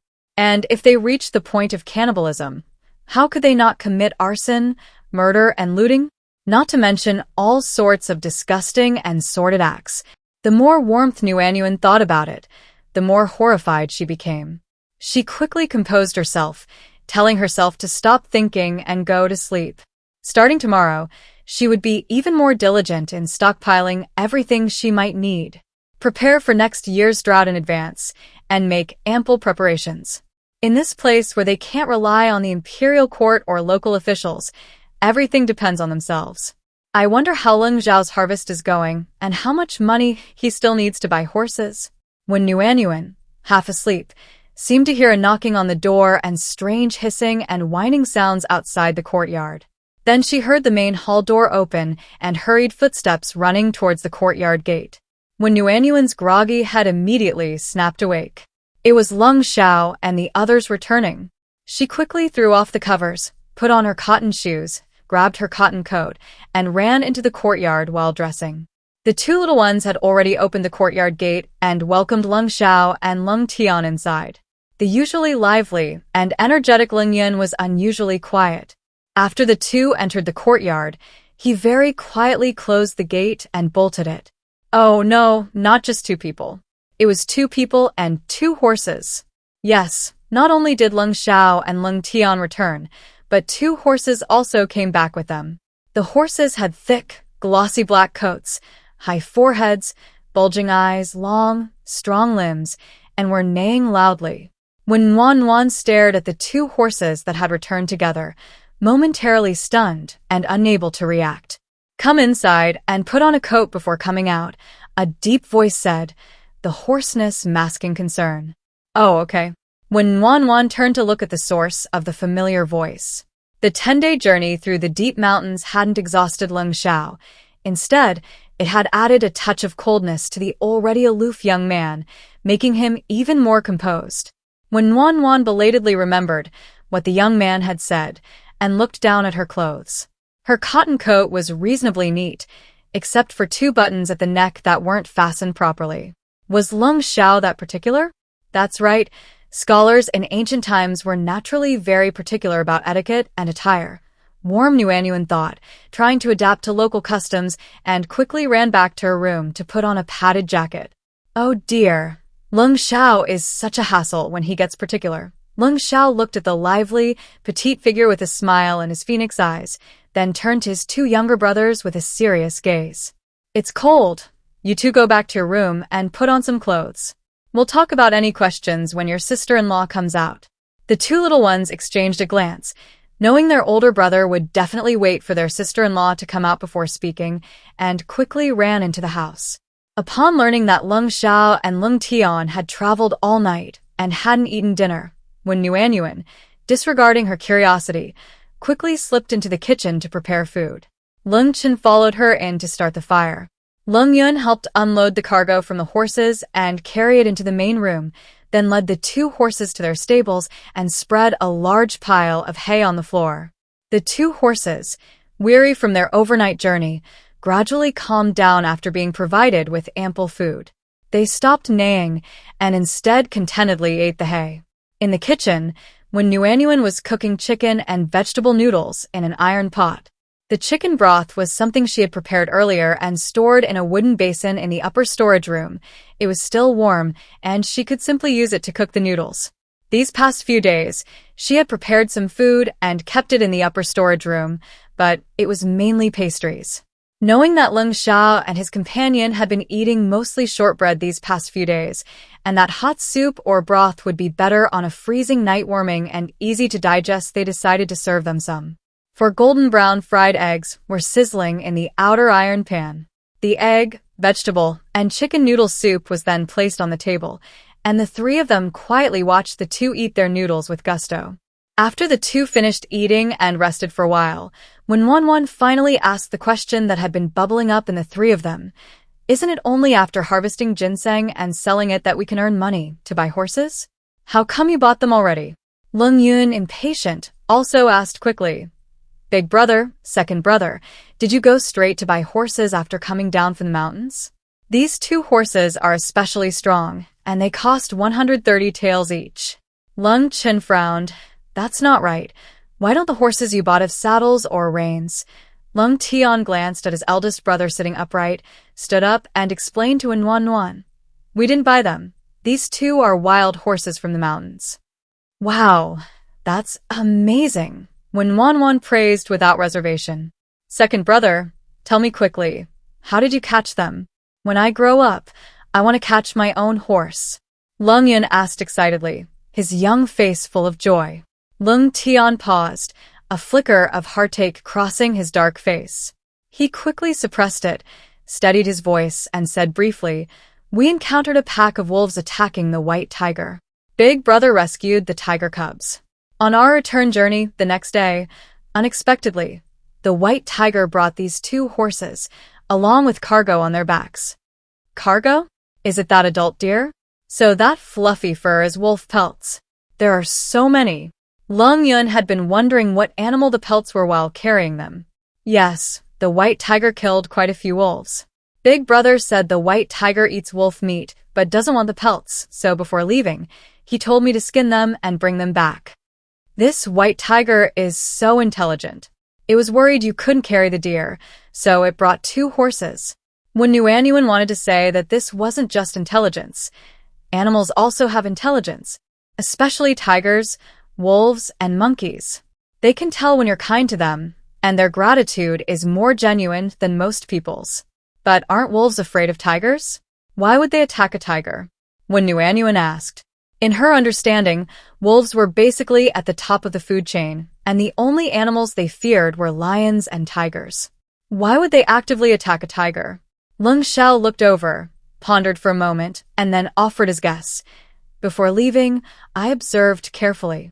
A small river flows around the white tiger's cave, and the water originates from the cave. Herbs grow inside the cave, so I suspect there might be a natural spring. For some reason, the spring water doesn't seep into the cave but flows directly out, which is why herbs can grow there. When Nuanyuan thought that tigers are intelligent and the apex predator of the forest, naturally, they would choose the best habitat in the entire mountain, making their caves quite unique. Everyone knows to choose a good location to build a house, let alone a tiger, the absolute ruler of the mountains. Besides, tigers are afraid of heat and love to swim, so choosing a place with a water source is perfectly normal because tigers don't have a sweating system. She learned this from visiting many zoos and asking around about the pools where tigers lived. Lung Tian exclaimed in surprise, "Sister-in-law, you know so much. No wonder even the white tiger cub swims so well." Sister-in-law truly lives up to her title of Little Fairy. She knows so much. Lung Xiao also looked over with a smile in his eyes. What could Wanwan do? She could only brazenly remain silent. Then she gestured for Lung Xiao to continue. This year there's been little rain. Animals are more perceptive than humans. Is it possible that there will be a severe drought next year, and the wolves prepared in advance, risking their lives to attack the white tiger? Wanwan nodded vigorously. She agreed with this idea. After all, animals can sense earthquakes and volcanoes in advance. Different levels of perception. Hearing her older brother mention the wolves, Lung Tian couldn't help but exclaim in admiration, "Wolves are really smart. I initially thought it was just the mother tiger with her 3 cubs, but then I learned the male tiger went out hunting. No wonder the mother tiger kept howling. At first, I thought it was to intimidate the wolves, but now I think she was also trying to call the male tiger back. The wolves must have watched the male tiger run far away before launching their attack on the mother tiger and cubs." Wan, who had been lamenting the complexities of human intrigue at dinner, realized after hearing this that it wasn't just humans. Animals were too. Warmth, who had initially envisioned herself as a freely growing tree or a carefree little goat, immediately abandoned that idea. Forget it. I'd better just be a human. Being an animal or a plant isn't so easy. Trying to be a human, Warmth turned her gaze to the spoils on the floor of the main room. A robust male deer. A row of red cloth bags, presumably ginseng. She counted 23 of them.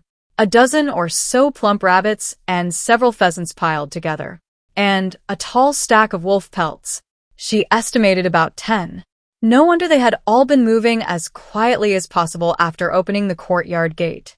Seeing so much cargo, even her usually lively and energetic younger brother hadn't uttered a sound from the beginning. Completely unlike his cheerful personality. With so much spoils, were they afraid of attracting the envious villagers? Ever since that encounter with the eccentric Granny Wang on the way up the mountain, when Wanwan decided that being extra cautious was never too much. Just because her in-laws disliked her, instead of trying to protect their own daughter, they even abandoned the people from the back mountain. What shameless things wouldn't they do? If she saw the goods Lung Xiao brought back, even if the eldest knew she wouldn't give them to him, would she be too embarrassed to ask for the wild rabbits and pheasants? Luckily, the Lung family lived at the very back of the village. Although they were vulnerable to attacks from wild animals coming down from the mountain, there were no other houses behind them, and the 2 houses in front were also quite far apart, making it peaceful and quiet. Now, With the courtyard gate and the main room door closed, the two little ones, like Wan, excitedly looked at their harvest. One touched the deer antlers, the other carefully opened the red cloth package to look at the fresh ginseng.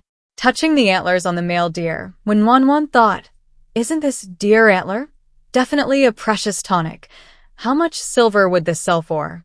She crouched down near the ginseng, opened 3 or 5 ginseng roots to examine them. They varied in size, like silver ingots of different weights beckoning to her. Warmth then reached for the plump rabbits. Winter had arrived, and these rabbits had donned their winter fur, thick, warm, and so soft and tender. Then, images kept popping into her head: spicy rabbit head, braised rabbit head, ginger rabbit, spicy dry pot rabbit, cold served rabbit, honey roasted rabbit. Warmth silently swallowed. Lung Xiao turned to Lung Tian and said, "Leave the rabbit meat." Lung Tian replied, "Okay." They had a bountiful harvest this time, mainly from selling ginseng, deer antlers, and venison for money. The money wouldn't be needed to buy horses, so his elder brother had already told him on the way that they shouldn't sell the pelts, but keep them for the family's winter clothes. Originally, they hadn't mentioned keeping the rabbit meat. Why had his brother changed his mind? When Wan's gaze fell on the pheasants again. The rural area where she grew up was mainly plains. There were a few wild rabbits, but no pheasants. She had read in a book that raw pheasant pieces, salted and fried, make a delicious porridge, and she had always wanted to try it. Now, seeing these plump pheasants, her heart stirred with desire. Don't even think about it. This is for selling and earning money. Suppressing her burgeoning desire, when Wan shifted her gaze to the wolf pelt. Lung Xiao turned to Lung Tian and said, "Leave the pheasant too, Lung Tian." "Huh? Oh, okay. Whatever his brother says goes, sister-in-law. Come quick. This wolf pelt's fur is different. It's so shiny and silvery." Lung Yan eagerly shared his observation. When Wan leaned closer and, after careful observation, came to the same conclusion. Yes, they're both wolves. How come there's such a big difference? This one's fur was noticeably shinier, even oily, and looked incredibly silky. Lung Chen also joined in, the two of them, one big and one small, comparing and studying it. Meanwhile, the 3 of them excitedly and joyfully looked at their haul. Lung Xiao, who hadn't moved from his chair, withdrew his gaze, concealing a faint smile in his eyes, and gave Lung Tian instructions one by one. "Tomorrow morning, you ride a horse with the young ginseng, deer, and furs. First, go to Rinxintang Pharmacy to exchange them for silver. Remember to ask about the price of a 7-tail, 9 qian, approximately 37.9 grams, century-old ginseng. The furs, arrange as I told you on the way. Put reins and a saddle on the horse, and a large carriage. Choose a wooden carriage with oilcloth. A plain appearance is fine, but choose thick materials. Don't skimp on the silver." Lung Tian knew this carriage would take his family of 5 to the capital, and he knew about the wind and sun along the way, as well as the need to guard against villains. Of course, he wanted to choose something sturdy and practical. Even if he wanted to be frugal, he knew what he could save on, and what he couldn't. Besides, wasn't the reason he and his elder brother went into the mountains to earn money, so their family could live more comfortably? Now that they didn't have to spend the bulk of the money on horses, they naturally needed to choose a suitable carriage. He wholeheartedly agreed. "Brother, I know." Lung Xiao nodded slightly. "You have to get up early tomorrow. Go to sleep." Lung Tian shook his head vigorously, his voice unconsciously becoming louder. "No need. I'm not sleepy. I'll fetch water for brother to wash up." Hearing her younger brother's loud voice, when Nuanyuan's heart skipped a beat. She turned to look at Lung Xiao, who had been sitting motionless at the table since entering, and a suspicion began to rise in her mind. She vaguely felt that Lung Xiao was acting strangely tonight, but she couldn't quite put her finger on it. After all, she hadn't seen him often. But now she knew what she had noticed was strange. Tonight, Lung Xiao hadn't moved any goods, and basically, except when he picked up chopsticks to eat noodles, he tried to stay as still as possible. She initially thought they were exhausted from days in the mountains and wouldn't want to move, which was normal. But what was with the worry on her younger brother's face? Moreover, Lung Xiao was always independent. Why would he need his younger brother to fetch water for him? Looking at the high pile of wolf pelts in front of her, when Wan realized what was going on. How could a white tiger cub from a wolf pack be easily saved? His younger brother must have been omitting something and simplifying things when he told her, and Lung Xiao was truly patient. Even though he was injured to the point where his younger brother needed to fetch water, he sat there silently, deceiving her and the two little ones. At least before his younger brother said that, she hadn't noticed his injury at all. When Wan stood up, smiling gently, "Younger brother, you and your younger brothers go to sleep first. I'll go fetch water for your older brother to wash up." Lung Xiao looked at Wen Nuanyuan with surprise, then, as if remembering something, lowered his eyes and said in a low voice, "No need. Just let my younger brother come. I'll still be here tonight." Of course you need to go back to the bridal chamber tonight. You can't always squeeze in with your three younger brothers. If they don't sleep well, you won't sleep well either, right? Wen Nuanyuan gently interjected. Lung Xiao hadn't mentioned his injury yet. Wasn't it because he didn't want her and the two little ones to know? Did he plan to wait until she and the three little ones went back to their room, wash up quickly, and then go back to sleep in the little one's room? The three little ones could fit comfortably on one Kong, heated brick bed. But what about with the tall and slender Lung Xiao? And the two little ones were still young and didn't know. What if they kicked or bumped into each other while sleeping? He was injured so that this family could live comfortably, and she was included in this family. She would ride the horse he earned from his injury and use the money he earned. She couldn't abandon him while he was injured. Lung Xiao's deep, phoenix-like eyes were fixed on Wen Nuanyuan, trying to discern something, but her clear, bright eyes shone openly in the flickering candlelight, devoid of any selfish thoughts. He understood her meaning, but precisely because he understood, his heart was filled with an emotion he couldn't quite define. She was just worried he wouldn't sleep well. Lung Tian watched his older brother nod gently, overjoyed. That's right. His sister-in-law had been so good. He couldn't refuse even if his brother didn't offer to. "Sister-in-law, I'll go to the kitchen to get some water, and I'll also bring my brother's change of clothes to your room. Thank you for taking care of him tonight." Lung Tian smiled on his dark face. Although his brother hadn't wanted his sister-in-law to know he was injured, how could he hide it from her? From the few words she had just said, she must have noticed something. This was even better. He'd definitely tell his sister-in-law. Otherwise, with his clumsy way of applying the medicine, who knew when his brother would recover?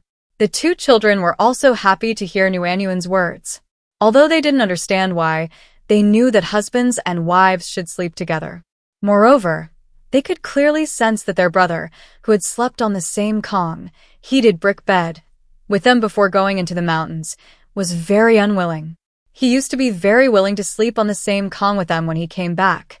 Even though Nuanyuan had mentally prepared herself, when she saw the deep, long, exposed wound on Lung Xiao's back, she couldn't help but hold her breath, her face draining of color. The book described it as a deep, old scar running across his back, interspersed with scattered small scars horrifying and gruesome. Back then, she only thought it was used to add a sense of experience and hardship to the male protagonist. But now, seeing the wound running from his left shoulder to his right waist, she understood why it was described as running across his back. The mangled wounds appeared to have been torn open multiple times on the way, the congealed blood varying in color. "Did I scare you?" Lung Xiao sat on the edge of the Kong, heated brick bed, looking at the wall, feeling somewhat guilty. "No," Wen Nuanyuan answered quickly, asking softly, "Does it hurt a lot?" She admired him. Despite such a serious injury, he endured it silently, afraid of worrying them. If it were her, let alone such a serious injury, even a simple fall would have made her scream in pain. "It doesn't hurt. It doesn't hurt at all after applying the herbal medicine." Nuanyuan thought about how her wound was being repeatedly torn open. How could it not hurt? Calming herself, she took a warm cotton cloth and carefully wiped away the congealed blood and dirt around the wound. Luckily, the Kong, heated brick bed, was heated, making the room warm and comfortable. She didn't need to worry about Lung Xiao catching a cold, so carefully wiped away the dirt, bit by bit. Her movements were gentle, as if afraid of hurting him. After cleaning it, she carefully applied herbal medicine, making sure to cover every nook and cranny, not missing a single inch of the injured skin. After wrapping it with clean gauze, she was finally done. Nuan breathed a sigh of relief, then brought over a large cotton quilt and laid it out on the kong. Her thoughts were straightforward and honest. You should sleep inside. Resting more will help you heal faster. I'll make breakfast tomorrow morning without disturbing you. Leng Zhao's gaze was deep, and he nodded gently. Breakfast was just the four of them. Leng Zhao packed his things and set off as soon as it was light. Nuan genuinely admired the four brothers, they constantly redefining her understanding of diligence. Just as she scooped the cooked wontons into the prepared broth, she turned around and saw a tall, slender figure standing in the kitchen doorway. Hungry? The wontons are ready. You can eat now. Nuan thought Leng Zhao was hungry, and a sweet smile spread across her face. Leng Zhao looked away, turned, and instructed Leng Yun, who was plucking withered cabbage leaves in the yard. Little brother, wash your hands and go get the wontons. Okay, hearing there was food, Leng Yun skipped happily to the well to fetch water to wash his hands. With Leng Zhao at home, and with two horses suddenly appearing, the two little ones happily took their baskets and bamboo crates, and went to the back hill to cut grass. Nuan truly treated Leng Zhao like a patient, resolutely refusing to let him do even the slightest bit of work. There was no other way. How much pain would it cause if his deep wound reopened? Moreover, from shoulder to waist, any force could easily tear it. Even if the family didn't have enough money, they couldn't exploit an injured patient. After moving a bamboo chair for Leng Zhao and placing it under the eaves, thoughtfully adding apples and oranges, indicating he should sit and bask in the sun, when Nuan continued picking cabbage leaves in the yard. Old, withered, and dry leaves needed to be removed, otherwise it would affect the taste of the sauerkraut. With two horses, there was no need to worry about waste. All the dry, old, and withered leaves were dumped into the stable to feed the horses. Before the temperature dropped, she could actually make sauerkraut, but she had only put a small bottle of salt in the refrigerator. She used some of the accumulated salt to make a jar of Sichuan pickled vegetables with radishes, chili peppers, cowpeas, and young ginger. The radishes, chili peppers, and young ginger were from the garden. Although she had these in the refrigerator, they certainly weren't as fresh as those picked from the garden. The cowpeas were from the refrigerator. Another portion of the pickled cabbage intended for a small vat wasn't enough, so it was stored until today, and only when it was almost sufficient did they begin making it. With a plentiful supply of fresh vegetables, pickled cabbage and kimchi were just for variety. A little less wouldn't matter. Ginger is just a condiment, so why are you growing so much in the yard? Warmth asked, trying to keep Leng Zhao entertained. On cold, rainy, or snowy days, it's easy to catch a cold. Ginger can induce sweating, relieve exterior symptoms, and dispel wind and cold. Every household with the means grows it, and any surplus can be sold to pharmacies. Contrary to his outwardly aloof demeanor, Leng Zhao explained clearly. Nuan suddenly remembered how her grandmother would often make ginger and brown sugar water for her when she was little. After being caught in the rain and cold wind, it would make her sweat and feel better. So ginger was a traditional Chinese medicine in ancient times. Food and medicine share the same origin. It's true. Ginger is indeed very effective for colds caused by wind and cold. She could make ginger candy and brew some ginger water to store for future use. But she'd have to wait until tomorrow. After making sauerkraut today, she still had a large basin of rabbit meat to clean. Nuan looked at the large wooden basin of rabbit meat beside the well, feeling troubled. Two little ones entered the yard, carrying loads of hay on their backs. Leng Zhao said, "Second brother, clean up the rabbit meat." Okay. Leng Chen put down the hay, rolled up his sleeves, and prepared to clean it. A familiar voice came from the courtyard gate, which hadn't been closed yet. Oh, it's the Leng family.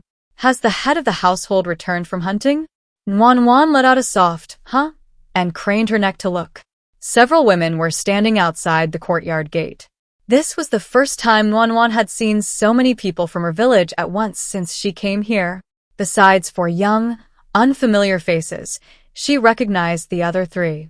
The ones carrying cotton-padded clothes and shoes were Aunt Zhu and Aunt Jiang. She knew these two well. The four members of the Lung family had all their undergarments, outerwear, cotton-padded shoes, bed sheets, and quilt covers made by them. They made a lot at once, and with the weather getting cold quickly, they would deliver each set as soon as it was finished. She had seen them many times before, but the one who spoke left an even stronger impression on Wan. Wasn't that Aunt Wang, the one who had been so sarcastic on the way up the mountain that day? Wan had thought that Aunt Wang never wanted to see her again after her unexpected outburst. Why was she here too? Come in and sit down. When Wan and Lung Xiao had already stood up, and Ling Chen quickly went back to the main room to bring out a long bench and bamboo chairs for them to sit. Aunt Jiang smiled warmly and sat down on the long bench next to Wan. On my way to deliver clothes, I ran into Aunt Zhu, who was also delivering clothes, so we came together. When we passed Aunt Wang's house, she said she heard some noise at your house last night, and all the villagers insisted on coming to see if we needed any help. She secretly winked at Wan when she mentioned Aunt Wang. Everyone in the village knew Aunt Wang's character, except for the village chief's family, who hadn't been taken advantage of by her. She wouldn't take anything good, even the dried chilies hanging under the eaves or the tender vegetables growing in the garden. She always said she had a son and 3 money-losing children who ate so much they were pitiful and there was nothing she could do. They're all from the same village. They see each other all the time. It's not worth arguing over a few dried chilies and vegetables, but the thought of it always makes her furious. The new bride of the Lung family is delicate, gentle, and good-natured, always smiling. Now, with this big basin of wild rabbits and pheasants, she's bound to have 1 or 2 taken by the Wang family. Aunt Zhu, in a cheerful voice, reminded her, "Eldest daughter-in-law, we're here to chat. Look at these pheasants and rabbits, all bloody. They're a bit of an eyesore. Why don't we move them to the kitchen first? We can clean them up after we leave." The white meat was indeed an eyesore to some people. Her husband was a hunter, and every time he came back from a hunt, the Wang family would come over. Her husband, being thin-skinned, said arguing over food wasn't worth it, and he'd hunt more next time. How many pieces of meat had they taken over the years? Just thinking about it made her feel resentful. The Wang family's shameless tantrums and unreasonable demands were beyond even her control, let alone the timid and helpless Lung family's daughter-in-law. Besides, her husband was a scholar and wouldn't argue with a Wang family woman over a few bites of food. Her 2 younger brothers were too young to be of any use. Sigh. At least her family could eat their fill, so she could tolerate the Wang family's freeloading. But the Lung family had recently been reduced to eating coarse food, and now that they finally had some meat to eat, it was disgusting to be begged by the Wang family. The implication was quite clear. Not only did Wan Nuanyuan understand, but everyone present understood as well. Hey, I'll move out now. Aunties, please sit in the yard and have a good chat with my sister-in-law, Lung Yun said cleverly, running over and bending down to move out. Aunt Wang panicked at the sight. She strode forward, slammed her hand on the wooden basin and exclaimed, "The head of the Lung family is truly amazing. Not only is he well-educated, but he's also incredibly skilled. No one else could hunt such plump rabbits and pheasants. Look at all this juicy meat. How could it be an eyesore? If this were at my house, I'd be happy just looking at it, not eating it myself. Poor boy of mine, stuck with 2 useless parents like his father and me. He hasn't tasted meat in months. His father occasionally hunts one, and even then, his 3 older sisters have to steal a bite. He'll be 12 after the new year, and he's only about the same height as the 3rd and 4th sons of the Lung family. The doctor in the city said he needs to eat more meat to grow taller and stronger." Wan Nuanyuan watched in awe. This wasn't just acting, she was a real talent. Last time, she thought Aunt Wang was just being sarcastic and hurtful, but now she knew she had misunderstood her. Last time, she couldn't get any benefits from Granny Wang, only verbally. But look at her today. With real meat right in front of her, Granny Wang not only didn't verbally belittle her, but she even praised her. And she praised her strategically, First flattering the head of the household, who wouldn't be happy to hear that. Then she complained about her family's poverty and hardship. Finally, she summarized and elevated the topic by mentioning the large family and heavy burden, focusing on the children not having enough to eat. And it's always that little boy she mentions. Already malnourished and stunted, should she at least offer some small token of appreciation? No wonder when the Zhu and Jiang families brought clothes, they warned her to be careful. She was wondering how Granny Wang could always get away with it. Turns out, Granny Wang has already developed her own methods and tricks. The others looked on with disdain and knowing satisfaction, thinking, here we go again. Annie, didn't you praise my husband the other day and take a piece of meat from my house? How come your son hasn't had meat for months? Auntie Wang turned and glared fiercely at the young woman, scoffing. The small piece of roe deer meat you gave me was the worst part. Barely any meat at all, not even enough to fill a tooth gap. I only took it because I didn't mind. The young woman had never seen such a shameless person. Her face flushed red, and she wanted to say something back, but didn't know what to say. A gentle tug at her shoulder, trying to comfort her. Aunt Wang turned to look at the meat in the wooden basin, then reached out and picked one up, weighing it in her hand. If you ask me, she said, the Lung family is really something else. This rabbit is much fatter than others. This one is enough for my boy. Seeing that when Nuanyuan remained silent, and the three members of the Lung family didn't move either, Aunt Wang grew bolder and rummaged around inside, pulling out a pheasant. This one's not bad either. I can pickle it for my boy to eat slowly. When Nuanyuan almost laughed in anger.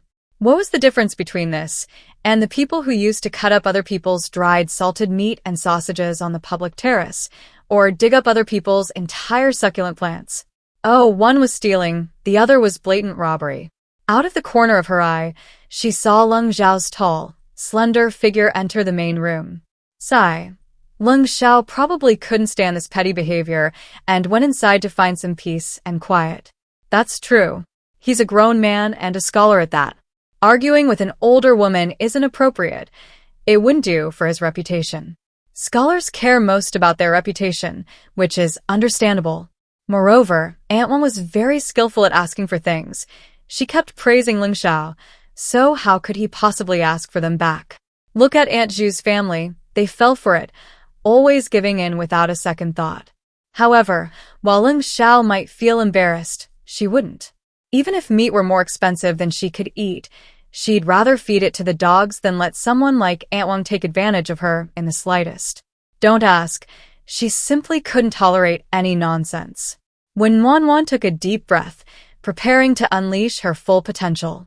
Wan took a deep breath, but before she could even get started, she saw Granny Wang, who had a rabbit in her left hand and a pheasant in her right, hurriedly put them back into the wooden basin. Her expression was particularly humble, and she repeatedly defended herself, saying, "Oh dear, I just couldn't resist because these rabbits and pheasants are so plump and beautiful. I know your situation, we're all neighbors, you poor folks barely have enough to eat. How could I possibly take your food?" Not only were the others dumbfounded, but Wan was also completely baffled. What was going on? She wasn't stupid, so why couldn't she understand? She couldn't keep up with Granny Wang's train of thought. Wan looked at the others, and they all had the same bewildered expression as her.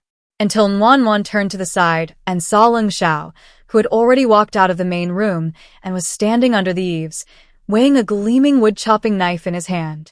Ling Xiao, carrying a sharpened wood-chopping knife, simply stood quietly on the veranda, his face serene and aloof, his gaze fixed on Granny Wang with a deep, cold intensity. Granny Wang readily put it down, a gesture more effective than words. When Wan felt her perspective had become narrow and shallow.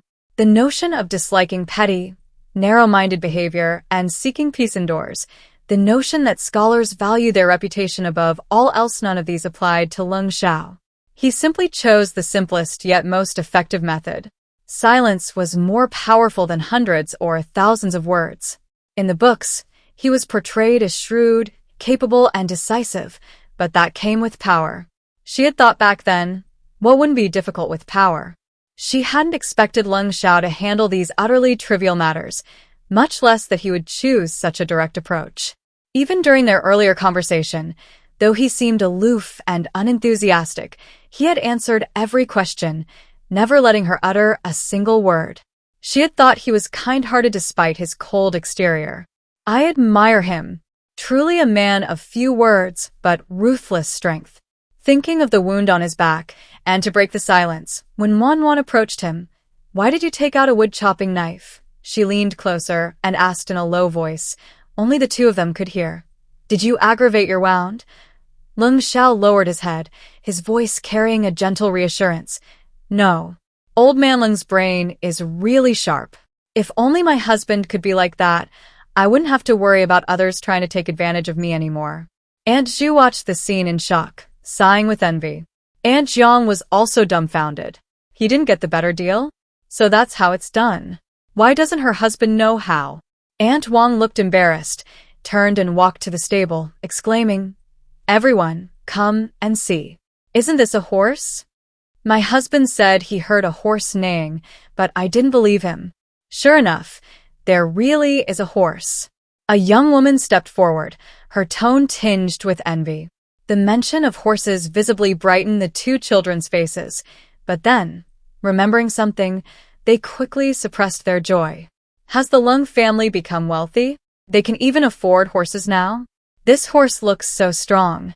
Aunt Wang, thinking of the gleaming woodcutter's knife, spoke with great restraint, although there was still a hint of bitterness.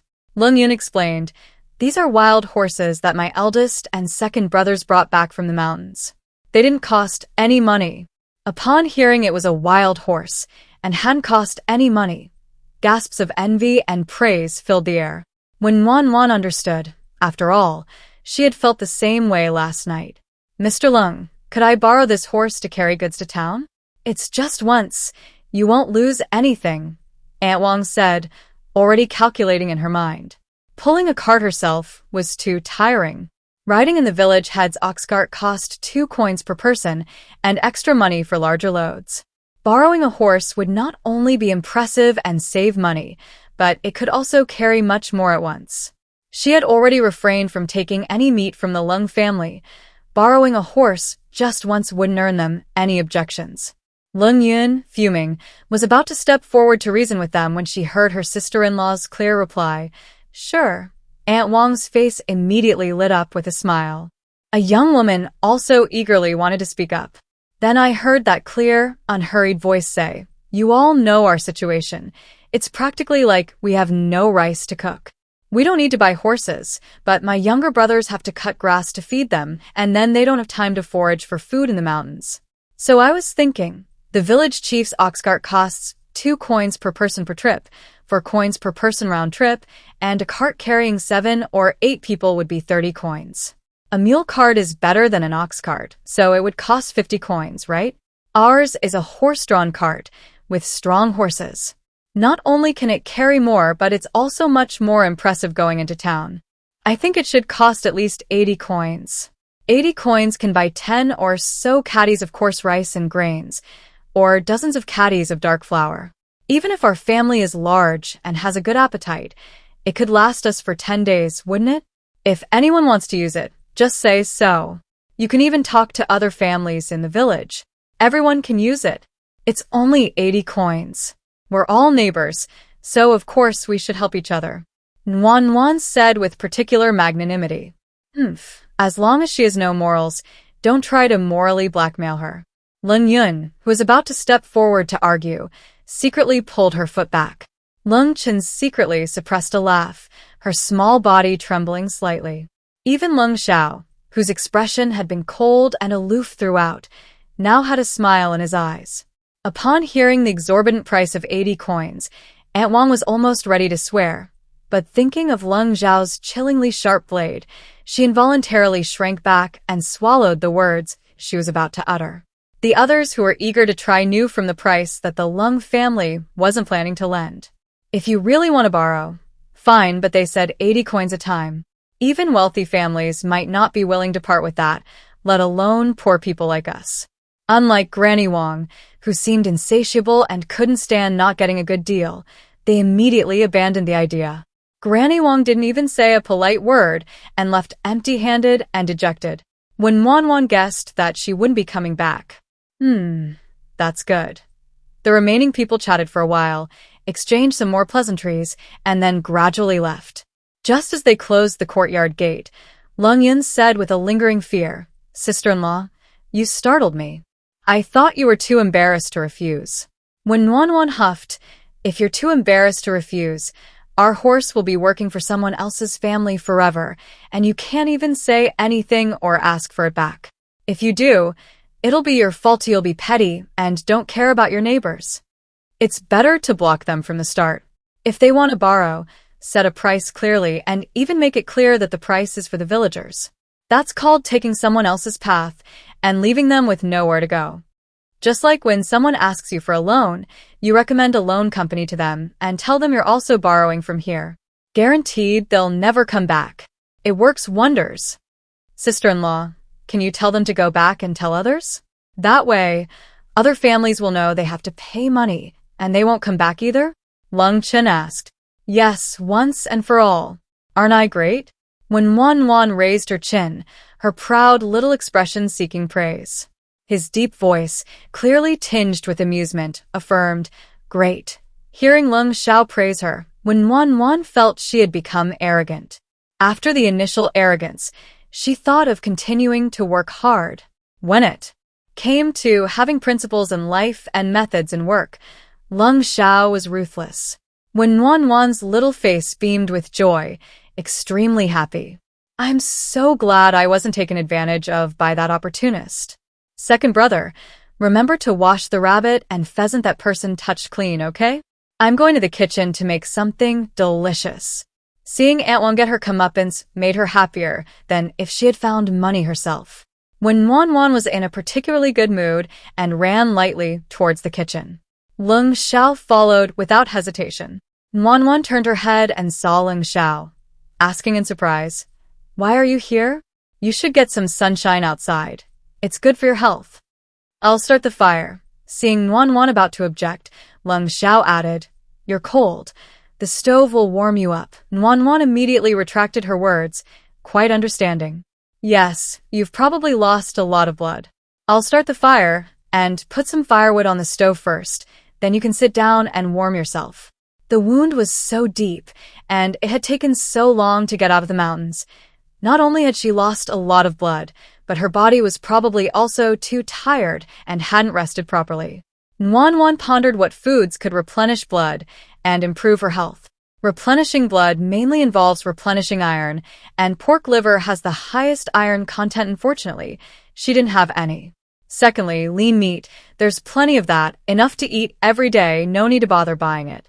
The spinach in the yard hadn't been pulled yet. They were originally planned to be used for hot pot that day. Lung Xiao lowered her eyes, trying to reason with her.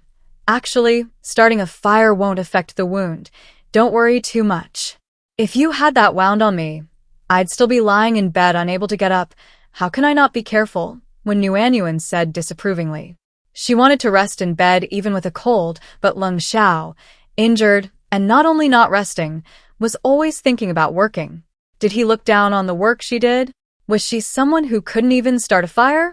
"Look, I've started a fire perfectly." She skillfully started a fire, added some thatch and leaves, then put in small twigs, and after the twigs burned, added firewood. A fire was lit in the outer stove. Using tongs, some firewood was transferred to the inner stove. After adding enough firewood, when Wan beckoned to Lung Xiao, "Come on, you can sit down now." 20 days ago, she definitely wouldn't have. But now she's a fire-starting expert. After many years, she's mastered this skill again. Awesome. Although there were no matches or a lighter, a tinderbox worked quite well. Lung Xiao looked at Wan, who was treating him like a cripple and misunderstanding his intentions, and sighed silently, sitting down quietly. However, the feeling of having her care and concern was better than ever before. Lung Tian arrived home around noon. He went by horse and returned by carriage, loaded with goods. However, this time, learning from the morning's experience, he closed the door promptly as soon as the carriage entered the courtyard. When Aunt Wang and the others arrived in the morning, Lung Tian had already set off early with a large amount of goods and was not seen. The remaining century-old ginseng was also carefully stored in the warm storage room. Even with just that pot of meat and a horse, Granny Wang already harbored covetous thoughts. If she knew the true haul Lung Xiao and his family had made, many more villagers like Granny Wang would likely try to take advantage of the Lung family. The Lung family was united in their desire to keep the contents of the entire cart a secret from outsiders. What's this cart made of? It's an unremarkable grayish-yellow, but it feels so thick, Wen Yuan asked, touching the smooth fabric of the cart. Oilcloth. The stable boy said it has 5 layers. It's very thick. Lun Chen's gaze fell on the wood. Is it cedar? Yes, my brother said to choose sturdy wood. This is the sturdiest. The cart is so big, it's packed with so much stuff. Lung Yan opened the carriage curtain to look inside. There are many of us and we have 2 horses, so I chose a 2-horse carriage, Lung Tian said with a sheepish grin, a little uncomfortable. This was the first time I discovered that answering questions was tiring. No wonder my older brother didn't like answering their questions. The 2 little ones and Wen Yuanyuan were equally excited. The 3 of them, looking like they'd never seen anything like it before, circled the carriage, examining it closely, finding everything about it wonderful. Lung Tian had no choice but to first unload the carriage from the horses, then slowly unload the contents of the carriage. Once free, the horses instinctively ran to their pen and nuzzled against another horse before starting to eat their fodder. Seeing that the horses already considered this place their home, when Yuanyuan looked at Lung Xiao standing under the eaves and asked, "The horses work today. Should we give them some extra food?" Her younger brother had inquired before about giving working horses corn and beans, probably meaning to increase their nutrition. She had mung beans, red beans, and soybeans in her refrigerator. Although there was only a small handful of each, after more than 20 days, it had accumulated to almost half a basin. She also had about 10 ears of corn. Before Lung Xiao could answer, Lung Tian excitedly interjected, "Yes, Big Brother told me.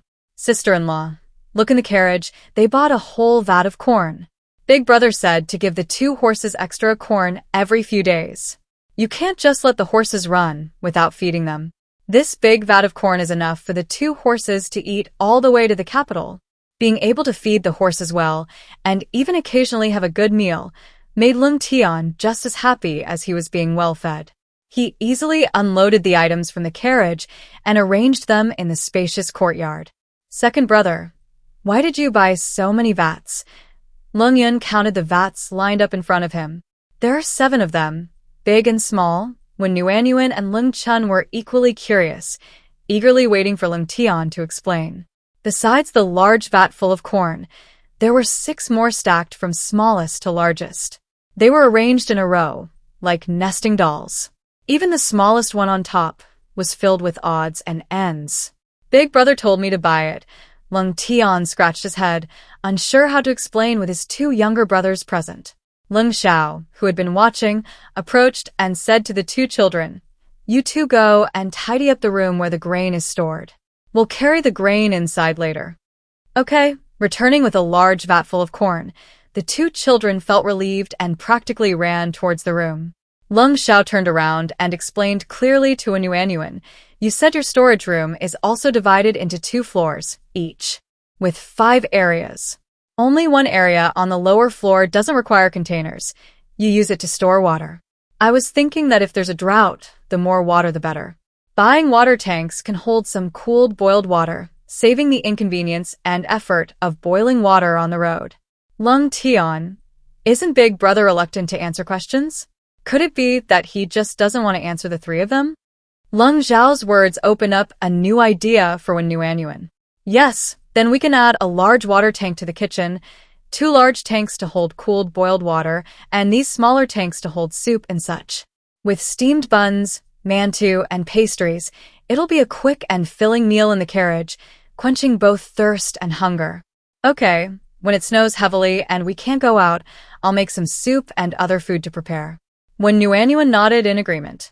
She had already planned to take advantage of the heavy snow and not be able to do anything else to prepare food suitable for the journey. "It's just cold now. Picking chestnuts and hazelnuts on the mountain won't affect it at all.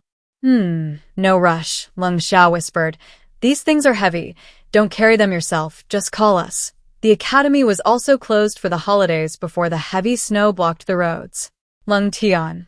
Big brother only wants them to work right now. But his sister-in-law is different from them. He completely agrees with what his brother says. Big brother is right. With them here, they would never let his sister-in-law do such heavy work. His sister-in-law already works very hard cooking for them every day. They can't help with cooking, they can only do what they can and know how to do. When Nuanyuan felt a warm feeling in her heart and replied, okay.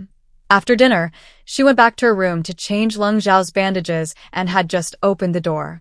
When she saw Leng Tian walk in carrying a small cloth bag, a wide smile playing on his lips, he said loudly to Nuanyuan, I need to talk to you about something, sister-in-law. When Nuanyuan was puzzled.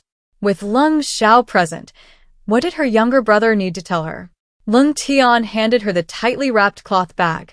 When Nuanyuan turned to look at Leng Xiao, who nodded, here you go. The bag felt heavy. This is the money from selling venison, deer antlers, and 22 small-year-old ginseng roots. After deducting the water tank, corn, and other miscellaneous items we bought today, we have 432 taels left. Take a look, sister-in-law. Leng Tian's grin never faded.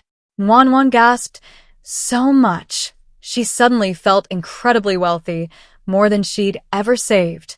It was more than double her savings, and she still had some left over. Leng Tian continued, there's even more. That century-old ginseng, the manager of Ringsentang, said he didn't dare set a price, and immediately sent a message by carrier pigeon to the main store in the capital. However, he estimated its value at over 800 taels. Nuanyuan took a deep breath. This price was indeed beyond her expectations.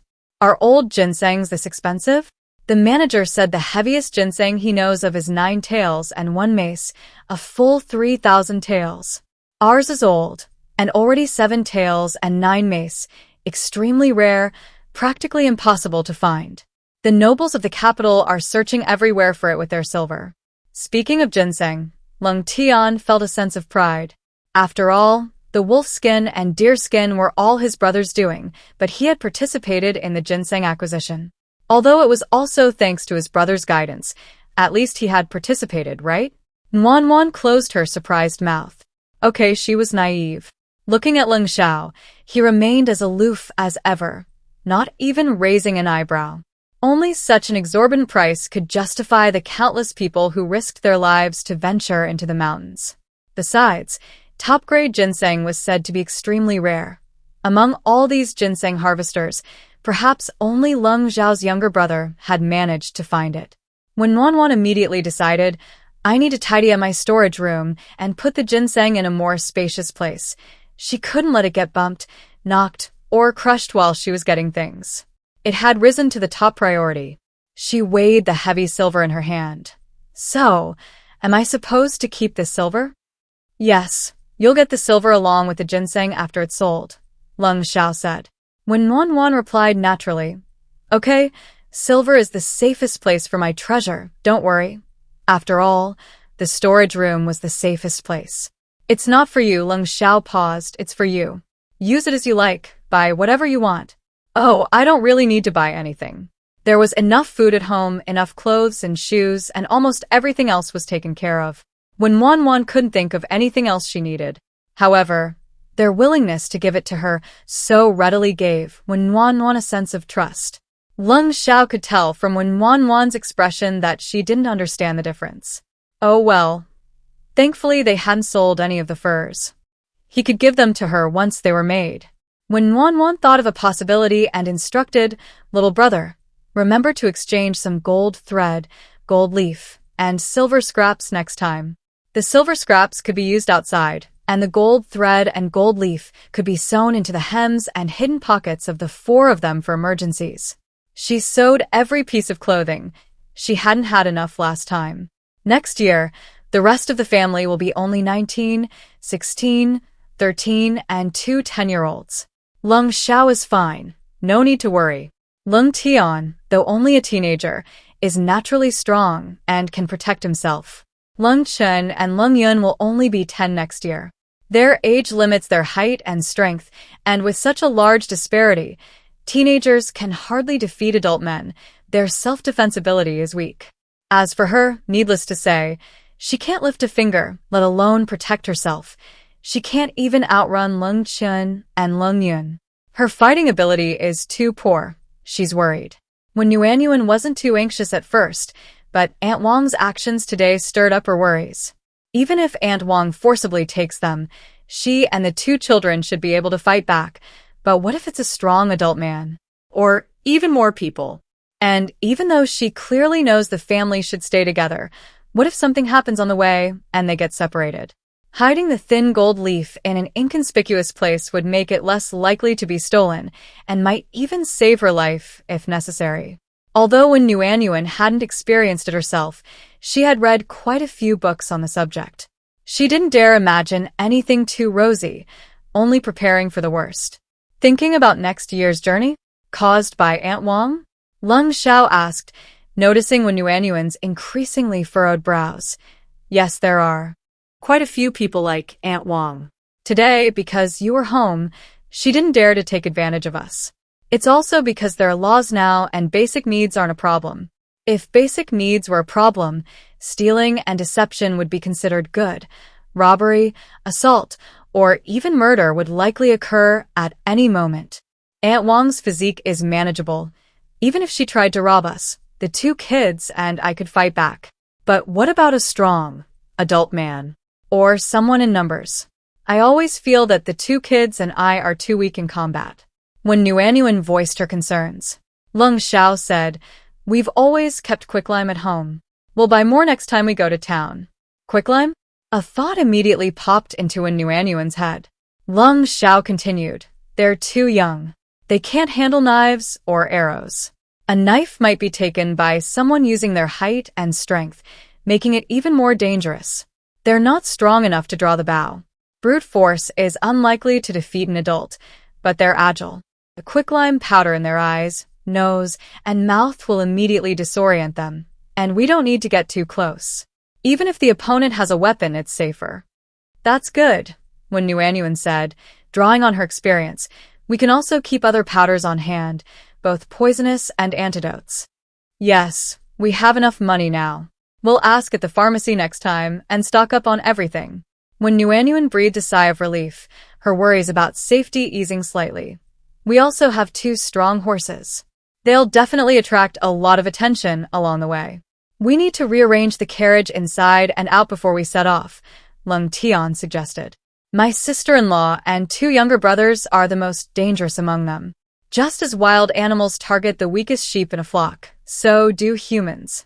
We need to prevent those people from getting close to or climbing onto the train carriage." "You've already thought this much?" When Wanwan had thought she was the only one silently considering these issues, but after speaking up, she realized that her younger brother, Lung Xiao, had thought about them much more thoroughly. Lung Xiao smiled.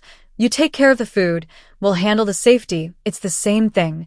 When Wanwan realized that with them facing it together, it didn't seem so scary after all. Throughout history, recorded years of disaster have always been marked by both natural calamities and man-made catastrophes, the actual devastation exceeding our imagination. Since we've made the decision for the whole family to work together, we should plan ahead and prepare thoroughly during the winter. Lung Xiao hesitated for a moment before stating this clearly. The drought didn't happen overnight. According to historical records, it could last for 2 or 3 years. This year's crops have already been severely affected. If next year's harvest is further reduced or there's no harvest at all, Tongcheng will be nothing short of hell on earth. No, it's not just Tongcheng. Master Qin said the 3 surrounding prefectures are even more severely affected, and it's still unknown whether those further away are affected. Wealthy families in Tongcheng have already sent people to purchase properties elsewhere. Lung Xiao relayed all the information he knew. Lung Tian exclaimed in surprise, "Are other places also experiencing drought? It's not just Tongcheng?" His most direct feeling about this year's lack of rainfall was the rising food prices. He wasn't sure about rice and wheat flour, but coarse rice and other grains, which were originally 7 coins, had risen to 9, and dark flour from 3 to 4.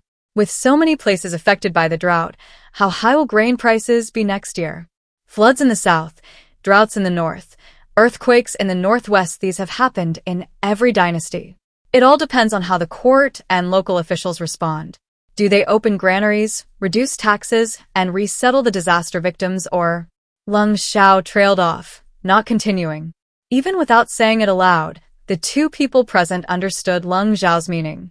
To ignore it, to suppress it relentlessly, regardless of the lives of the disaster victims, turning a natural disaster into a man-made one.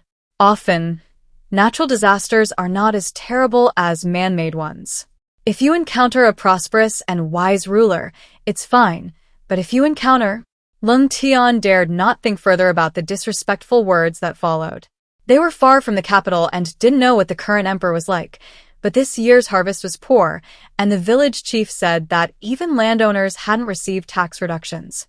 Whether it was the emperor in the capital or the local officials, it seemed that the lower classes couldn't rely on anyone at the moment. Next year would likely be even more difficult and tragic than they could imagine. The feeling of being homeless and wandering from the depths of their memories resurfaced, and Leng Tian asked anxiously, "Brother, when do we set off next year?" Leng Xiao glanced at his younger brother's expression and replied, "The prefectural examination is divided into 3 sessions, August 1st, August 3rd, and August 5th in Ruzhou. That means we must reach Ruzhou before August 1st. When Nuanyuan had gained a general understanding of Tongcheng during her time here, Zhongzhou was roughly equivalent to a province, divided into 8 prefectures and Ruzhou. Ruzhou was like the provincial capital, and Tongcheng belonged to Anyang Prefecture, one of the 8 prefectures. In other words, they had to travel from the foot of a mountain in Tongcheng to Ruzhou, the provincial capital, for the exam. How far are we from Ruzhou? How much of a journey do we need to take? Speaking of exams, when Nuanyuan was incredibly experienced. She'd taken countless exams since childhood. The earlier ones were all local, so she just needed to arrive at the exam venue early. From her senior year of college onwards, she'd taken the National Civil Service Exam, Provincial Civil Service Exam, Postgraduate Entrance Exam, and job interviews, constantly traveling around. Although she didn't pass most of them, that can be ignored, her experience in allocating time had paid off. Ruzhou is over 300 li from Tongcheng, with a horse-drawn carriage, and if the journey goes smoothly, it'll take about 8 or 9 days. Leng Xiao answered every question. Upon hearing Leng Xiao's answer, when Nuanyuan immediately calculated in her mind, 8 or 9 days on the road was assuming everything went smoothly, but what if things didn't go smoothly? There needed to be at least some extra time, maybe 5 or 6 days more. The exam was on August 1st. After the long journey, Leng Xiao needed to be well rested before the exam, and she also needed to check out the exam location beforehand. Based on this calculation, she would have to leave Tongcheng no later than the 10th of July. If they had enough money, late June or early July would also be fine, just adding the cost of accommodation. Arriving earlier would allow Leng Xiao to rest well in Ruzhou. Settling down in Ruzhou early would give them peace of mind. Leng Xiao concluded, "We must depart no later than the 10th of July. Next year's situation is special. There will be more unexpected events on the road than usual. Ruzhou is, after all, the capital of Zhongzhou, a gathering place for powerful and wealthy merchants. Its security will definitely be better than Tongcheng." When Nuanyuan nodded in agreement, this was exactly what she was thinking. Rounding up, she was quite astute. Wait a minute, Nuanyuan suddenly realized a serious problem. It's been almost a month on the road from Tongcheng to Ruzhou, and almost a month in Ruzhou itself. How long will it take from Ruzhou to the capital? How long does it take from Ruzhou to the capital? 2.5 months if everything goes smoothly. Oh, Nuanyuan understands. If things don't go smoothly, 3.5 months is normal. That means it will take more than 4 months from Tongcheng to the capital. Good heavens, it's like going from the height of summer to winter. That's way too long. Nuanyuan silently chanted to herself. Don't worry when things go wrong. Don't yell when angry. Don't panic when anxious. Stay calm like an old dog. Although the journey is long, at least it gives her the whole winter to prepare. Even if it's dry, that's next year. Taking advantage of the long winter and plenty of well water, she'll roll up her sleeves and get to work. Besides, she has a whole storage area filled with water. Compared to others, she feels confident, which is incredibly good. The journey is long, and there's so much food to prepare. I'll cook with you when I get back in winter, Lung Xiao said, gazing at Wen Yuanyuan. Wen Yuanyuan waved her hand dismissively. No need. I have plenty of time to prepare. I don't find cooking tiring. Besides, things like flour and rice can be saved up from leftovers each day. Once a certain amount is made, it can be cooked in batches and stored. It's not like I'm cooking every day, so how could it be tiring?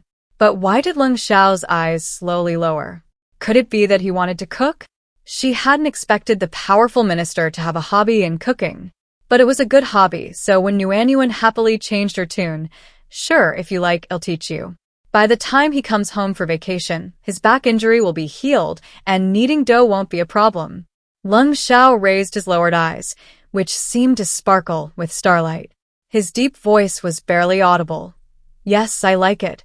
When Yuanyuan didn't hear him clearly, but it didn't matter whether she heard him or not. She thought of something else. Tomorrow I'll make something delicious for you. It's simple and convenient to make and easy to eat too. If you like it, I'll make a lot and store it in the pantry for you to eat on the road. Hearing about the delicious food, Lung Tian had already cast aside his unease and was only thinking about the food. Lung Xiao sighed silently in his heart. Well, at least his younger brother was no longer troubled by that unease. Sister-in-law, what's this? It smells so good. Lung Yun returned with the hay he had gathered, placed it in the yard, and ran into the kitchen, drawn by the aroma. When Yuanyuan thought, isn't this just like when kids come home from school and the first thing they do is buy some kebabs? The difference is that back then, everyone had school, books to read, and food to eat, while her younger brother and his family had endless chores every day.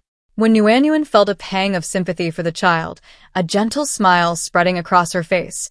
We're having braised food today, but it's not quite flavorful yet. Let it cook a little longer. It'll taste even better at dinner.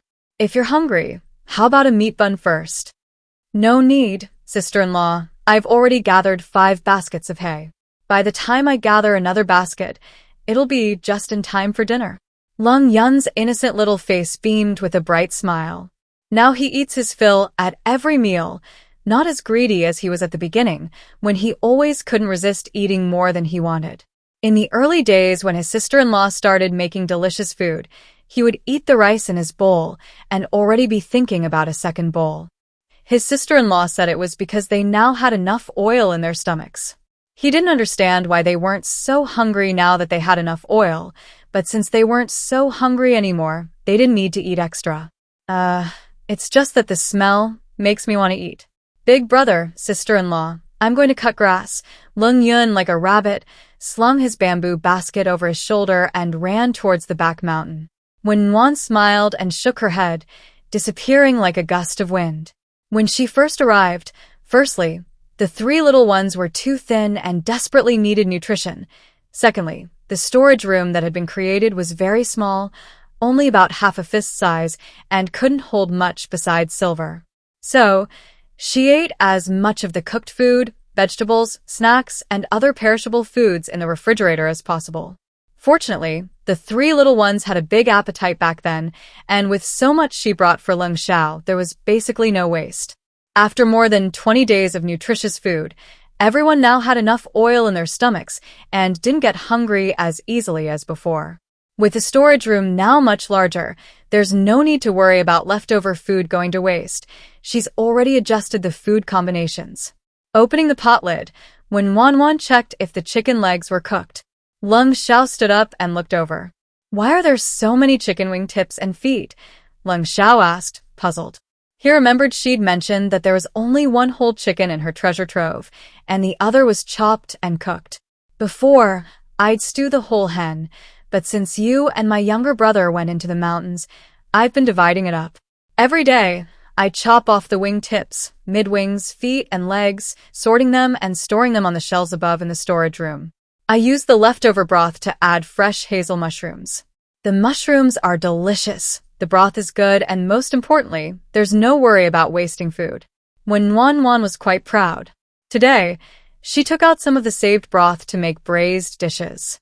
The braising spices in the packets were a combination of her favorite flavors and recipes from food bloggers. She'd initially put a small packet in the refrigerator, and now she had over 20 packets.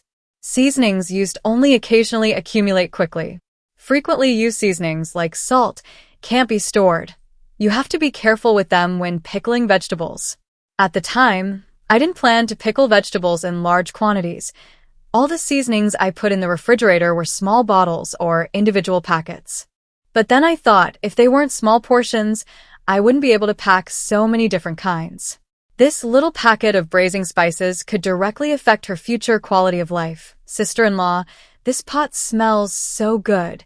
The three little ones gathered around the table, their eyes glued to it. It's braised food. When Wan explained, seeing the same puzzled look on their faces. Lung Xiao, on the other hand, was mostly expressionless, his demeanor unreadable, rarely showing any emotion. So when Wan simply explained to the three children, it's made by boiling these ingredients with several kinds of seasonings. Like here, I have star anise, cinnamon, bay leaves, and dried tangerine peel, about 9 kinds. Wash your hands first, then come and eat. I have something to say afterward. The three children cheered and ran to the well to wash their hands. When Wan sighed, feeling a sense of accomplishment in spending time with the three children. No matter what she did or how she did it, they were always her absolute cheerleaders. They always gave her the most enthusiastic and immediate reactions. Unlike Lung Xiao, she had no idea what he was thinking beneath his cold, aloof expression. Sister-in-law, big brother, can we eat now? Lung Yun asked impatiently. Hearing this, Lung Xiao picked up his chopsticks and took a chicken leg. He placed it in Wen Nuanyuan's bowl. Wen Nuanyuan. Very well done. Don't do it again next time. At this moment, she deeply felt like crying but had no tears. She wanted to eat chicken wing tips, chicken feet, lotus root slices, kelp knots, and dried tofu foods that wouldn't fill her up. That way, she could eat a variety of things in large quantities. Don't you like it? I like it. Well, it's such an honor for a powerful minister to serve food to someone. What else could she complain about? Out of the corner of her eye, she suddenly saw the three little ones about to put a chicken leg in her bowl. When Nuanyuan immediately reached out to stop them. No, I'll get it myself, big brother. You don't need to be so polite. She narrowly stopped the three little ones' kindness. Thank goodness, she was sharp-eyed and noticed in time. Otherwise, after eating 4 big chicken legs, how could she eat anything else?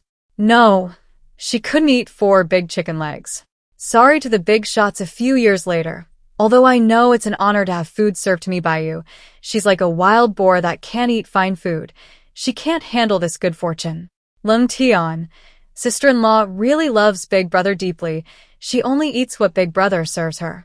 Lung Chen. After Big Brother came back, sister-in-law is different. Before, she would accept the chicken legs they served her. Lung Yun, big chicken leg come into my belly. All her little schemes and thoughts vanished without a trace in the face of delicious food.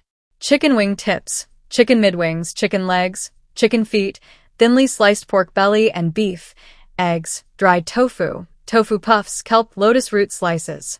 A full bowl of braised dishes with both meat and vegetables, served with rice and steamed buns, was eaten clean. Wow, that's an incredible appetite. When Wan also ate a bit too, after all, it was her favorite flavor. What do you think of this braised food? This time, when Wan asked Lung Xiao directly, her eyes sparkled as she watched his expression. Asking the three little ones would definitely get her a positive answer. Only asking Lung Xiao would be reliable. Very good, very special. As soon as Lung Xiao finished answering, he saw a bright smile spread across the tense little face before him. What do you think if this were sold in Beijing? Would it sell? Lung Tian and Lung Yun nodded vigorously. Lung Xiao and Lung Chun remained silent. You two think it wouldn't sell? When Wan asked doubtfully. That shouldn't be the case. Didn't they just say it was very good? Is it because you're worried about the price being too high, or because the wealthy people in the capital won't be used to it? she continued. They'll love the taste. Not only will it sell, it'll sell very well. But we can't maintain it. Lung Zhao's eyes turned cold, but he quickly masked it. Lung Chen lowered her head, agreeing. Why can't they maintain it? Lung Tian asked, puzzled. When Wan understood. We can't maintain it now. Not just in the capital, but even in Tongcheng, we can't maintain it. That's why she never considered making money through food, even with the money to open a shop. In modern times, running a snack food business generally doesn't involve local bullies demanding protection money. The relevant agencies are very well established and won't deliberately make things difficult. But it's definitely different here. Local bullies, street thugs, and officials like constables and police officers, not to mention the occasional free meal and fee collecting, make it impossible for a restaurant to survive. Those who can open restaurants and eateries have connections. Street vendors are either ruthless, incredibly patient, or both. After considering everything, she realized she couldn't do it. So, I'm thinking of starting in the capital. Not immediately, but after you pass the imperial examination and establish a foothold. That way, with Lung Zhao's backing, if local bullies dare to cause trouble, the constables will handle it. If street thugs or scoundrels cause trouble, the constables will arrest them. And the officials and constables will all give gifts once a year, mid-year or year-end. You can't do business without spending money on bribes. Even with Lung Zhao as a backer, you still need to give those who help you a little something so they won't be outwardly compliant, but inwardly defiant, and will work diligently. Okay, this time, the three children nodded enthusiastically in unison. Only Lung Zhao raised his deep phoenix eyes and looked at them. You knew I would pass the imperial examination? You knew I would pass the imperial examination with flying colors? His clear voice was neither loud nor soft, as usual, but his phoenix eyes, as deep as an ancient pool and as sharp as a blade, gleamed with a chilling light. When Nuanyuan's expression froze instantly, she held her breath, her mind racing. Thinking back to her interview, 7 interviewers stared at her as she answered questions, and she still managed to answer them all. Using that same strong mental fortitude, Lung Zhao couldn't possibly be more terrifying than 7 interviewers, could he? She secretly glanced up and saw those piercing, sinister eyes narrowing dangerously. When Nuanyuan had to admit, Lung Zhao was more frightening than 7 interviewers staring at her. This was definitely a death trap. First and foremost, she absolutely couldn't admit it. How would she explain it if she did? Lung Zhao wasn't like her younger brother, that clueless fool who would believe even a fairy. Moreover, she had already told Lung Zhao that she didn't know why she came. If Lung Zhao knew that she knew about the 4 people's future, development, and individual achievements, wouldn't he suspect that she had come deliberately, as if she had some ulterior motive? That would be so unfair. Even a snowstorm in June wouldn't be as unfair as her. I don't know, I guessed. It's not hard to guess, is it? With your diligence, you're bound to pass the exam with flying colors. It's just a matter of time. When Nuanyuan spoke without batting an eye, feeling perfectly natural. Deniance combined with a change of topicif, she answered by circling back to knowing. The more she explained, the more obvious her deception would become. Oh, how have I been diligent? He hadn't even touched a book these past few days. How could that be considered diligent? Which eye of hers saw him being diligent? Lung Zhao leaned forward slightly, getting closer, his eyes thoughtfully fixed on Nuanyuan. When Nuanyuan's heart skipped a beat, filled with regret. She couldn't blame herself. In her village when she was a child, diligence and hard work were the only praise given. Don't panic, stay calm. It's not too bad yet. Even if it's a death sentence, you have to make it work. Just say something, don't leave it blank. You're not only diligent, but also incredibly talented. You'll not only pass the exam with flying colors, you might even be the top scholar. When Nuanyuan showered her with praise. Who doesn't say praise? And praise isn't taken too seriously. She took everything she'd said before as praise, as a blessing. Holding her breath, watching Lung Zhao straighten up, her relaxed expression dispelling her doubts, when Nuanyuan thought she was amazing. The transition was so natural, without a trace. She wanted to give herself a thumbs up and a peace sign, but afraid Lung Zhao would notice, She desperately suppressed the urge to smile. It's so hard for people who can't hide their feelings. Their joy, anger, sorrow, and happiness all show on their faces.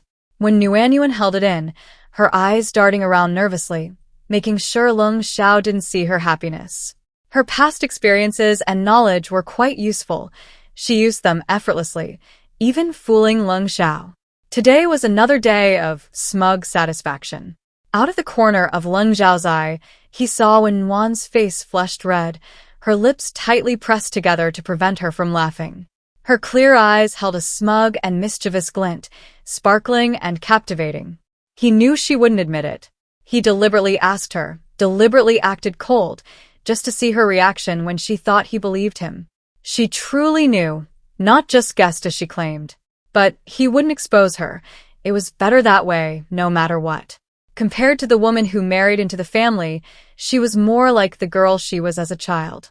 The girl who stood in front of him, hands on hips, pointing and scolding the naughty child, vivid, cunning, just like that day, just like now. Passing the imperial examination with flying colors, becoming the top scholar? If she could stay, what would be difficult? The brief conversation between Wan and Lung Xiao lasted only a moment. The three little ones only reacted almost immediately after it ended, crowding around and chattering excitedly.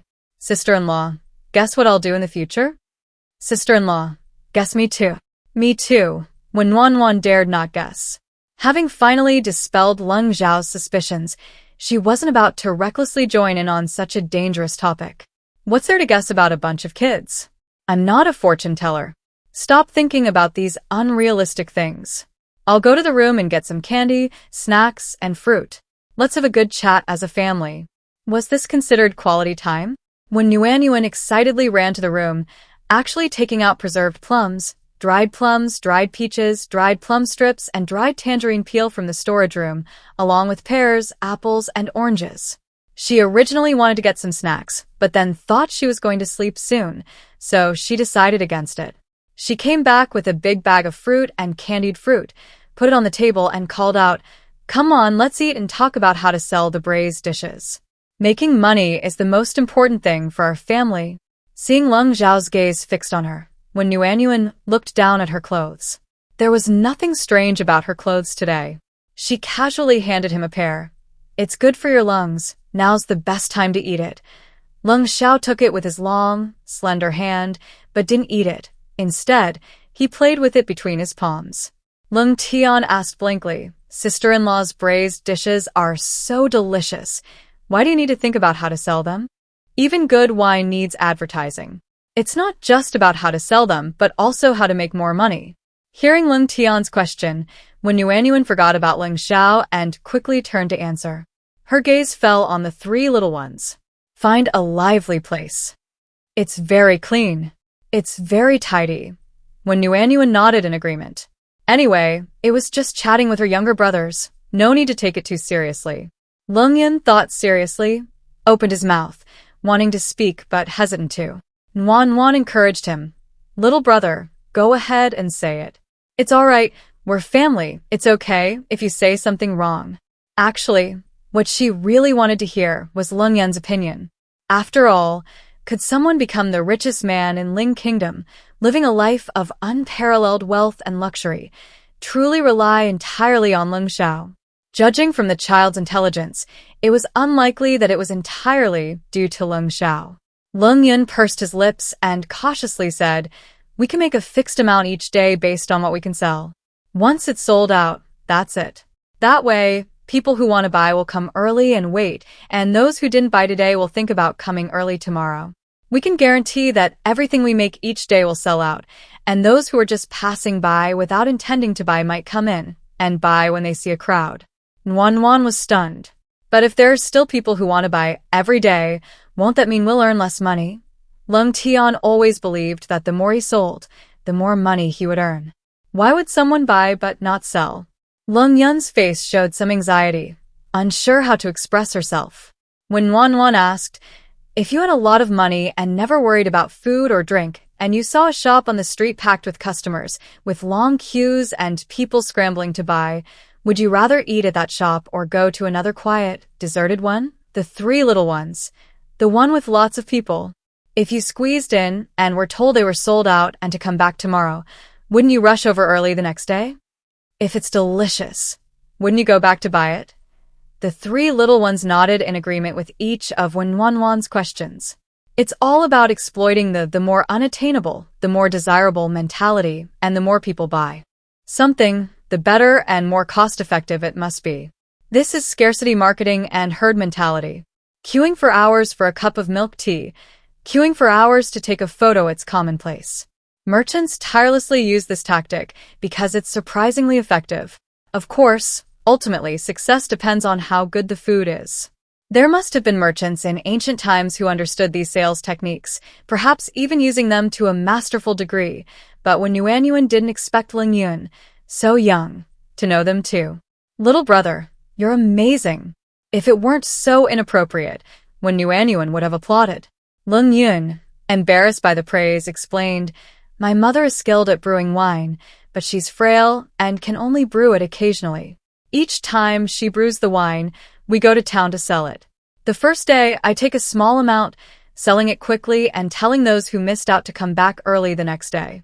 That way, the second day I take more, and as soon as we arrive, people crowd around wanting to buy, and even passers-by who weren't initially interested buy some to take home. Unfortunately, her mother's condition worsened, preventing her from brewing wine. Medical treatment exhausted their savings, and they couldn't afford to buy rice wine to sell anymore. Ling Tian, recalling their past experiences selling rice wine, suddenly realized, no wonder I always couldn't sell it, while you, little brother, sold it so quickly and well. I was wondering if our wine was the same. When Yuanyuan was thrilled. Her little brother was truly a shrewd businessman. A natural-born merchant. He was even more quick-witted than she was. After all, she benefited from her education and the analytical articles she had read. She knew more and had more experience. My younger brother is purely talented, possessing only his innate ability and sharp thinking. This is on a completely different level from hers, something she can't compare to. No, she has to recruit him. She initially thought he was just changing jobs, but now she has ambitions. She has the money and the formula. She can definitely invest in him. Although she's not cut out for business, lacking business acumen and practical skills, she's rich in theory. Then the capable Ling Yun will handle purchasing, sourcing, selling, management, shop location selection, and decoration. She'll sit back and wait for the money to flow in. Gold and jewels will flow into her hands continuously. She can even experience a jade bed. Just thinking about it makes her happy. No, this is getting a bit too ambitious. She could have a Hetian jade bracelet, a high-quality jadeite bracelet, and if possible, a double-sided Suzhou embroidery fan, something she wanted before, but a lowly working-class person like her couldn't afford. By the way, she's not the type to just sit around and collect money. She has the recipe and can even develop products. She's someone who has mastered the core technology. Sister-in-law, I've also learned to brew wine. Most of the time I'm helping mother. And I've noticed that the wine vats closer to the stove produce more wine and smell sweeter than the others. At night, I often move the vats so that each one gets some time near the stove. Warm Nuan thought this was due to the use of temperature for fermentation. Making sweet rice wine in winter requires covering it with a quilt hat's the principle. Although her younger brother didn't understand the technical terms, he was observant, knew how to summarize experience, and could adjust his implementation promptly. He's quick-witted and has strong practical skills. Indeed, those who become leaders in their fields all possess extraordinary abilities, which are evident from a young age. No wonder she used to be just an ordinary, utterly ordinary working person. She didn't deserve anything else, not even her brains. Warmth spread her thoughts, broadening her perspective. We can not only sell braised food and brew rice wine, but also open a restaurant specializing in braised food and wine. The braising sauce recipes are controlled by just a few of us. Even if our chefs are poached by competitors, we won't be afraid, as long as our restaurant has its own unique features. Once it's up and running, we can also buy servants with lifelong contracts, teach them some specialty dishes, and pay them extra wages each month. That way, we won't be afraid of being poached either. Once we get to the capital and settle down, you'll be older. How about I provide the money for you to open a shop? We can split the profits 50-50ths. What are you saying, sister-in-law? Of course. Everything I earn belongs to you. Just make me delicious food.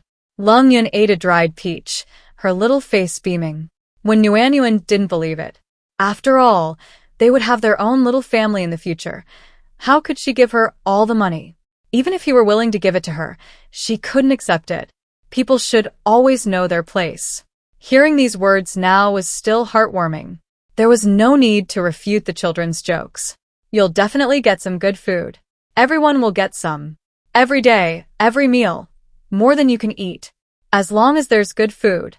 I'll go work at the shop then. Lung Tian grimly. Lung Chen smiled shyly, his head lowered, a hint of melancholy in his eyes. When Nuan keenly noticed. Unlike Lung Tian's carefree and straightforward nature, Lung Chen was meticulous and thoughtful. You're still young. Everyone has different interests and strengths. Don't rush. When the time is right, everything will be the best arrangement. When Nuan said gently, leaning closer to Lung Chen. She was truly skilled at offering comforting words. Lung Chen looked up, his bright, clear eyes shining like stars. Nodding emphatically. Warmth was extremely satisfied. Children should be carefree and happy. After all, they can't be so easily satisfied forever.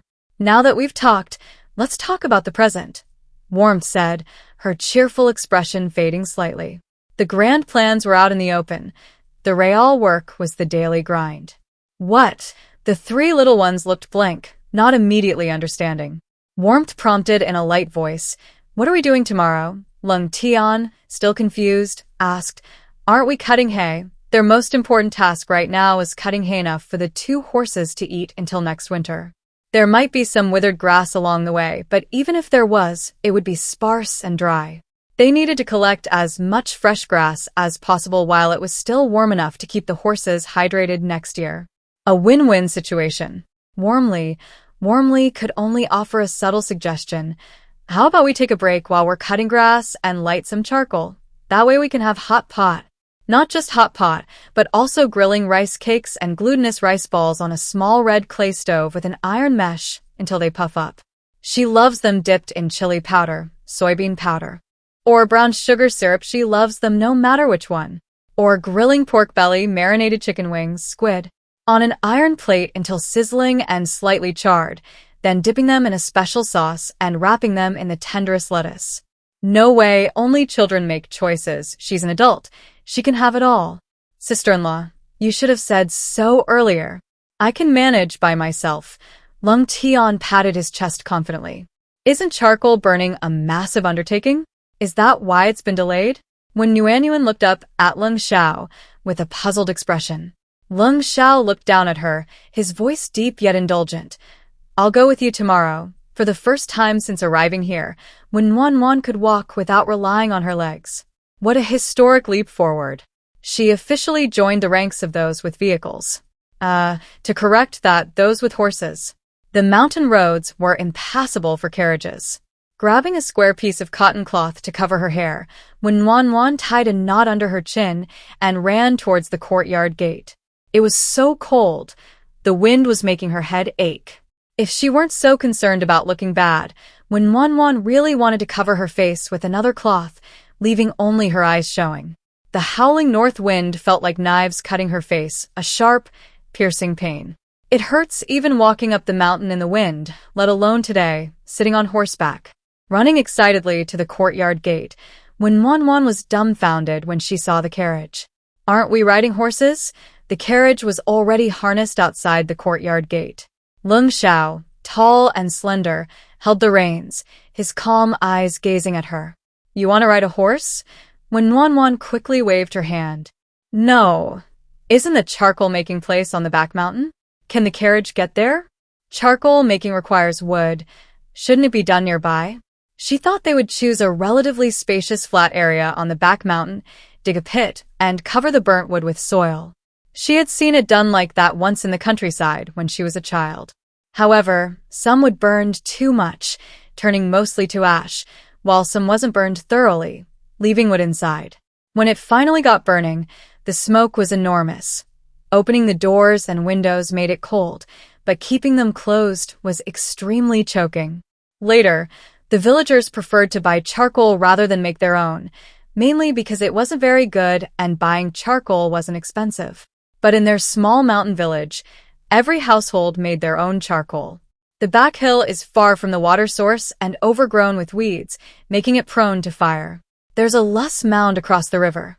The kilns are built there, and the villagers all burn firewood there, Lung Xiao explained, extending his large, scarred hand to help Wen Nuanyuan into the carriage.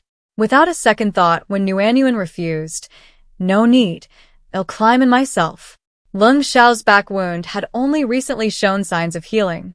The herbs the white tiger had given him were incredibly effective at stopping bleeding and promoting healing. If he helped her and caused the wound to reopen, not only would it hurt, but where would she find such effective herbs again? And there were only so many herbs available, and Lung Xiao had even said to use them sparingly, saving some for next year's journey. When Nuanyuan knew she couldn't be of much help, but she still felt obligated to help.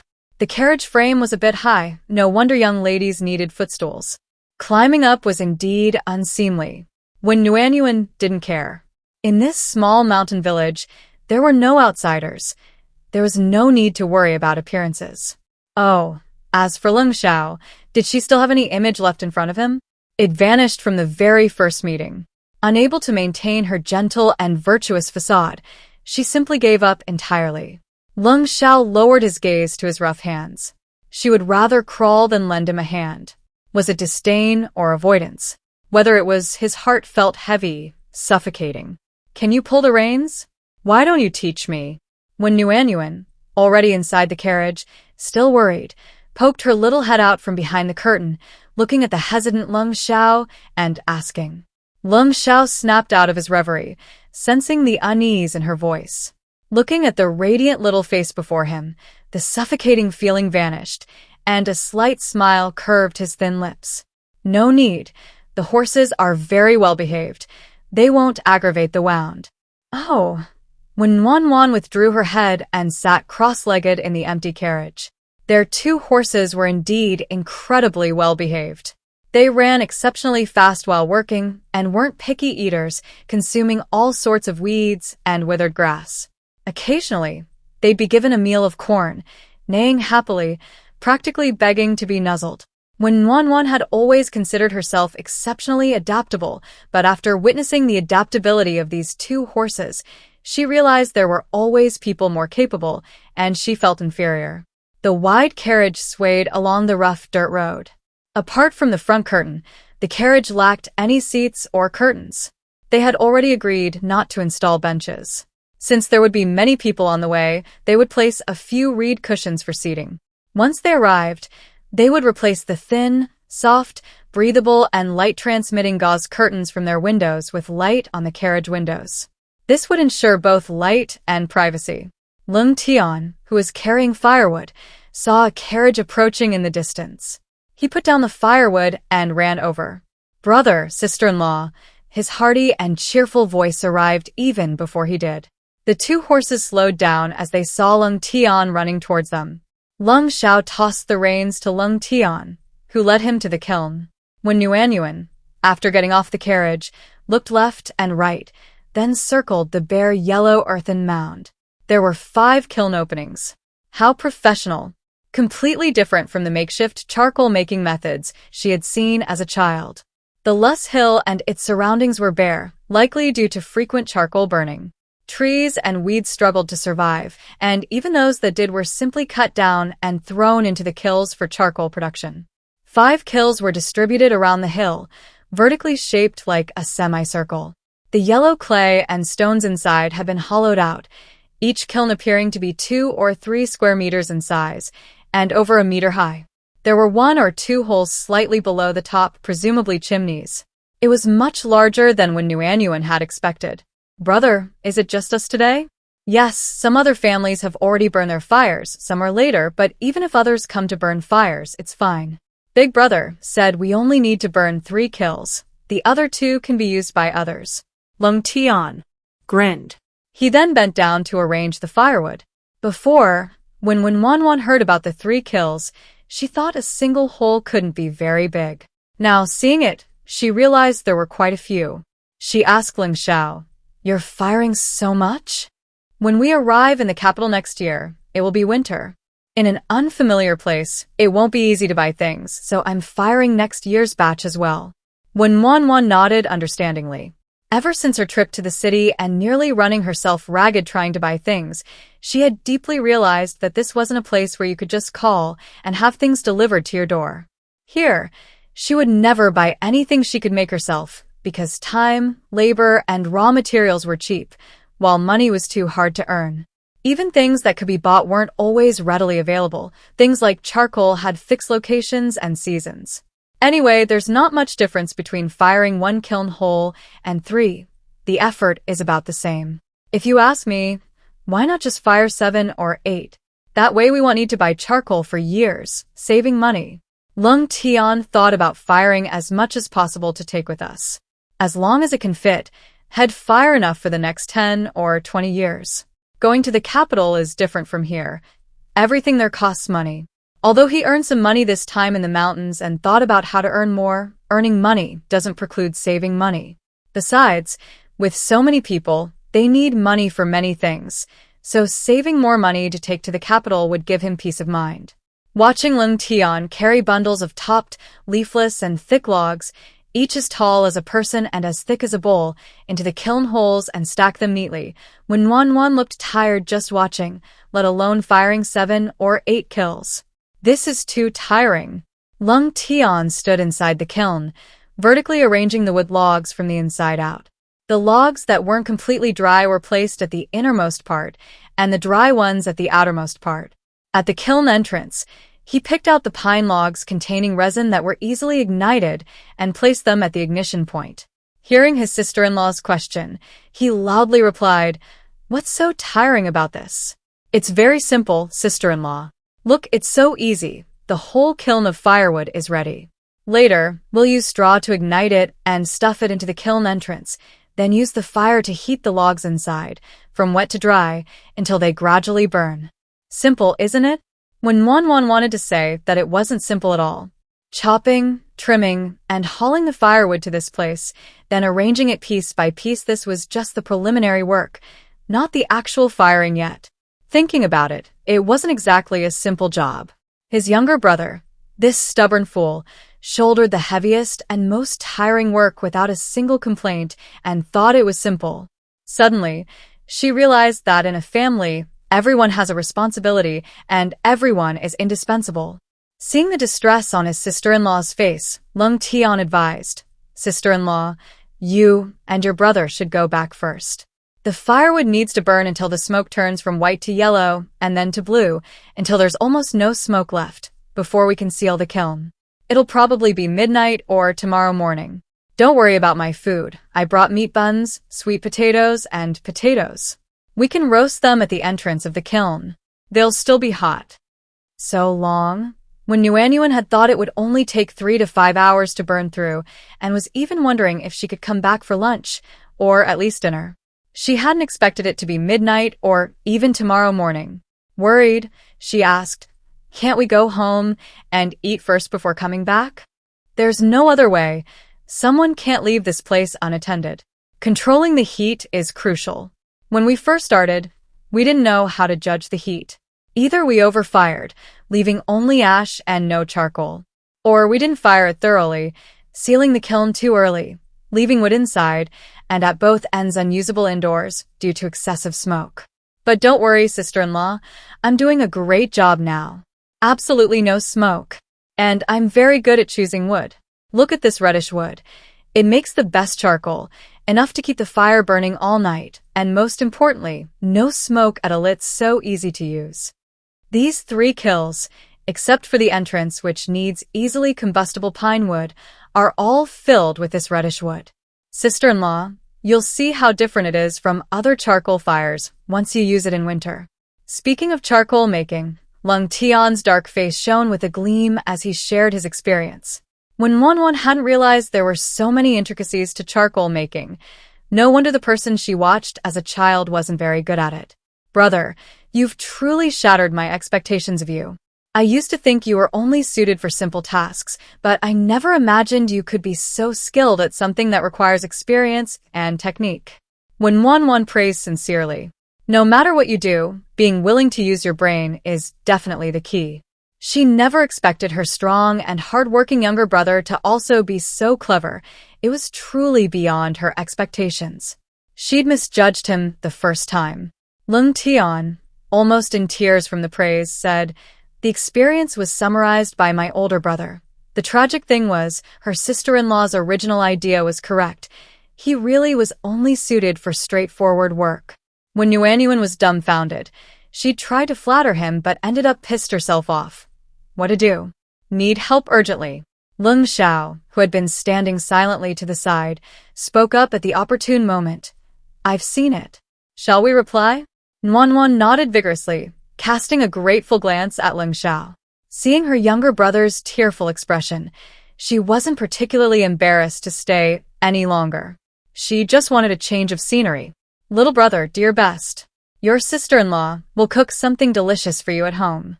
My younger brother will bring you lunch." Nuanwan waved, then nimbly climbed into the carriage and settled in. Yesterday, her younger brother had said it was simple, that he could handle it all by himself. And it was true, he could do it all by himself, but he did the work of 3 people, maybe even more. She thought it was really easy.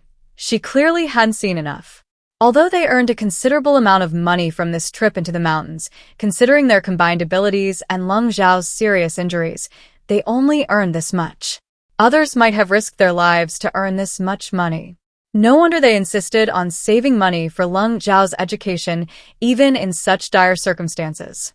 Only education could completely change this family's living conditions. Surviving peacefully in this era was no easy feat, let alone living comfortably.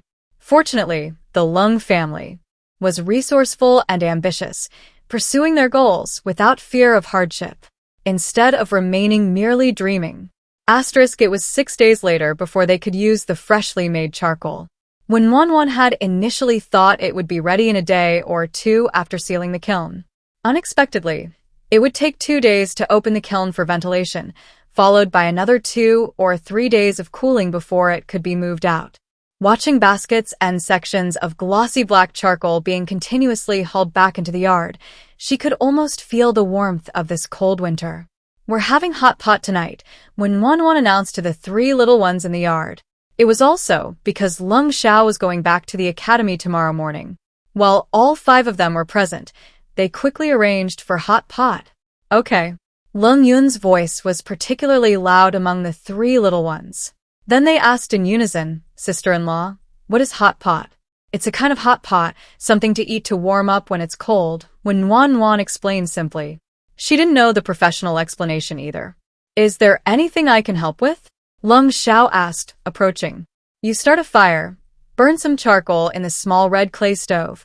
We'll use it for the hot pot later," when Wanwan instructed naturally. These past few days, the wound on Lung Xiao's back had scabbed over and healed very well. As long as he didn't do heavy work, he would be fine, and she wouldn't let him do any heavy work.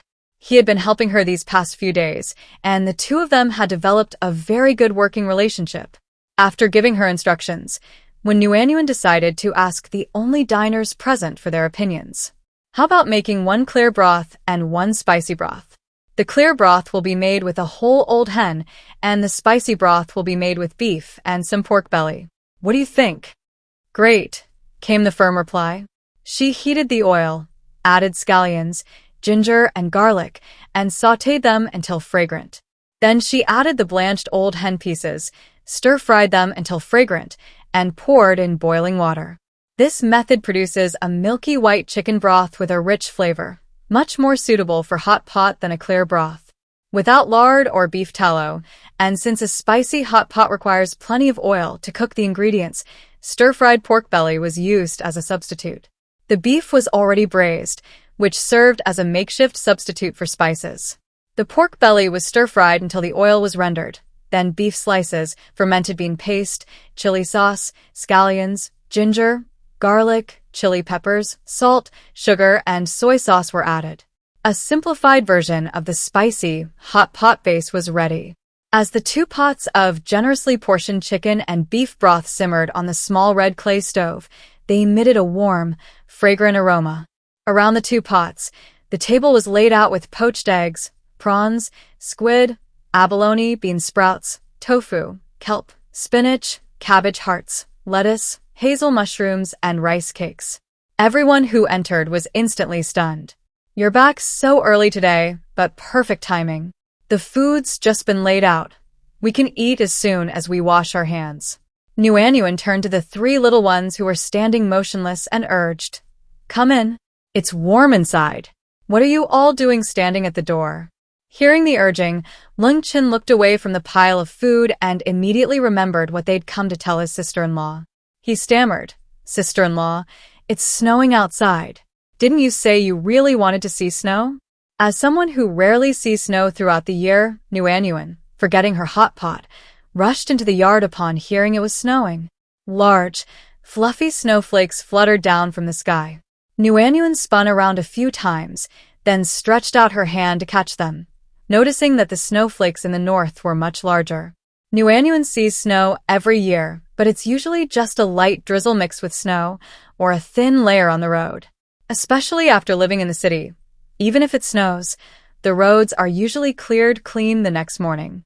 After a moment of excitement and shivering from the cold, when Nuan returned to the main room, completely satisfied. The rooms on the east and west sides had heated Kong beds, traditional heated brick beds. Although the main room didn't have a Kong, several charcoal fires burned between the two, making it extremely warm. The warmth and aroma of food that wafted towards her made Nuan feel warm for a while after entering. She was overwhelmed by the fragrance. Lung Xiao promptly handed her wrung-out hot towel. "Sister-in-law, come quick. How do we put these in? Is there a proper way to cook the vegetables? Should we put them all in or a little at a time?" The 3 little ones around the table were already impatient. Seeing that their parents were taking their time to sit down, they anxiously asked Nuan, Coming. "Let me teach you."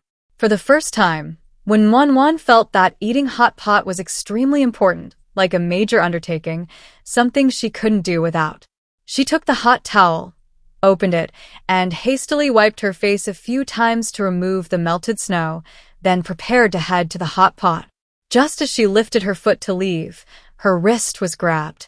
When Nuan looked up in confusion, the young man had a high, straight nose, handsome features, and a tall, slender figure, as aloof and unapproachable as the moon hanging in the sky. Although he wore a simple, unblemished cotton robe, it couldn't conceal his noble and refined air. When Nuan inwardly exclaimed, "The male lead is truly something else. This is the kind of person so many people envy. Beautiful things are pleasing to the eye just to look at. There's some melted snow in your hair. Let me wipe it for you." A deep, husky voice softly sounded. When Nuan nodded blankly, her expression one of nonchalance in the face of such beauty. Lung Zhao's tightly pursed lips slowly relaxed, then he smiled slightly. His rough, larger-than-average hands gripped the cotton cloth, carefully wiping away every drop of snow. When Nuanyuan inwardly screamed with excitement. She had always thought Lung Xiao was a cold-blooded, ruthless, and aloof high-ranking official, decisive and cunning. She never imagined that the young man would not only smile but also so gently and tenderly dry her hair. Was this the treatment she deserved? Was this the treatment she was entitled to?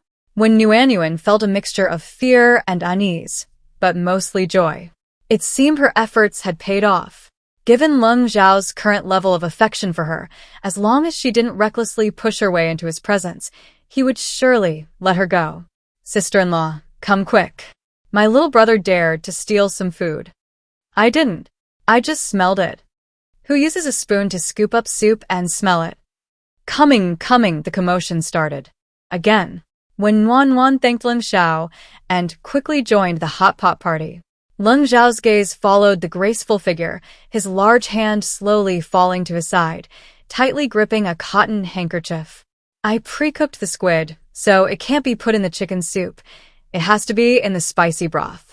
Sister-in-law, here, your favorite chicken wing tips. The fried egg is done. Just blanch it briefly. Sister-in-law, your favorite tofu puffs are done. The abalone with the decorative cuts goes in the spicy broth. The thinly sliced ones go in the clear broth. Sister-in-law, just sit and eat. Tell me which kind to blanch and I'll make it.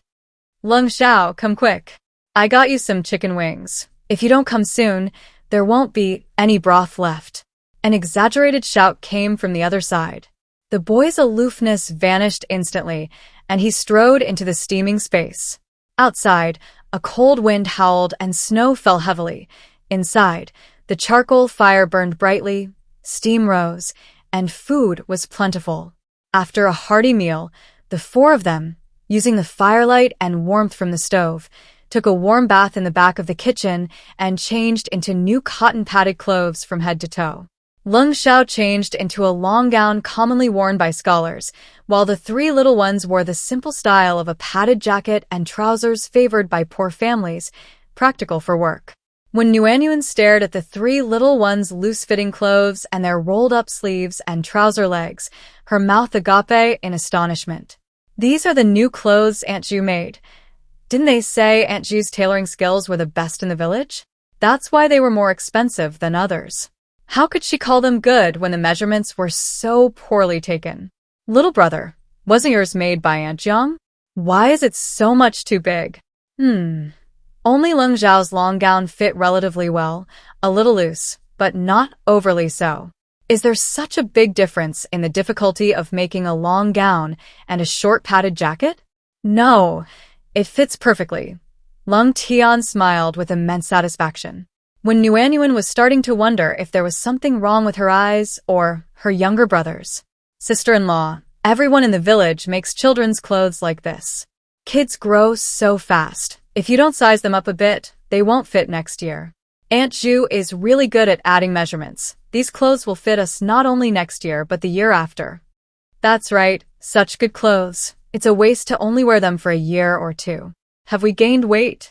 I feel like they take up more space than when we were measured. Definitely. I feel like I've grown taller too.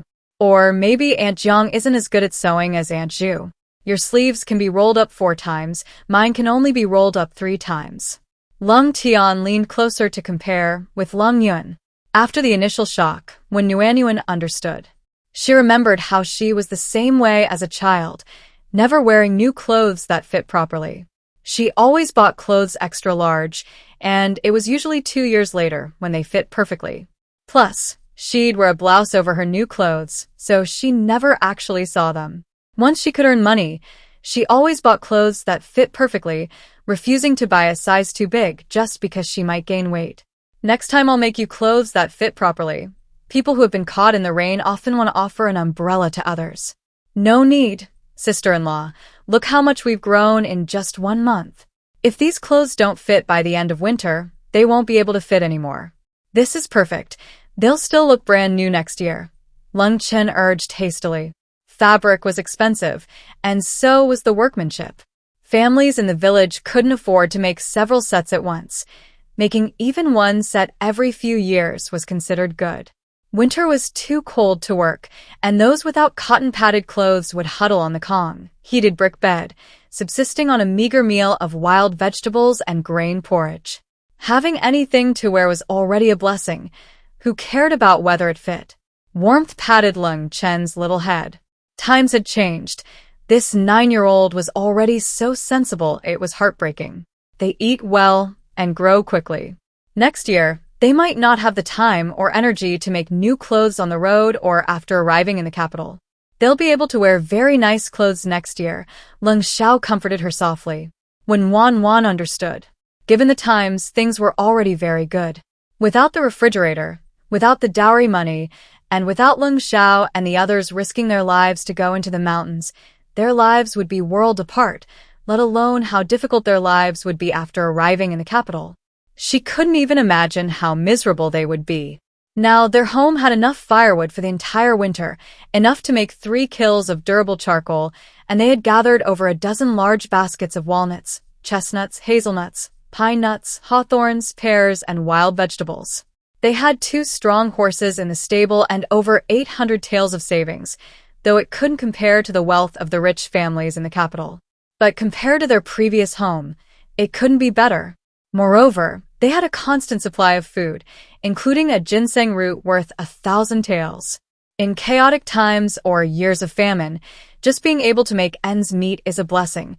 How can it compare to life in China? Besides, their current life far surpasses mere subsistence. When Nuan understands this perfectly, but thinking back to her childhood still brings a touch of regret and heartache. Leng Xiao gazes at the desolation on the little face before him, his eyes dark and unfathomable. What do you want to give them?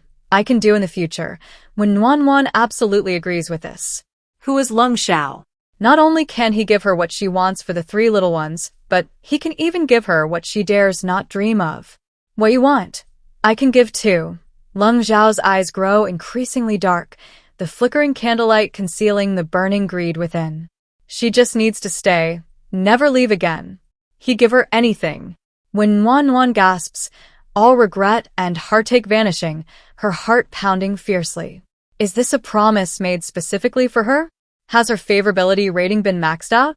The 4th and 5th storage areas remained unchanged, which she attributed to insufficient favorability with Leng Xiao. But how could Leng Xiao have made such a huge promise if she hadn't raised enough favorability? Does this mean her dream of a peaceful, idyllic retirement is about to come true ahead of schedule? The boss is so kind. Thank you. When Wan smiled like a flower, her bright eyes shining like stars. She was already planning how big a yard to buy and how to decorate it. Good deeds are indeed rewarded, and she had learned a valuable lesson.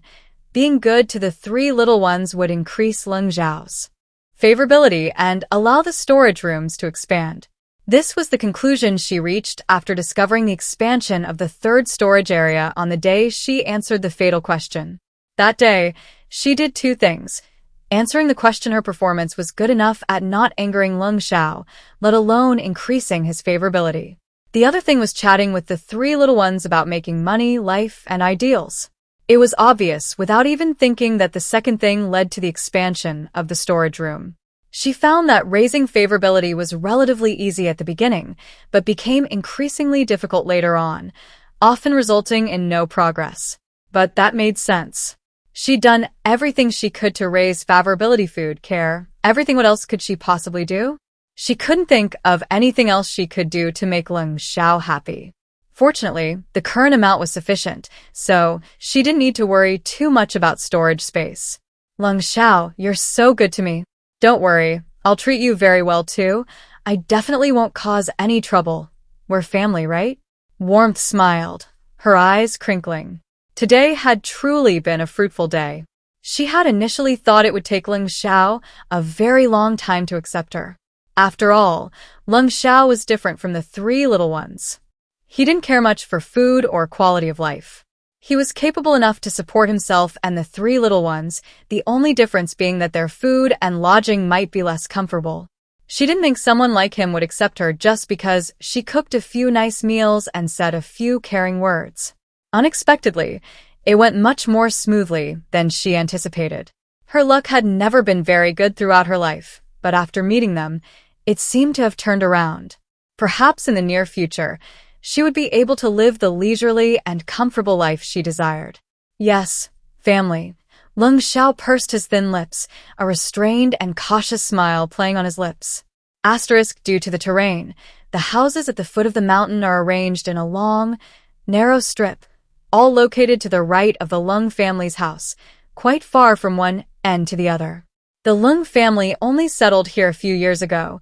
The best spots had long been taken, leaving them with the location closest to the mountain, vulnerable to attacks from wild animals that might stray down the mountain.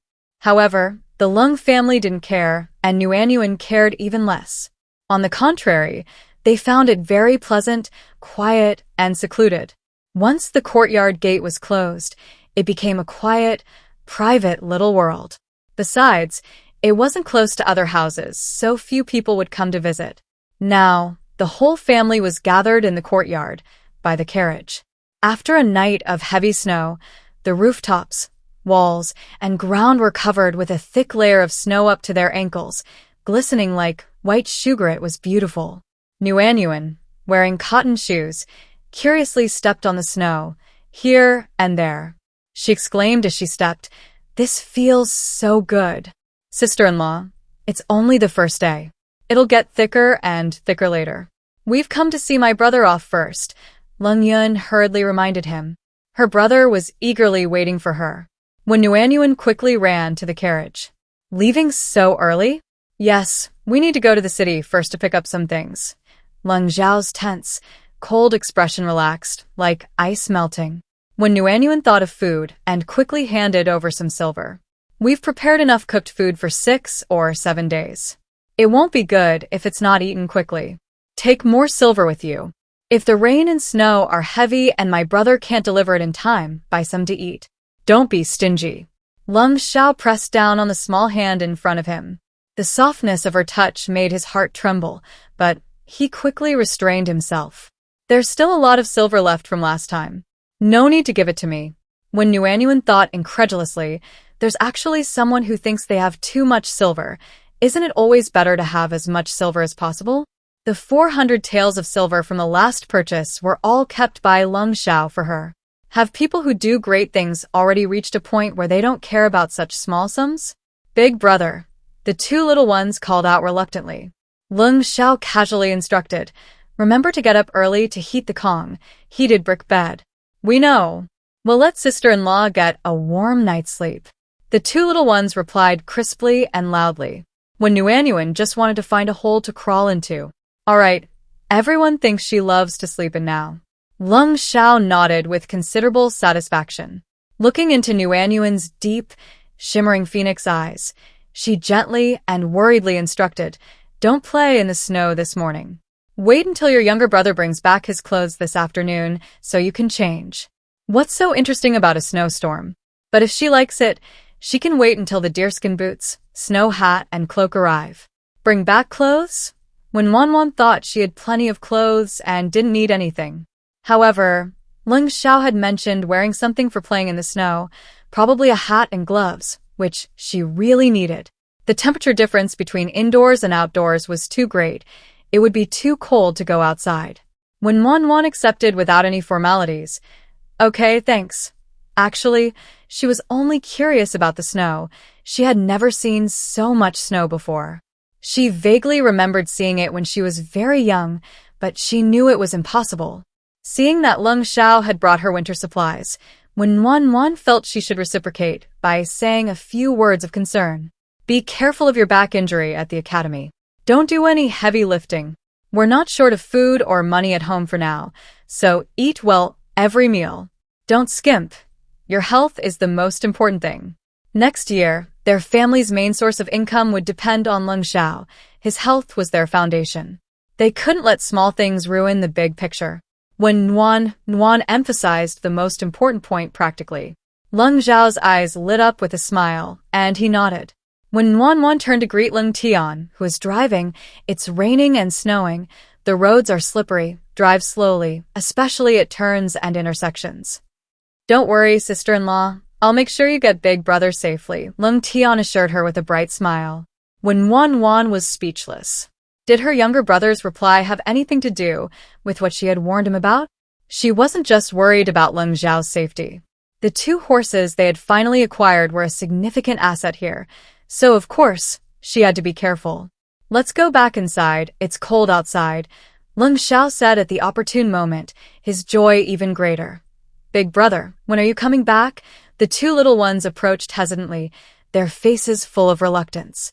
When Wanwan wasn't particularly bothered by Lung Xiao going to the academy, but the 4 of them had already entered hibernation, spending their days eating and drinking with little to do. While Lung Xiao had to study at the academy, the thought made her feel sorry for him. Just like before, when other schools let out for summer vacation early while she didn't. Now she's one of those who gets an early vacation too. We'll be back at the end of winter or the beginning of December. Don't worry too much. Lung Zhao's phoenix eyes swept over her 2 younger brothers and landed on Nuanyuan. When Nuanyuan nodded vigorously like a chick pecking at rice.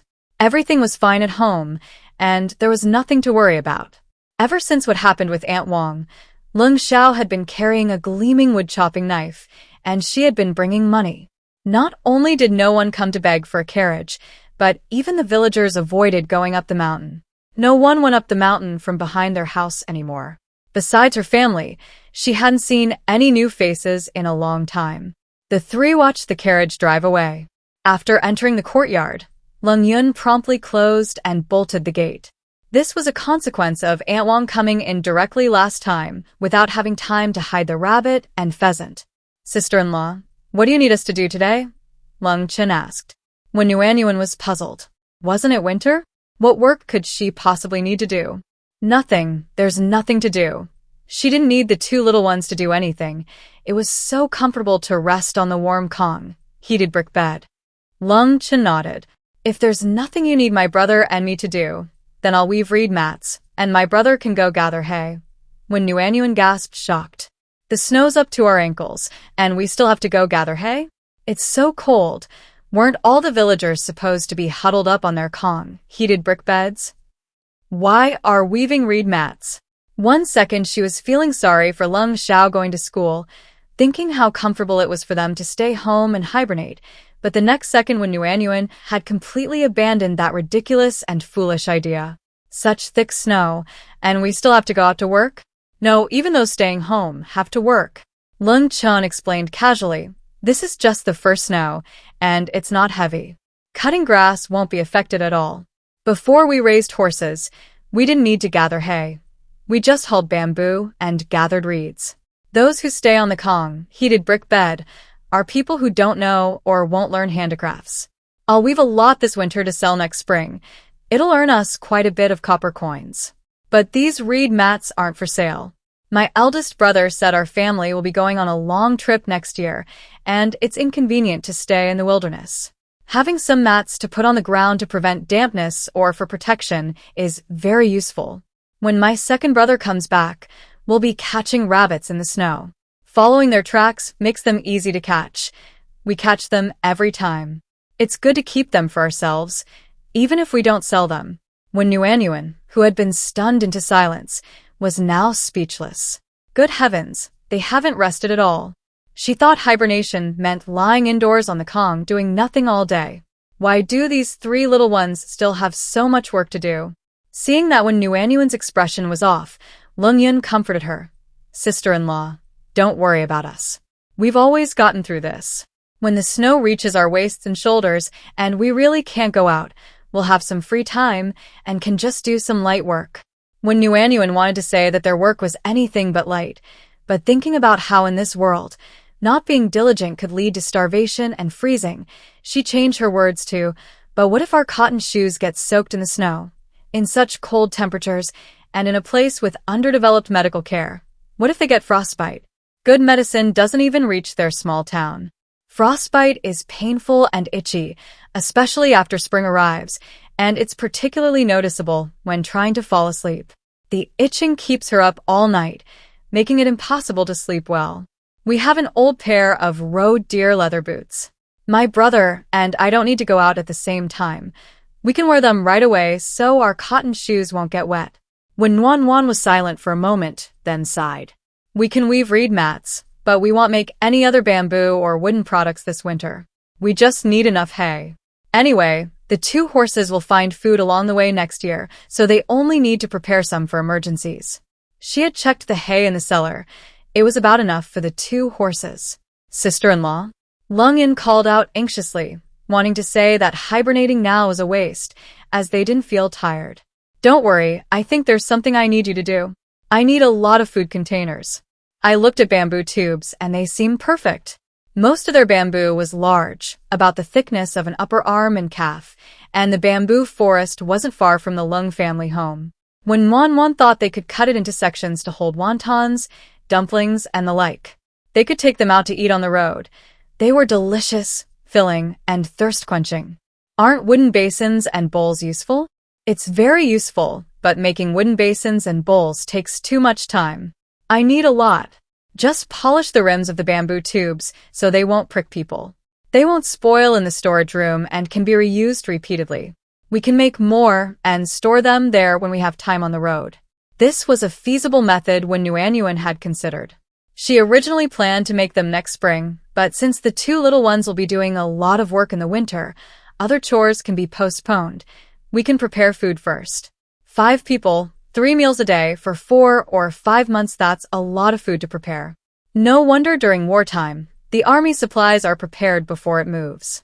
Their family of 5 already has such trouble with food, clothing, and shelter. Imagine the burden on tens or hundreds of thousands of troops. Lung Chun and Lung Yin nodded simultaneously.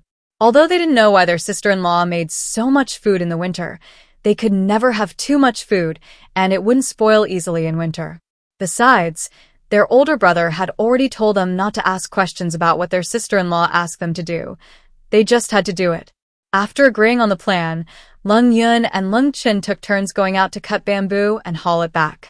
The thinner sections and branches were used for firewood, leaving only the thicker parts.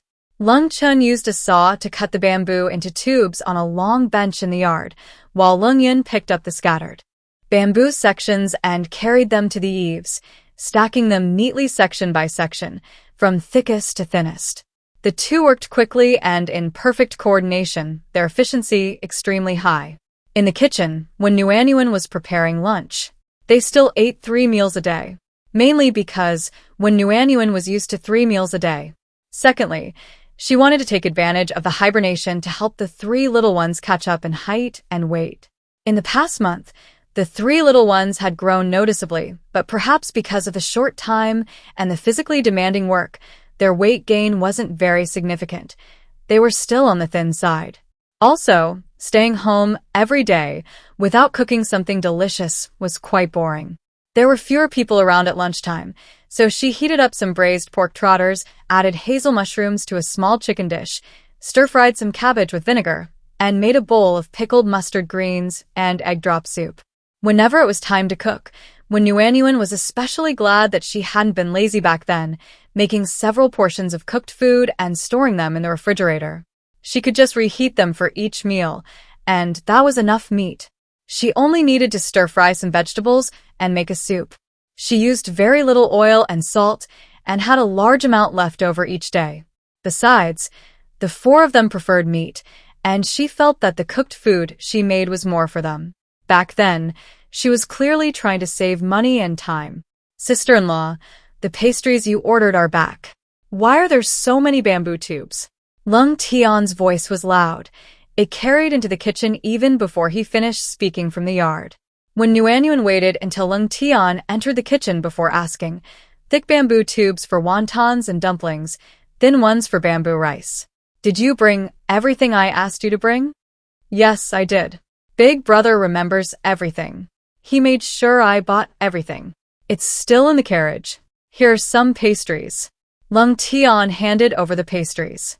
When Nuanyuan took the juju blossom pastry and called out, "Second brother, little brother, come in and have some pastries," after trying them last time, she found these Chinese pastries to be truly delicious. Especially the juju blossom pastry, with its rich jujube flavor, not cloyingly sweet, but a very natural sweetness. The crust was incredibly flaky, the kind that crumbles with every bite. The chestnut cake was also delicious, with a very thin, golden brown crust and a soft, chewy filling, perfect with tea.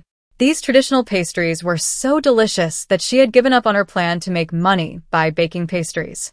People in this era were far more knowledgeable in their professional fields than she was. While her younger brother was in town, she decided to buy more to keep at home and satisfy her cravings. It's so difficult to go out from here. No wonder they're stocking up on so much stuff even before winter. With so many people, supplies go down quickly. The snow makes travel difficult, and being far from the city makes buying anything hard. They have to stock up before the long winter arrives. Sister-in-law, come out and see the new clothes. Lung Yun ran and jumped into the kitchen, so excited she wanted to drag her sister-in-law over. I have plenty of clothes already. What's there to be excited about? When Wan smiled and shook her head as she walked out. Seeing the spectacular scene in the yard, she couldn't finish her sentence. The carriage had been unloaded, and the 2 horses had been led to the stable to graze. Lung Tian had brought back a large water vat of corn and several smaller water vats. And now, the large water vat, the small water vats, and the carriage rack were all laden with various new clothes. Unlike in China, where fur is typically worn on the outside, here the soft, fluffy fur is placed inside, with the hide on the outside. It looks so warm. The pelts from the last hunt in the mountains weren't sold. We took them to a tanning shop to have them tanned, and used them all to make clothes and shoes. Sister-in-law, look, the buck deer pelt made 2 pairs of deerskin boots, and the remaining pelts made 2 sets of hand warmers. The rabbit pelts made a padded jacket and 2 snow hats. My brother said the wolf king's pelt was shiny and smooth, so he made a chair cushion for you, and 3 wolf pelts made a cloak for you. My brother told me last time that if I found a good fox pelt, I should make a cape for you. We happened to find a red fox pelt with very good fur, but it wasn't enough for a cape, so we made a collar. The cape's outer fabric is still lined with wolf fur. Lung Tian's voice trailed off at the end. Their biggest expenses for these clothes were the tanning and tailoring costs and a single red fox pelt. He should have checked another shop. His older brother said wolf fur was too coarse, which was why he'd asked him to find better fox fur. But he hadn't understood at the time, and things hadn't gone well. As when Mon listened, she mentally calculated, even if all the deerskin and rabbit fur were used on her, there were only about 10 wolf pelts in total. How many had been used on her alone? They were all used on me. What about you? We didn't use them all for you, sister-in-law. We each made a padded jacket with the wolf pelts. Look, sister-in-law, it's so thick. Lung Yun happily picked up a padded jacket and held it up to show her sister-in-law. When Nuan looked over, the padded jacket was similar to a vest. They used less material. After making 2 snow hats for her, there probably wasn't enough rabbit fur to make just 1 padded jacket. But with so many wolf pelts, the 4 of them only managed to make 1 padded jacket each. I don't have much work to do in winter, and I have too many warm clothes. You guys need to make more, when Nuan said honestly. She spends all her time indoors and in the kitchen, and these woolen garments are all matching sets. She has too many. We have them. Padded jackets are perfect for us when we're working. They're convenient and flexible. It would be inconvenient to make them into overcoats, Lung Yun replied, puzzled. When Nuan just remembered the overcoat that had taken 3 wolf pelts and wondered what it looked like. Actually, it was easy to recognize. She recognized padded jackets and cloaks. But the garment on the cart rack, a loose-fitting, belted, front-opening, wide-sleeved garment, was different. What else could it be but an overcoat? My brother said this style is suitable for my sister-in-law to wear at home, especially when going from the main room to the kitchen. It's convenient to wear over her clothes. Your brother is very thoughtful. It was indeed very convenient, when Nuan had to admit. Lung Xiao was meticulous and thoughtful. He even considered such a small detail. Nuan touched the rabbit pattern jacket again. The leather was unexpectedly soft and supple, and the collar was trimmed with thick, fluffy white rabbit fur. Even before wearing it, it looked incredibly warm. She smelled it. There wasn't a trace of odor. Don't worry, sister-in-law, Lung Tian said proudly. The tanning shop I found is the best. It doesn't damage the leather's softness and has no odor. With so many mountains and wild animals around here, even the craftsmanship in Nanyang County can't compare to that of Tongcheng. Nuan nodded in agreement. Not only could the craftsmanship in Nanyang County not match, she felt even later generations might not be able to. Moreover, the current craftsmanship is entirely handmade. Nuan suddenly became a little worried about her braised food business. Nuan was only slightly worried. While she couldn't compare to professionals in traditional techniques, she was very confident in her culinary skills. After all, her spice packet was based on recipes from several top chefs and bloggers, which she had repeatedly adjusted, combining the strengths of various sources. In China, there are debates about sweet versus savory, or North versus South cuisine, but these are mostly internal squabbles. Internationally, everyone considers themselves superior. Take hot pot alone. For example, the varieties are countless. Not only do they differ between North and South, but even between provinces and counties. This is precisely why China boasts such a vibrant and diverse culinary scene. It has also fostered an incredibly confident food culture. Even though Nuan had transmigrated to this fictional, unknown dynasty, she had absolute confidence in the flavors of Chinese cuisine. Besides, she wasn't just using her brain. Even if she encountered difficulties, she could use it to adjust the recipe, adding or subtracting ingredients to suit the local tastes. Once we get to the capital, we'll refine it to the optimal state based on local tastes. We can also offer several flavors, including 5-spice, spicy, and non-spicy. Thinking this way, Nuan felt confident she could do it again. Sister-in-law, we also went to Rangsintang. The manager said they replied from the capital. Hearing Lung Tian speak, the two children understood that he was asking for a price on the century-old ginseng. They even lost interest in touching their jackets, their eyes nervously fixed on Lung Tian. Nuan, thinking of the top-grade ginseng, immediately became interested, her eyes shining with the light of someone receiving their paycheck. What did they say? What price did they offer? Based on what she'd inquired about last time, the age of the ginseng was the most important factor, followed by its appearance. That's right. In modern times, there's artificial cultivation and wild cultivation, but in this dynasty, there was no artificial cultivation. It all relied on wild ginseng. The only things that mattered were age and appearance. The main store in the capital is willing to offer 1,000 to 1,200 taels, Lung Tian stammered nervously. The other three were so shocked by the number that they momentarily forgot to speak. They didn't know what to say at that moment. This was the first time when Nuan had ever heard of 1,000 taels. Their family's current savings totaled over 800 taels. This was far more than their total savings. Did Big Brother agree? Lung Yun asked, frowning after his initial surprise. When Nuan also quickly looked at Lung Tian, hesitating to speak. Actually, she wanted to suggest that they weren't short of money now, and asked if they could take it to the capital to sell later. They would have to go to the capital next year anyway. She knew that cash was better, and that money in hand was safe, but they lived in a remote mountain valley. Even for the rare and exceptional ginseng, the price offered there certainly wouldn't be comparable to what they would get in the capital. However, given the large sum of money involved, and since it was Lung Zhao's younger brother who had chosen to harvest it, their opinion naturally took precedence.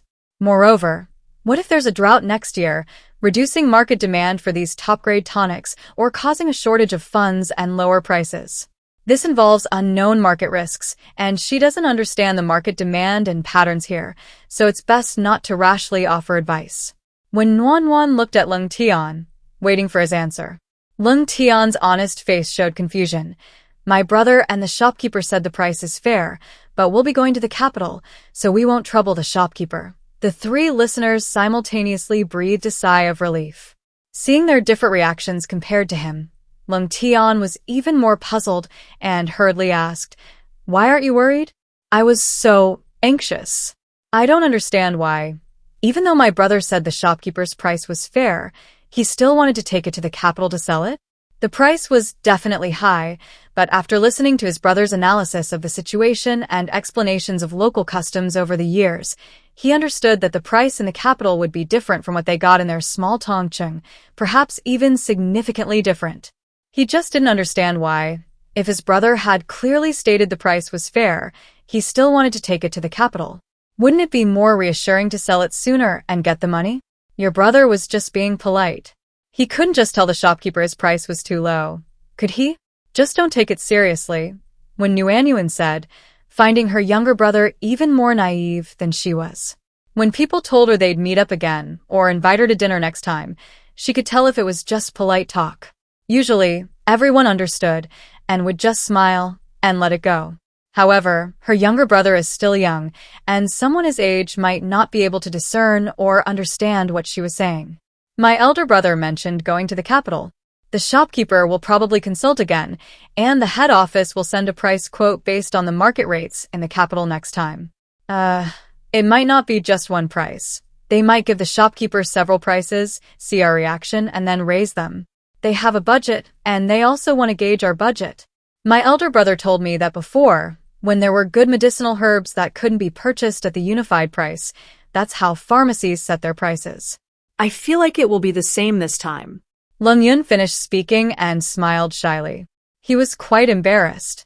Ever since his sister-in-law praised him last time, he started to share his thoughts with his family. However, he wasn't sure if what he said this time was correct, so he anxiously watched his sister-in-law's reaction. When Nuanyuan gave him a thumbs up, what my younger brother said is quite good. In business, setting a price, asking for a price, and negotiating are the most normal procedures, especially high-end goods like this. They have storage space, otherwise, they'd have to sell it for 1,200 taels. After all, if it gets damaged by rats or insects or spoils due to improper storage, the money would be wasted. Moreover, the journey to the capital is long. If it gets lost or stolen, there's no one to turn to for help. For a fleeting moment, when Wan considered putting this top-grade ginseng in the refrigerator, but it was just a fleeting thought, which she quickly dismissed. Such a rare, top-grade ginseng, she took one out every day. Not only would ginseng become as expensive as a radish, but she'd definitely be in trouble before that happened. This was the main reason she didn't buy any to put in the refrigerator after her younger brother inquired about ginseng prices at the pharmacy during her first trip to the city. 1 or 2 ginseng roots cost 1 tael of silver. Such a rare and valuable item, and with over 400 taels of silver in savings, if she bought some and put it in the refrigerator, she would definitely be the ginseng queen of Ling Kingdom within a few years provided she was still alive. Moreover, Wan had a nagging feeling that even if she put it in, it wouldn't be possible. From the refrigerator's non-renewable function of its containers, which limited her from taking out packaging that didn't fit this era, she had been careful not to take out any packaging or other items that might disrupt the era's order, nor had she added anything to the refrigerator since arriving in this world. She couldn't be too greedy. She already had eggs, meat, vegetables, rice, and noodles. Wasn't that good enough? What more could she ask for? She could earn money using her knowledge and life experience. As long as the refrigerator was full of food, she felt secure and could live peacefully without worries, even in this unfamiliar dynasty. That one, weighing 9 taels and 1 mace, can sell for a full 3,000 taels. Lung Xiao definitely knows the price of ours. I reckon if the pharmacy's offer is close, your eldest brother will make a move, when Nuanyuan stated her guess. After all, for families like theirs, having money in hand is more practical and useful than having ginseng.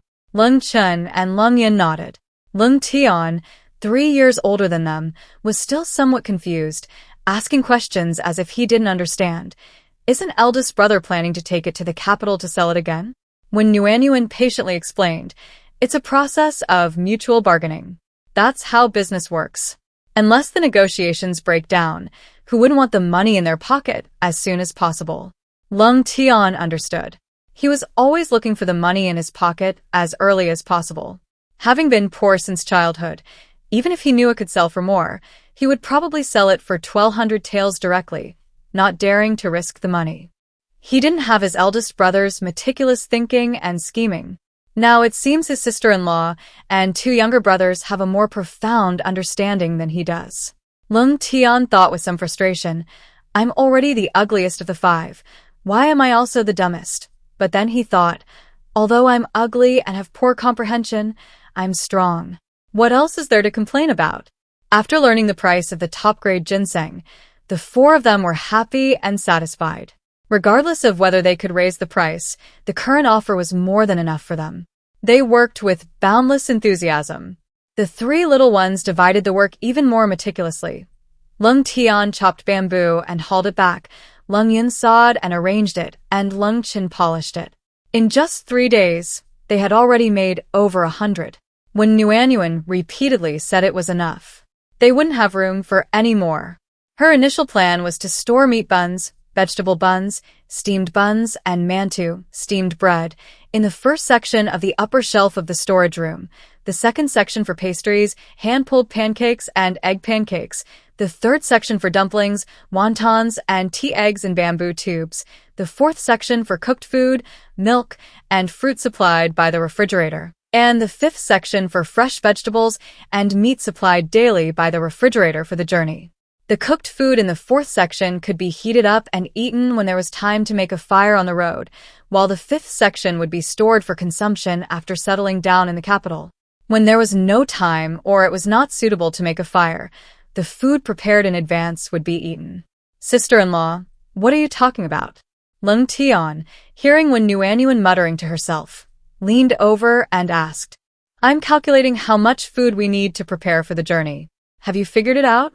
Lung Tian didn't know how to calculate it and asked directly.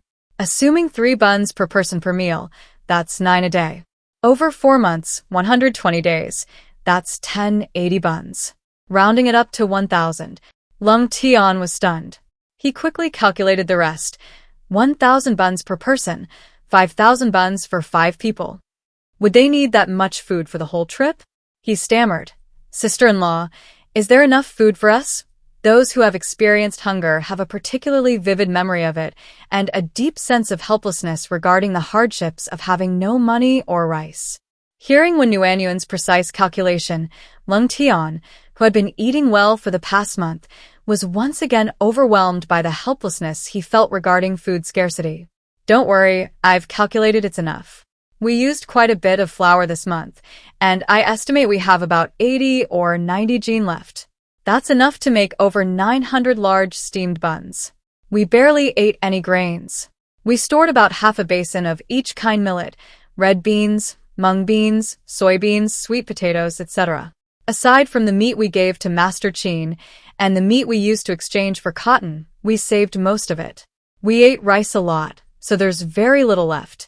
Mainly because she hadn't stored enough initially, only 2 jin of rice, which would have been enough for 5 people in one meal. As for the flour, she didn't want the hassle of dividing it into smaller portions, so she stuffed a small bag into the gaps between the food items, which is why there's so much left. We still have some leftover rice cakes, glutinous rice balls, and hand-pulled pancakes. We sent the remaining cooked food to your older brother, so there's not much left. However, we still have over a dozen large baskets of walnuts, pine nuts, hazelnuts, hazel mushrooms, chestnuts, wild vegetables, wild fruits, and over a dozen wild rabbits and pheasants. We can collect the fruits while we hibernate to save space. I've been thinking the next few months won't be as physically demanding as before. For breakfast, we can have pumpkin and millet porridge, preserved egg and lean pork porridge, or red bean and peanut porridge. With a soy braised egg, that should be enough. We should try to save as much flour and rice as possible to make lots of buns and pancakes at once. When Nuanyuan said and Lung Tian nodded, his anxiety about food gradually subsiding. He cautiously asked sister-in-law, what can I do? You should start making the dough. I was originally planning to start when your older brother came back, but that's still over a month away. I'm not sure about the future, so it's better to start preparing early for peace of mind. There might be other things to do when Lung Xiao comes back. Besides, it can't be finished all at once. We need to accumulate a certain amount of flour and rice before starting the next batch. This way, it's more efficient and less tiring. Okay. Hearing about preparing food early, Lung Tian readily agreed. Lung Tian skipped into the kitchen, his little face beaming. Sister-in-law, Eve finished my work. Is there anything else? I want to work with you. Roast walnuts, pine nuts, hazelnuts, and chestnuts. Peel them when they're cooked. Leftovers won't take up much space. After giving the instructions, when Nuanyuan casually asked, where's my second brother? Lung Yin replied casually, grinding takes the most time. We're done, but he'll probably need another 3 to 5 days. When Nuanyuan nodded in understanding. After making over 300 large steamed buns with minced meat and spicy tofu, when Nuanyuan felt this wouldn't do. It was too much work. Turning to look at her still energetic younger brothers, she sincerely admired their enthusiasm. Tired from wrapping so many buns, Nuanyuan rested her aching wrists, her face showing a pained expression. It's been 3 days. Aren't you tired? She had wrapped over 300 large buns. Her older brother had kneaded 30 or 40 pounds of flour and peeled a lot of roasted walnuts and pine nuts. Her younger brother had roasted several pots of walnuts and pine nuts. How come they both looked completely unaffected? Not a trace of fatigue. Not tired at all. This is nothing. Sister-in-law, are you tired? It's because my younger brother and I are too clumsy to learn how to wrap them. Why don't you teach my second brother? He's skillful. He'll definitely wrap them beautifully. Lung Tian suggested, a sudden inspiration. Nuanyuan thought the suggestion was a good one. Yes, her second brother's work should be finished by tomorrow. Then she could teach him how to wrap buns, dumplings, and pancakes. The two of them would definitely be much faster. She planned to make 300 braised pork buns, 600 minced pork and tofu buns, 200 pumpkin flour buns, 200 brown sugar and red date buns, and 200 spicy flour rolls. She also planned to make 1,000 pastries in 4 different flavors. She planned to make 100 servings of dumplings and wontons and 100 servings of bamboo rice. She planned to make 300 hand-pulled pancakes and egg pancakes. 3,000 servings would be enough.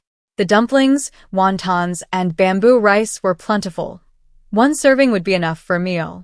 She also planned to have tea eggs, braised eggs, and chicken soup, mung bean soup, and egg drop soup to eat with them.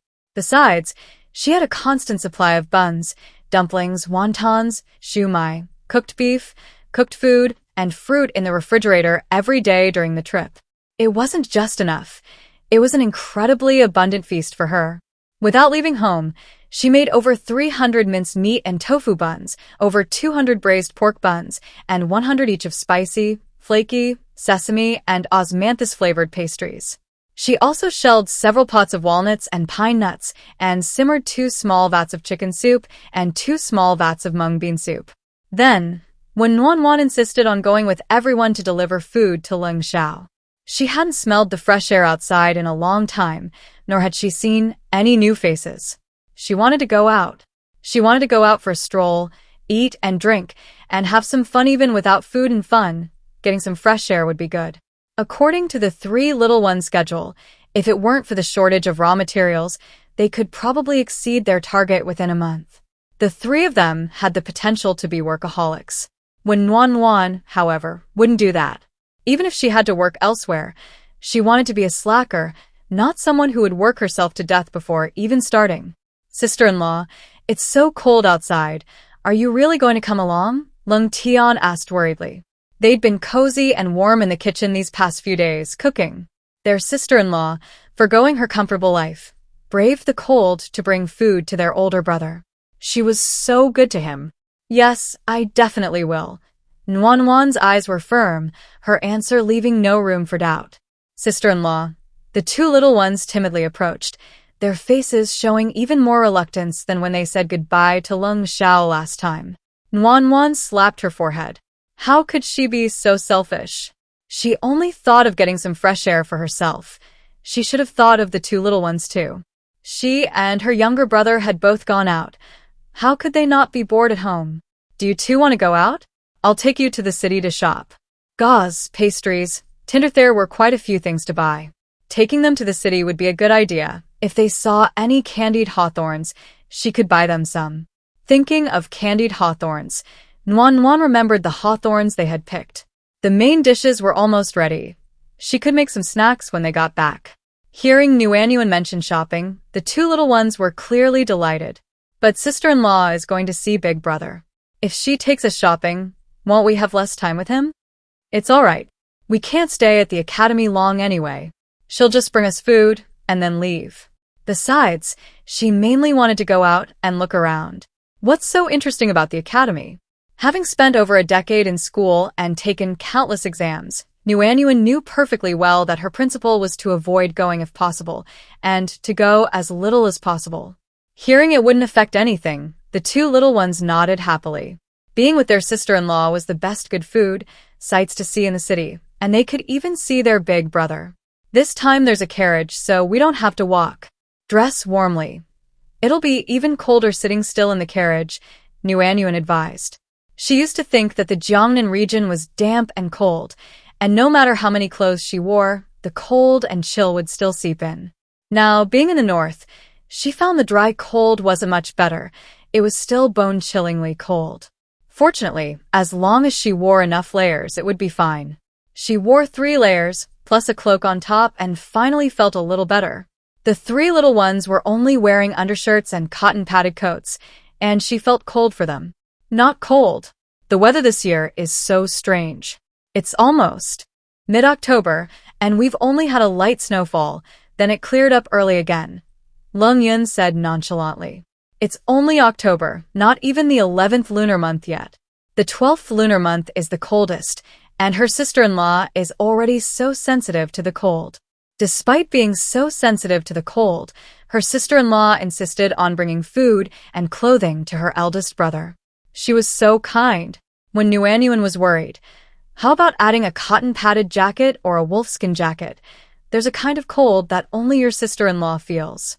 Lung Chen and Lung Yun remained silent for a moment, then went back inside to add a cotton-padded jacket and brought out a wolfskin jacket for Lung Tian.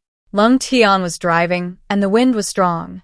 The wolfskin jacket was windproof, and its thick fur provided good warmth. Lung Tian was about to refuse, but seeing his sister-in-law's concerned gaze, he silently swallowed his words of, "I'm not cold," and obediently put on the wolfskin jacket. Taking the food prepared for Lung Xiao, they locked the main door and the courtyard gate, and the group set off. After more than a month, when Nuanyuan finally went out again. Sob, just thinking about it makes me sad. However, this trip was a qualitative leap compared to the last one. The two-horse carriage was spacious enough for 3 people to sit comfortably in one row. Not only was Wenwanwan excited, but Lung Yun and Lung Chen were even more curious. They touched and looked around the carriage, even cautiously sticking their heads out of the windows to observe.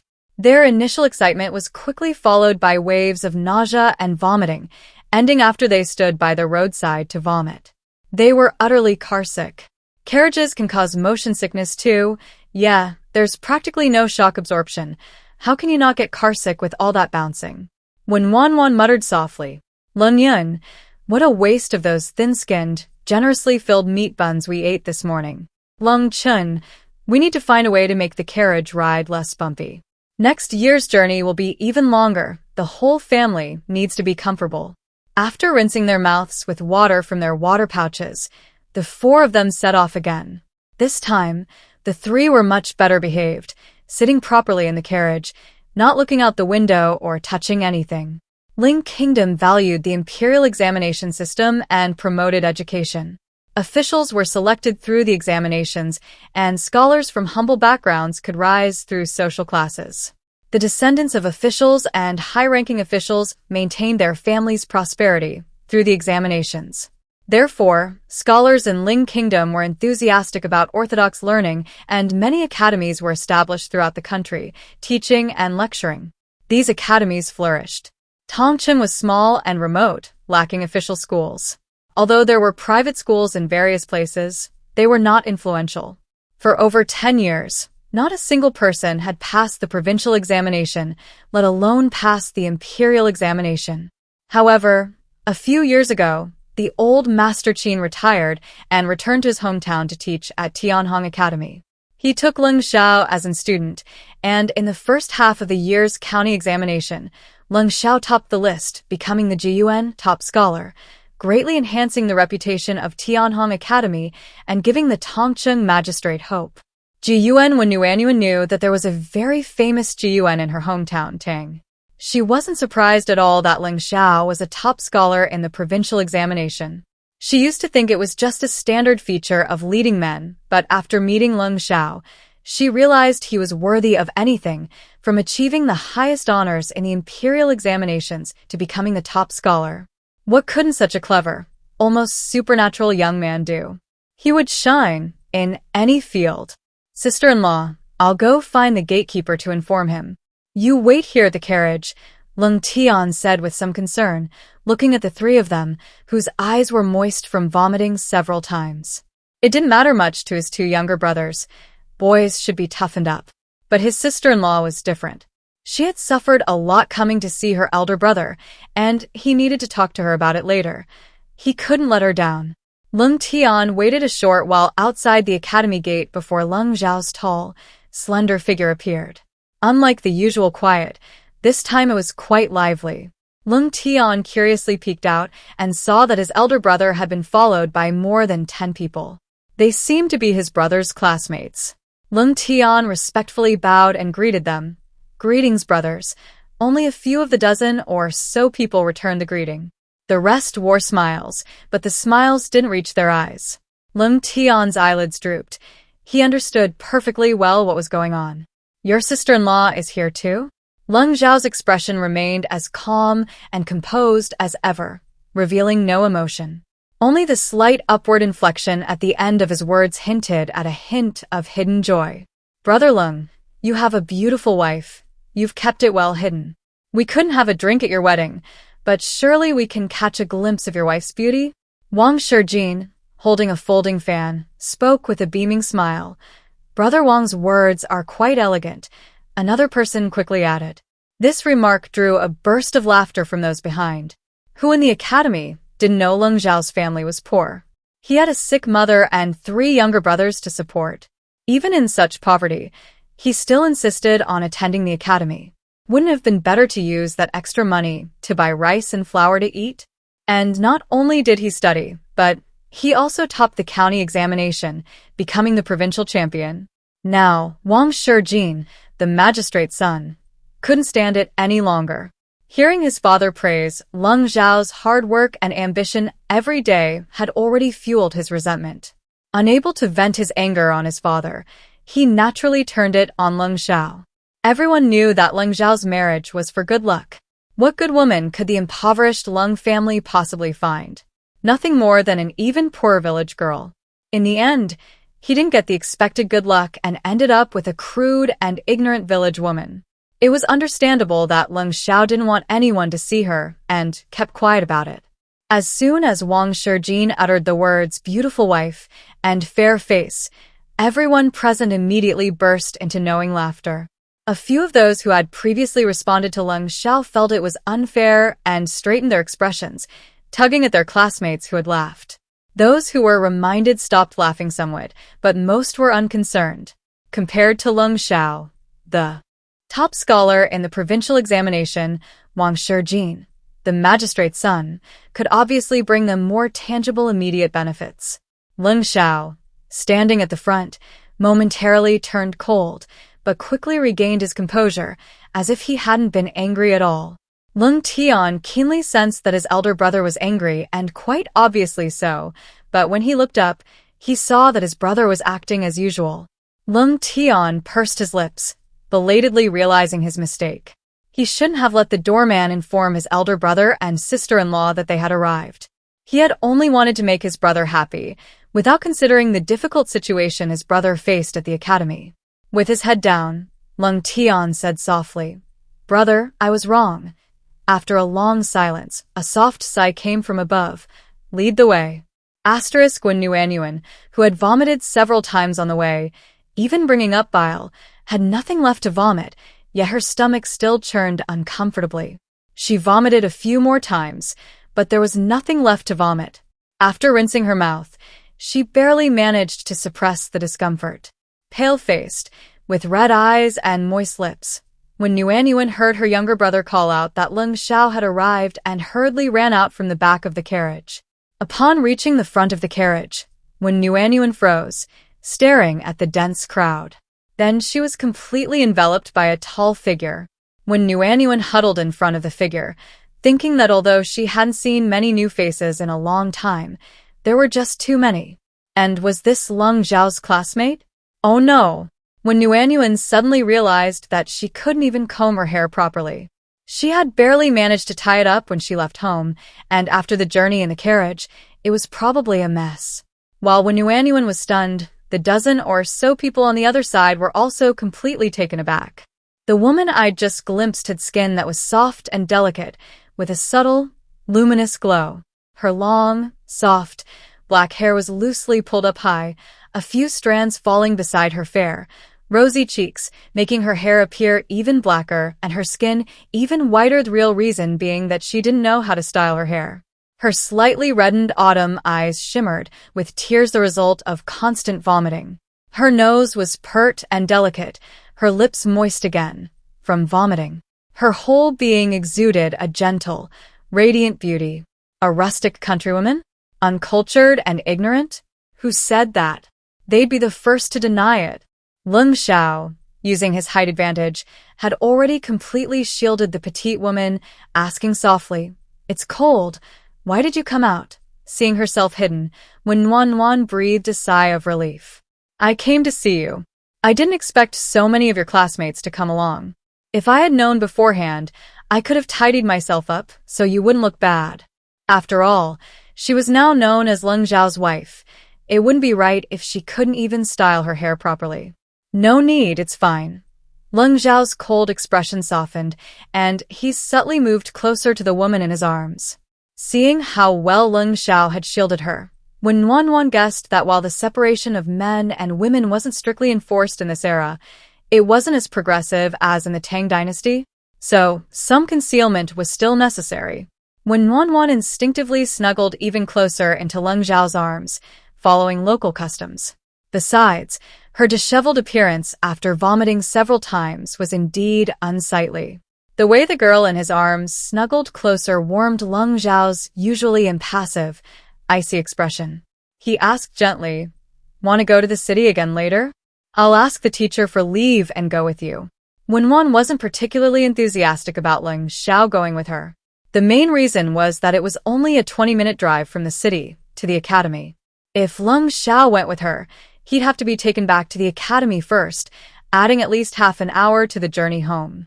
Thinking of her motion sickness, when Wan frowned and asked hesitantly, "Can I ask for leave?" Seeing the frown on her face, Leng Zhao's heart tightened.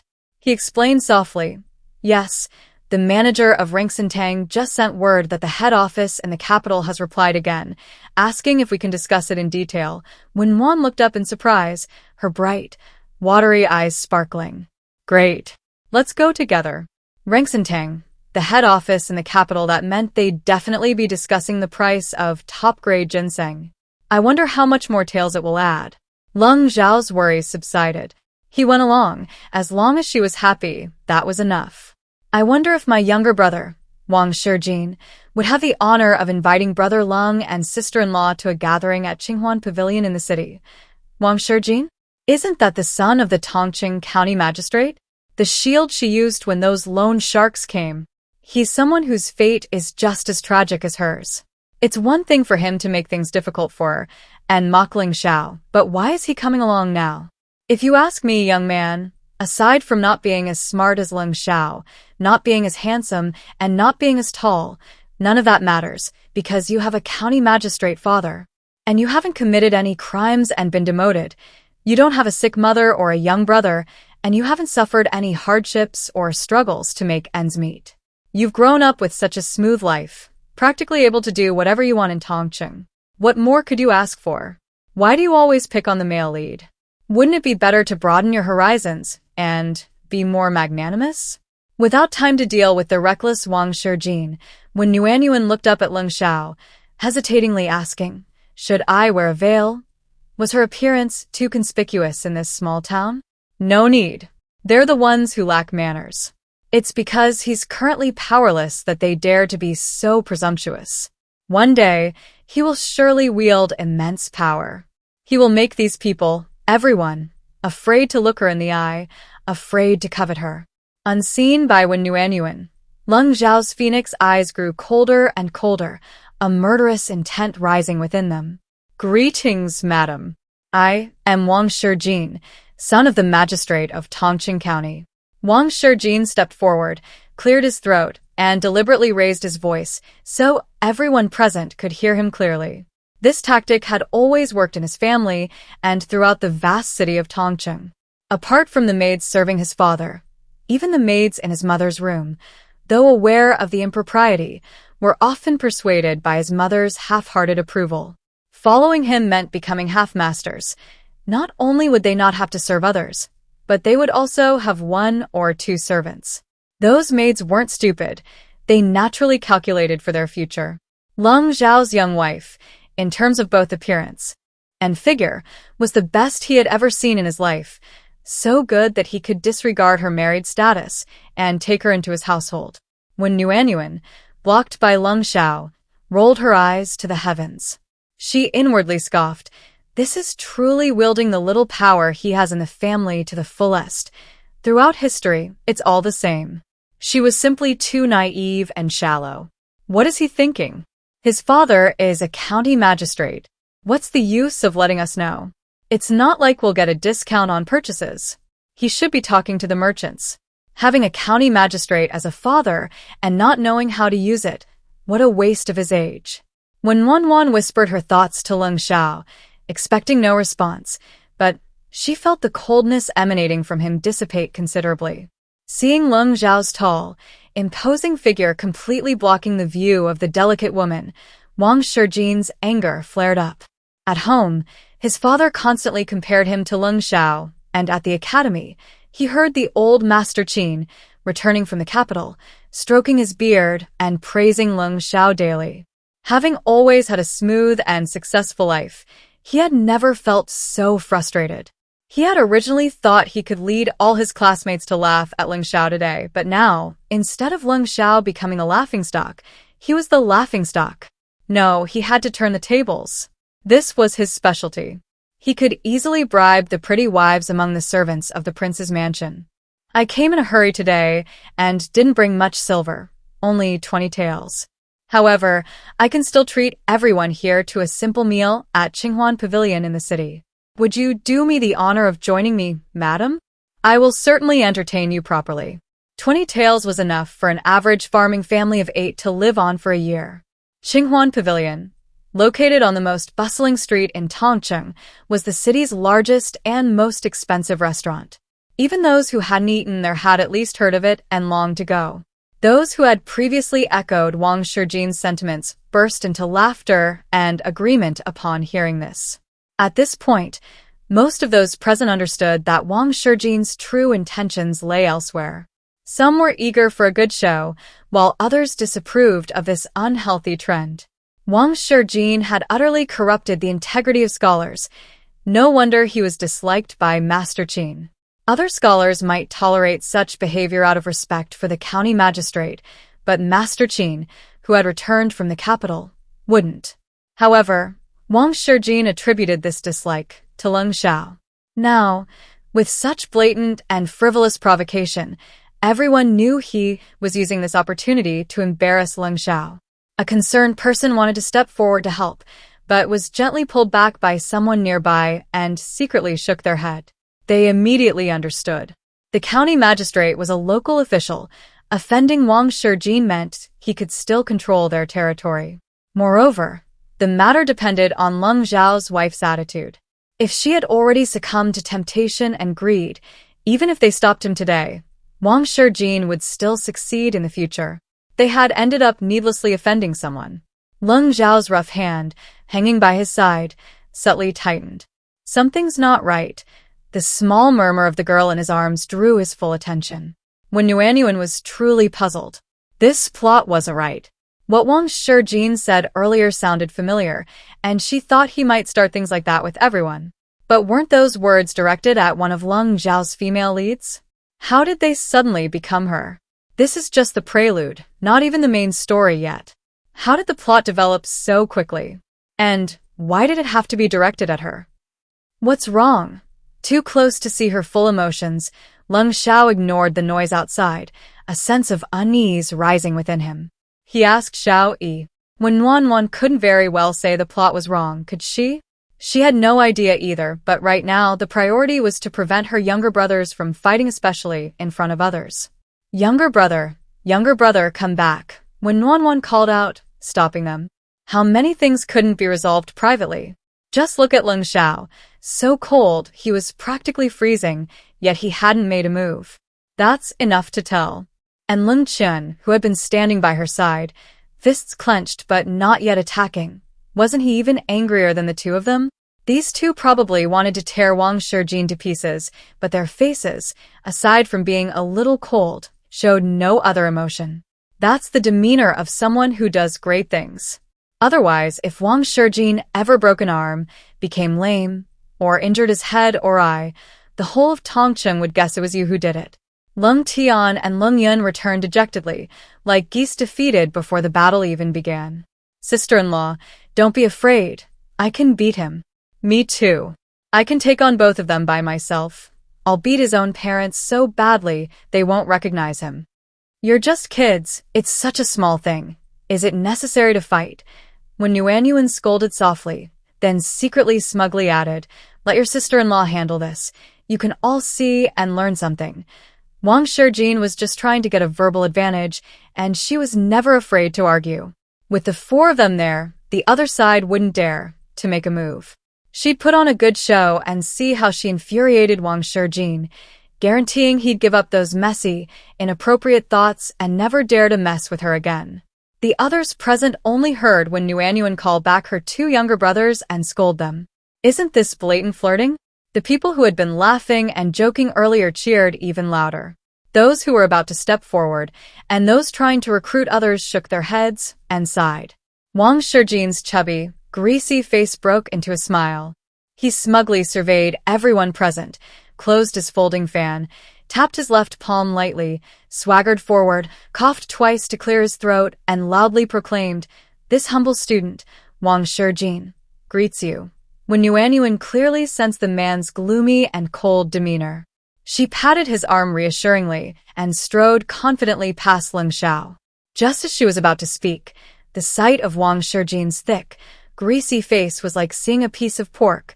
The motion sickness she had been feeling surged back, and she vomited bile right in front of him. All the food she had in her stomach earlier had already been vomited out, when Nuanyuan was now mostly dry heaving. Everyone present was dumbfounded. Crowd. What's going on? Wang Shijin. What the hell does this mean? Why did I vomit after just one look at him? And keep vomiting. Leng Xiao reacted swiftly, turning to support the retching Wenwan. His eyes revealed undisguised heartache, and he gently patted her back with his large hand, his voice urgent. Little brother, go get some water from the car.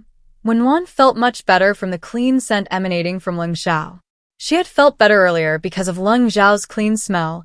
The contrast with Wang Shijin's greasy face was too much for her stomach to handle. Brother, stay away from me. Just seeing your face makes me want to vomit. It's so uncomfortable. Please let me catch my breath. I'd be so grateful. Wenwan was too exhausted to argue. The nausea was unbearable. Wang Shijin kept moving closer to her. As soon as Wenwan spoke, everyone present burst into laughter, along with several suppressed giggles. Wang Shijin was truly wronged. She hadn't said a word to him, only focused on vomiting. What would others think of him? Compared to his reputation, he didn't care about matters of the heart. Of course, he needed to prove that her vomiting wasn't because of his appearance, which was why he approached her demanding an explanation. Unexpectedly, she directly admitted it. Wang Shijin's fat face turned from white to green, then from green to black. This face, usually considered a symbol of good fortune, now evoked disgust in him for the first time. The barely suppressed laughter behind him made Wang Shijin tremble with anger, but he found himself speechless. He couldn't explain it clearly. Taking a deep breath, he stormed off, trembling with rage, even skipping the threat.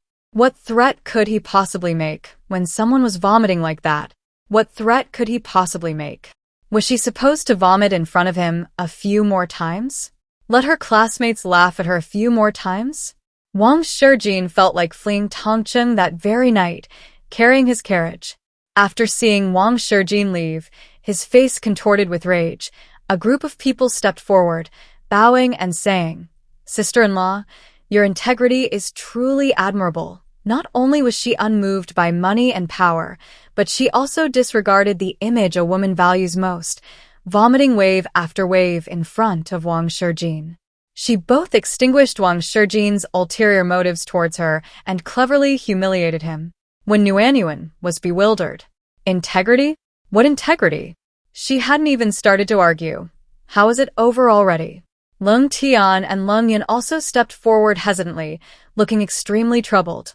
Sister-in-law, your method is indeed very effective, but it's not suitable for us. I don't think it's appropriate for men to use this, is it? When Nuanyuan was speechless. She said it wasn't her intention, but would anyone believe her? Her reputation was ruined. She used to be a master of words, but she'd been reduced to a complete weakling. When Wan made up her mind to go home and work out to improve her health, this approach was too beneath her. "He'll pay 1,000-fold," Lung Xiao promised in a low voice. When Wan wanted to say she knew it, the consequences would be dire. Lung Xiao wasn't one to repay evil with kindness. On the contrary, he was vengeful and relentless. Anyone who hurt or harmed him would be punished, with interest. Wang Shijin wasn't originally in such a terrible state. While his character was indeed despicable, Lung Xiao was skilled and knowledgeable, and protected by a tutor. He could only resort to verbal humiliation and sabotage. Lung Xiao didn't take these minor, harmless tactics to heart. However, Wang Shijin shouldn't have provoked one of the female leads. What man could tolerate that? Especially the powerful and ruthless Lung Xiao. Naturally, he would face a choice between death and a fate worse than death, completely at her mercy. But now, why was the same plot that originally befell one of the female leads now happening to her? When Nuanyuan didn't understand, but she was deeply shocked. After everyone around her had left, when Nuanyuan composed herself and looked at Lung Xiao, "Are you still taking leave to go to the city?" She had thought about it. Although the original owner was unlikely to experience these things, perhaps she did. And even if the original owner hadn't, her arrival and the changes she made could easily create a butterfly effect. Never mind, even if I wanted to, I couldn't. As long as she's heading in a positive direction, the details can be ignored. Lung Xiao gave her a deep look. "I'll go ask the teacher for leave. You wait for me in the carriage." When Nuanyuan obediently nodded. Once they entered the city, she'd first buy a veiled hat, wearing it everywhere she went, not minding the inconvenience. Survival is hard. She'd persevere. In the carriage, when Nuanyuan leaned against the window, breathing in the fresh air, her gaze fixed on Lung Chen, who hadn't uttered a sound from beginning to end, sitting in the corner. This child was the one she worried about most. Her eldest brother would become a decisive general on the battlefield, protecting the land. Her younger brother would become a hedonistic, gluttonous tycoon. One had ideals, the other had aspirations. She wasn't worried. If Lung Yun was the light under the sun, Lung Chun was the shadow under the dim moonlight. In the capital, most people knew Lung Xiao had an older and younger brother, but very few knew he also had a second brother. Lung Chun was like the sharpest knife, resolving everything Lung Xiao couldn't handle himself. Wang Shijin was dealt with by him, his methods bloody and cruel, yet utterly flawless, leaving the constables with no trace. No one knew that the person behind it all was the powerful Lung Xiao, and no one knew that the one who carried out the deed was his own brother. This was also why she was so surprised when she first learned that Lung Chen could weave bamboo and make wooden crafts. She had always thought his hands were only for wielding knives, precisely cutting every part. Now, she naturally hoped that Lung Chen would live a normal life, in the sunlight, with his own hobbies and work, instead of engaging in such dark and bloody deeds. Second brother, what do you think of someone like Wang Shijin? A scoundrel. He shouldn't exist in this world. I think so too, but there are many ways to deal with scoundrels. Sometimes you don't need to do it yourself, you know? In the book, Wang Shijin had genuinely insulted one of the female protagonists, so killing him was understandable. But Wang Shijin hadn't even had a chance to shine today before she drove him away, infuriated by his performance. Lung Xiao and Lung Chen's resentment wasn't too deep-seated, so using this to persuade them to live normal lives was perfect. This was a breakthrough, a turning point. She needed to use it wisely to prevent Lung Chen from following the same path as in the book. Lung Xiao and Lung Chen exchanged a quick glance in the carriage, their gazes heavy with understanding. "Can you accept not taking matters into your own hands?" Lung Xiao asked before Lung Chen could answer. "Well, just don't get caught until you have the ability." When Nuanyuan didn't dare advise them to be virtuous and avoid bloodshed, that would be putting them in danger. Those in high positions have far too many enemies and rivals who want to bring them down and kill them. Self-preservation and retaliation are the most basic capabilities. Her only requirement for them was that they not get caught before they had the ability, because that would mean certain death. Lung Xiao lowered his eyelids, lost in thought. So, only after they have the ability can they kill those who deserve to die? That means it will be a long time before that happens. Lung Chen lowered his head, his young face dark and unreadable. His sister-in-law had said that everyone has their own destiny, and everything will be the best arrangement when the time comes. He now knew what he had to do from now on. Wang Shijin's arrogant and flippant mannery just wanted to kill him. His sister-in-law said there were many ways to deal with scoundrels. Yes, a simple death would be too easy for someone like Wang Shijin. His sister-in-law said as long as he didn't get caught, it would be fine. If he got caught, his sister-in-law would definitely be worried and scared, and he would be extra careful so that no one could find out it was him. His sister-in-law said she couldn't accept his brother doing it himself. He understood. He wouldn't let his brother do it. From now on, everything his brother couldn't do, he would do himself. Silence fell over the carriage. When Wan glanced at the two deep in thought and felt relieved. Lung Xiao and Lung Chen were essentially the same type of person, deep thinking, meticulous, and possessing strong comprehension skills. She had explained herself so clearly, he must have understood. When Wan's worries about Lung Chen subsided, the carriage clattered towards the city gate.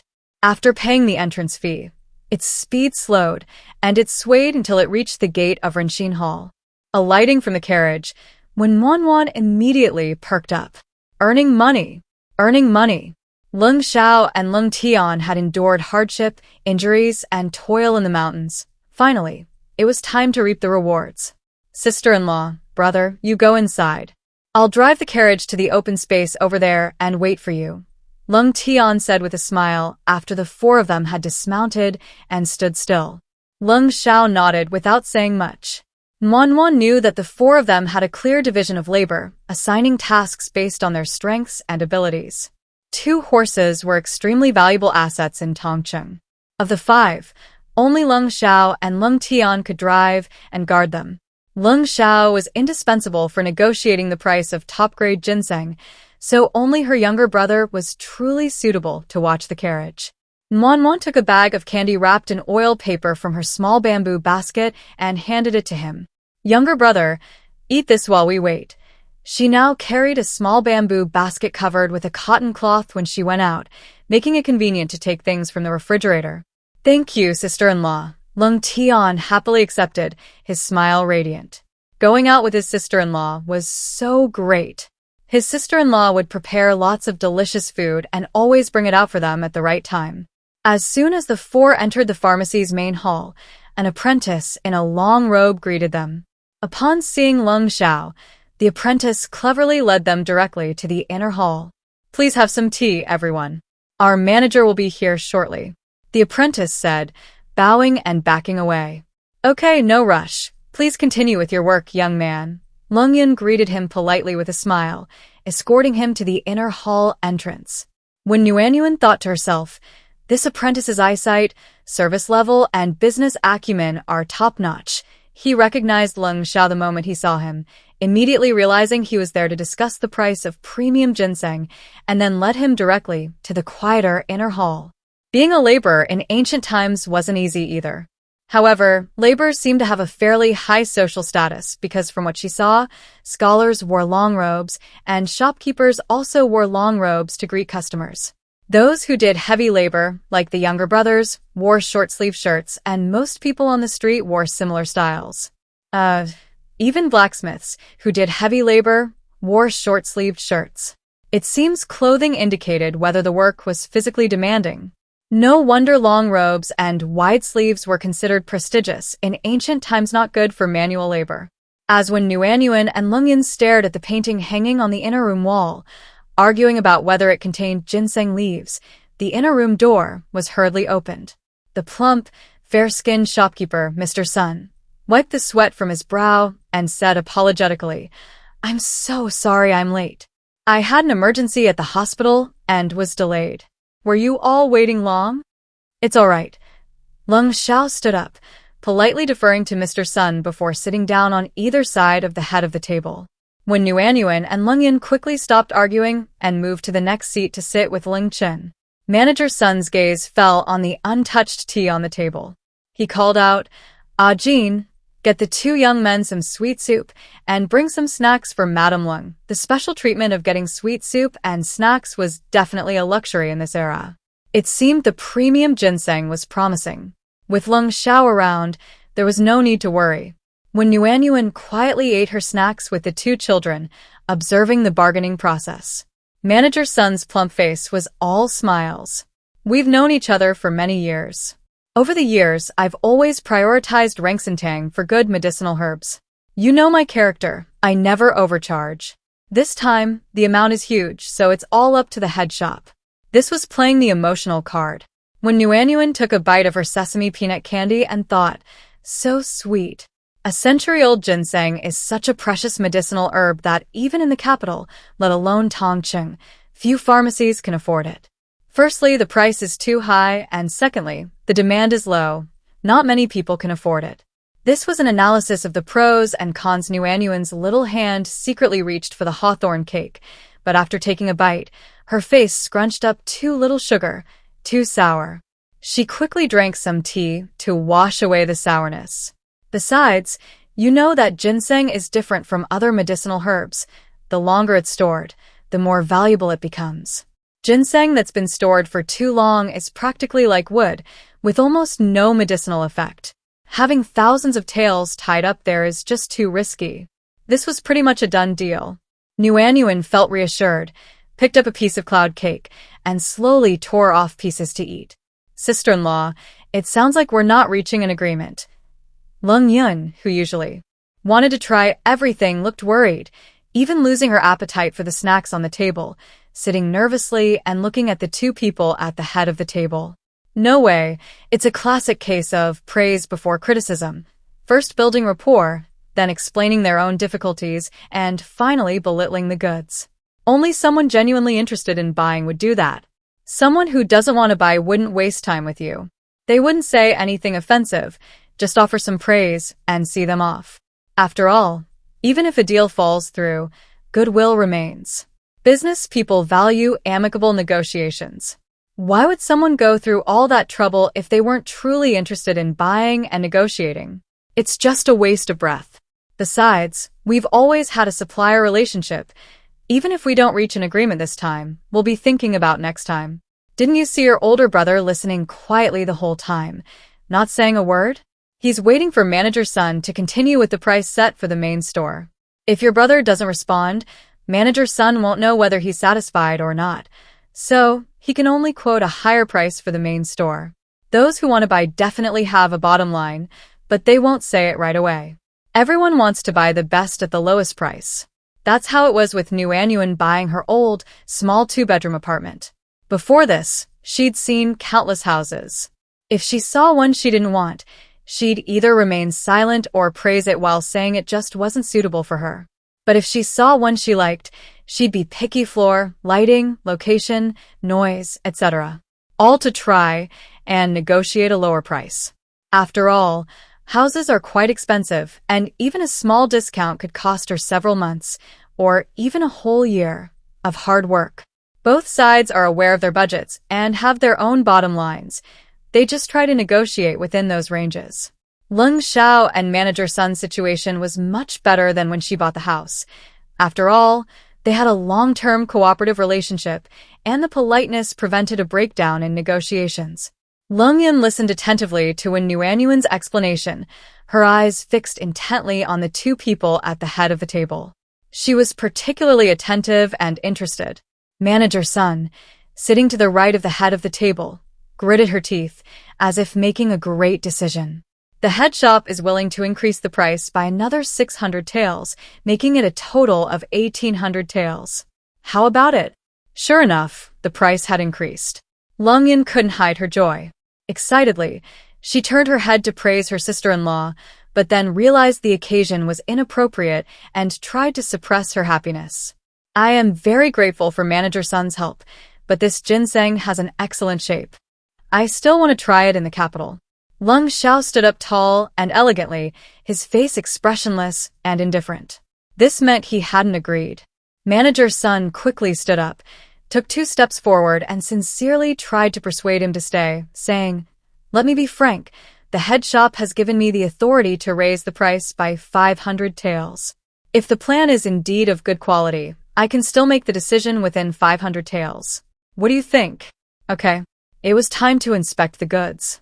When Nuanyuan stood up briskly and took out a top-grade ginseng wrapped in red cloth from her small bamboo basket, handing it over, Lung Xiao stepped forward and took it from her first, then handed it to Manager Sun, who was eagerly reaching out his hand. When Nuanyuan thought to herself, Lung Xiao is quite particular. The previous ginseng, weighing 9 taels and 1 mace, cost a full 3,000 taels. Their 7 taels and 9 mace ginseng fetching 2,300 taels was indeed very high. It was almost double the price offered the first time. It must have been based on the prices in the capital. No wonder Lung Xiao agreed. Manager Sun practically pressed his face against the ginseng to examine it, exclaiming repeatedly, dense and numerous iron lines, deep color, thick rootlets, no broken rootlets. The shape of the plant is truly excellent. 100-year-old top-grade ginseng. Its availability is dwindling. He didn't know how many years it would be before he saw another one. Of course, he wanted to close this deal. Rengsintang Pharmacy has branches all over the country. If his competitors knew he'd acquired a top-grade ginseng from him, it would be enough for him to boast about for the rest of his life. After a long silence, he straightened up and asked, I only have the authority to raise the price by 500 taels. What do you think? Thank you for your patronage in the past, and this time it should be the same. Scholars really know how to speak. When Wan thought to herself, her place is so much better. She's always so direct and straightforward. Well, not entirely. Besides, Lung Xiao will have many more occasions to speak more subtly in the future. If he were the type to blurt everything out, he'd probably be old and gray by now. Shopkeeper Sun's plump face immediately lit up with a smile. Please wait a moment, everyone. I'll go get the silver notes. To be honest, our shop doesn't have enough silver. The head office had already spoken to the money exchange beforehand, and we'll go get them once everything is settled. Then he turned to ask, any requirements regarding the amount? Lung Xiao hesitated for a moment. 2,000 taels of gold bars and 300 taels of gold leaf and gold thread. Shopkeeper Sun was extremely efficient. He returned shortly with gold bars tucked into his pocket. When Wan glanced at them, the 2,300 taels of gold bars were flat and not very noticeable. Manager Sun, wiping his sweat and panting, explained, Don't worry, I didn't tell anyone. The people at the money shop just assumed the pharmacy needed a large quantity of medicine. Besides, Rengsintang and the money shop have always had large sums of money involved, and their manager is very tight-lipped. When Nuanyuan was well aware of the money shop's tight-lipped nature, then she saw Lung Xiao look at the three of them, his voice low and cold. I'll take the money to the academy for safekeeping. Come to the academy to find me when you need it. The two children nodded, and when Nuanyuan nodded as well. Although she wanted to suggest keeping it in the storage room for safety, seeing Manager Sun's approving expression, she realized that large sums of money in this era should probably be managed by the head of the household. It was Lung Xiao's money, so it was only natural that he should keep it. With the family suddenly receiving 2,300 taels of silver, except for Lung Xiao, whose expression remained unreadable, the other three were all beaming with joy. Nuan and Lung Yun were especially surprised. The amount was far beyond their expectations. They suddenly felt incredibly wealthy. Manager Sun, I'd like to become an apprentice at your shop. Lung Chen, who had been silent all along, suddenly looked up and pleaded with Manager Sun. Nuan was completely stunned. Manager Sun also took a moment to react. Instead of answering Lung Chen immediately, he looked up at Lung Xiao. Lung Xiao glanced at his younger brother with his phoenix eyes, already understanding the situation. Manager Sun, is this suitable? Lung Xiao asked politely. Your brother is the right age, but this matter is sudden, and I haven't yet asked if he's considered it carefully. Studying medicine would provide him with a skill, which is perfect for him, Lung Xiao replied, avoiding the main point. Manager Sun hesitated for a while. He knew the Lung family situation. Supporting a scholar through hunting, herb gathering, and ginseng harvesting over the years had been difficult enough. Now that they had this money, He thought learning a skill was the best way out and immediately agreed. All right, but learning medicine is different from other skills. It requires not only hard work and endurance but also talent and aptitude. Let's not have him apprentice for now. Let him start as an apprentice, observing for a year or two until he's ready before formally becoming an apprentice. How about that? Okay. This time, Lung Chun answered himself. By July of next year, he would have enough time to understand the basic principles of human meridians, acupoints, functions, and medicines. And since they would have left Tongcheng several months later, formally becoming apprentices was perfectly appropriate. He could also study medicine on his own from books. Without fanfare, no one would know he knew medical principles. After the three left Renxin Hall and found Lung Tian, when Wanwan still felt as if she were floating on air. My second brother just stayed at the pharmacy as an apprentice? Where's my second brother? Lung Tian asked anxiously. He stayed at Renxin Hall as an apprentice. Really? That's wonderful. My second brother is amazing. When Wanwan felt a strange, indescribable emptiness. Sitting in the carriage, she even forgot to take the package Lung Xiao handed her. Lung Yun, seeing her sister-in-law standing there dumbfounded, reminded her, "Sister-in-law, hurry up and take it." What? When Nuanyuan looked at Lung Xiao, asking in confusion, "The money from selling ginseng. Didn't we say you'd keep it? We'd ask you for it at the academy when we need it. Why was she giving it to her again? Besides, she already had over 800 taels in her storage room. That was enough." "Sister-in-law, that's what my brother and we always say. Before, when there was more money from selling good medicinal herbs, he'd tell everyone he'd keep it, and we'd go to the academy to get it from him. Now, of course, the money at home should be kept by you," Lung Yun said matter-of-factly. When Nuanyuan took a beat to realize that Lung Xiao was just trying to shift the blame onto himself to prevent outsiders from keeping quiet, Lung Xiao's gaze fell on the listless little face before him, like a wilted cabbage. He hadn't felt anything about Lung Chen staying at the pharmacy as an apprentice, but seeing her so dejected now made him feel uneasy. Don't worry, he's going to learn knowledge, which will benefit him for life. When Wanwan replied in a muffled voice, "Yes, I know. Being an apprentice at the pharmacy was a good thing. Just look at her younger brother's reactions.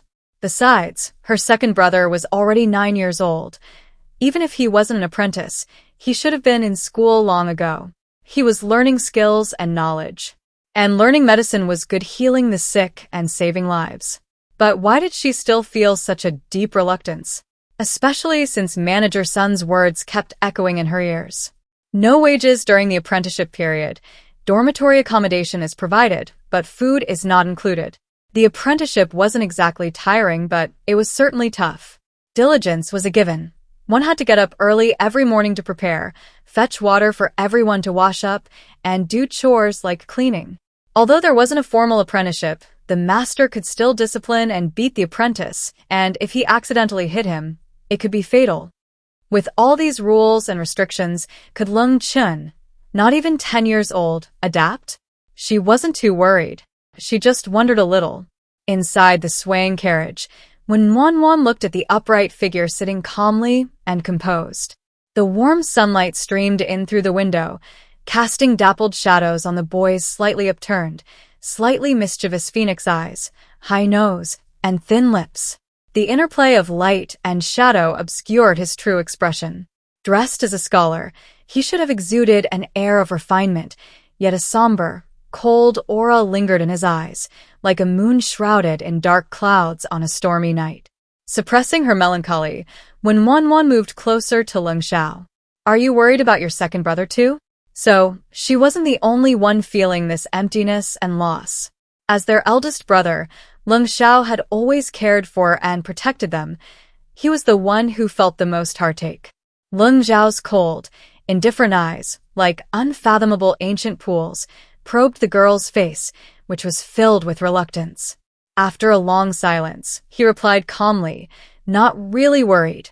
The girl's clearly surprised and unsure how to respond didn't make him feel any better as expected. Instead, it stirred a sense of unease within him. He wanted to see her bright and cheerful smile. Suddenly, a deep sense of self-loathing arose within him.